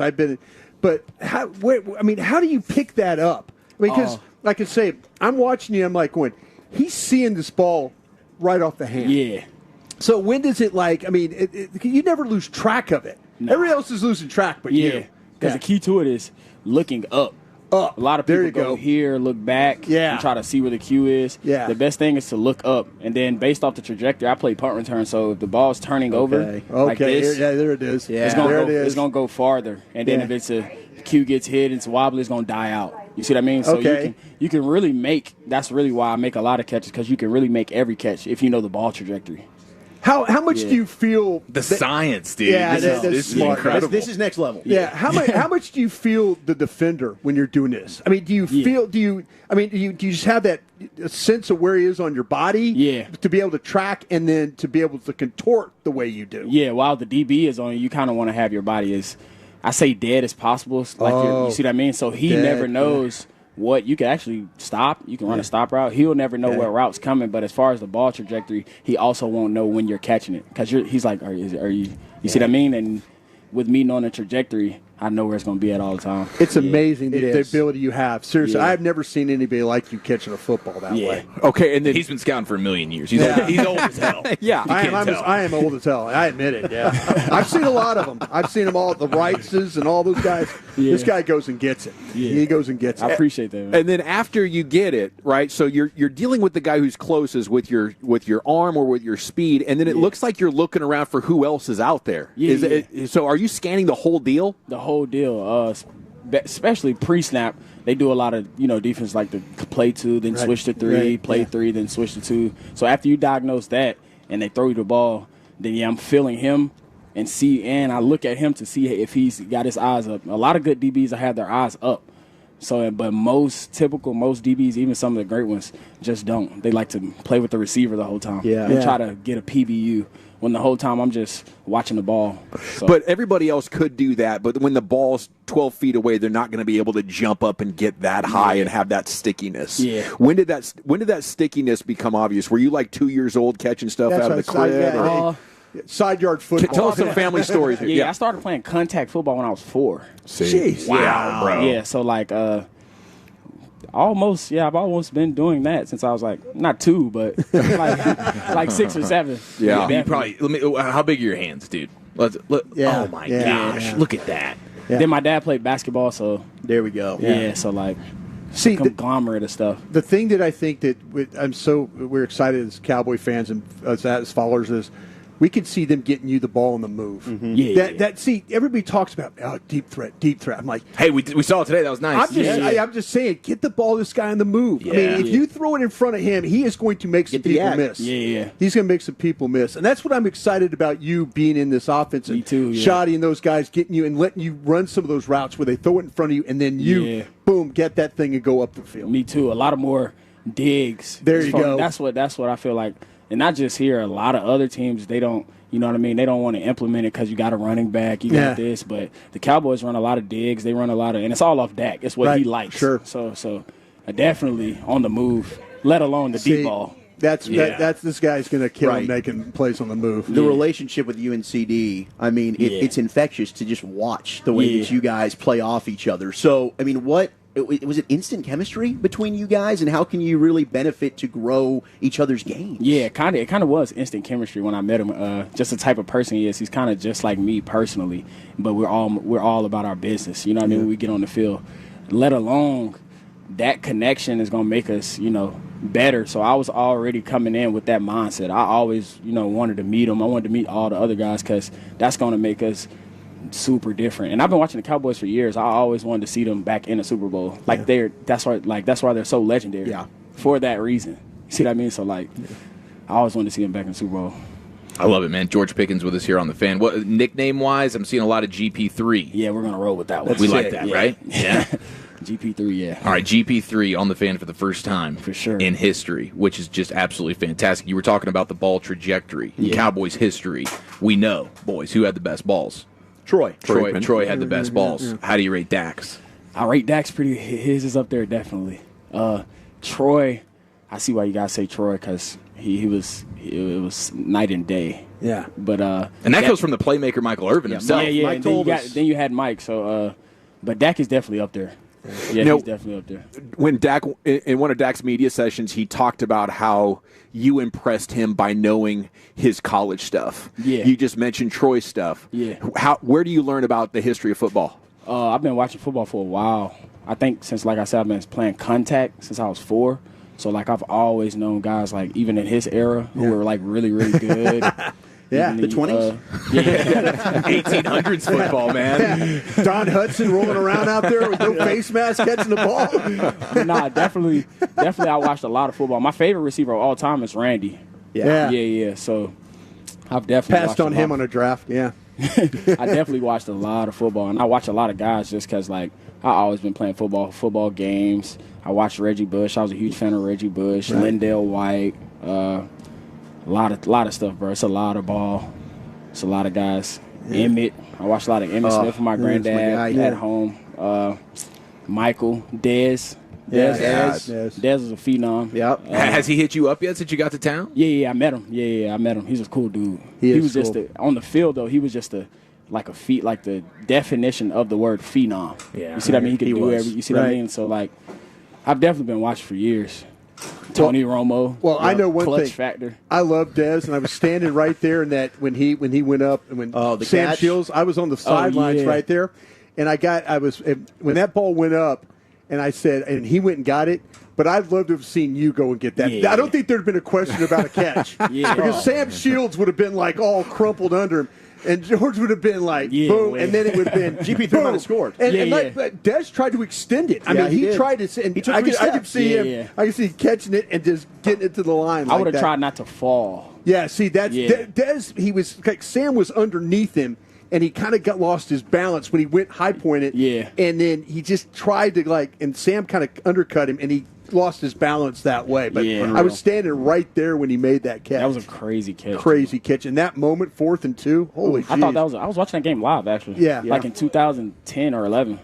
Something like that. I just love how you know ball. Yeah. You freaking know ball, bro. And he caught it, and I was like, I thought it was before the rules now. Yeah. I definitely thought, back then, that's definitely a catch. The referee called it a catch. Crazy. Yeah. Referee were standing right there. He went over and marked it. He marked it, and then McCarthy challenged it. Only challenge McCarthy won all year. Yeah. Only one he won all year. Yeah, crazy. If the 88 was open, would you have wanted to wear it?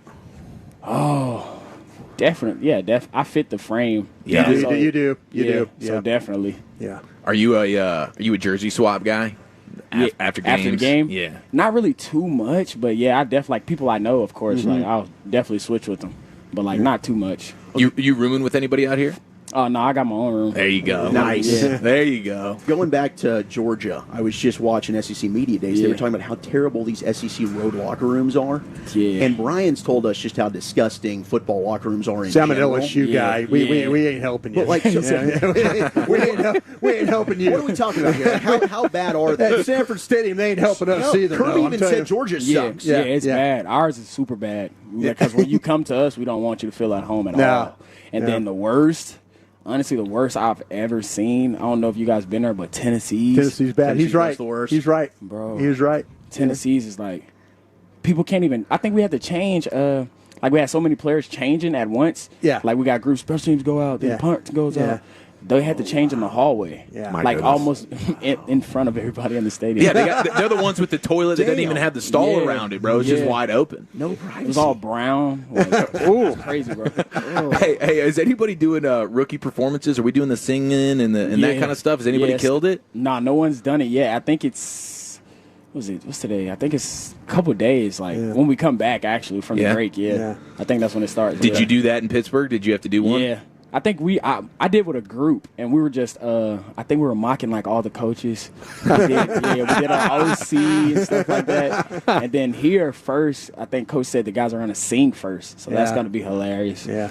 And then he said they could pick on him as well. That's kind of like the thing. So like, cool. I'm sure everybody's ripping him for that visor. Yeah. The visor and I don't think you've seen the flip flops yet. No, It's a flip He's flop. hiding the flip flops from us. Exactly.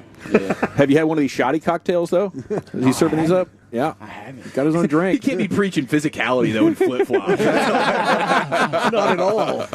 Does this seem like a place you would want to make a permanent home, George? Oh, yeah, most definitely. Yeah, most definitely, because I watched the team for so long, and the camaraderie, like, I kind of understand the camaraderie more than I did in Pittsburgh. Yeah. You see what I mean? Like, even what you guys do, like, the Cowboys is, like I said, they're known for the Super Bowl. Right. See what I mean? Like, that's what they're known for. If they weren't known for that, then no one would care about the Cowboys. Right. But they're known for that. Then the camaraderie of the people give that same energy because they also want to see it again. Yeah. So, like, I think I definitely understand the people more here than I did up there because I'm from the South. That's, that's a whole nother deal. Like, well, right on, man. I mean, we love to have you, and hopefully you feel understood as well. Now, let me just ask you from a business perspective, it probably makes sense to go have a huge season, right? Yeah. And then talk contract? Yeah, most definitely. Try to go. That's definitely like what I want to focus on first because money's everywhere. Yeah. Money's all over the world. Sure. So I definitely want to try to, like I said, help them win, like get a Super Bowl. And I think that's kind of like, the Cowboys is such a big brand, that kind of seeps in. You see what I mean? Like, you see what I mean? So, like, everybody eats. Yeah, so if you just stick to the main thing, and try to really keep it on the gridiron, like how it used to be back in the day, we'll definitely do something special. Yeah, how many brisket sandos deep are you since getting to town? I had brisket literally yesterday. Let's go. That's fantastic. Let's go. And then in Texas, I had it. I was eating it like every other day. It's super good. Okay. You find some good brisket out here? Yeah. The tri-tip's the thing here, right? Yes, tri-tip. That's what I had, yeah. If you had to have one food the rest of your life, you couldn't eat anything else, what food are you going for? Probably crawfish etouffee, if you know what that is. Yeah. Ding! I need to hook you up at a bowl. Yeah. I'll bring somebody. I got a Louisiana background for you. Yeah. I'll take care of your etouffee. And what's playing in the George Pickens headphones, especially on a game day? Oh, bro. Whole bunch of stuff. Chief Keef. I even go Calvin Harris. Oh, okay. Yeah. I like Calvin Harris. Like before we actually get to before we actually get ready to go out and people just sit in the locker room for a minute. Yeah, I like Calvin Harris. Just he makes you feel good. Like, Ready to go tear some people up. Yeah. By the way, we voted CeeDee Lamb best teeth on the team. I think we have George. It's a 1A, 1B situation. I don't know, man. Yeah, 1A, 1B and everything. That's everything. 1A, 1B. Yeah. That'd be more of a blessing than the hands, dude. Those some pearly whites right there. I appreciate you. Lined up, looking good. There he is, George Pickens. George. Thank you, sir. Bravo, dude. Terrific stuff. Appreciate y'all. Welcome to the Cowboys. We're back with more football here on 105.3 The Fan. Our goal is to have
Nation here on 105.3 The Fan.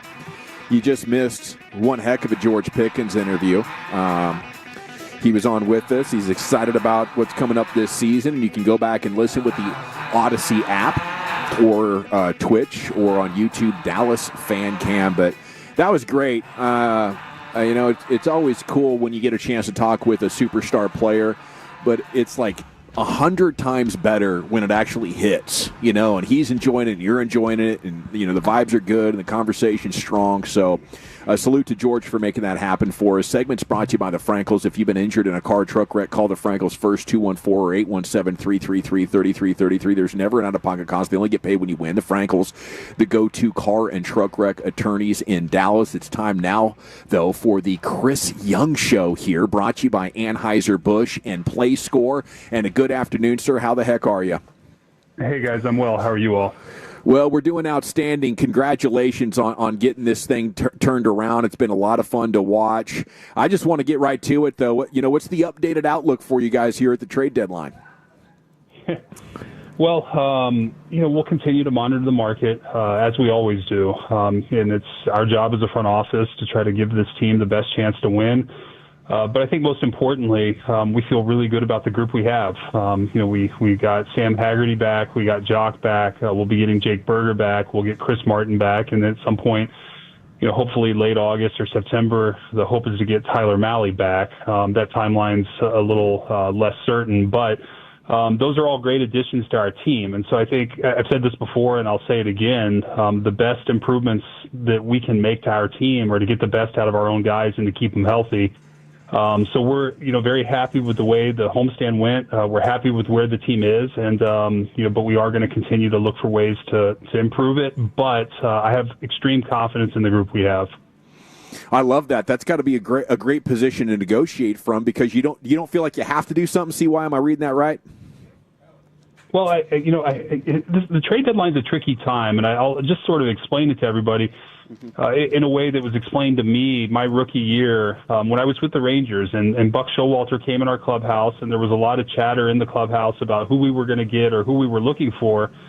And Buck made a very good point. He said, for us to add anybody to this team means somebody in here has to go. And so I'm very sensitive to the fact that I love the guys we have. I believe in the group we have, and I never want to see anybody go.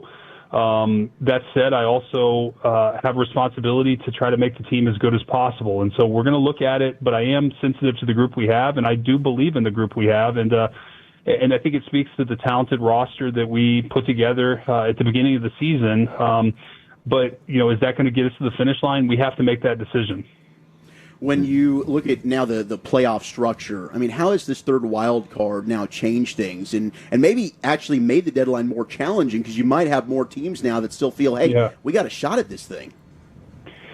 Yeah, and I think in a sense that it has had that impact, that more teams are alive and more teams feel like they have a chance, and so they're hanging in there or waiting till closer to the deadline to make decisions. So, I can't speak to how it was maybe 10 years ago. I just know in the last couple of years, things have happened kind of closer to the deadline and right up to the deadline. So, the third wild card I think has been great for the game. I think we've all seen, we got in as a wild card in 2023, and it allowed us to go on and win the World Series. So the more teams in, in a lot of ways, the better, and it's the team that gets hot at the right time that has the chance. So just getting in the dance is half the battle.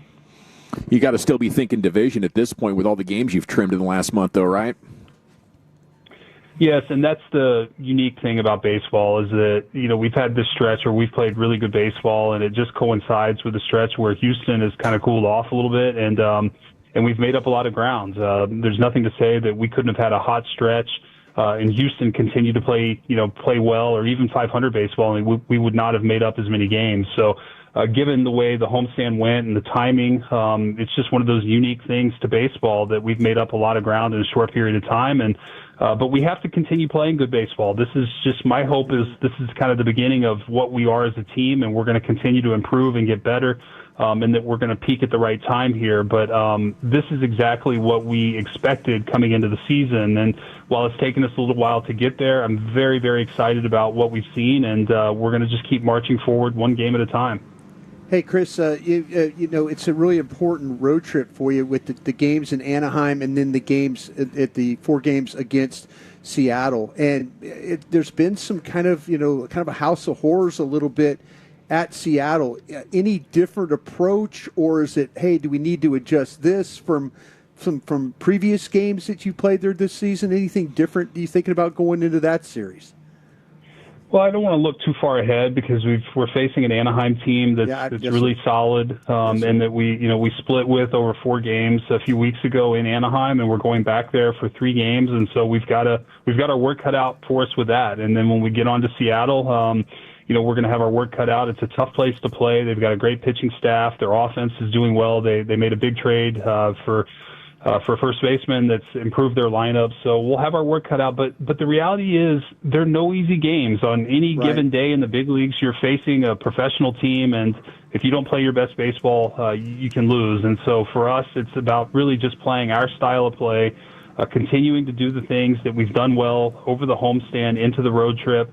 And if we do that, I am confident that we'll come away with a lot more wins than losses.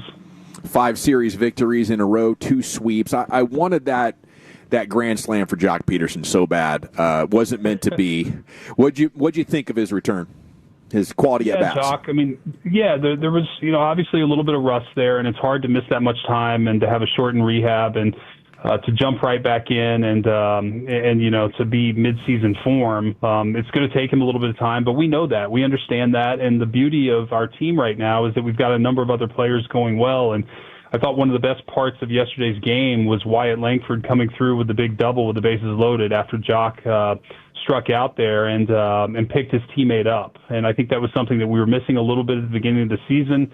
It magnified some of the struggles of certain guys, and seeing Wyatt pick him up, I think kind of just eased the pain of maybe Jock coming back into the lineup and not being in midseason form. And so he's going to get there. There's no doubt in my mind that Jock will get there, but it takes time. And even if we could have sent him on as many rehab games as we wanted, he wasn't going to face the quality of pitching that he'll see in the big leagues. So there is just an adjustment period he's got to go through here at the big leagues. But that adjustment is much easier if the guys around him are hitting. It's been Young and Langford recently, but you guys have seen so many guys have these breakthroughs or this reverse of trend over the last 6 weeks or so.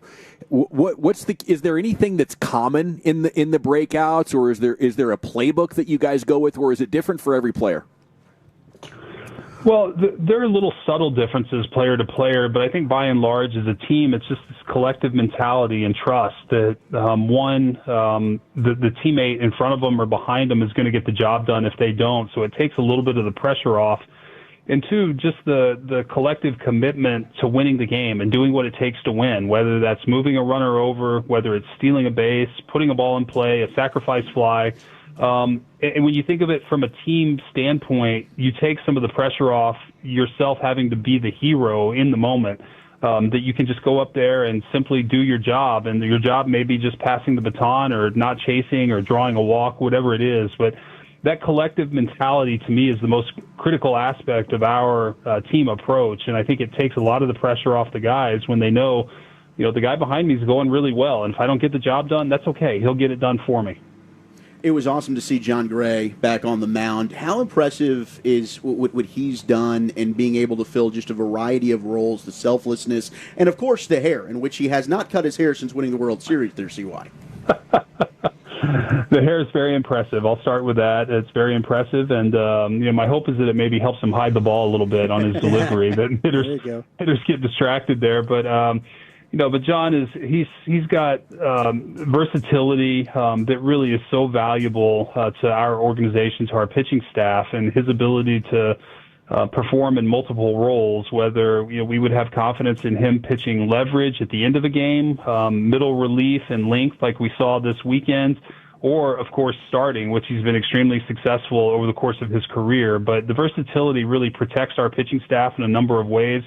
I thought in part we won Saturday's game because of the efforts of John and what he was able to do. Sean Armstrong came in after and pitched great as well, but John's versatility saved the rest of the pen, and it was huge for us. So we won that game and the series on Saturday night because of John's effort, and it was really, really neat to see, and it's great having him back.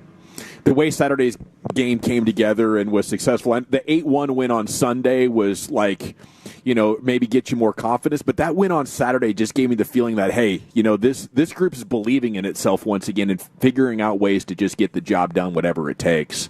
It was very exciting. I agree with you. I thought it was a character win. I thought it was a win where we showed a lot of fight and just found a way and came from behind late in the game against a very good reliever and tied the game and then won it in extra innings. And especially after seeing Marcus get hit in the face and stay in the game and really just sort of embody and personify the traits that we want in our players. I mean, Marcus, that was incredible to wear one in the face like he did and then to finally get the opportunity late in the game and get the game-winning hit. It was just really, really great satisfaction, for the team and I think for him personally. And a win that certainly we hope to build off, and I just thought it was a great character win as a team. And like I said, I think those wins are important to bring guys together and create that winning spirit.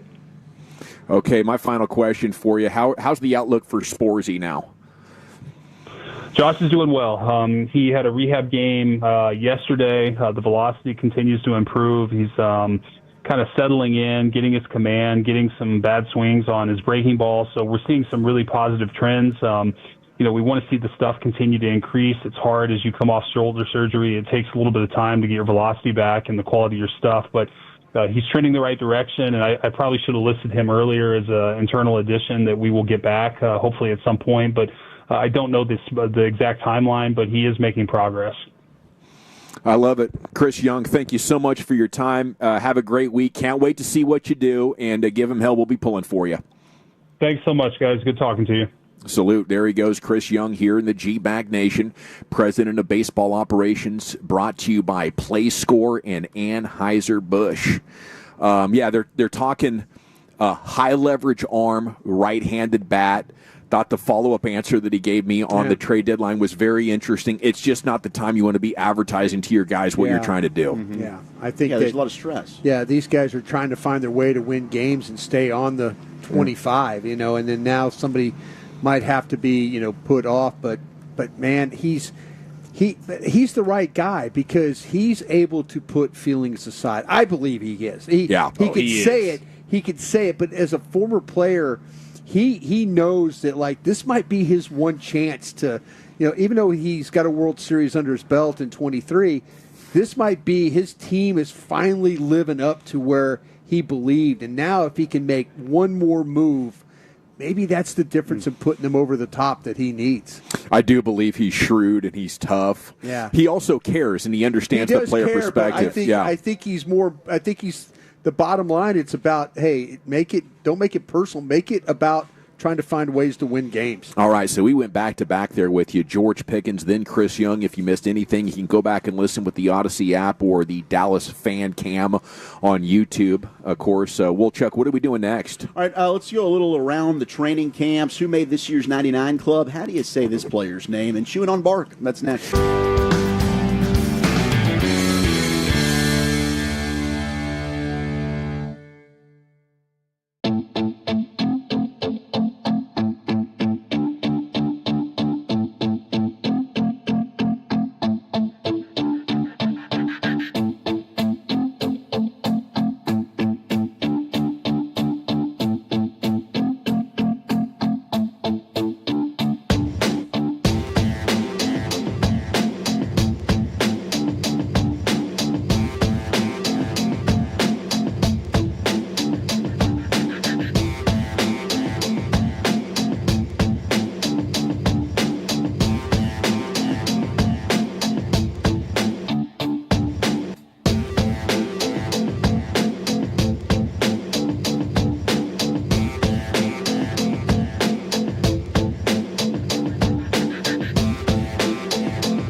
it before.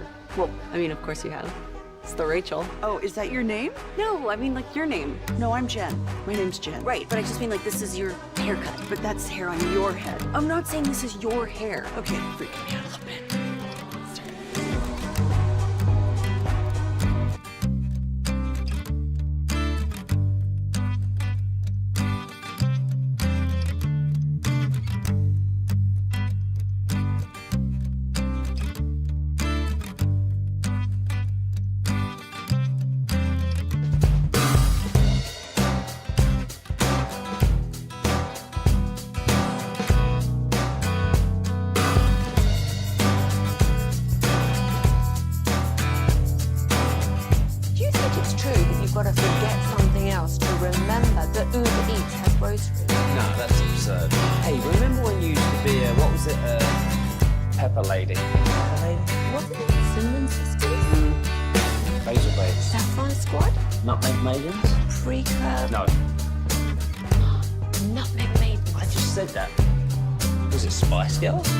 Doesn't sound right.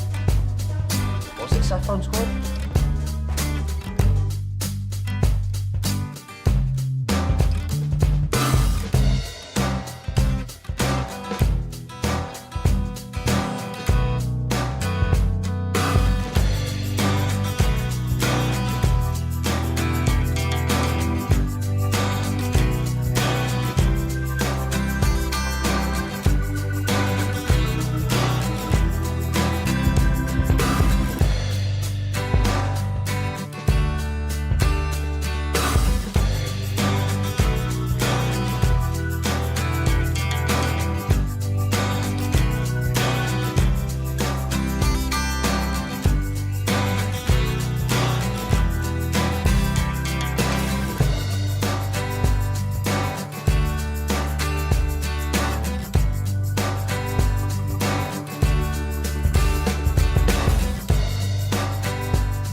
continues.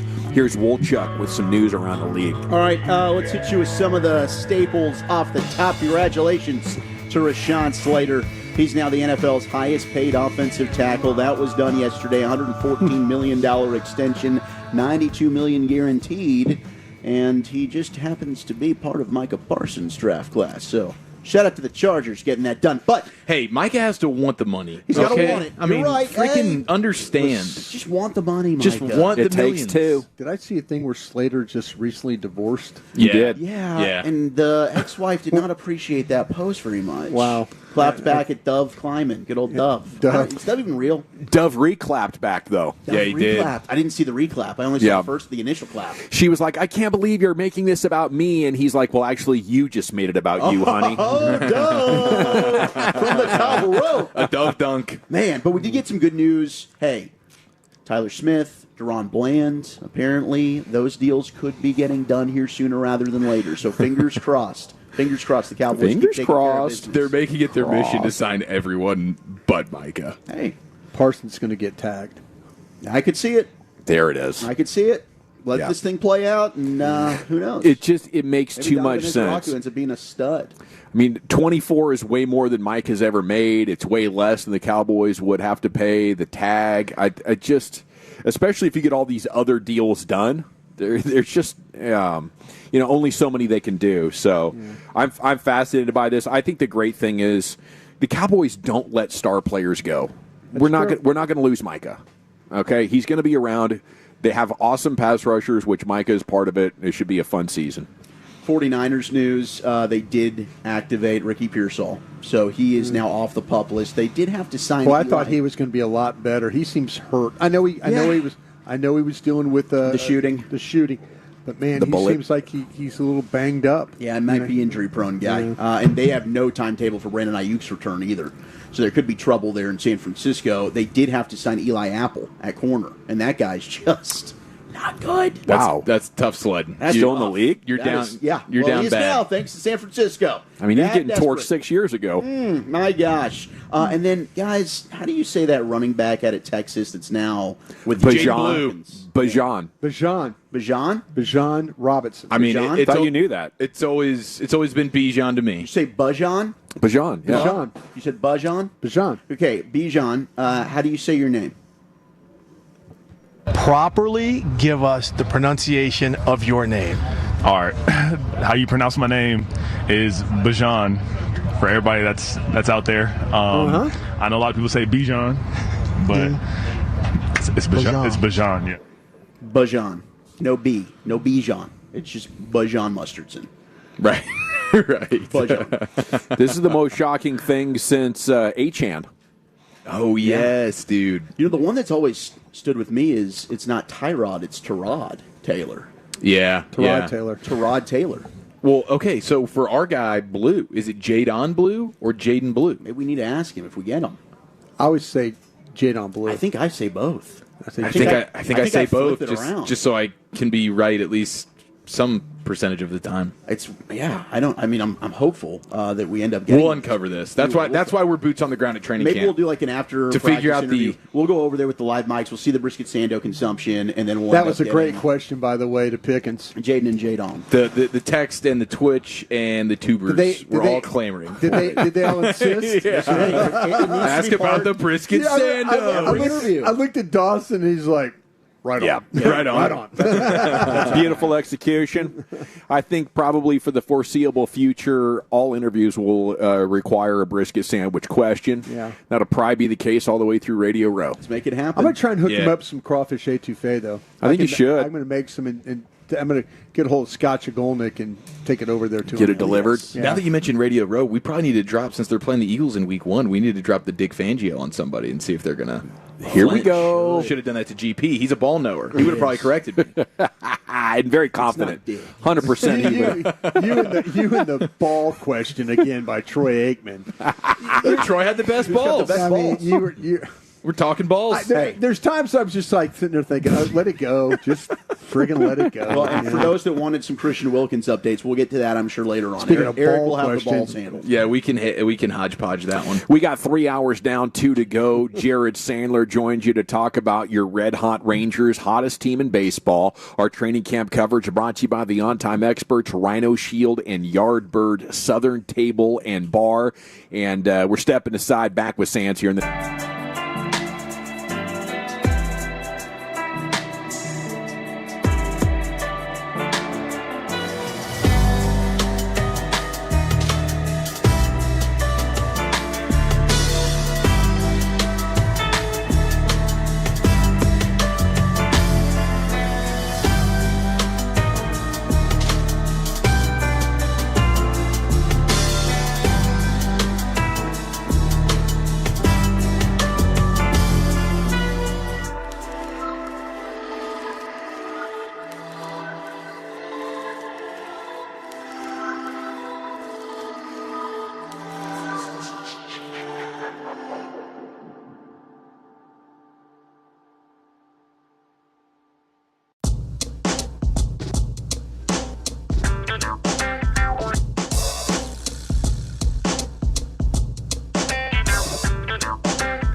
105.3 The Fan. Hope you're having a fantastic day. Our training camp coverage continues, and it's brought to you by the On Time Experts, the official AC heating and plumbing partner of the Dallas Cowboys.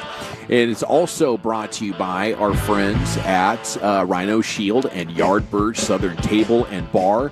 As Jared Sandler joins us now, Rangers pregame coming up tonight at about 8:30. First pitch 9 o'clock. Going to visit the Angels, little West Coast roadie all week, which gives you 5 full hours of G-Bag Nation. And you have the hottest team in the game. Winners of 8 of 9, 2 sweeps in a row. And making you believe. We just talked with CY back there at about 4:30 or so, if you want to go back with the Odyssey app. Saturday's game was incredible. And, the game-winning hit from Marcus Simeon, the game-tying smash down the right field line from Jonah Heim. Like, the 2023 vibes are definitely back in a big way, and we have the trade deadline coming up on Thursday. So we're going to be all over that and all of your other baseball storylines here with Jared Sandler here in just a second. Big day out at camp. Maybe the highlight over the weekend is Jerry Jones saying that the cheers are louder for CeeDee Lamb last year than Micah this year. His troll game is still a 10 out of 10. When Jerry says those kind of things, I'm like, this guy's sharp as he's ever been. He slies a fox. He's loving this, man. He loves the back and forth. Whether it was Zeke who last year, I don't have any urgency to pay CD. And now it's, people wanted CD way more than they want Micah. Are you kidding me? Yeah, he's in his bag right now. He really is. He's hitting all the right notes. He's having a blast. This is his Super Bowl, man. This is what really gets him going. Yeah, engagement farming. Yeah. Trolling the media and trolling his players into getting more clicks. It's time now for Jared Sandler, brought to you by Blue Nail Roofing. Good evening, Jared. How the heck are you? What's up, guys? I'm great. Just back here in L.A. or Anaheim. Seems like we were just here because I guess we were just a few weeks ago. Yeah, we were just talking about trying to run down there and watch one of these games over the next couple of nights, but it could be 3 hours back to Oxnard with the traffic situation, so we're going to kind of play that by ear. The more interesting thing, even though they're super hot, though, Sands, is maybe the trade deadline. What I'm reading, and I'd love it if you can tell me what you're hearing, is that high leverage arm and a right-handed bat. Would you expect one or both of those things to happen by the time we get to Friday morning? Yeah, I mean, I guess high leverage has some gray area. I do think that they are going to try and impact their bullpen and. Someone to hit lefties, which, would stand to reason they'd probably try and find a right-handed bat. If that person can, face righties too, then all the better. Again, I hate to sound like a broken record. It's never easy to opine on the trade deadline. The minute you think you have a clue, you really don't. But it's especially not easy when you don't know the financial implications of it. And I just don't know what, is and isn't going to be on the table from a financial standpoint. Are the Rangers, is the front office able to maybe push for a little more than, what they expect to have at their disposal financially or not? And so it's tough to know.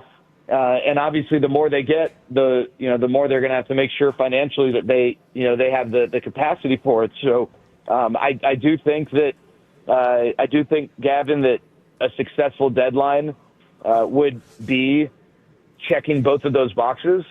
And I can tell you that they are definitely in pursuit, I'd imagine, of both of those boxes, right? A guy to help the bullpen, maybe get you big outs, 7th, 8th, 9th inning, and then someone to help fortify against lefties.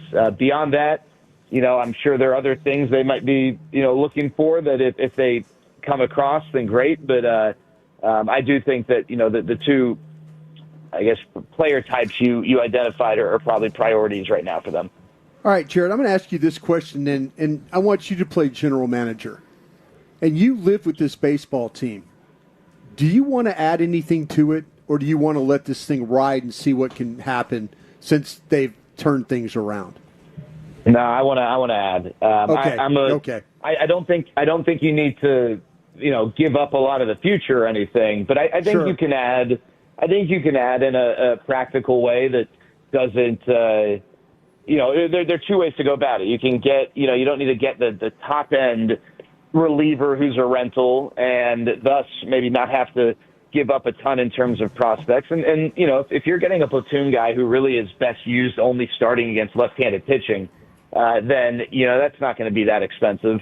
Or you get a guy who's controllable. Maybe you do give up a decent prospect package, but because you're going to have that guy who's got a proven track record for the next 2 to 3 years. But I just think when you have a chance to get in, you got to put yourself in a good position. And when you've got DeGrom and Eovaldi, it's just tough to just look at that and be like, we're not really going to give this a shot. That doesn't mean you have to go all in, right? I think it's tough to be in that aggressive of a mindset when you're not really locked into a playoff spot. If the Rangers had the best record in the American League right now, then maybe that gives you a little more freedom to be aggressive, right? The Tigers have a little more freedom to be aggressive. Or if they had a situation where all of their good players were going to be free agents, or a lot of them or whatever, then maybe you're more aggressive. But they obviously don't need to put all their chips in the middle, but I also think it would be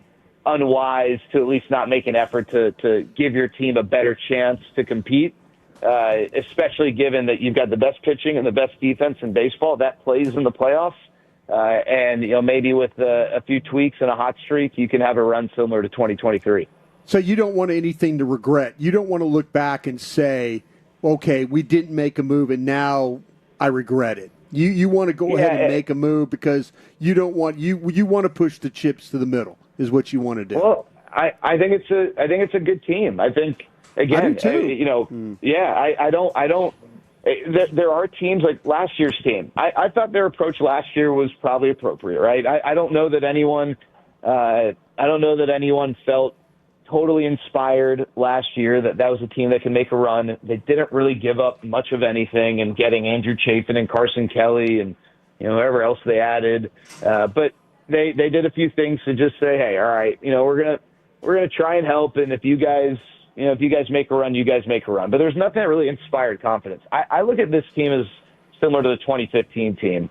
Their record, now, is actually better than the 2015 team at this point, but they were kind of a middling team, but there were so many components of that 2015 team. You're like, this is a much better team than their record. And, that team kind of started to show its face once the calendar turned to August. This team's starting to do it now.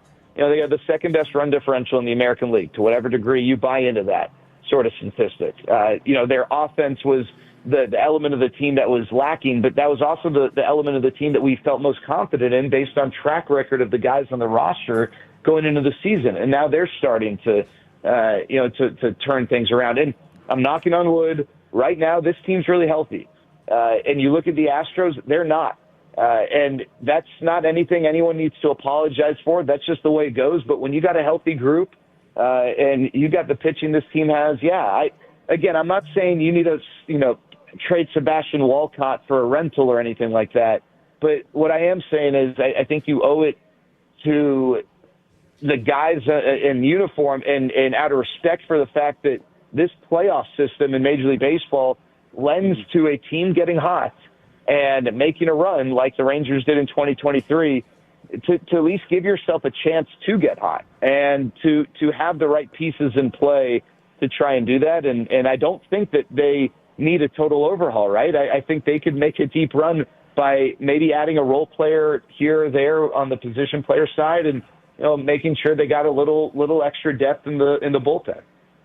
Jared Sandler with us here on The Fan. How much is the Emmanuel Clase stuff just throwing everybody through a loop right now? Well, yeah, I mean that's pretty nuts. Just let's take the Rangers side of this out of it.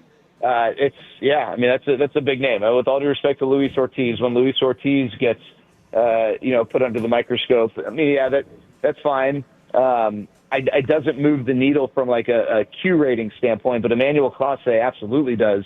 And then just from a Rangers standpoint, I don't think the Rangers were really going to be in play for Emmanuel Clase, who was perhaps going to be traded, or at least there were going to be conversations about him because he's on such a ridiculously team-friendly deal for how good he is. the Guardians, if they did trade him, were going to want a pretty appealing prospect package. I don't think that the Rangers were necessarily knocking down that door, but there's always a domino effect. And when Emmanuel Clase is no longer available to three other teams who maybe were legitimately in the running, they're now going to turn their attention elsewhere. And, it's just the trickle-down effect of, how taking a guy like Emmanuel Clase out of the market.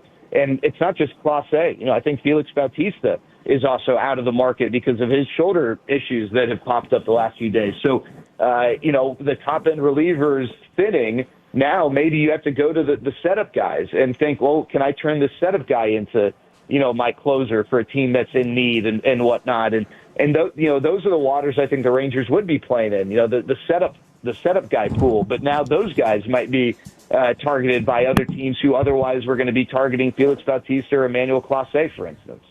Is Pete Fairbanks in a reunion there a name that would be interesting to you? It seems like the Rays, they just made the Danny Jansen deal. The Brewers trying to do that. They might be selling. Is Pete Fairbanks an option financially? Yeah, so financially, yes, he is. He'll be a free agent at the end of this year. I think he'd be due about $2 million the rest of the way. I think the Rays are, one of those teams that they're always going to be buying and selling. And I think they always look for the opportunities. And because Pete Fairbanks is a free agent at the end of this year, I think there might be a team option to his contract, but, that's just not Tampa's MO to, they got, it's almost like, they always have this, ammunition waiting to be used. And so I don't know that they plan on bringing Pete Fairbanks back. So, yeah. I don't know what the cost would be.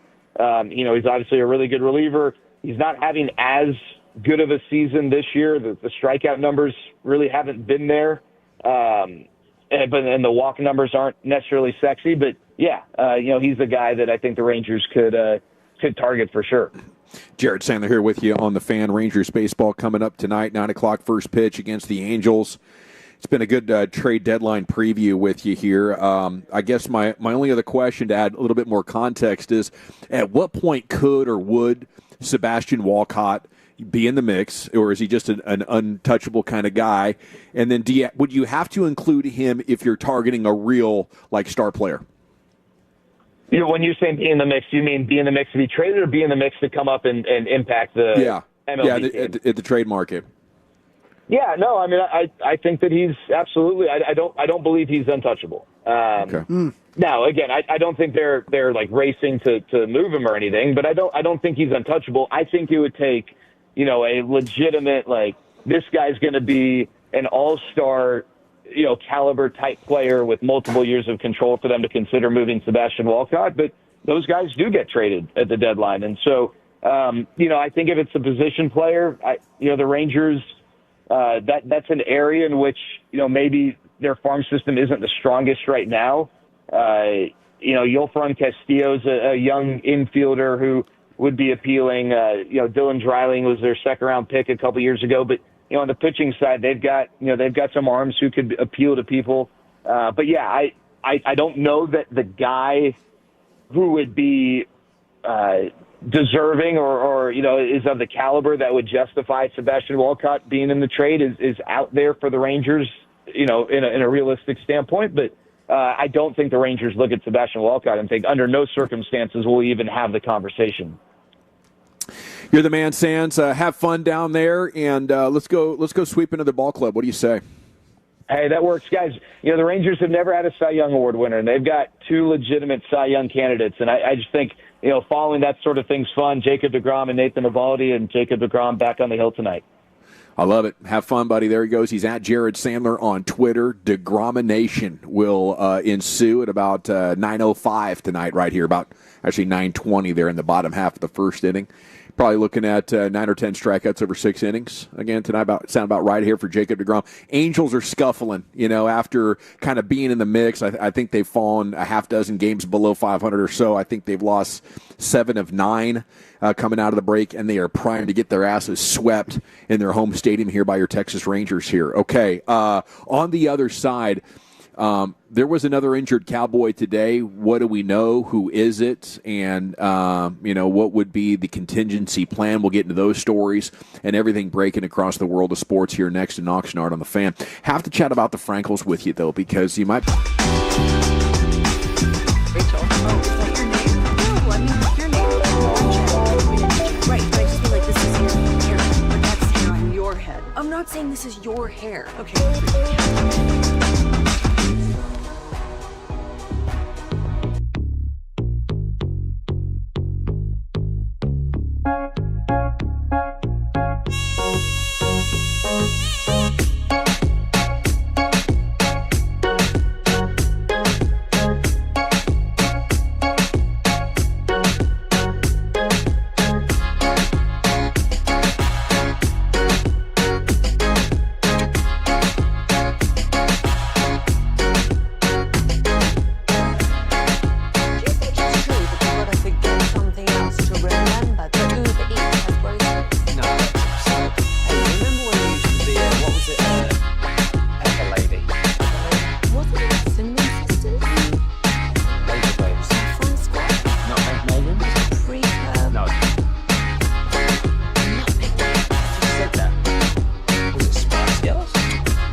2 or 3 patties starting at just $4.49. Get so much more. Welcome back. It's the G-Bag Nation here on 105.3 The Fan. It's time to hit the expressway. Brought to you by the On-Time Experts. Okay, G-Bag today is coming up here in 6 minutes, and LA Live's coming up there at 5:40. Big old day of... Oh, I got to sneeze. I wish you shook it off. Nice, dude. Nice, man. Yeah. That's crazy. I sneezed into the mic. I think when we were at Shell Shack, Yes. we were going to try and make it a thing where we could just do that, kind of like the burp. Okay. You know, so just so you know, obviously it's your call. Yeah, I thought, well, that's the second time that happened today. Earlier during 3 Live Mics, by the way, we're going 3 Live Mics every day. There's practice right out of the gates. I had to throw it to you very quickly, and then I sneezed. That one was just a false alarm. Anyway, massive day of football. Deion Sanders was rumored to be stepping down for health-related reasons earlier today. Press conference said he was in a battle with bladder cancer. He whooped bladder cancer, but he had to get his bladder removed in order to get the job done. So you would understand if somebody, just decided to move off into retirement as a result of something like that. He says he's going to keep on coaching. Yeah. So best of luck to him, and thoughts and prayers there to the Deion Sanders family. I mean, I think that might have been part of why Shador is able to keep such great perspective through the draft process. Hell, if Dad's battling cancer, my draft position is, insignificant. Pretty insignificant. Yeah. For sure. George Pickens' interview, by the way, coming up on YouTube at 6 o'clock. You can subscribe to our YouTube channel here at The Fan. It's Dallas Fan Cam, and you'll get that packaged Pickens interview. Did a heck of a job. Had a lot of fun chatting with him. And, everything just continues to be a 10 out of 10 for George Pickens. Now, we are standing by and anxiously scanning Brian's face anytime he picks up that phone and checks his text messages, because Tyler Guyton went down today, and he did walk off. I've seen the video of him walking off the field. Yeah. There was definitely some limp going on there. I don't know. Do we have another ankle sprain? Well, it might be another ankle sprain. I know Voch Lombardi texted me, and he said he saw him walking, no boot, no crutches. Oh, walking recently. Okay. So I'm just waiting. And then I reached out to Todd Archer, who would probably know, and Todd says he hadn't heard anything yet. So everybody's kind of pins and needles right now waiting to see. But Voch said he saw him walking, no crutches, and no boot, so that might be a good sign right there. Has any depth at tackle impressed you enough to feel like a guy has been pretty good at right tackle? I mean, he was playing right tackle for Steele, and now Steele's back in the mix. So maybe tomorrow we'll see. They've been really playing both left and right. They haven't been crossing over. There hadn't been any swing. Maybe we'll get a swing tackle when this thing ends in camp.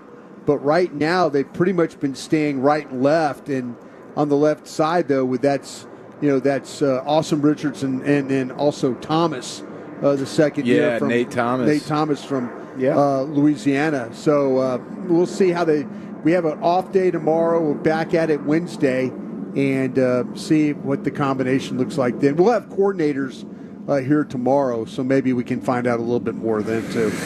I thought one of the biggest takeaways from today's practice was how much Kevontae Turpin was involved. What else stood out to you guys, or, analyze that? No, I mean, it sounds like it's not just lip service with the offense stuff that they want to do. I mean, we saw everything that they talked about with the pre-snap motion, with the use of the tight bunch formations. Condensed. Really worked the middle of the field well. I mean, they had that one play underneath route. I think it was to one of the tight ends. And then Turpin was also open a little bit 10 yards further down the field where they just ran crossing patterns. And to me, like the middle of the field, when you've got CeeDee Lamb and George Pickens, we've talked about this with the Ferguson thing, it does sound like it's going to be wide open with the way they're kind of constructing this. So I like what we've seen. I like some of the new wrinkles that they've got in the running game. It's not anything that's like, holy crap, they're not reinventing the wheel here. No, but it's another level to what we're used to. I think if they're going to be good running the ball, it's going to be with, I keep saying, those inside three. I think it's going to be the inside game. If they can get that push to the point and then have those backs make that cut. They've got athletic tackles with Steele And then with Guyton and that ability to cut off and to reach and stuff, if they want to go a little wide or they want to cut that backside off and give the backs the ability to cut, I've been impressed with what I've seen with Sanders. I've been impressed with what I've seen with Blue. So they might have something that they can kind of hang their hat on with that. Yeah, we've seen some of the counter stuff. Mm-hmm. That's how Rob Jones got hurt yesterday. They ran the counter and he tried to kick out and then unfortunately hurt his neck. But they've been trying to run the ball. It has been to try and down block and kick it and then run the ball up inside more than say on the outside. Outside run game has been a little bit about Turpin, handing him the ball and letting him just explode to the edge. Yeah, I think defensively, Hooker and Ezeraku and Elam all had some pretty good moments today. You had the deep ball with George Pickens, which was nice, but I think that quick passing game, the way they've set up the quick game, especially with guys like Turpin with that type of speed and stuff, like they're setting it up really nicely to just create easy 5 to 10 yards. Easy 5 to 10 yards. I think that's really, really encouraging. Rangers baseball is coming up at 8:30. DeGrom's on the hill. We have a proper round tripper coming up at the top of the hour. Wolchuk's going to take you around the bases. It's time now to go into the Pimp Cup. Lucius, G-Bag of the day. Yeah, check. 1, 2. My mic sounds nice. All right, let's get it. G-Bag of the day. We do it every weekday on the Fan 5:30. If you see anything floating out there, don't be afraid to hit me up at Lucky Lucius P, what you guys have been doing. I've been getting through the emails this weekend. I'm almost finished, but sit tight, I got you. Lucius Alexander on Facebook, you can find me there. You can also follow us if you find G-Bag Nation on Twitter. This is day 4 for this champion sound. SEC Media Day reporter Savannah Avery from KOMU. She asked Missouri Tiger Zion Young about alpha males, and it got real interesting. You guys kept throwing around the term like alpha males in your locker room and within your team. Is that a thing, or can you elaborate a little bit more on that and what that means? This is a quick. Would you rather date if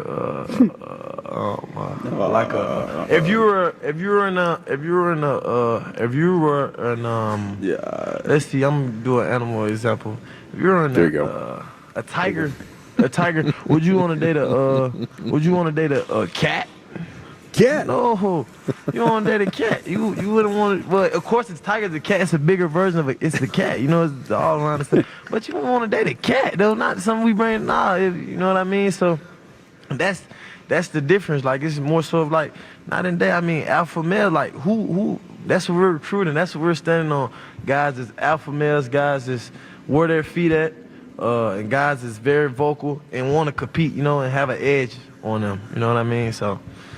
That's more so of being specific. You know what I mean? You wouldn't want to date a cat. You would rather date another tiger, right? Or a lion. Something more manly. Absolutely. Something more manly. I still want to hear her follow up to that answer, to that question. Yeah. All right, let's see here. Let's go to Mets versus San Francisco Giants. Keith Hernandez. Oh, here we go. He's back. He was tired of hearing a fan heckle. He had a solution for it. Mauricio. And Mauricio tops one foul on a sweeper, 0-1. Mauricio's last start came Tuesday against the Angels. He went 1 for 3. I'm going to put a hot dog. Get that guy a hot dog so he can chew on something and shut up. I think he can hear you. Grounded toward the middle, and that's a base hit. Shut up. Yeah, that's odd because the Mets are pretty good. Like, how is it? Oh, they must have been on the road at a crappy team. Yeah. San Francisco. Oh, yeah, there we go. All right, let's go. What's up? Go ahead, bro. There can't be more than 10, 15,000 fans in the seats to get a San Fran. To get that clean of a mic. Yeah. I mean, you get a full house. Even people like playing with their popcorn and just making small talk will create that. La da da da da da da da da. We got Scotty farting that one time. It's a pretty clean mic there. Yeah, that's true. We're getting better on those mics. Hey, Coach Prime today told us that he was dealing with a health situation, but he's clean. Good bill of health. Apparently had bladder cancer. Doesn't have a bladder or something like that. Something crazy. Yeah. Anyway, he's been rocking Depends. He brought a little levity to his press conference? Now I depend on depend. You know, if you know what I mean. I truly depend on depend. Like I cannot control my bladder. So I get up to go to the bathroom already 4 or 5 times a night. But then I'm sitting up there waking up, you know, like my grandson. We in the same thing. You know, we got the same problem right now. We're going through the same trials and tribulations. We're trying to see who has the heaviest bag at the end of the night. Like, it's ridiculous. But I'm making a joke out of it, but it's real. Like, it is real, it is real, it is real. So if you see porta potty on the sideline, it's real. Okay? I'm just telling you right now, you're going to see it. You're going to see the practice, you're going to see one, because it is unbelievable. Like, dozing off and waking up, first thing I'm grabbing my crotch to see if I peed on myself. Wow. I would say that makes him the official, undisputed, modern generation king of sports swagger. To be able to have that conversation and not lose an ounce of cool. No, just positive. Good for him, dude. Man, he's losing body parts left and right, man. From the toes now to the bladder, still getting it done. So is he alleging that he's going to have like a bag with him on the sidelines? Porta potty. He's going to pop in there. I dig that, man. Got to get one of these Jerry Jones. Yes. I think there's probably a permanent solution for him. You know, a little hip bag or something. Yeah. So he can get off the depends. Or sounds so painful. Yeah, that press conference today, I didn't know it was like a Carucci trend rollout. Yeah, that was pretty wild. Like, yeah, now we got that, bro. I got that one in the bag. That's why I'm standing. That's why I'm fighting for my life right now, fam. That's my reason. That's my why. Yeah. That's my why, bro. Speaking of pee, yesterday was a church day. I pray you got your blessing. I got a combo pack right here. I don't know why these things are mentioned in church. Here's a bishop said he's got to pee. Was dead. He set up. I got to pee. Hallelujah. I gotta pee. And then we got another pastor. He was deep in his duffel, and he was like, hold on. I'm getting ready to fly this kite, y'all. Ambassadors don't want nobody else until I finish hooping. Hallelujah. Glory to God. If you gotta pee, hold your pee till I'm finished. I was holding it big time this morning on my Uber ride. About looked up at the clock, 46 minutes to go. And you have that thought, don't you? Do I want to ping the Uber and let them know we need to swing off and hit this gas station? But then I thought of the time that Mike Bassick, Jeff, and I were on that same drive, and it's almost impossible in Southern California to find a gas station that will actually let you use the public restroom. So I said, I'm just going to have to raw dog this thing. And I thought I might have a blowout by the time we pulled into that Holiday Inn. And we take the exit, still got 12 minutes to go. Oh, boy, I was sweating. One more right here. I got a Brian Broaddus question, a long glazing question for George Pickens. See, yeah, I was going to ask you because I was a scout in the NFL for 13 years, and I've never seen anybody track the ball better than you. Yeah. And, I mean, that goes back to your days at Georgia, and I'm watching. We all watch tape of you, and I'm like going, there's nobody that tracks the ball like this guy. And I've seen the great ones. But how do you pick that up? Because I can say, I'm watching you, I'm like going, he's seeing this ball right off the hand. Yeah. So when does it here we go. You never lose track of it. No. Everybody else is losing track, but because the key to it is looking up.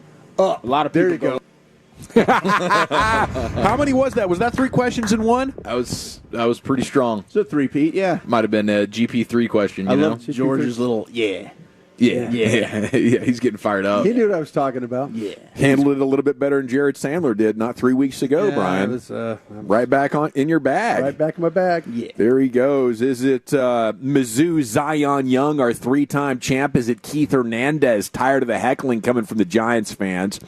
Coach Prime with his depends at the presser. You have the church combo platter, the 2 gentlemen that need to go number 1. And the long glazing question for George Pickens there. If you want some more GP, go back and pop in about 4:15 or so. That's when he sat down with us, had a great conversation with him, and that's going to be my vote here today. Chief, how about you? I like that. I'm going to go with, I think I'm going to go with the champ. We're tied at 1, Lucius. SEC Media Day.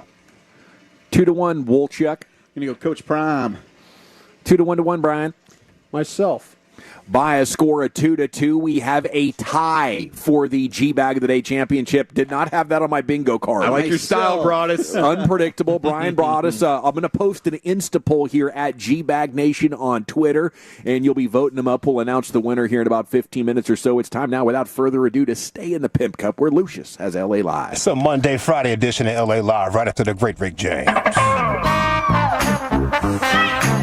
Well, all right, squares, it's time you smoke. Fire up this funk and let's have a toke. It'll make you dance to some of everything. Everybody get high. Let me tell you something. I want to let all of the sensitive people know you picked the wrong show. All I got is raw, hurtful shit. Hey, this is LA Live for July 28th, 2025. It is a Monday, Friday edition of LA Live. Welcome in Tolos. Welcome in first time, last time, and long time listeners of this station. Hope everyone had a good weekend. Hope good, safe weekend. You know what I mean? Shout out to you out there. Have you ever had a July workout in the Texas gym with no AC? Ooh, that's a leave, Lucius. That's a leave. Yeah, it's life changing, bro. That's a leave. Get out of there. Never just voluntarily, Lucius. You know. Nah, it's a life changing situation. Like prison. Bro. It was really good. All I did was sweat. We did some clings, and the clings right there kind of got crazy. I was clinging on for dear life at one point. Did we wear gloves and stuff? I'm sure with the sweat and all that, with the bar, was that a problem with the clings? Nope. All I had was shorts on, socks, and shoes. Oh, wow. Yeah, everything Beast else. mode. Yeah, I'm sorry. Beast mode. Feast mode. Feast mode. LA Live is sponsored by Greystone Roofing and Construction. That is greystone-roofing.com. Monday, Friday vibes are just where I go over some things I seen on the timeline over the weekend. And boy, oh boy.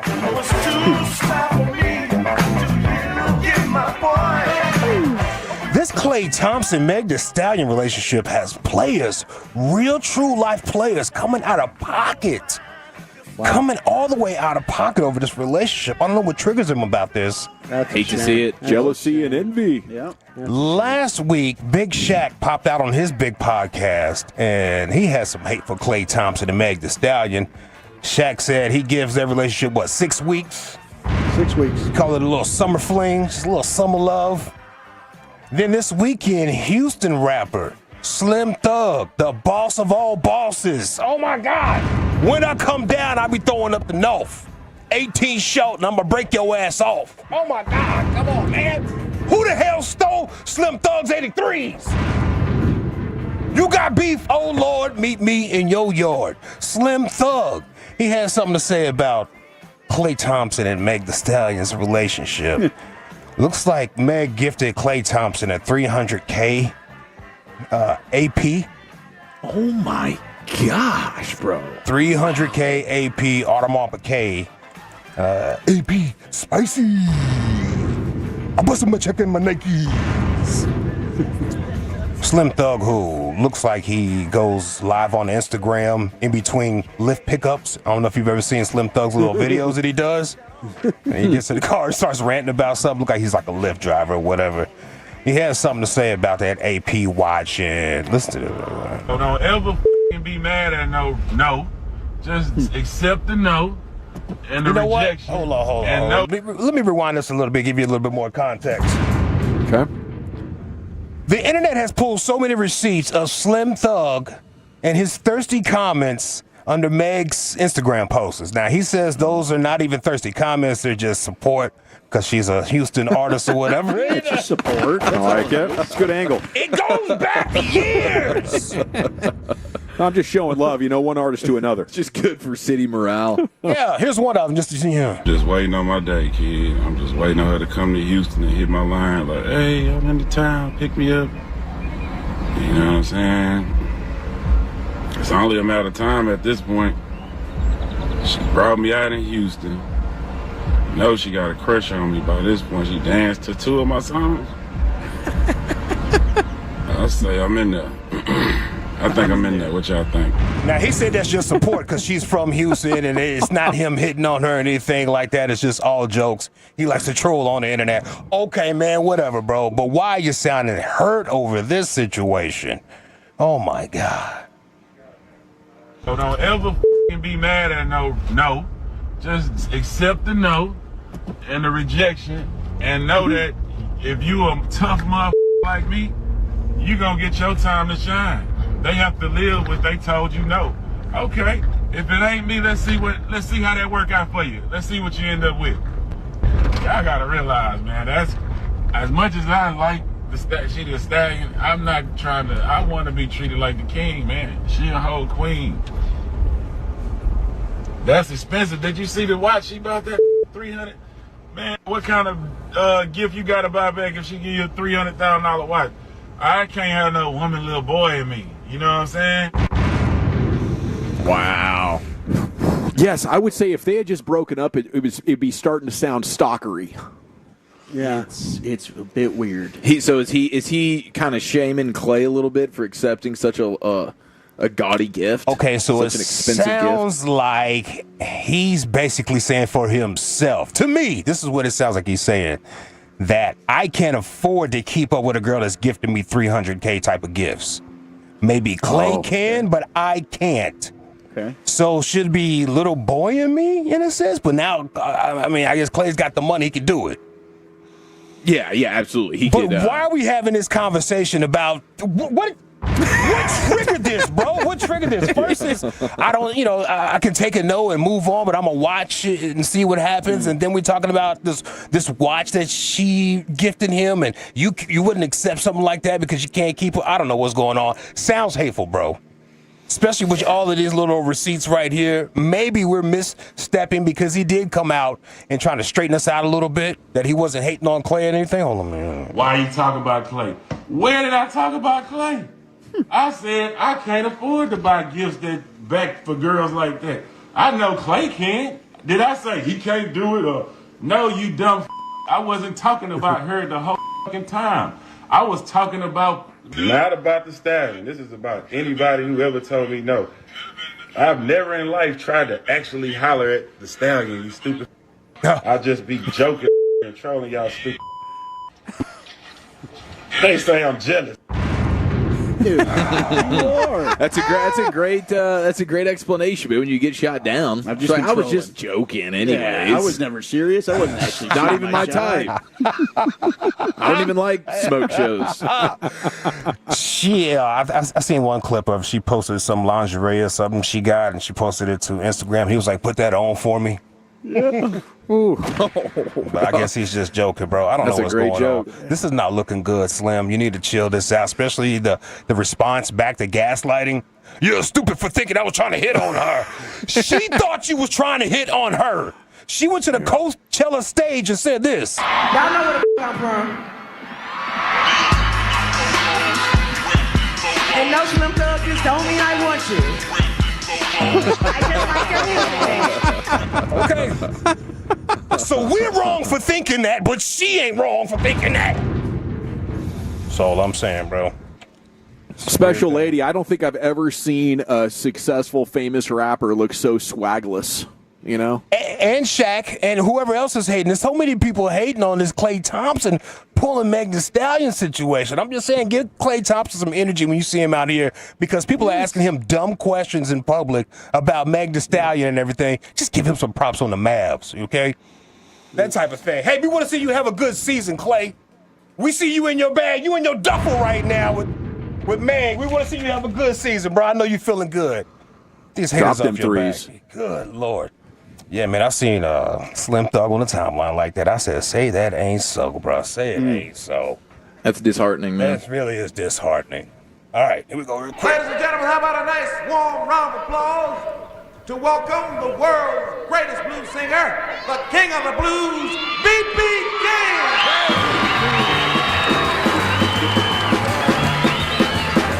I was listening to a lot of blues Sunday, brothers. Were you? A lot of blues, chilling back. Gatemouth Brown? Who? Gatemouth Brown. No, a lot of B.B. King, Bobby Blue Bland, Little Milton. Okay. That type of thing. Hey, the blues is all right. Yeah, that type of thing. All right, LA Those Live. guys were way ahead of it, man. 100%, man. They made them guitars talk. Made them talk. Lucille. Some more things I've seen on the timeline this weekend, Monday, Friday vibes in LA Live. Hey, hold on. Every day I have the blues. This is a show, Every man. day. Every day I have the blues. When you see me. The criminal people. The criminal investigation. What were you? A lot of talented people on that